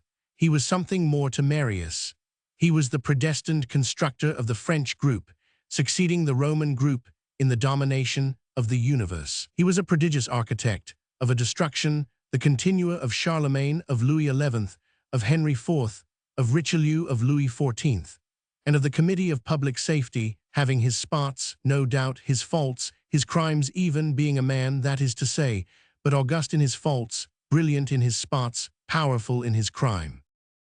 He was the predestined man who had forced all nations to say, "The great nation." He was better than that. He was the very incarnation of France, conquering Europe by the sword which he grasped, and the world by the light which he shed. Marius saw in Bonaparte the dazzling spectre which will always rise upon the frontier, and which will guard the future. Despot but dictator, a despot resulting from a republic and summing up a revolution. Napoleon became for him the man-people as Jesus Christ is the man-God. It will be perceived that, like all new converts to a religion, his conversion intoxicated him. He hurled himself headlong into adhesion, and he went too far. His nature was so constructed. Once on the downward slope, it was almost impossible for him to put on the drag.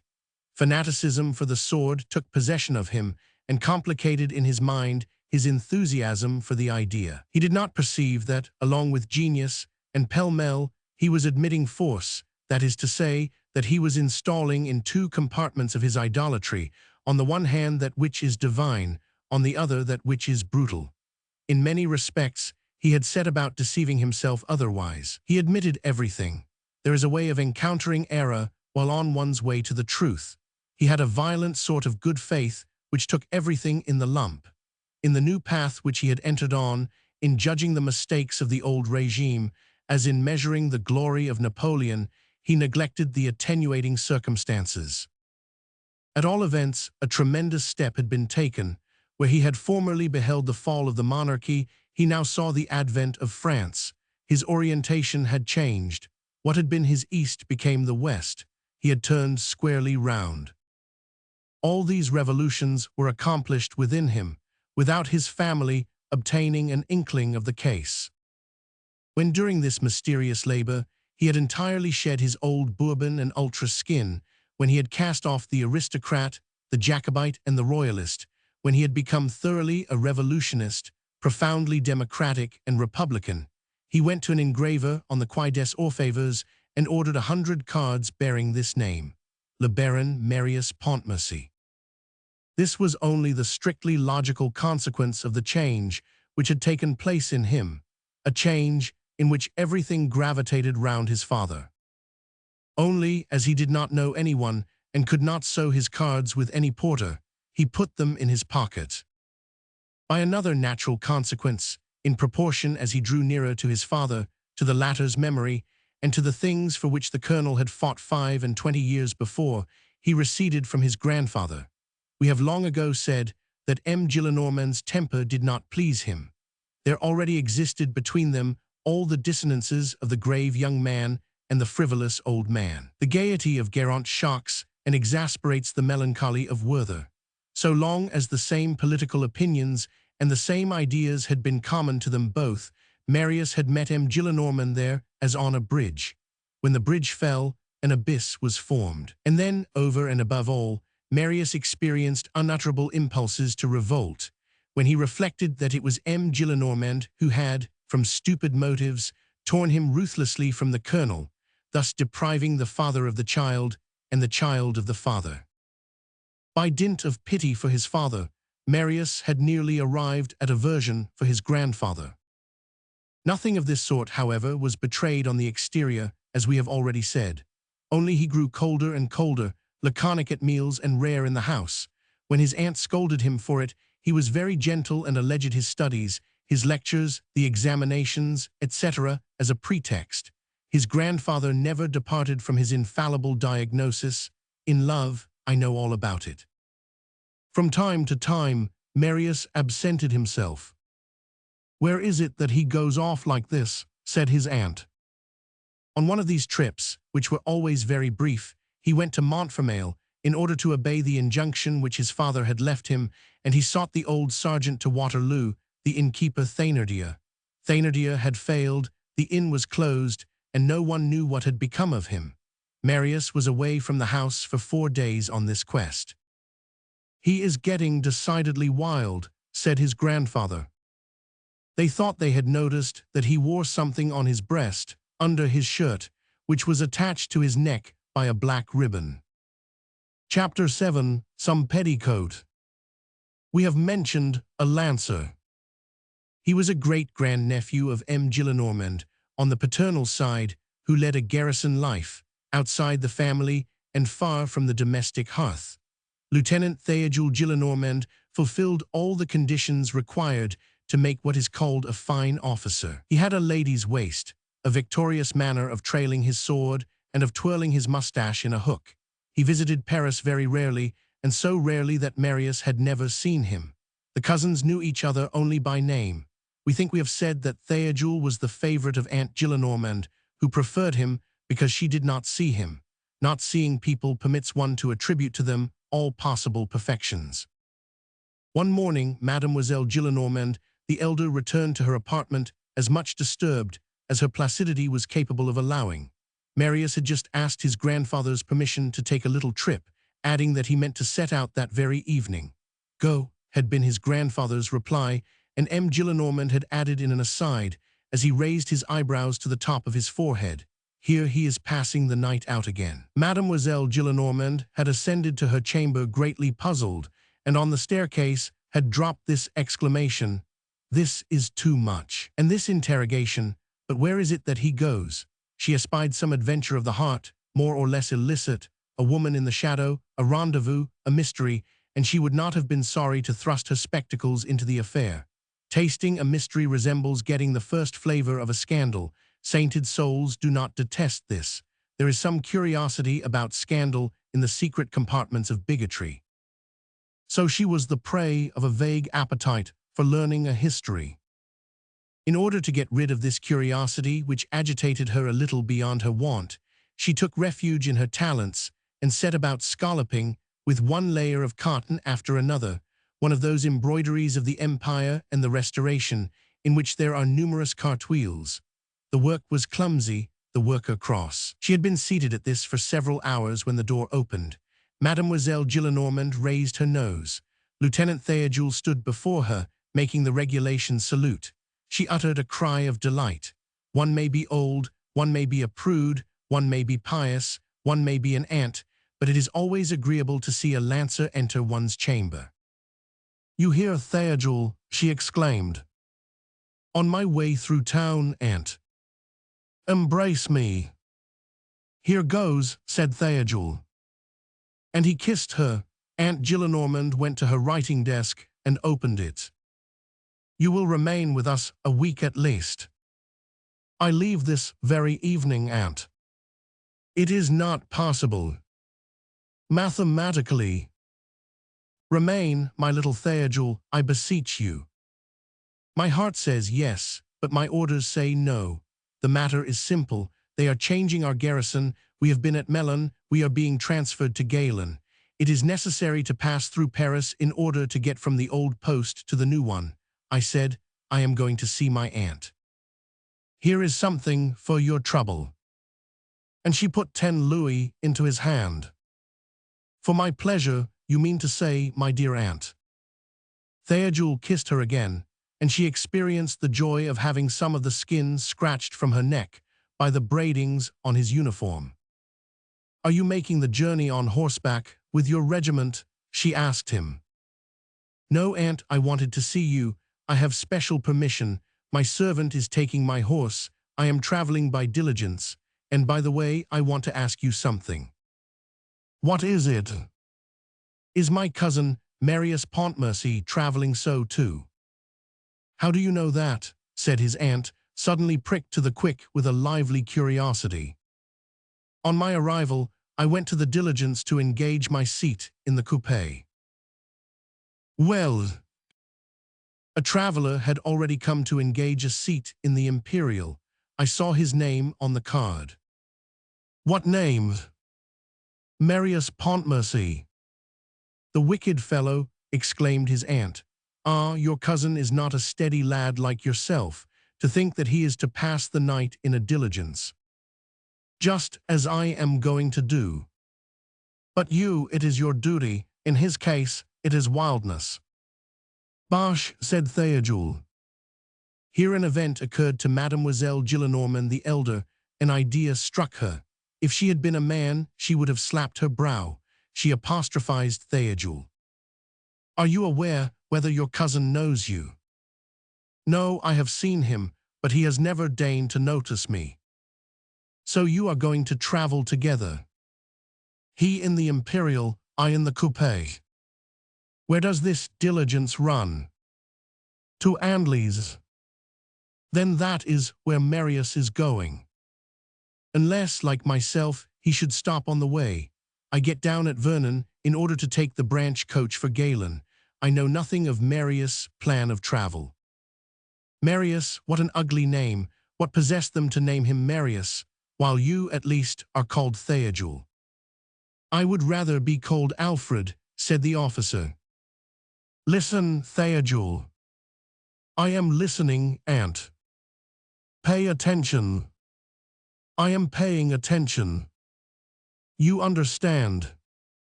"Yes." "Well, Marius absents himself." Ay. "He travels." Oh.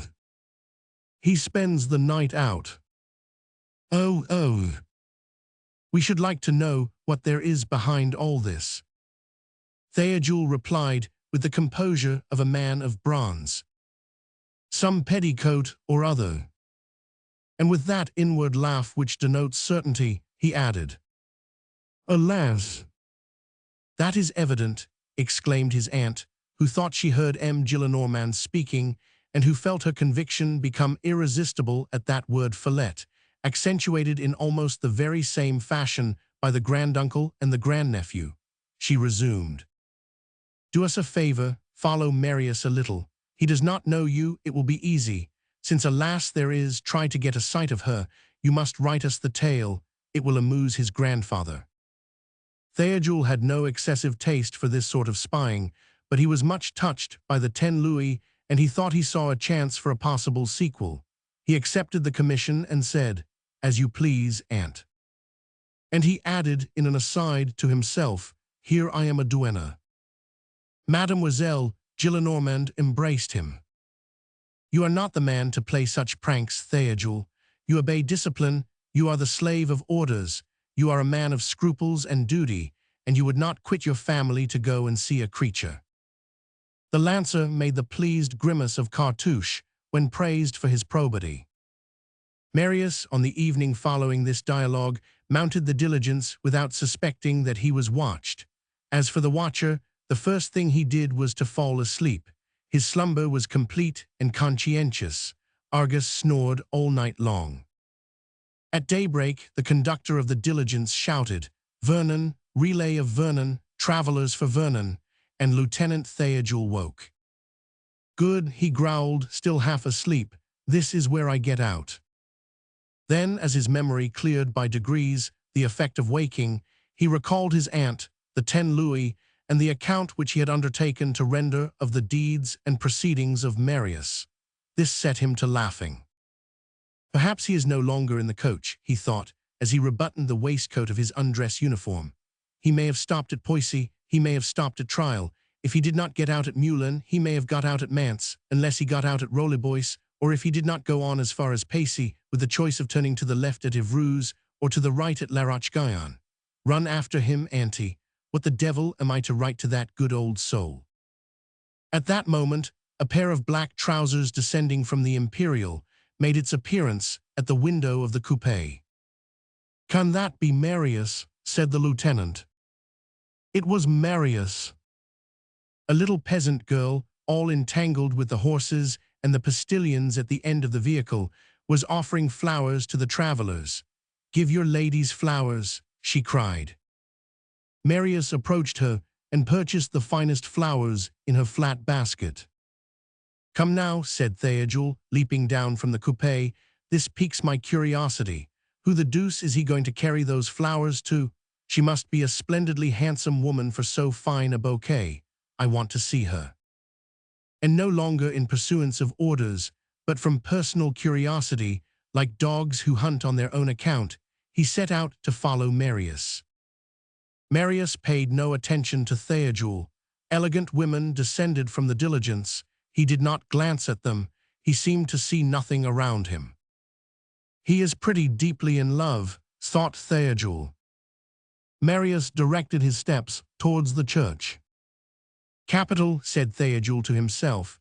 "Rendezvous seasoned with a bit of mass are the best sort. Nothing is so exquisite as an ogle which passes over the good God's head." On arriving at the church, Marius did not enter it, but skirted the apse. He disappeared behind one of the angles of the apse. "The rendezvous is appointed outside," said Théodule. "Let us have a look at the lass." And he advanced on the tips of his boots towards the corner which Marius had turned. On arriving there, he halted in amazement. Marius, with his forehead clasped in his hands, was kneeling upon the grass on a grave. He had strewn his bouquet there. At the extremity of the grave, on a little swelling which marked the head, there stood a cross of black wood with this name in white letters, Colonel Baron Pontmercy. Marius' sobs were audible. The lass was a grave. Chapter 8. Marble against granite. It was hither that Marius had come on the first occasion of his absenting himself from Paris. It was hither that he had come every time that M. Gillenormand had said, "He is sleeping out." Lieutenant Théodule was absolutely put out of countenance by this unexpected encounter with a sepulchre. He experienced a singular and disagreeable sensation which he was incapable of analyzing, and which was composed of respect for the tomb, mingled with respect for the colonel. He retreated, leaving Marius alone in the cemetery, and there was discipline in this retreat. Death appeared to him with large epaulets, and he almost made the military salute to him. Not knowing what to write to his aunt, he decided not to write at all, and it is probable that nothing would have resulted from the discovery made by Théodule as to the love affairs of Marius, if, by one of those mysterious arrangements which are so frequent in chance, the scene at Vernon had not had an almost immediate countershock at Paris. Marius returned from Vernon on the third day, in the middle of the morning, descended at his grandfather's door, and, wearied by the 2 nights spent in the diligence, and feeling the need of repairing his loss of sleep by an hour at the swimming school, he mounted rapidly to his chamber, took merely time enough to throw off his travelling coat and the black ribbon which he wore round his neck, and went off to the bath.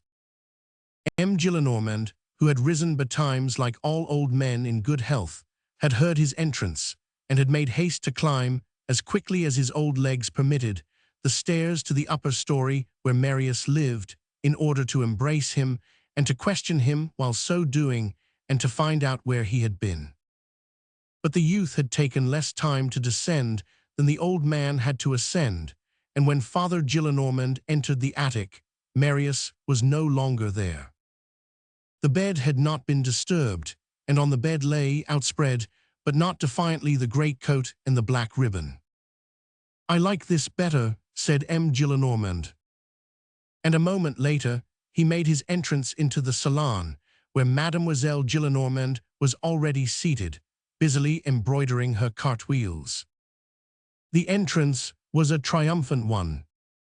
M. Gillenormand held in one hand the greatcoat, and in the other the neck ribbon, and exclaimed, "Victory, we are about to penetrate the mystery, we are going to learn the most minute details, we are going to lay our finger on the debaucheries of our sly friend. Here we have the romance itself, I have the portrait." In fact, a case of black shagreen, resembling a medallion portrait, was suspended from the ribbon. The old man took this case and gazed at it for some time without opening it, with that air of enjoyment, rapture, and wrath, with which a poor hungry fellow beholds an admirable dinner which is not for him, pass under his very nose. For this evidently is a portrait. I know all about such things, that is worn tenderly on the heart. How stupid they are, some abominable fright that will make us shudder, probably. Young men have such bad taste nowadays. "Let us see, father," said the old spinster. The case opened by the pressure of a spring. They found in it nothing but a carefully folded paper. "From the same to the same," said M. Gillenormand, bursting with laughter. "I know what it is, a billet doux." "Ah, let us read it," said the aunt. And she put on her spectacles. They unfolded the paper and read as follows. "For my son, the Emperor made me a baron on the battlefield of Waterloo. Since the Restoration disputes my right to this title which I purchased with my blood, my son shall take it and bear it. That he will be worthy of it is a matter of course." The feelings of father and daughter cannot be described. They felt chilled as by the breath of a death's head. They did not exchange a word. Only M. Gillenormand said in a low voice, and as though speaking to himself, "It is the slasher's handwriting." The aunt examined the paper, turned it about in all directions, then put it back in its case. At the same moment, a little oblong packet, enveloped in blue paper, fell from one of the pockets of the greatcoat. Mademoiselle Gillenormand picked it up and unfolded the blue paper. It contained Marius' 100 cards. She handed one of them to M. Gillenormand, who read, "Le Baron Marius Pontmercy." The old man rang the bell. Nicolette came. M. Gillenormand took the ribbon, the case, and the coat, flung them all on the floor in the middle of the room, and said, "Carry those duds away." A full hour passed in the most profound silence. The old man and the old spinster had seated themselves with their backs to each other, and were thinking, each on his own account, the same things, in all probability. At the expiration of this hour, Aunt Gillenormand said, "A pretty state of things." A few moments later, Marius made his appearance. He entered. Even before he had crossed the threshold, he saw his grandfather holding one of his own cards in his hand, and on catching sight of him, the latter exclaimed with his air of bourgeois and grinning superiority, which was something crushing, Well, well, well, well, well, so you are a baron now. I present you my compliments. What is the meaning of this? Marius reddened slightly and replied, It means that I am the son of my father. M. Gillenormand ceased to laugh and said harshly, I am your father. My father, retorted Marius, with downcast eyes and a severe air, was a humble and heroic man who served the Republic and France gloriously, who was great in the greatest history that men have ever made, who lived in the bivouac for a quarter of a century, beneath grape-shot and bullets, in snow and mud by day, beneath rain at night, who captured 2 flags, who received 20 wounds, who died forgotten and abandoned, and who never committed but one mistake, which was to love too fondly 2 ingrates, his country and myself. This was more than M. Gillenormand could bear to hear. At the word republic he rose, or to speak more correctly, he sprang to his feet. Every word that Marius had just uttered produced on the visage of the old royalist the effect of the puffs of air from a forge upon a blazing brand. From a dull hue he had turned red, from red, purple, and from purple, flame-colored. Marius, he cried, abominable child, I do not know what your father was. I do not wish to know. I know nothing about that, and I do not know him. But what I do know is that there never was anything but scoundrels among those men. They were all rascals, assassins, redcaps, thieves. I say all, I know not one, I say all. Do you hear me, Marius? See here, you are no more a baron than my slipper is. They were all bandits in the service of Robespierre. All who served Bonaparte were brigands. They were all traitors who betrayed their legitimate king. All cowards who fled before the Prussians and the English at Waterloo. That is what I do know. Whether monsieur your father comes in that category, I do not know. I am sorry for it, so much the worse, your humble servant. In his turn, it was Marius, who was the firebrand, and M. Gillenormand, who was the bellows. Marius quivered in every limb. He did not know what would happen next. His brain was on fire. He was the priest who beholds all his sacred wafers cast to the winds, the fakir who beholds a passerby spit upon his idol. It could not be that such things had been uttered in his presence. What was he to do? His father had just been trampled underfoot and stamped upon in his presence, but by whom? By his grandfather. How was he to avenge the one without outraging the other? It was impossible for him to insult his grandfather, and it was equally impossible for him to leave his father unavenged. On the one hand was a sacred grave, on the other hoary locks. He stood there for several moments, staggering as though intoxicated, with all this whirlwind dashing through his head. Then he raised his eyes, gazed fixedly at his grandfather, and cried in a voice of thunder, Down with the Bourbons, and that great hog of a Louis XVIII. Louis Roman XVIII had been dead for 4 years, but it was all the same to him. The old man, who had been crimson, turned whiter than his hair. He wheeled round towards a bust of M. le Duc de Berry, which stood on the chimney-piece, and made a profound bow with a sort of peculiar majesty. Then he paced twice, slowly and in silence, from the fireplace to the window, and from the window to the fireplace, traversing the whole length of the room, and making the polished floor creak, as though he had been a stone statue walking. On his second turn, he bent over his daughter, who was watching this encounter with the stupefied air of an antiquated lamb, and said to her with a smile that was almost calm, A baron like this gentleman and a bourgeois like myself cannot remain under the same roof.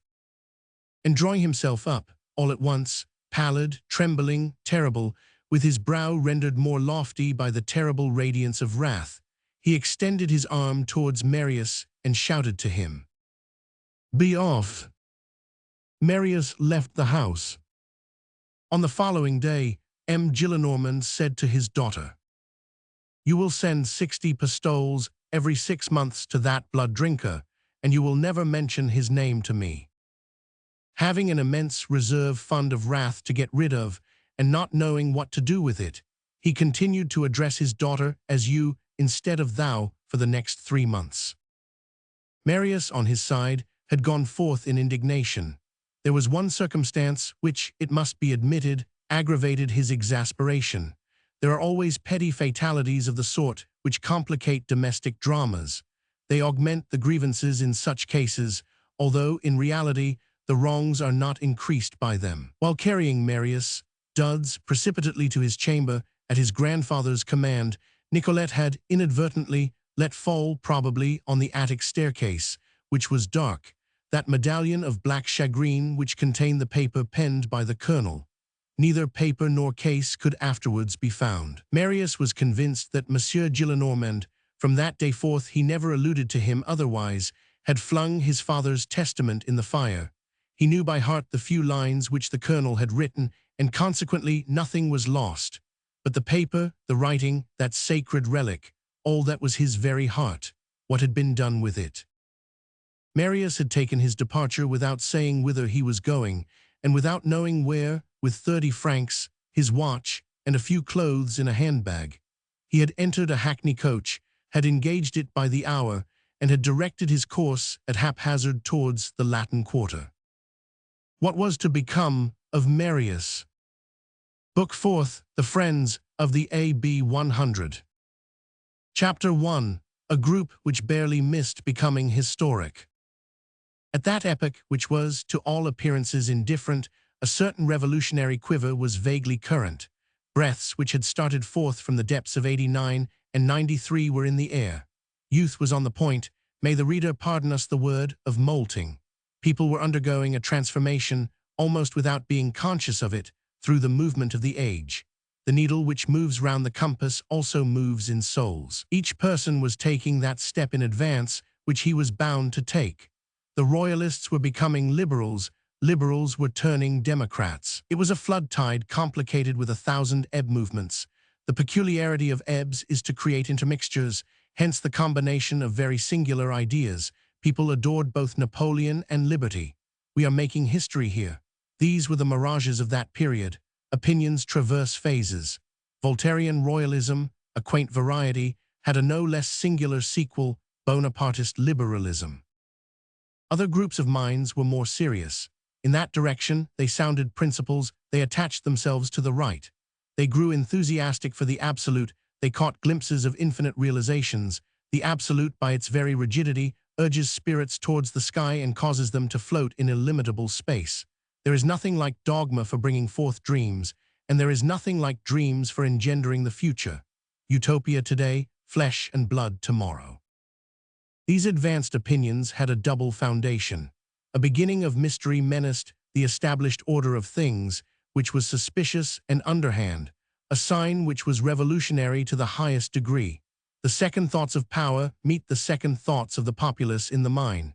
The incubation of insurrections gives the retort to the premeditation of coups d'état. There did not, as yet, exist in France any of those vast underlying organizations, like the German Tugendbund and Italian Carbonarism, but here and there were dark underminings, which were in process of throwing off shoots. The cowgood was being outlined at Aix. There existed at Paris, among other affiliations of that nature, the Society of the Friends of the ABC. What were these Friends of the AB 100? A society which had for its object apparently the education of children, in reality the elevation of man. They declared themselves the Friends of the AB 100, the abaissé, the debased, that is to say, the people. They wished to elevate the people. It was a pun which we should do wrong to smile at. Puns are sometimes serious factors in politics. Witness the castratus ad castra, which made a general of the army of Narses. Witness barbari et barbarini. Witness tu es petrus et super hanc petrem, etc., etc. The Friends of the AB 100 were not numerous. It was a secret society in the state of embryo. We might almost say a coterie, if coteries ended in heroes. They assembled in Paris in 2 localities, near the fish market, in a wine shop called Corinth, of which more will be heard later on, and near the Pantheon in a little café in the Rue Saint-Michel called the Café Musain, now torn down. The first of these meeting places was close to the working man, the second to the students. The assemblies of the Friends of the AB 100 were usually held in a back room of the Café Musain. This hall, which was tolerably remote from the café, with which it was connected by an extremely long corridor, had 2 windows and an exit with a private stairway on the little Rue des Grès. There they smoked and drank and gambled and laughed. There they conversed in very loud tones about everything and in whispers of other things. An old map of France under the Republic was nailed to the wall. a sign quite sufficient to excite the suspicion of a police agent. The greater part of the friends of the AB 100 were students who were on cordial terms with the working classes. Here are the names of the principal ones. They belong, in a certain measure, to history: Enjolras, Comefera, Jean Prouvaire, Feuilly, Courfeyrac, Bahorel, Lescal or Legal, Joly, Grantaire. These young men formed a sort of family through the bond of friendship. All, with the exception of Legal, were from the south. Friends of the AB 100. This was a remarkable group. It vanished in the invisible depths which lie behind us. At the point of this drama which we have now reached, it will not perhaps be superfluous to throw a ray of light upon these youthful heads before the reader beholds them plunging into the shadow of a tragic adventure. Enjolras, whose name we have mentioned first of all, the reader shall see why later on, was an only son and wealthy. Enjolras was a charming young man who was capable of being terrible. He was angelically handsome. He was a savage Antinous. One would have said, to see the pensive thoughtfulness of his glance, that he had already, in some previous state of existence, traversed the revolutionary apocalypse. He possessed the tradition of it as though he had been a witness. He was acquainted with all the minute details of the great affair. A pontifical and warlike nature, a singular thing in a youth. He was an officiating priest and a man of war. From the immediate point of view, a soldier of the democracy, above the contemporary movement, the priest of the ideal. His eyes were deep, his lids a little red, his lower lip was thick and easily became disdainful, his brow was lofty. A great deal of brow in a face is like a great deal of horizon in a view. Like certain young men at the beginning of this century and the end of the last, who became illustrious at an early age, he was endowed with excessive youth, and was as rosy as a young girl, although subject to hours of pallor. Already a man, he still seemed a child. His 22 years appeared to be but 17. He was serious. It did not seem as though he were aware there was on earth a thing called woman. He had but one passion, the right, but one thought to overthrow the obstacle. On Mount Aventine he would have been Gracchus. In the Convention he would have been Saint Just. He hardly saw the roses. He ignored spring. He did not hear the caroling of the birds. The bare throat of Evadne would have moved him no more than it would have moved Aristogiton. He, like Harmodius, thought flowers good for nothing except to conceal the sword. He was severe in his enjoyments. He chastely dropped his eyes before everything which was not the Republic. He was the marble lover of liberty. His speech was harshly inspired and had the thrill of a hymn. He was subject to unexpected outbursts of soul. Woe to the love affair which should have risked itself beside him. If any grisette of the place Cambrai or the Rue Saint-Jean-de-Beauvais, seeing that face of a youth escaped from college, that page's mien, those long golden lashes, those blue eyes, that hair billowing in the wind, those rosy cheeks, those fresh lips, those exquisite teeth, had conceived an appetite for that complete Aurora, and had tried her beauty on Enjolras, an astounding and terrible glance would have promptly shown her the abyss, and would have taught her not to confound the mighty cherub of Ezekiel with the gallant cherubino of Beaumarchais. By the side of Enjolras, who represented the logic of the revolution, Comefera represented its philosophy. Between the logic of the revolution and its philosophy, there exists this difference, that its logic may end in war, whereas its philosophy can end only in peace. Comefera complemented and rectified Enjolras. He was less lofty, but broader. He desired to pour into all minds the extensive principles of general ideas. He said, revolution, but civilization, and around the mountain peak he opened out a vast view of the blue sky. The revolution was more adapted for breathing with Comefera than with Enjolras. Enjolras expressed its divine right, and Comefera its natural right. The first attached himself to Robespierre, the second confined himself to Condorcet. Comefera lived the life of all the rest of the world more than did Enjolras. If it had been granted to these two young men to attain to history, the one would have been the just, the other the wise man. Enjolras was the more virile, Comefera the more humane. Homo and ver, that was the exact effect of their different shades. Comefera was as gentle as Enjolras was severe, through natural whiteness. He loved the word citizen, but he preferred the word man.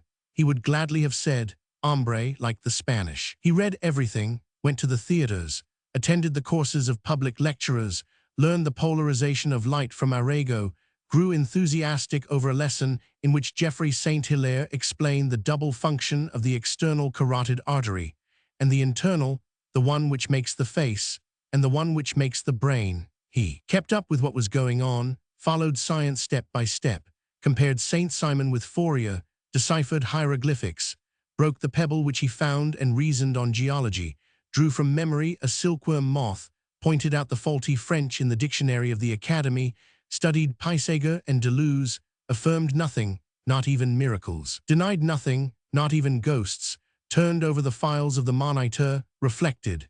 He declared that the future lies in the hand of the schoolmaster and busied himself with educational questions. He desired that society should labor without relaxation at the elevation of the moral and intellectual level, at coining science, at putting ideas into circulation, at increasing the mind in youthful persons, and he feared lest the present poverty of method, the paltriness from a literary point of view confined to 2 or 3 centuries called classic, the tyrannical dogmatism of official pedants, scholastic prejudices and routines should end by converting our colleges into artificial oyster beds. He was learned, a purist, exact, a graduate of the Polytechnic, a close student, and at the same time thoughtful even to chimaras, so his friends said. He believed in all dreams, railroads, the suppression of suffering in chirurgical operations, the fixing of images in the dark chamber, the electric telegraph, the steering of balloons. Moreover, he was not much alarmed by the citadels erected against the human mind in every direction, by superstition, despotism, and prejudice. He was one of those who think that science will eventually turn the position. Enjolras was a chief, Combeferre was a guide. One would have liked to fight under the one and to march behind the other. It is not that Combeferre was not capable of fighting. He did not refuse a hand-to-hand combat with the obstacle and to attack it by main force and explosively.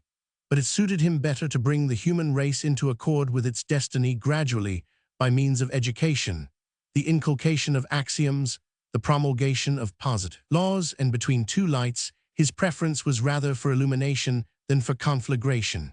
A conflagration can create an aurora, no doubt, but why not await the dawn? A volcano illuminates, but daybreak furnishes a still better illumination. Possibly, Combeferre preferred the whiteness of the beautiful to the blaze of the sublime. A light troubled by smoke, progress purchased at the expense of violence, only half satisfied this tender and serious spirit. The headlong precipitation of a people into the truth, a 93, terrified him. Nevertheless, stagnation was still more repulsive to him. In it he detected putrefaction and death. On the whole, he preferred scum to miasma, and he preferred the torrent to the cesspool, and the falls of Niagara to the lake of Montfaucon.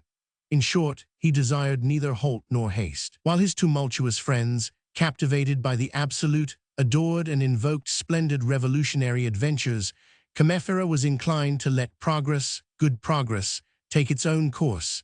He may have been cold, but he was pure, methodical but irreproachable, phlegmatic but imperturbable. Combeferre would have knelt and clasped his hands to enable the future to arrive in all its candor, and that nothing might disturb the immense and virtuous evolution of the races. The good must be innocent, he repeated incessantly. And in fact, if the grandeur of the revolution consists in keeping the dazzling ideal fixedly in view and of soaring thither athwart the lightnings, with fire and blood in its talons, the beauty of progress lies in being spotless. And there exists between Washington, who represents the one, and Danton, who incarnates the other, that difference which separates the swan from the angel with the wings of an eagle. Jean Prouvaire was a still softer shade than Combeferre. His name was Jehan, owing to that petty momentary freak which mingled with the powerful and profound movement whence sprang the very essential study of the Middle Ages. Jean Prouvaire was in love. He cultivated a pot of flowers, played on the flute, made verses, loved the people, pitied woman, wept over the child, confounded God and the future in the same confidence, and blamed the revolution for having caused the fall of a royal head, that of André. Chenier, his voice was ordinarily delicate, but suddenly grew manly. He was learned even to erudition, and almost an Orientalist. Above all, he was good, and a very simple thing to those who know how nearly goodness borders on grandeur in the matter of poetry.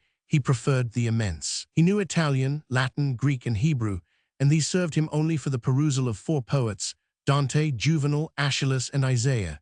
In French, he preferred Corneille to Racine and Agrippa d'Aubigné to Corneille. He loved to saunter through fields of wild oats and cornflowers, and busied himself with clouds nearly as much as with events.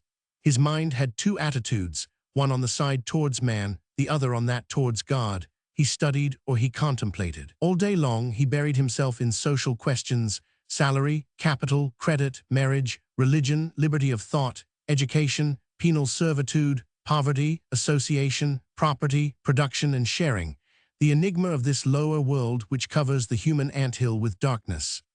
At night he gazed upon the planets, those enormous beings. Like Enjolras, he was wealthy and an only son. He spoke softly, bowed his head, lowered his eyes, smiled with embarrassment, dressed badly, had an awkward air, blushed at a mere nothing, and was very timid. Yet he was intrepid. Feuilly was a working man, a fan-maker, orphaned both of father and mother, who earned with difficulty 3 francs a day, and had but one thought: to deliver the world. He had one other preoccupation: to educate himself. He called this also delivering himself. He had taught himself to read and write. Everything that he knew, he had learned by himself. Feuilly had a generous heart. The range of his embrace was immense. This orphan had adopted the peoples. As his mother had failed him, he meditated on his country. He brooded with the profound divination of the man of the people over what we now call the idea of the nationality, had learned history with the express object of raging with full knowledge of the case. In this club of young utopians, occupied chiefly with France, he represented the outside world. He had for his specialty Greece, Poland, Hungary, Romania, Italy. He uttered these names incessantly, appropriately and inappropriately, with the tenacity of right. The violations of Turkey on Greece and Thessaly, of Russia on Warsaw, of Austria on Venice, enraged him. Above all things, the great violence of 1772 aroused him. There is no more sovereign eloquence than the true in indignation. He was eloquent with that eloquence. He was inexhaustible on that infamous date of 1772, on the subject of that noble and valiant race suppressed by treason, and that three-sided crime, on that monstrous ambush, the prototype and pattern of all those horrible suppressions of states, which, since that time, have struck many a noble nation, and have annulled their certificate of birth, so to speak. All contemporary social crimes have their origin in the partition of Poland. The partition of Poland is a theorem of which all present political outrages are the corollaries. There has not been a despot, nor a traitor for nearly a century back, who has not signed, approved, countersigned, and copied, ne variata, the partition of Poland. When the record of modern treasons was examined, that was the first thing which made its appearance. The Congress of Vienna consulted that crime before consummating its own. 1772 sounded the onset. 1815 was the death of the game. Such was Feuilly's habitual text. This poor working man had constituted himself the tutor of justice, and she recompensed him by rendering him great. The fact is that there is eternity in right. Warsaw can no more be Tartar than Venice can be Teuton. Kings lose their pains and their honor in the attempt to make them so. Sooner or later, the submerged part floats to the surface and reappears. Greece becomes Greece again. Italy is once more Italy. The protest of right against the deed persists forever. The theft of a nation cannot be allowed by prescription. These lofty deeds of rascality have no future. A nation cannot have its mark extracted like a pocket handkerchief. Courfeyrac had a father who was called M. de Courfeyrac. One of the false ideas of the bourgeoisie under the Restoration as regards aristocracy and the nobility was to believe in the particle. The particle, as everyone knows, possesses no significance. But the bourgeois of the epoch of La Minerve estimated so highly that pour de that they thought themselves bound to abdicate it. M. de Chauvelin had himself called M. Chauvelin, M. de Caumartin, M. Caumartin, M. de Constant de Robes, Benjamin Constant, M. de Lafayette, M. Lafayette. Courfeyrac had not wished to remain behind the rest, and called himself plain Courfeyrac. We might almost, so far as Courfeyrac is concerned, stop here and confine ourselves to saying with regard to what remains. For Courfeyrac, see Tholomyès. Courfeyrac had, in fact, that animation of youth which may be called the beauté du diable of the mind. Later on, this disappears like the playfulness of the kitten, and all this grace ends with the bourgeois on 2 legs and with the tomcat on 4 paws. This sort of wit is transmitted from generation to generation of the successive levies of youth who traverse the schools, who pass it from hand to hand, quasi-cursors, and is almost always exactly the same. So that, as we have just pointed out, anyone who had listened to Courfeyrac in 1828 would have thought he heard Tholomyès in 1817. Only Courfeyrac was an honorable fellow. Beneath the apparent similarities of the exterior mind, the difference between him and Tholomyès was very great. The latent man which existed in the two was totally different in the first from what it was in the second. There was in Tholomyès a district attorney, and in Courfeyrac a paladin. Enjolras was the chief, Combeferre was the guide, Courfeyrac was the center. The others gave more light, he shed more warmth. The truth is that he possessed all the qualities of a center, roundness, and radiance. Bahorel had figured in the bloody tumult of June, 1822, on the occasion of the burial of young Lallemande. Bahorel was a good-natured mortal, who kept bad company, brave, a spendthrift, prodigal, and to the verge of generosity, talkative, and at times eloquent, bold to the verge of effrontery, the best fellow possible. He had daring waistcoats and scarlet opinions, a wholesale blusterer, that is to say, loving nothing so much as a quarrel, unless it were an uprising, and nothing so much as an uprising, unless it were a revolution, always ready to smash a window pane, then to tear up the pavement, then to demolish a government, just to see the effect of it. A student in his 11th year. He had nosed about the law, but did not practice it. He had taken for his device, never a lawyer, and for his armorial bearings, a nightstand in which was visible a square cap. Every time that he passed the law school, which rarely happened, he buttoned up his frock coat. The paletot had not yet been invented, and took hygienic precautions. Of the school porter he said, "What a fine old man," and of the Dean M. Delvincourt, "What a monument." In his lectures he espied subjects for ballads, and in his professors occasions for caricature. He wasted a tolerably large allowance, something like 3,000 francs a year, in doing nothing. He had peasant parents, whom he had contrived to imbue with respect for their son. He said of them, "They are peasants and not bourgeois, that is the reason they are intelligent." Bahorel, a man of caprice, was scattered over numerous cafés. The others had habits, he had none. He sauntered. To stray is human. To saunter is Parisian. In reality, he had a penetrating mind and was more of a thinker than appeared to view. He served as a connecting link between the friends of the AB 100 and other still unorganized groups, which were destined to take form later on. In this conclave of young heads, there was one bald member. The Marquis d'Avaray, whom Louis XVIII made a duke for having assisted him to enter a hackney coach on the day when he emigrated, was wont to relate that in 1814, on his return to France, as the king was disembarking at Calais, a man handed him a petition. "What is your request?" said the king. "Sire, a post office." "What is your name?" 50 Aigle. The king frowned, glanced at the signature of the petition, and beheld the name written thus, Lesgle. This non-Bonaparte orthography touched the king, and he began to smile. "Sire," resumed the man with the petition, "I had for ancestor a keeper of the hounds surnamed Lesgules. This surname furnished my name. I am called Lesgules, by contraction Lesgle, and by corruption Elaigle." This caused the king to smile broadly.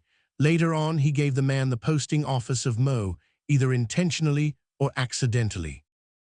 The bald member of the group was the son of this Lesgle or Laigle, and he signed himself Laigle.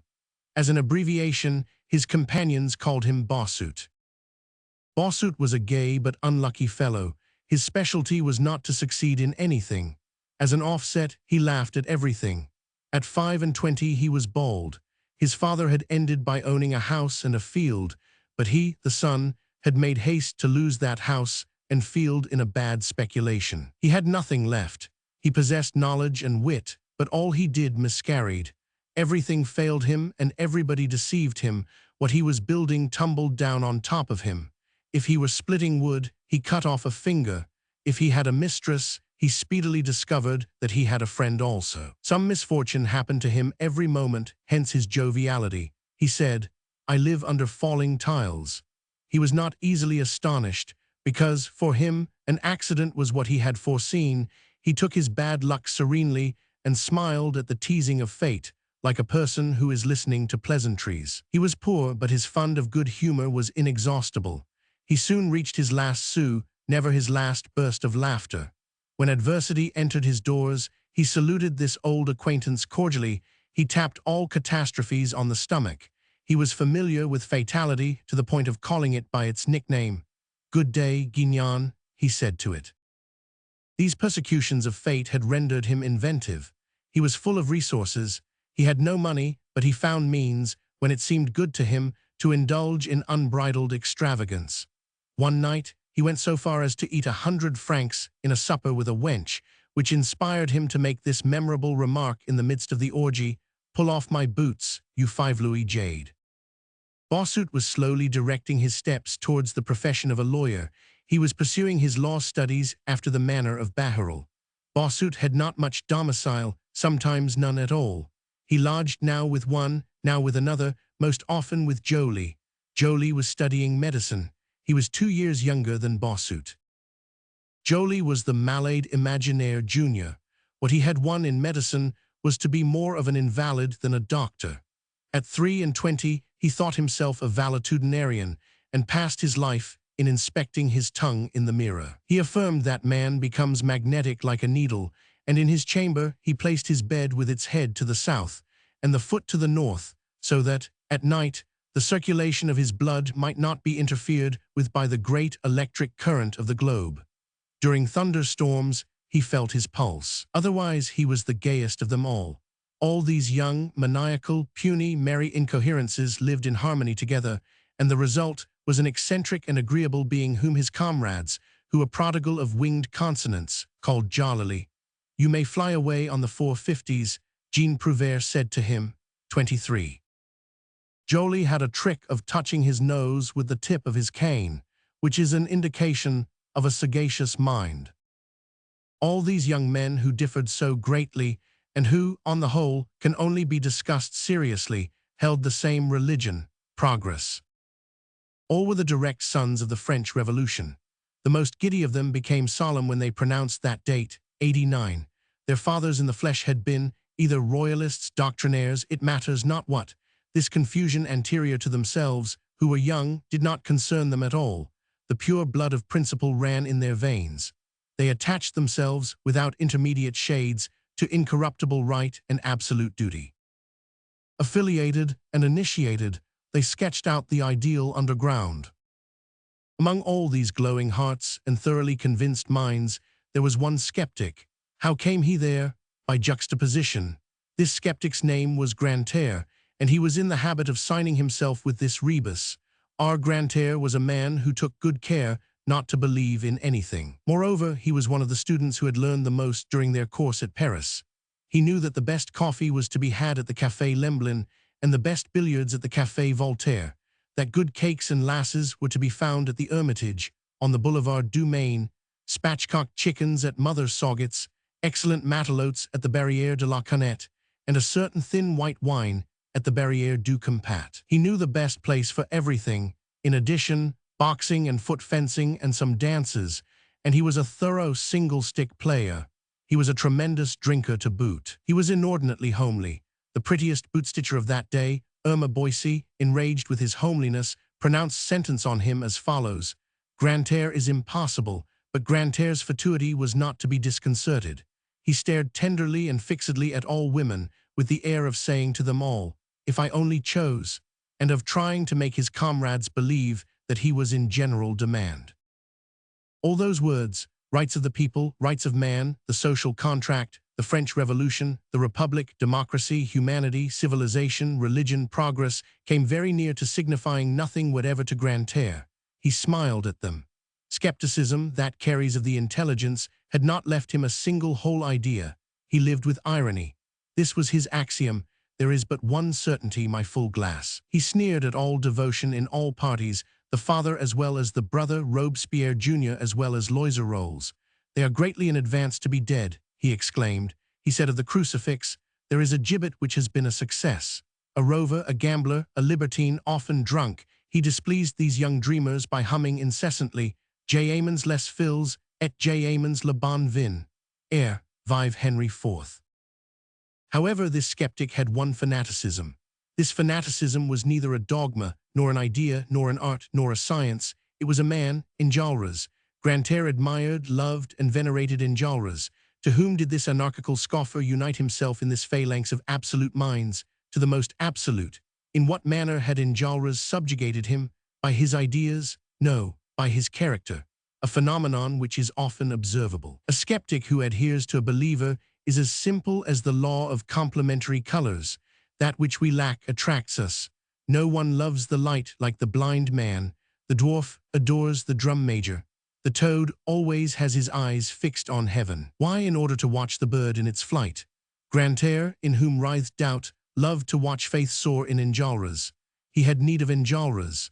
That chaste, healthy, firm, upright, hard, candid nature charmed him, without his being clearly aware of it, and without the idea of explaining it to himself having occurred to him. Admired his opposite by instinct.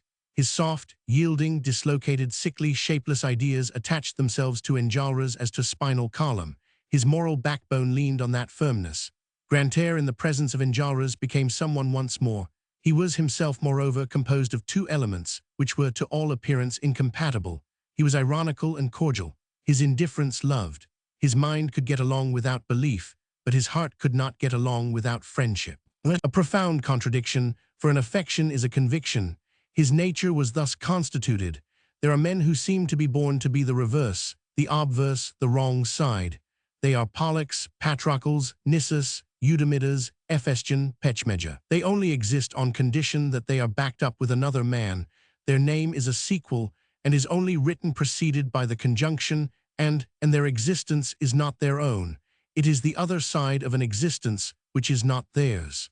Grantaire was one of these men. He was the obverse of Enjolras. One might almost say that affinities begin with the letters of the alphabet. In the series, O and P are inseparable. You can, at will, pronounce O and P or Orestes and Pylades. Grantaire, Enjolras, true satellite, inhabited this circle of young men. He lived there. He took no pleasure anywhere but there. He followed them everywhere. His joy was to see these forms go and come through the fumes of wine. They tolerated him on account of his good humor.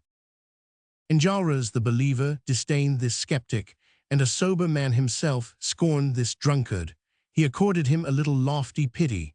Grantaire was an unaccepted Pylades, always harshly treated by Enjolras, roughly repulsed, rejected yet ever returning to the charge. He said of Enjolras, "What fine marble." Chapter 2. Blondau's Funeral Oration by Bossuet. On a certain afternoon, which had, as will be seen hereafter, some coincidence with the events heretofore related, L'Aigle de Meaux was to be seen leaning in a sensual manner against the doorpost of the Café Musain. He had the air of a caryatid on a vacation. He carried nothing but his reverie, however. He was staring at the place St. Michel. To lean one's back against a thing is equivalent to lying down while standing erect, which attitude is not hated by thinkers. L'Aigle de Meaux was pondering without melancholy over a little misadventure which had befallen him 2 days previously at the law school, and which had modified his personal plans for the future, plans which were rather indistinct in any case. Reverie does not prevent a cab from passing by, nor the dreamer from taking note of that cab. L'Aigle de Meaux, whose eyes were straying about in a sort of diffuse lounging, perceived, athwart his somnambulism, a two-wheeled vehicle proceeding through the place, at a foot pace, and apparently in indecision. For whom was this cabriolet? Why was it driving at a walk? L'Aigle took a survey. In it, beside the coachman, sat a young man, and in front of the young man lay a rather bulky handbag. The bag displayed to passers by the following name inscribed in large black letters on a card which was sewn to the stuff: Marius Pontmercy. This name caused L'Aigle to change his attitude. He drew himself up and hurled this apostrophe at the young man in the cabriolet. Monsieur Marius Pontmercy. The cabriolet thus addressed came to a halt. The young man, who also seemed deeply buried in thought, raised his eyes. "Hey," said he. "You are M. Marius Pontmercy?" "Certainly." "I was looking for you," resumed L'Aigle de Meaux. "How so?" demanded Marius, for it was he. In fact, he had just quitted his grandfather S., and had before him a face which he now beheld for the first time. "I do not know you." "Neither do I know you," responded L'Aigle. Marius thought he had encountered a wag, the beginning of a mystification in the open street. He was not in a very good humor at the moment. He frowned. L'Aigle de Meaux went on imperturbably. "You were not at the school day before yesterday." "That is possible." "That is certain." "You are a student?" demanded Marius. "Yes, sir, like yourself. Day before yesterday I entered the school by chance. You know, one does have such freaks sometimes. The professor was just calling the roll. You are not unaware that they are very ridiculous on such occasions. At the third call, unanswered, your name is erased from the list. 60 francs in the gulf. Marius began to listen. It was Blondeau who was making the call. You know Blondeau, he has a very pointed and very malicious nose, and he delights to scent out the absent. He slyly began with the letter P. I was not listening, not being compromised by that letter. The call was not going badly. No erasures. The universe was present. Blondeau was grieved. I said to myself, "Blondeau, my love, you will not get the very smallest sort of an execution today." All at once Blondeau calls, "Marius Pontmercy." No one answers. Blondeau, filled with hope, repeats more loudly, "Marius Pontmercy," and he takes his pen. "Monsieur, I have bowels of compassion." I said to myself hastily, "Here's a brave fellow who is going to get scratched out. Attention. Here is a veritable mortal who is not exact. He's not a good student. Here is none of your heavy sides. A student who studies, a greenhorn pedant, strong on letters, theology, science, and sapience, one of those dull wits cut by the square, a pin by profession. He is an honorable idler who lounges, who practices country jaunts, who cultivates the grisette, who pays court to the fair sex, who is at this very moment perhaps with my mistress. Let us save him. Death to Blondeau." At that moment Blondeau dipped his pen in, all black with erasures in the ink, cast his yellow eyes round the audience room, and repeated for the third time, "Marius Pontmercy." I replied, "Present. This is why you were not crossed off." "Monsieur," said Marius. "And why I was," added L'Aigle de Meaux. "I do not understand you," said Marius. L'Aigle resumed. "Nothing is more simple. I was close to the desk to reply, and close to the door for the purpose of flight. The professor gazed at me with a certain intensity. All of a sudden Blondeau, who must be the malicious nose alluded to by Boileau, skipped to the letter L. 50 is my letter. I am from Meaux, and my name is Lescaut. 50 Aigle, interrupted Marius, what fine name. Monsieur Blondeau came to this fine name and called, "L'Aigle," I reply, "Present." Then Blondeau gazes at me with the gentleness of a tiger and says to me, "If you are Pontmercy, you are not L'Aigle," a phrase which has a disobliging air for you, but which was lugubrious only for me. That said, he crossed me off. Marius exclaimed, "I am mortified, sir." "First of all," interposed L'Aigle, "I demand permission to embalm Blondeau in a few phrases of deeply felt eulogium. I will assume that he is dead. There will be no great change required in his gauntness, in his pallor, in his coldness, and in his smell. And I say, erudimini qui judicatis terram. Here lies Blondeau, Blondeau the nose, Blondeau Nasica, the ox of discipline, Beau's discipline A, the bloodhound of the password, the angel of the roll call, who was upright, square, exact, rigid, honest, and hideous. God crossed him off as he crossed me off." Marius resumed, "I am very sorry." "Young man," said L'Aigle de Meaux, "let this serve you as a lesson. In future, be exact." "I really beg you 1,000 pardons." "Do not expose your neighbor to the danger of having his name erased again." "I am extremely sorry." L'Aigle burst out laughing. "And I am delighted. I was on the brink of becoming a lawyer. This erasure saves me. I renounce the triumphs of the bar. I shall not defend the widow, and I shall not attack the orphan. No more toga, no more stage. Here is my erasure all ready for me.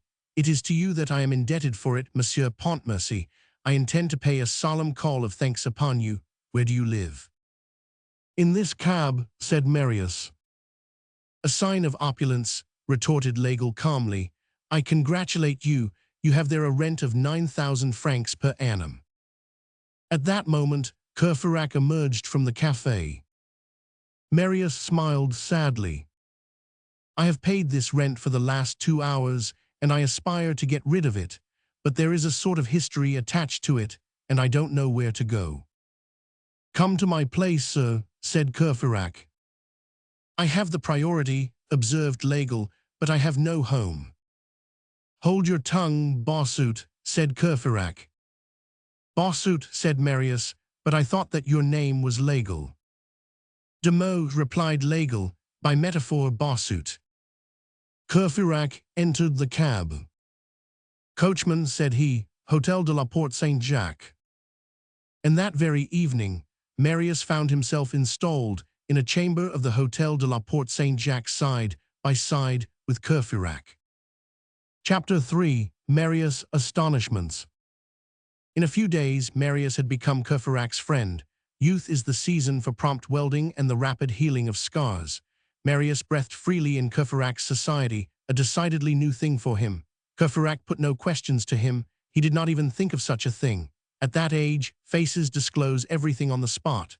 Words are superfluous. There are young men of whom it can be said that their countenances chatter. One looks at them, and one knows them. One morning, however, Courfeyrac abruptly addressed this interrogation to him. By the way, have you any political opinions? The idea, said Marius, almost affronted by the question. What are you? A Democrat Bonapartist. The grey hue of a reassured rat, said Courfeyrac. On the following day, Courfeyrac introduced Marius at the Café Musain. Then he whispered in his ear, with a smile, I must give you your entry to the revolution. And he led him to the hall of the Friends of the ABC. He presented him to the other comrades, saying this simple word, which Marius did not understand, a pupil. Marius had fallen into a wasp's nest of wits. However, although he was silent and grave, he was, nonetheless, both winged and armed. Marius, up to that time solitary and inclined to soliloquy and to asides, both by habit and by taste, was a little fluttered by this covey of young men around him. All these various initiatives solicited his attention at once and pulled him about. The tumultuous movements of these minds at liberty and at work set his ideas in a whirl. Sometimes, in his trouble, they fled so far from him that he had difficulty in recovering them. He heard them talk of philosophy, of literature, of art, of history, of religion, in unexpected fashion. He caught glimpses of strange aspects, and, as he did not place them in proper perspective, he was not altogether sure that it was not chaos that he grasped. On abandoning his grandfather's opinions for the opinions of his father, he had supposed himself fixed. He now suspected, with uneasiness, and without daring to avow it to himself, that he was not. The angle at which he saw everything began to be displaced anew. A certain oscillation set all the horizons of his brains in motion, an odd internal upsetting. He almost suffered from it. It seemed as though there were no consecrated things for those young men. Marius heard singular propositions on every sort of subject, which embarrassed his still timid mind. A theater poster presented itself, adorned with the title of a tragedy from the ancient repertory called classic. Down with tragedy dear to the bourgeois, cried Bahorel, and Marius heard Combeferre reply. You are wrong, Bahorel. The bourgeoisie loves tragedy, and the bourgeoisie must be left at peace on that score. Bewigged tragedy has a reason for its existence, and I am not one of those who, by order of Aeschylus, contest its right to existence. There are rough outlines in nature. There are in creation ready-made parodies, a beak which is not a beak, wings which are not wings, gills which are not gills, paws which are not paws, a cry of pain which arouses a desire to laugh. There is the duck. Now, since poultry exists by the side of the bird, I do not see why classic tragedy should not exist in the face of antique tragedy. Or chance decreed that Marius should traverse Rue Jean-Jacques Rousseau, between Enjolras and Courfeyrac. Courfeyrac took his arm. Pay attention, this is the Rue Plâtrière, now called Rue Jean-Jacques Rousseau, on account of a singular household which lived in it 60 years ago. This consisted of Jean-Jacques and Thérèse. From time to time, little beings were born there. Thérèse gave birth to them, Jean-Jacques represented them as foundlings. And Enjolras addressed Courfeyrac roughly. Silence in the presence of Jean-Jacques. I admire that man. He denied his own children, that may be, but he adopted the people. Not one of these young men articulated the word, the emperor. Jean Prouvaire alone sometimes said Napoleon, all the others said Bonaparte. Enjolras pronounced it Buonaparte. Marius was vaguely surprised. Initium sapientiae. Chapter 4. The back room of the Café Musain. One of the conversations among the young men, at which Marius was present and in which he sometimes joined, was a veritable shock to his mind. This took place in the back room of the Café Musain. Nearly all the friends of the AB 100 had convened that evening. The argand lamp was solemnly lighted. They talked of one thing and another, without passion and with noise. With the exception of Enjolras and Marius, who held their peace, all were haranguing rather at haphazard. Conversations between comrades sometimes are subject to these peaceable tumults. It was a game and an uproar as much as a conversation. They tossed words to each other and caught them up in turn.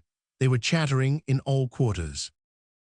No woman was admitted to this back room, except Louison, the dishwasher of the café, who passed through it from time to go to her washing in the lavatory. Grantaire, thoroughly drunk, was deafening the corner of which he had taken possession, reasoning and contradicting at the top of his lungs, and shouting. I am thirsty, mortals, I am dreaming that the ton of Heidelberg has an attack of apoplexy and that I am one of the dozen leeches which will be applied to it. I want a drink. I desire to forget life. Life is a hideous invention of I know not whom. It lasts no time at all and is worth nothing. One breaks one's neck in living. Life is a theater set in which there are but few practicable entrances. Happiness is an antique reliquary painted on one side only. Ecclesiastes says, all is vanity. I agree with that good man, who never existed, perhaps. Zero, not wishing to go stark naked, clothed himself in vanity. Oh, vanity, the patching up of everything with big words. A kitchen is a laboratory, a dancer is a professor, an acrobat is a gymnast, a boxer is a pugilist, an apothecary is a chemist, a wigmaker is an artist, a hodman is an architect, a jockey is a sportsman, a woodlouse is a terebranch. Vanity has a right and a wrong side. The right side is stupid. It is the Negro with his glass beads. The wrong side is foolish. It is the philosopher with his rags. I weep over the one and I laugh over the other. What are called honors and dignities, and even dignity and honor, are generally of pinchbeck. Kings make playthings of human pride. Caligula made a horse a consul. Charles II made a knight of a sirloin. Wrap yourself up now, then, between consul incitatus and baronet roast beef. As for the intrinsic value of people, it is no longer respectable in the least. Listen to the panegyric which neighbor makes of neighbor. White on white is ferocious. If the lily could speak, what a setting down it would give the dove. A bigoted woman prating of a devout woman is more venomous than the asp and the cobra. It is a shame that I am ignorant, otherwise I would quote to you a mass of things, but I know nothing. For instance, I have always been witty. When I was a pupil of Gros, instead of daubing wretched little pictures, I passed my time in pilfering apples. Rapin 24 is the masculine of rapine. So much for myself. As for the rest of you, you are worth no more than I am. I scoff at your perfections, excellencies, and qualities. Every good quality tends towards a defect. Economy borders on avarice. The generous man is next door to the prodigal. The brave man rubs elbows with the braggart. He who says very pious says a trifle bigoted. There are just as many vices in virtue as there are holes in Diogenes' cloak. Whom do you admire, the slain or the slayer, Caesar or Brutus?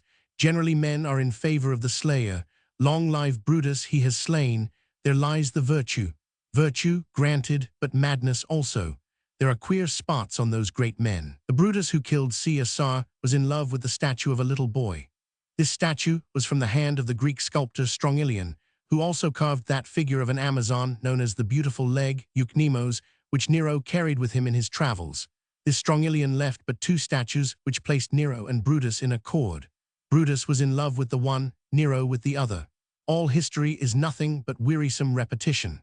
One century is the plagiarist of the other. The Battle of Marengo copies the Battle of Pydna. The Tolbiac of Clovis and the Austerlitz of Napoleon are as like each other as two drops of water. I don't attach much importance to victory. Nothing is so stupid as to conquer. True glory lies in convincing. But try to prove something. If you are content with success, what mediocrity, and with conquering, what wretchedness. Alas, vanity and cowardice everywhere. Everything obeys success, even grammar. Si volet usus, says Horace. Therefore I disdain the human race. Shall we descend to the party at all? Do you wish me to begin admiring the peoples? What people, if you please? Shall it be Greece? The Athenians, those Parisians of days gone by, slew Phocion, as we might say Coligny, and fawned upon tyrants to such an extent that Anaxagoras said of Pisistratus, his urine attracts the bees. The most prominent man in Greece for 50 years was that grammarian Phaltas, who was so small and so thin that he was obliged to load his shoes with lead in order not to be blown away by the wind. There stood on the great square in Corinth a statue carved by Silanion and catalogued by Pliny. This statue represented Episthates. What did Episthates do? He invented a trip. That sums up Greece and glory. Let us pass on to others. Shall I admire England? Shall I admire France? France? Why? Because of Paris. I have just told you my opinion of Athens. England? Why? Because of London. I hate Carthage. And then London, the metropolis of luxury, is the headquarters of wretchedness. There are 100 deaths a year of hunger in the parish of Charing Cross alone. Such is Albion. I add, as the climax, that I have seen an Englishwoman dancing in a wreath of roses and blue spectacles. A fig then for England. If I do not admire John Bull, shall I admire Brother Jonathan? I have but little taste for that slave-holding brother. Take away time is money, what remains of England? Take away cotton is king, what remains of America? Germany is the lymph, Italy is the bile. Shall we go into ecstasies over Russia? Voltaire admired it. He also admired China. I admit that Russia has its beauties, among others, a stout despotism, but I pity the despots. Their health is delicate. A decapitated Alexis, a poignarded Peter, a strangled Paul, another Paul crushed flat with kicks, divers Ivans strangled, with their throats cut, numerous Nicholases and Basils poisoned. All this indicates that the palace of the emperors of Russia is in a condition of flagrant insalubrity. All civilized peoples offer this detail to the admiration of the thinker. War, now war, civilized war, exhausts and sums up all the forms of ruffianism, from the brigandage of the Trabuceros in the gorges of Mont Jaxa to the marauding of the Comanche Indians in the Doubtful Pass. Bah, you will say to me, but Europe is certainly better than Asia. I admit that Asia is a farce, but I do not precisely see what you find to laugh at in the Grand Lama, you peoples of the West, who have mingled with your fashions and your elegances all the complicated filth of majesty, from the dirty chemise of Queen Isabella to the chamber chair of the Dauphin. Gentlemen of the human race, I tell you not a bit of it. It is at Brussels that the most beer is consumed, at Stockholm the most brandy, at Madrid the most chocolate, at Amsterdam the most gin, at London the most wine, at Constantinople the most coffee, at Paris the most absinthe. There are all the useful notions. Paris carries the day, in short. In Paris, even the rag-pickers are sybarites.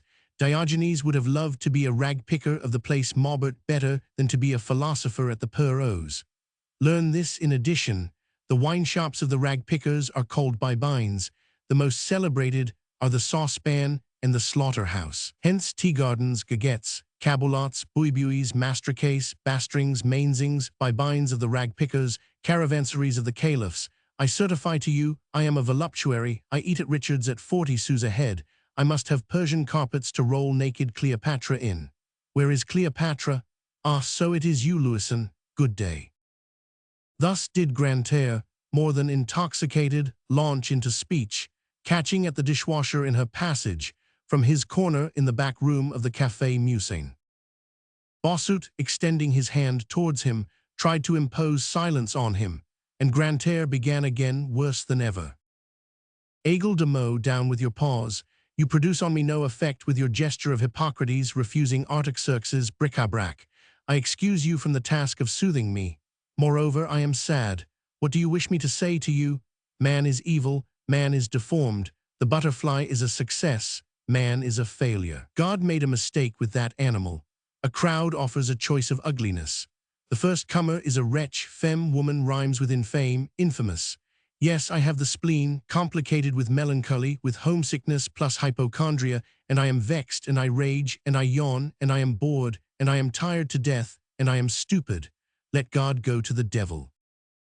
Silence then, capital R, resumed Bossuet, who was discussing a point of law behind the scenes, and who was plunged more than waist-high in a phrase of judicial slang, of which this is the conclusion. And as for me, although I am hardly a legist, and at the most an amateur attorney, I maintain this, that in accordance with the terms of the customs of Normandy at St. Michel, and for each year an equivalent must be paid to the profit of the lord of the manor, saving the rights of others, and by all and several, the proprietors as well as those seized with inheritance, and that, for all emphyteuses, leases, freeholds, contracts of domain, mortgages. Echo, plaintive nymph, hummed Grantaire. Near Grantaire, an almost silent table, a sheet of paper, an inkstand, and a pen between two glasses of brandy announced that a vaudeville was being sketched out. This great affair was being discussed in a low voice, and the two heads at work touched each other. Let us begin by finding names. When one has the names, one finds the subject. That is true. Dictate, I will write. Monsieur Doraman. An independent gentleman. Of course. His daughter, Celestine. Tine, what next? Colonel Sainville. Sainville is stale, I should say Valsin. Beside the vaudeville aspirants, another group, which was also taking advantage of the uproar to talk low, was discussing a duel. An old fellow of 30 was counseling a young one of 18 and explaining to him what sort of an adversary he had to deal with. The deuce, look out for yourself. He is a fine swordsman, his play is neat. He has the attack, no wasted feints, wrist, dash, lightning, a just parade, mathematical parries bigger, and he is left-handed. In the angle opposite Grantaire, Joly and Bahorel were playing dominoes and talking of love. You are in luck, that you are, Joly was saying. You have a mistress who is always laughing. That is a fault of hers, returned Bahorel. One's mistress does wrong to laugh. That encourages one to deceive her. To see her gay removes your remorse. If you see her sad, your conscience pricks you.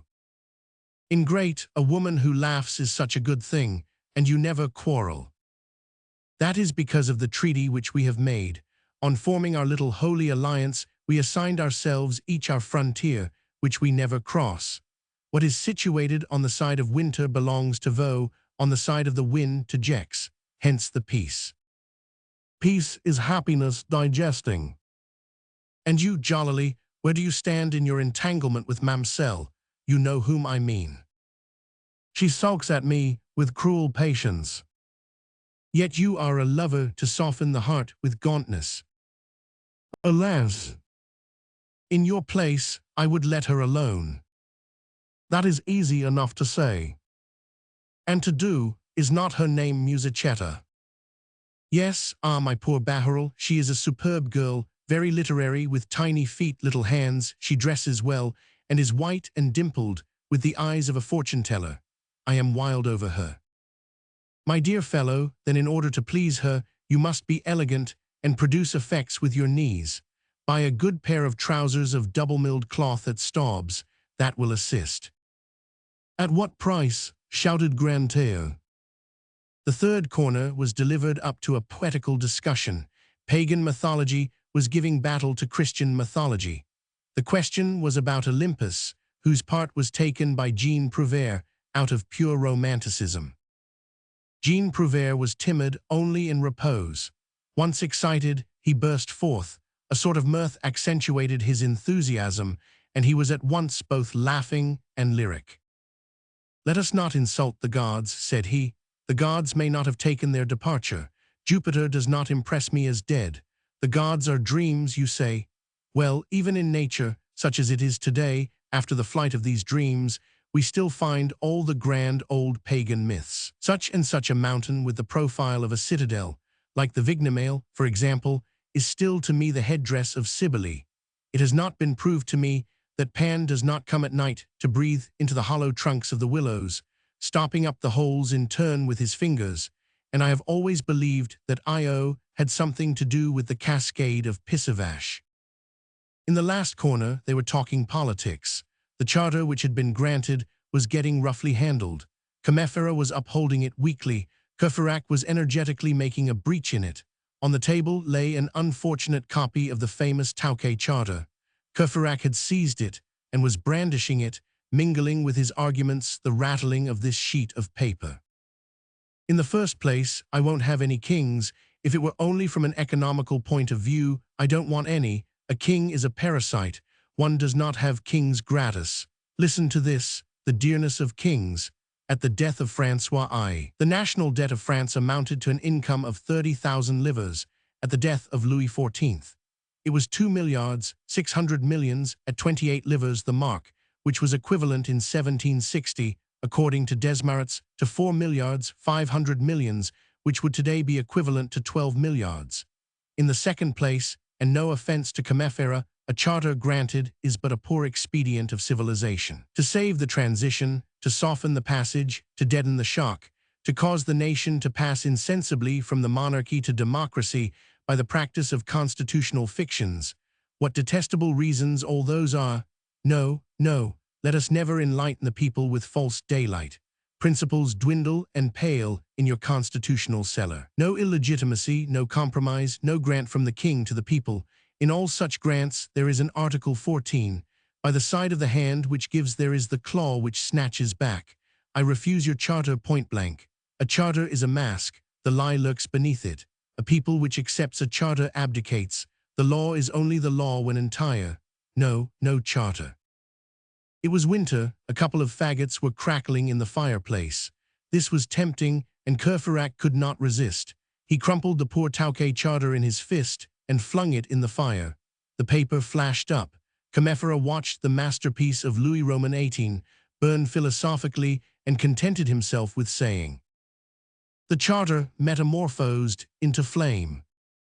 And sarcasms, sallies, jests, that French thing which is called in train, and that English thing which is called humor, good and bad taste, good and bad reasons, all the wild pyrotechnics of dialogue, mounting together and crossing from all points of the room, produced a sort of merry bombardment over their heads.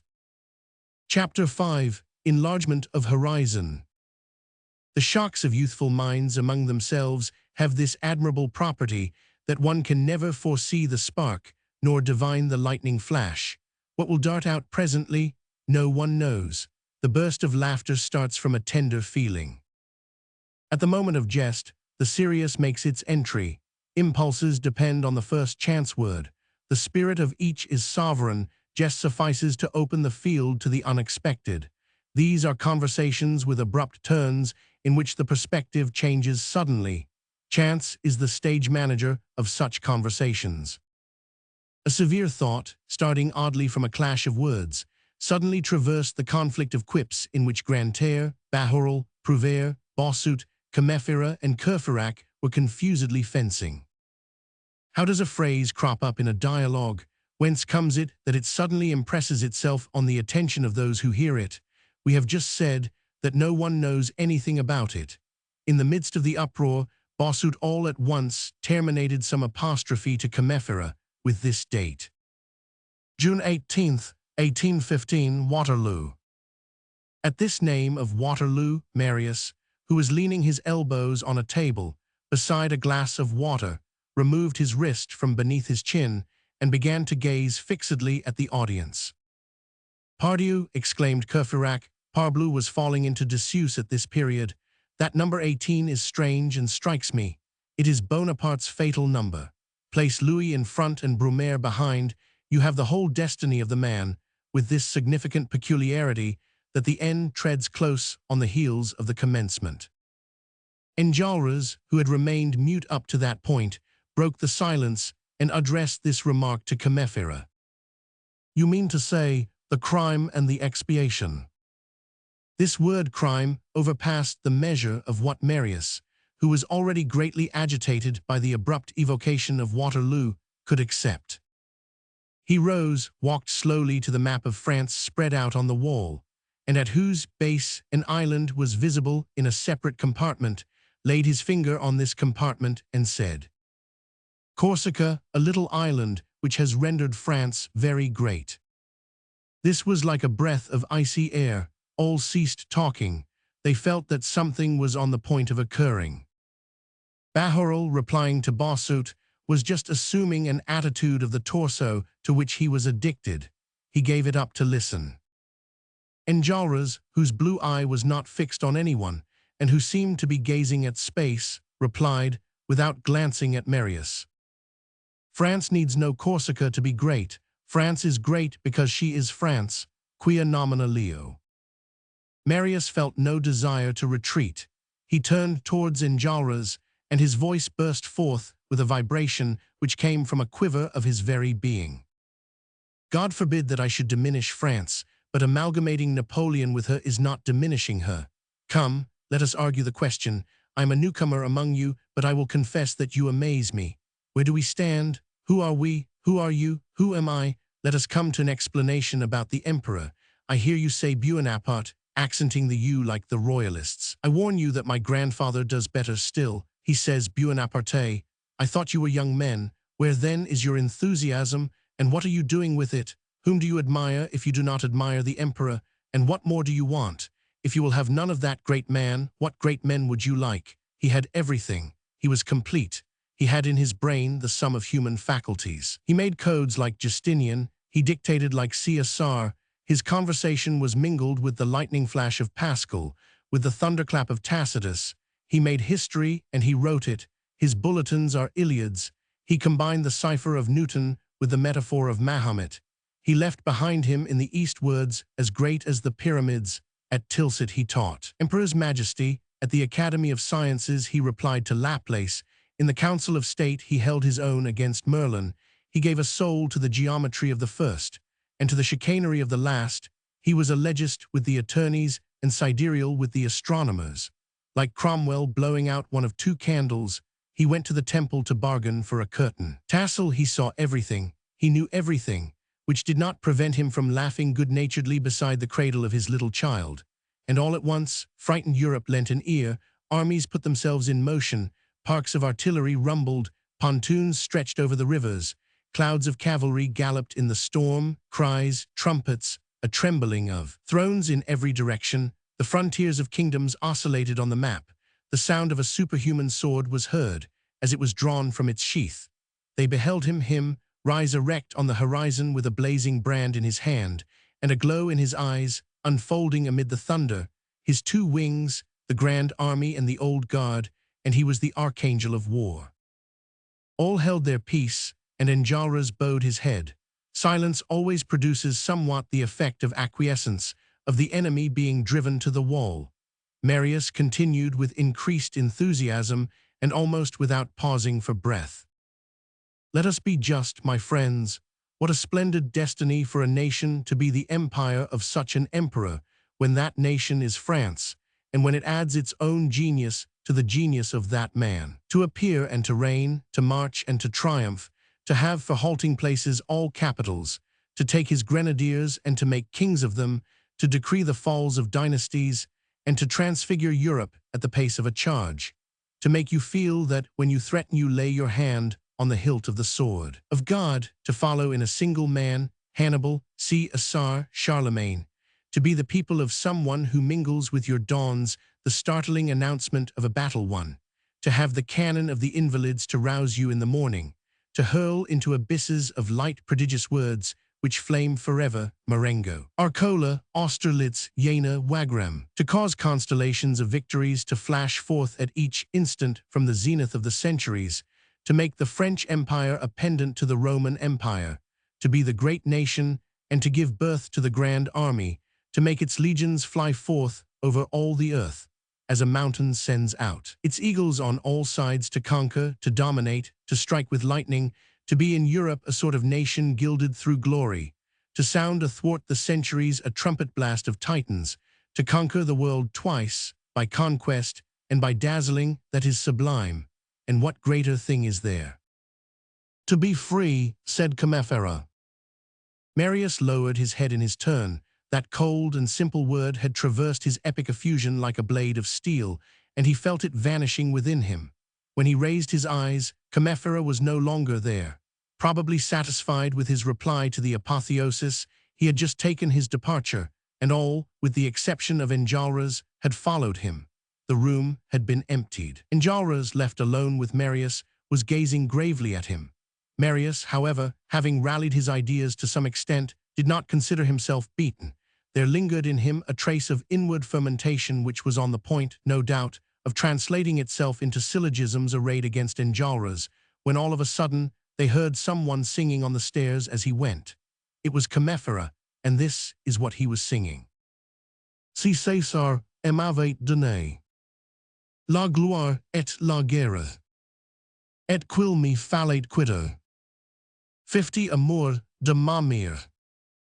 Je dirais au grand César, reprends ton sceptre et ton char. J'ai mis à ma mère au circumflexe garé. J'ai mis à ma mère 25. The wild and tender accents with which Comefera sang communicated to this couplet a sort of strange grandeur. Marius, thoughtfully, and with his eyes diked on the ceiling, repeated almost mechanically, "My mother." At that moment, he felt Enjolras' hand on his shoulder. "Citizen," said Enjolras to him, "my mother is the Republic." Chapter 6, Res Angusto. That evening left Marius profoundly shaken and with a melancholy shadow in his soul. He felt what the earth may possibly feel at the moment when it is torn open with the iron in order that grain may be deposited within it. It feels only the wound. The quiver of the germ and the joy of the fruit only arrive later. Marius was gloomy. He had but just acquired a faith. Must he then reject it already? He affirmed to himself that he would not. He declared to himself that he would not doubt, and he began to doubt in spite of himself. To stand between two religions, from one of which you have not as yet emerged, and another into which you have not yet entered, is intolerable, and twilight is pleasing only to bat-like souls. Marius was clear-eyed, and he required the true light. The half-lights of doubt pained him. Whatever may have been his desire to remain where he was, he could not halt there. He was irresistibly constrained to continue, to advance, to examine, to think, to march further. Whither would this lead him? He feared, after having taken so many steps which had brought him nearer to his father, to now take a step which should estrange him from that father. His discomfort was augmented by all the reflections which occurred to him. An escarpment rose around him. He was in accord neither with his grandfather nor with his friends. Daring in the eyes of the one, he was behind the times in the eyes of the others, and he recognized the fact that he was doubly isolated, on the side of age and on the side of youth. He ceased to go to the Café Musain. In the troubled state of his conscience, he no longer thought of certain serious sides of existence. The realities of life do not allow themselves to be forgotten. They soon elbowed him abruptly. One morning, the proprietor of the hotel entered Marius' room and said to him, "Monsieur Courfeyrac answered for you." "Yes, but I must have my money." "Request Courfeyrac to come and talk with me," said Marius. Courfeyrac having made his appearance, the host left them. Marius then told him what it had not before occurred to him to relate, that he was the same as alone in the world and had no relatives. "What is to become of you?" said Courfeyrac. "I do not know in the least," replied Marius. "What are you going to do?" "I do not know." "Have you any money?" 15 francs. "Do you want me to lend you some?" "Never." "Have you clothes?" "Here is what I have." "Have you trinkets?" "A watch." "Silver?" "Gold, here it is." "I know a clothes dealer who will take your frock coat and a pair of trousers." "That is good." You will then have only a pair of trousers, a waistcoat, a hat and a coat. And my boots. What, you will not go barefoot? What opulence! That will be enough. I know a watchmaker who will buy your watch. That is good. No, it is not good. What will you do after that? Whatever is necessary, anything honest, that is to say. Do you know English? No. Do you know German? No. So much the worse. Why? Because one of my friends, a publisher, is getting up a sort of an encyclopedia for which you might have translated English or German articles. It is badly paid work, but one can live by it. I will learn English and German. And in the meanwhile, I will live on my clothes and my watch. The clothes dealer was sent for. He paid 20 francs for the cast-off garments. They went to the watchmaker S. He bought the watch for 45 francs. That is not bad, said Marius to Courfeyrac on their return to the hotel. With my 15 francs, that makes 80. And the hotel bill, observed Courfeyrac. Hello, I had forgotten that, said Marius. The landlord presented his bill, which had to be paid on the spot. It amounted to 70 francs. I have 10 francs left, said Marius. The deuce, exclaimed Courfeyrac, you will eat up 5 francs while you are learning English, and 5 while learning German. That will be swallowing a tongue very fast, or 100 sous very slowly. In the meantime, Aunt Gillenormand, a rather good-hearted person at bottom in difficulties, had finally hunted up Marius' abode. One morning, on his return from the law school, Marius found a letter from his aunt, and the 60 pistoles, that is to say, 600 francs in gold, in a sealed box. Marius sent back the 30 louis to his aunt, with a respectful letter, in which he stated that he had sufficient means of subsistence, and that he should be able thenceforth to supply all his needs. At that moment, he had 3 francs left. His aunt did not inform his grandfather of this refusal for fear of exasperating him. Besides, had he not said, "Let me never hear the name of that blood-drinker again"? Marius left the Hôtel de la Porte Saint-Jacques, as he did not wish to run in debt there.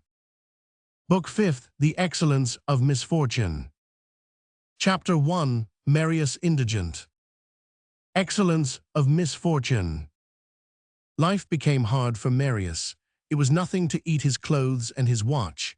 He ate of that terrible, inexpressible thing that is called de la vache enragée, that is to say, he endured great hardships and privations. A terrible thing it is, containing days without bread, nights without sleep, evenings without a candle, a hearth without a fire, weeks without work, a future without hope, a coat out at the elbows, an old hat which evokes the laughter of young girls, a door which one finds locked on one at night because one's rent is not paid, the insolence of the porter and the cookshop man, the sneers of neighbors, humiliations, dignity trampled on, work of whatever nature accepted, disgusts, bitterness, despondency. Marius learned how all this is eaten, and how such are often the only things which one has to devour. At that moment of his existence, when a man needs his pride, because he needs love, he felt that he was jeered at because he was badly dressed, and ridiculous because he was poor. At the age when youth swells the heart with imperial pride, he dropped his eyes more than once on his dilapidated boots, and he knew the unjust shame and the poignant blushes of wretchedness. Admirable and terrible trial from which the feeble emerge base, from which the strong emerge sublime. A crucible into which destiny casts a man whenever it desires a scoundrel or a demigod. For many great deeds are performed in petty combats. There are instances of bravery ignored and obstinate, which defend themselves step by step in that fatal onslaught of necessities and turpitudes. Noble and mysterious triumphs which no eye beholds, which are requited with no renown, which are saluted with no trumpet blast. Life, misfortune, isolation, abandonment, poverty are the fields of battle which have their heroes, obscure heroes, who are sometimes grander than the heroes who win renown. Firm and rare natures are thus created. Misery, almost always a stepmother, is sometimes a mother. Destitution gives birth to might of soul and spirit. Distress is the nurse of pride. Unhappiness is a good milk for the magnanimous. There came a moment in Marius' life when he swept his own landing, when he bought his sow's worth of brie cheese at the fruiterer's, when he waited until twilight had fallen to slip into the baker's and purchase a loaf, which he carried off furtively to his attic as though he had stolen it. Sometimes there could be seen gliding into the butcher's shop on the corner, in the midst of the bantering cooks who elbowed him, an awkward young man carrying big books under his arm, who had a timid yet angry air, who, on entering, removed his hat from a brow whereon stood drops of perspiration, made a profound bow to the butcher's astonished wife, asked for a mutton cutlet, paid 6 or 7 sous for it, wrapped it up in a paper, put it under his arm between 2 books, and went away. It was Marius. On this cutlet, which he cooked for himself, he lived for 3 days. On the first day he ate the meat, on the second he ate the fat, on the third he gnawed the bone. Aunt Gillenormand made repeated attempts and sent him the 60 pistoles several times. Marius returned them on every occasion, saying that he needed nothing. He was still in mourning for his father when the revolution which we have just described was effected within him. From that time forth, he had not put off his black garments, but his garments were quitting him. The day came when he had no longer a coat. The trousers would go next. What was to be done? Courfeyrac, to whom he had on his side done some good turns, gave him an old coat. For 30 sous, Marius got it turned by some porter or other, and it was a new coat. But this coat was green. Then Marius ceased to go out until after nightfall. This made his coat black. As he wished always to appear in mourning, he clothed himself with the night. In spite of all this, he got admitted to practice as a lawyer. He was supposed to live in Courfeyrac's room, which was decent, and where a certain number of law books backed up and completed by several dilapidated volumes of romance passed as the library required by the regulations. He had his letters addressed to Courfeyrac's quarters. When Marius became a lawyer, he informed his grandfather of the fact in a letter which was cold but full of submission and respect. M. Gillenormand trembled as he took the letter, read it, tore it in 4 pieces, and threw it into the waste-basket. 2 or 3 days later, Mademoiselle Gillenormand heard her father, who was alone in his room, talking aloud to himself. He always did this whenever he was greatly agitated. She listened, and the old man was saying, "If you were not a fool, you would know that one cannot be a baron and a lawyer at the same time." Chapter 2. Marius Poor. It is the same with wretchedness as with everything else. It ends by becoming bearable. It finally assumes a form and adjusts itself. One vegetates, that is to say, one develops in a certain meager fashion, which is, however, sufficient for life. This is the mode in which the existence of Marius Pontmercy was arranged. He had passed the worst straits. The narrow pass was opening out a little in front of him. By dint of toil, perseverance, courage, and will, he had managed to draw from his work about 700 francs a year. He had learned German and English. Thanks to Courfeyrac, who had put him in communication with his friend the publisher, Marius filled the modest post of utility man in the literature of the publishing house. He drew up prospectuses, translated newspapers, annotated editions, compiled biographies, etc. Net product, year in and year out, 700 francs. He lived on it. How not so badly, we will explain. Marius occupied in the Gorbeau house, for an annual sum of 30 francs, a den minus a fireplace, called a cabinet, which contained only the most indispensable articles of furniture. This furniture belonged to him. He gave 3 francs a month to the old principal tenant to come and sweep his hole, and to bring him a little hot water every morning, a fresh egg, and a penny roll. He breakfasted on this egg and roll. His breakfast varied in cost from 2 to 4 sous, according as eggs were dear or cheap. At 6 o'clock in the evening, he descended the Rue Saint-Jacques to dine at Rousseau's, opposite Basset's, the stamp dealer S, on the corner of the Rue des Mathurins. He ate no soup. He took a 6-sou plate of meat, a half portion of vegetables for 3 sous, and a 3-sou dessert. For 3 sous he got as much bread as he wished. As for wine, he drank water. When he paid at the desk where Madame Rousseau, at that period still plump and rosy, majestically presided, he gave a sou to the waiter and Madame Rousseau gave him a smile. Then he went away. For 16 sous he had a smile and a dinner. This restaurant Rousseau, where so few bottles and so many water carafes were emptied, was a calming potion rather than a restaurant. It no longer exists. The proprietor had a fine nickname. He was called Rousseau the Aquatic. Thus, breakfast 4 sous, dinner 16 sous, his food cost him 20 sous a day, which made 365 francs a year. Add the 30 francs for rent, and the 36 francs to the old woman, plus a few trifling expenses. For 450 francs, Marius was fed, lodged, and waited on. His clothing cost him 100 francs, his linen 50 francs, his washing 50 francs. The whole did not exceed 650 francs. He was rich. He sometimes lent 10 francs to a friend. Courfeyrac had once been able to borrow 60 francs of him. As far as fire was concerned, as Marius had no fireplace, he had simplified matters. Marius always had 2 complete suits of clothes, the one old, for every day, the other, brand new for special occasions. Both were black. He had but 3 shirts, one on his person, the second in the commode, and the third in the washerwoman's hands. He renewed them as they wore out. They were always ragged, which caused him to button his coat to the chin. It had required years for Marius to attain to this flourishing condition. Hard years, difficult some of them to traverse, others to climb. Marius had not failed for a single day. He had endured everything in the way of destitution.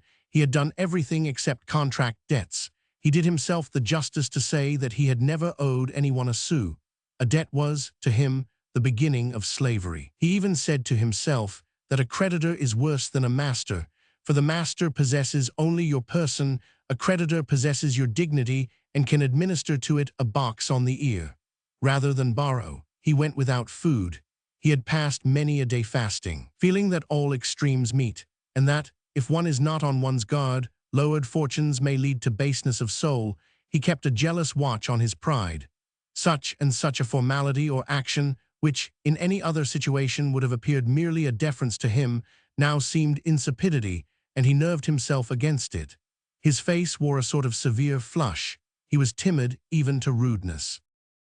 During all these trials, he had felt himself encouraged and even uplifted at times by a secret force that he possessed within himself. The soul aids the body and at certain moments raises it. It is the only bird which bears up its own cage. Besides his father's name, another name was graven in Marius' heart, the name of Thénardier. Marius, with his grave and enthusiastic nature, surrounded with a sort of aureole the man to whom, in his thoughts, he owed his father's life, that intrepid sergeant who had saved the colonel amid the bullets and the cannonballs of Waterloo.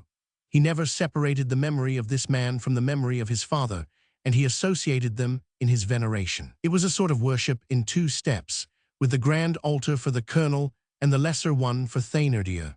What redoubled the tenderness of his gratitude towards Thénardier was the idea of the distress into which he knew that Thénardier had fallen, and which had engulfed the latter. Marius had learned at Montfermeil of the ruin and bankruptcy of the unfortunate innkeeper. Since that time, he had made unheard-of efforts to find traces of him and to reach him in that dark abyss of misery in which Thénardier had disappeared. Marius had beaten the whole country. He had gone to Chelles, to Bondy, to Gurney, to Nogent, to Lagny. He had persisted for 3 years, expending in these explorations the little money which he had laid by. No one had been able to give him any news of Thénardier. He was supposed to have gone abroad. His creditors had also sought him, with less love than Marius, but with as much assiduity, and had not been able to lay their hands on him. Marius blamed himself and was almost angry with himself for his lack of success in his researches. It was the only debt left him by the colonel, and Marius made it a matter of honor to pay it. What, he thought, when my father lay dying on the field of battle, did Thénardier contrive to find him amid the smoke and the grape-shot, and bear him off on his shoulders, and yet he owed him nothing, and I, who owe so much to Thénardier, cannot join him in this shadow where he is lying in the pangs of death, and in my turn bring him back from death to life. Oh, I will find him. To find Thénardier, in fact, Marius would have given one of his arms to rescue him from his misery. He would have sacrificed all his blood. To see Thénardier, to render Thénardier some service, to say to him, "You do not know me, Well, I do know you. Here I am. Dispose of me. This was Marius' sweetest and most magnificent dream. Chapter 3. Marius grown up. At this epoch, Marius was 20 years of age. It was 3 years since he had left his grandfather. Both parties had remained on the same terms, without attempting to approach each other and without seeking to see each other. Besides, what was the use of seeing each other? Marius was the brass vase, while Father Gillenormand was the iron pot. We admit that Marius was mistaken as to his grandfather's heart. He had imagined that M. Gillenormand had never loved him, and that crusty, harsh and smiling old fellow who cursed, shouted and stormed and brandished his cane, cherished for him, at the most, only that affection which is at once slight and severe of the dotards of comedy. Marius was in error. There are fathers who do not love their children. There exists no grandfather who does not adore his grandson. At bottom, as we have said, M. Gillenormand idolized Marius. He idolized him after his own fashion, with an accompaniment of snappishness and boxes on the ear. But this child once gone, he felt a black void in his heart. He would allow no one to mention the child to him, and all the while secretly regretted that he was so well obeyed. At first he hoped that this Buonapartist, this Jacobin, this terrorist, this Septembrist would return. But the weeks passed by, years passed, to M. Gillenormand's great despair, the blood drinker did not make his appearance. I could not do otherwise than turn him out, said the grandfather to himself, and he asked himself, if the thing were to do over again, would I do it? His pride instantly answered yes, but his aged head, which he shook in silence, replied sadly no. He had his hours of depression. He missed Marius. Old men need affection as they need the sun. It is warmth. Strong as his nature was, the absence of Marius had wrought some change in him. Nothing in the world could have induced him to take a step towards that rogue. But he suffered. He never inquired about him, but he thought of him incessantly. He lived in the Marais in a more and more retired manner. He was still merry and violent as of old, but his merriment had a convulsive harshness, and his violences always terminated in a sort of gentle and gloomy dejection. He sometimes said, "Oh, if he only would return, what a good box on the ear I would give him." As for his aunt, she thought too little to love much. Marius was no longer for her much more than a vague black form, and she eventually came to occupy herself with him much less than with the cat or the paroquet which she probably had. What augmented Father Gillenormand's secret suffering was that he locked it all up within his breast and did not allow its existence to be divined. His sorrow was like those recently invented furnaces which consume their own smoke. It sometimes happened that officious busybodies spoke to him of Marius and asked him, "What is your grandson doing? What has become of him?" The old bourgeois replied with a sigh that he was a sad case, and giving a fillip to his cuff, if he wished to appear gay. Monsieur le Baron de Pontmercy is practicing pettifogging in some corner or other. While the old man regretted, Marius applauded himself. As is the case with all good-hearted people, misfortune had eradicated his bitterness. He only thought of M. Gillenormand in an amiable light, but he had set his mind on not receiving anything more from the man who had been unkind to his father. This was the mitigated translation of his first indignation. Moreover, he was happy at having suffered and at suffering still. It was for his father's sake. The hardness of his life satisfied and pleased him. He said to himself with a sort of joy that it was certainly the least he could do, that it was an expiation, that, had it not been for that, he would have been punished in some other way, and later on, for his impious indifference towards his father, and such a father, that it would not have been just that his father should have all the suffering, and he none of it, and that, in any case, what were his toils and his destitution compared with the colonel's heroic life? That, in short, the only way for him to approach his father and resemble him was to be brave in the face of indigence, as the other had been valiant before the enemy, and that was, no doubt, what the colonel had meant to imply by the words, "He will be worthy of it." Words which Marius continued to wear, not on his breast, since the colonel's writing had disappeared, but in his heart. And then, on the day when his grandfather had turned him out of doors, he had been only a child, now he was a man. He felt it. Misery, we repeat, had been good for him. Poverty in youth, when it succeeds, has this magnificent property about it, that it turns the whole will towards effort, and the whole soul towards aspiration. Poverty instantly lays material life bare and renders it hideous, hence inexpressible bounds towards the ideal life. The wealthy young man has 100 coarse and brilliant distractions, horse races, hunting, dogs, tobacco, gaming, good repasts, and all the rest of it, occupations for the baser side of the soul, at the expense of the loftier and more delicate sides. The poor young man wins his bread with difficulty. He eats. When he has eaten, he has nothing more but meditation. He goes to the spectacles which God furnishes gratis. He gazes at the sky, space, the stars, flowers, children, the humanity among which he is suffering, the creation amid which he beams. He gazes so much on humanity that he perceives its soul. He gazes upon creation to such an extent that he beholds God. He dreams, he feels himself great. He dreams on and feels himself tender. From the egotism of the man who suffers, he passes to the compassion of the man who meditates. An admirable sentiment breaks forth in him, forgetfulness of self and pity for all. As he thinks of the innumerable enjoyments which nature offers, gives, and lavishes to souls which stand open, and refuses to souls that are closed, he comes to pity, he the millionaire of the mind, the millionaire of money. All hatred departs from his heart, in proportion as light penetrates his spirit. And is he unhappy? No. The misery of a young man is never miserable. The first young lad who comes to hand, however poor he may be, with his strength, his health, his rapid walk, his brilliant eyes, his warmly circulating blood, his black hair, his red lips, his white teeth, his pure breath, will always arouse the envy of an aged emperor. And then, every morning, he sets himself afresh to the task of earning his bread. And while his hands earn his bread, his dorsal column gains pride, his brain gathers ideas. His task finished, he returns to ineffable ecstasies, to contemplation, to joys. He beholds his feet set in afflictions, in obstacles, on the pavement, in the nettles, sometimes in the mire, his head in the light. He is firm, serene, gentle, peaceful, attentive, serious, content with little, kindly, and he thanks God for having bestowed on him those two forms of riches which many a rich man lacks, work which makes him free, and thought which makes him dignified. This is what had happened with Marius. To tell the truth, he inclined a little too much to the side of contemplation. From the day when he had succeeded in earning his living with some approach to certainty, he had stopped, thinking it good to be poor, and retrenching time from his work to give to thought.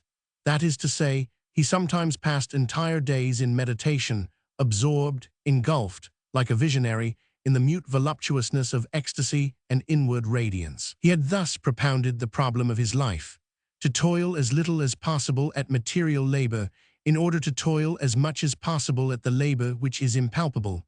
In other words, to bestow a few hours on real life, and to cast the rest to the infinite. As he believed that he lacked nothing, he did not perceive that contemplation, thus understood, ends by becoming one of the forms of idleness, that he was contenting himself with conquering the first necessities of life, and that he was resting from his labors too soon.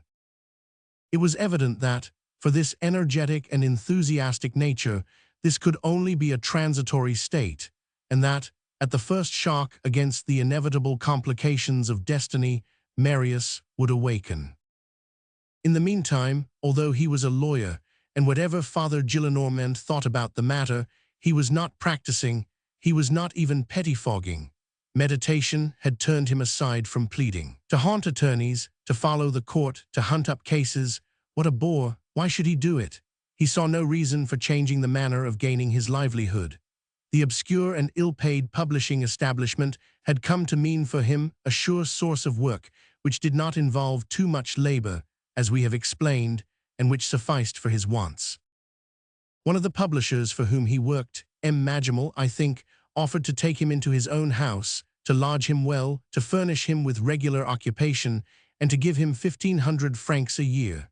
To be well lodged, 1,500 francs, no doubt. But renounce his liberty, be on fixed wages, a sort of hired man of letters. According to Marius' opinion, if he accepted, his position would become both better and worse at the same time. He acquired comfort and lost his dignity. It was a fine and complete unhappiness converted into a repulsive and ridiculous state of torture, something like the case of a blind man who should recover the sight of one eye. He refused. Marius dwelt in solitude, owing to his taste for remaining outside of everything, and through having been too much alarmed, he had not entered decidedly into the group presided over by Enjolras. They had remained good friends, They were ready to assist each other on occasion in every possible way, but nothing more. Marius had two friends, one young Courfeyrac and one old Mabeuf. He inclined more to the old man. In the first place, he owed to him the revolution which had taken place within him. To him he was indebted for having known and loved his father. "He operated on me for a cataract," he said. The churchwarden had certainly played a decisive part. It was not, however, that Mabeuf had been anything but the calm and impassive agent of Providence in this connection. He had enlightened Marius by chance, and without being aware of the fact, as does a candle which someone brings. He had been the candle and not the someone. As for Marius' inward political revolution, Mabeuf was totally incapable of comprehending it, of willing or of directing it. As we shall see Mabeuf again, later on, a few words will not be superfluous. Chapter 4. Mabeuf. On the day when Mabeuf said to Marius, "Certainly I approve of political opinions," he expressed the real state of his mind. All political opinions were matters of indifference to him, and he approved them all without distinction, provided they left him in peace, as the Greeks called the Furies, the beautiful, the good, the charming, the Eumenides. Mabeuf's political opinion consisted in a passionate love for plants, and, above all, for books. Like all the rest of the world, he possessed the termination in "ist," without which no one could exist at that time, but he was neither a royalist, a Bonapartist, a Chartist, an Orleanist, nor an anarchist. He was a Bauquinist, a collector of old books. He did not understand how men could busy themselves with hating each other because of silly stuff like the Charter, democracy, legitimacy, monarchy, the Republic, etc. When there were in the world all sorts of mosses, grasses, and shrubs which they might be looking at, and heaps of folios, and even of 32 mows which they might turn over. He took good care not to become useless. Having books did not prevent his reading, being a botanist did not prevent his being a gardener. When he made Pontmercy's acquaintance, this sympathy had existed between the colonel and himself, that what the colonel did for flowers, he did for fruits. Mabeuf had succeeded in producing seedling pears as savory as the pears of Saint-Germain. It is from one of his combinations, apparently, that the October Mirabelle, now celebrated and no less perfumed than the summer Mirabelle, owes its origin. He went to Mass rather from gentleness than from piety, and because, as he loved the faces of men, but hated their noise, he found them assembled and silent only in church. Feeling that he must be something in the state, he had chosen the career of warden. However, he had never succeeded in loving any woman as much as a tulip bulb, nor any man as much as an Elzevir. He had long passed 60, when one day someone asked him, "Have you never been married?" "I have forgotten," said he. When it sometimes happened to him, and to whom does it not happen, to say, "Oh, if I were only rich," it was not when ogling a pretty girl, as was the case with Father Gillenormand, but when contemplating an old book. He lived alone with an old housekeeper. He was somewhat gouty, and when he was asleep, his aged fingers, stiffened with rheumatism, lay crooked up in the folds of his sheets. He had composed and published a flora of the environs of Cauteretz, with colored plates, a work which enjoyed a tolerable measure of esteem and which sold well. People rang his bell in the Rue Messières 2 or 3 times a day to ask for it. He drew as much as 2,000 francs a year from it. This constituted nearly the whole of his fortune. Although poor, he had had the talent to form for himself, by dint of patience, privations, and time, a precious collection of rare copies of every sort. He never went out without a book under his arm, and he often returned with 2. The sole decoration of the 4 rooms on the ground floor, which composed his lodgings, consisted of framed herbariums and engravings of the old masters. The sight of a sword or a gun chilled his blood. He had never approached a cannon in his life, even at the Invalides. He had a passable stomach, a brother who was a curé, perfectly white hair, no teeth, either in his mouth or his mind, a trembling in every limb, a Picard accent, an infantile laugh, the air of an old sheep, and he was easily frightened. Add to this, that he had no other friendship, no other acquaintance among the living, than an old bookseller of the Porte Saint-Jacques, named Royal. His dream was to naturalize indigo in France. His servant was also a sort of innocent. The poor good old woman was a spinster. Sultan, her cat, which might have mewed Allegri's Miserere in the Sixtine Chapel, had filled her heart and sufficed for the quantity of passion which existed in her. None of her dreams had ever proceeded as far as man. She had never been able to get further than her cat. Like him, she had a mustache. Her glory consisted in her caps, which were always white. She passed her time, on Sundays after Mass, in counting over the linen in her chest, and in spreading out on her bed the dresses in the piece which she bought and never had made up. She knew how to read. M. Mabeuf had nicknamed her mother Plutarch. M. Mabeuf had taken a fancy to Marius, because Marius, being young and gentle, warmed his age without startling his timidity. Youth combined with gentleness produces on old people the effect of the sun without wind. When Marius was saturated with military glory, with gunpowder, with marches and countermarches, and with all those prodigious battles in which his father had given and received such tremendous blows of the sword, he went to see M. Mabeuf, and M. Mabeuf talked to him of his hero from the point of view of flowers. His brother, the curé, died about 1830, and almost immediately, as when the night is drawing on, the whole horizon grew dark for M. Mabeuf. A notary's failure deprived him of the sum of 10,000 francs, which was all that he possessed in his brother's right and his own. The Revolution of July brought a crisis to publishing. In a period of embarrassment, the first thing which does not sell is a flora. The flora of the environs of Cauteretz stopped short. Weeks passed by without a single purchaser. Sometimes M. Mabeuf started at the sound of the bell. "Monsieur," said Mother Plutarch sadly, "it is the water carrier." In short, one day M. Mabeuf quitted the Rue Messières, abdicated the functions of warden, gave up Saint Sulpice, sold not a part of his books, but of his prints, that to which he was the least attached, and installed himself in a little house on the Rue Montparnasse, where, however, he remained but 1/4 for two reasons. In the first place, the ground floor and the garden cost 300 francs, and he dared not spend more than 200 francs on his rent. In the second, being near Fantine's shooting gallery, he could hear the pistol shots, which was intolerable to him. He carried off his flora, his copper plates, his herbariums, his portfolios, and his books, and established himself near the Salpêtrière, in a sort of thatched cottage of the village of Austerlitz, where for 50 crowns a year he got 3 rooms and a garden enclosed by a hedge, and containing a well. He took advantage of this removal to sell off nearly all his furniture. On the day of his entrance into his new quarters, he was very gay, and drove the nails on which his engravings and herbariums were to hang with his own hands, dug in his garden the rest of the day.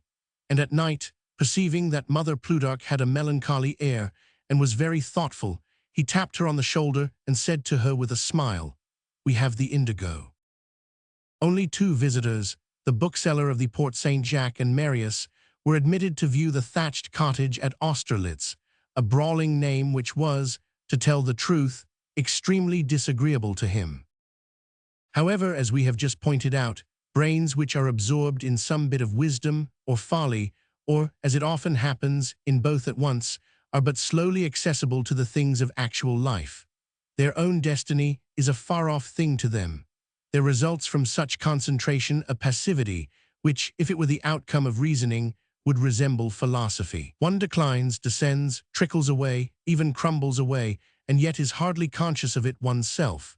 It always ends, it is true, in an awakening, but the awakening is tardy. In the meantime, it seems as though we held ourselves neutral in the game which is going on between our happiness and our unhappiness. We are the stake, and we look on at the game with indifference.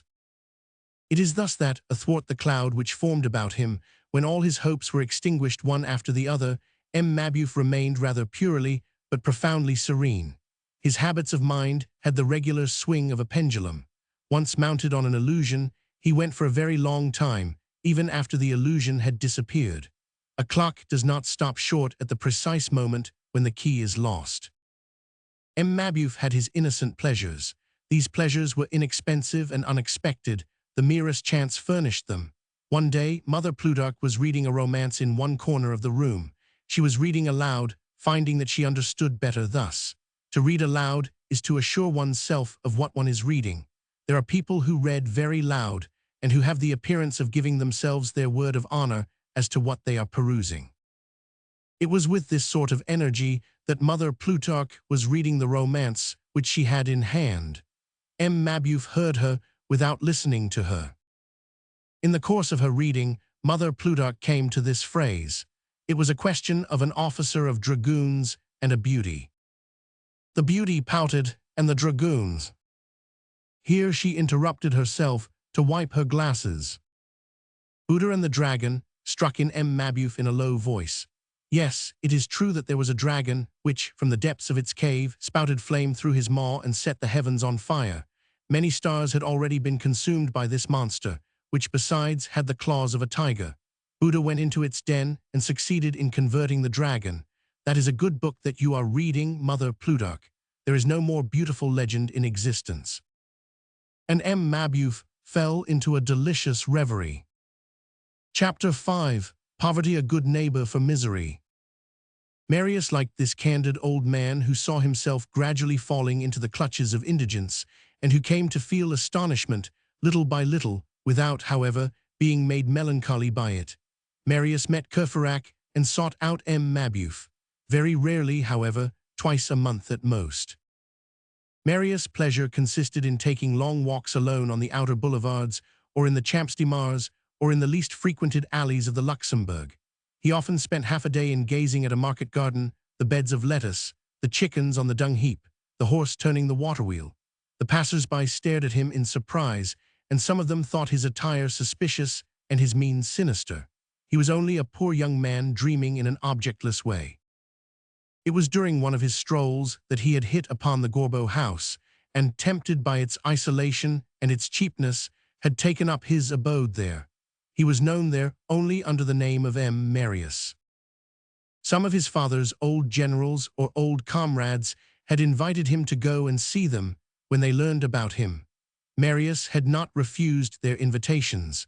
They afforded opportunities of talking about his father. Thus he went from time to Comte Pajal, to General Bellavesne, to General Fririon, to the Invalids. There was music and dancing there. On such evenings, Marius put on his new coat. But he never went to these evening parties or balls except on days when it was freezing cold, because he could not afford a carriage, and he did not wish to arrive with boots otherwise than like mirrors. He said sometimes, but without bitterness, "Men are so made that in a drawing-room you may be soiled everywhere except on your shoes. In order to ensure a good reception there, only one irreproachable thing is asked of you, your conscience, no, your boots."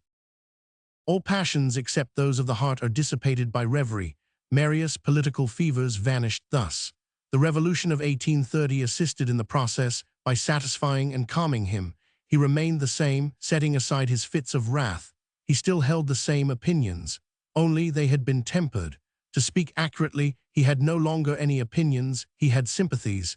To what party did he belong? To the party of humanity. Out of humanity he chose France. Out of the nation he chose the people, out of the people he chose the woman.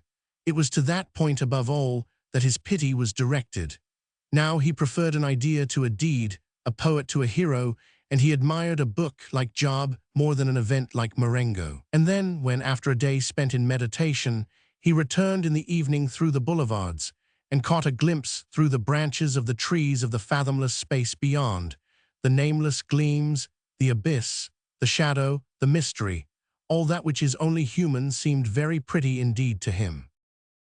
He thought that he had, and he really had, in fact, arrived at the truth of life and of human philosophy, and he had ended by gazing at nothing but heaven, the only thing which truth can perceive from the bottom of her well.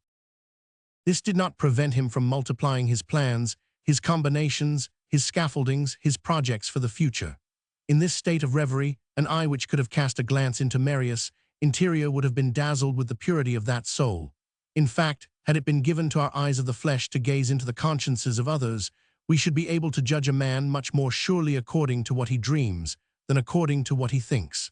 There is will in thought, there is none in dreams. Reverie, which is utterly spontaneous, takes and keeps, even in the gigantic and the ideal, the form of our spirit. Nothing proceeds more directly and more sincerely from the very depth of our soul than our unpremeditated and boundless aspirations towards the splendors of destiny. In these aspirations, much more than in deliberate, rational, coordinated ideas, is the real character of a man to be found. Our chimaeras are the things which the most resemble us. Each one of us dreams of the unknown, and the impossible in accordance with his nature. Towards the middle of this year, 1831, the old woman who waited on Marius told him that his neighbors, the wretched Jondrette family, had been turned out of doors. Marius, who passed nearly the whole of his days out of the house, hardly knew that he had any neighbors. "Why are they turned out?" he asked. "Because they do not pay their rent. They owe for 2 quarters. "How much is it?" 20 francs, said the old woman. Marius had 30 francs saved up in a drawer. "Here," he said to the old woman, "take these 25 francs, pay for the poor people and give them 5 francs, and do not tell them that it was I." Chapter 6. The Substitute. It chanced that the regiment to which Lieutenant Théodule belonged came to perform garrison duty in Paris. This inspired Aunt Gillenormand with a second idea. She had, on the first occasion, hit upon the plan of having Marius spied upon by Théodule. Now she plotted to have Théodule take Marius' place. At all events, and in case the grandfather should feel the vague need of a young face in the house, these rays of dawn are sometimes sweet to ruin, it was expedient to find another Marius. Take it as a simple erratum, she thought, such as one sees in books, for Marius read Théodule. A grandnephew is almost the same as a grandson. In default of a lawyer, one takes a lancer. One morning, when M. Gillenormand was about to read something in the quotidian, his daughter entered and said to him in her sweetest voice, for the question concerned her favorite, "Father, Théodule is coming to present his respects to you this morning." "Who's Théodule?" "Your grandnephew."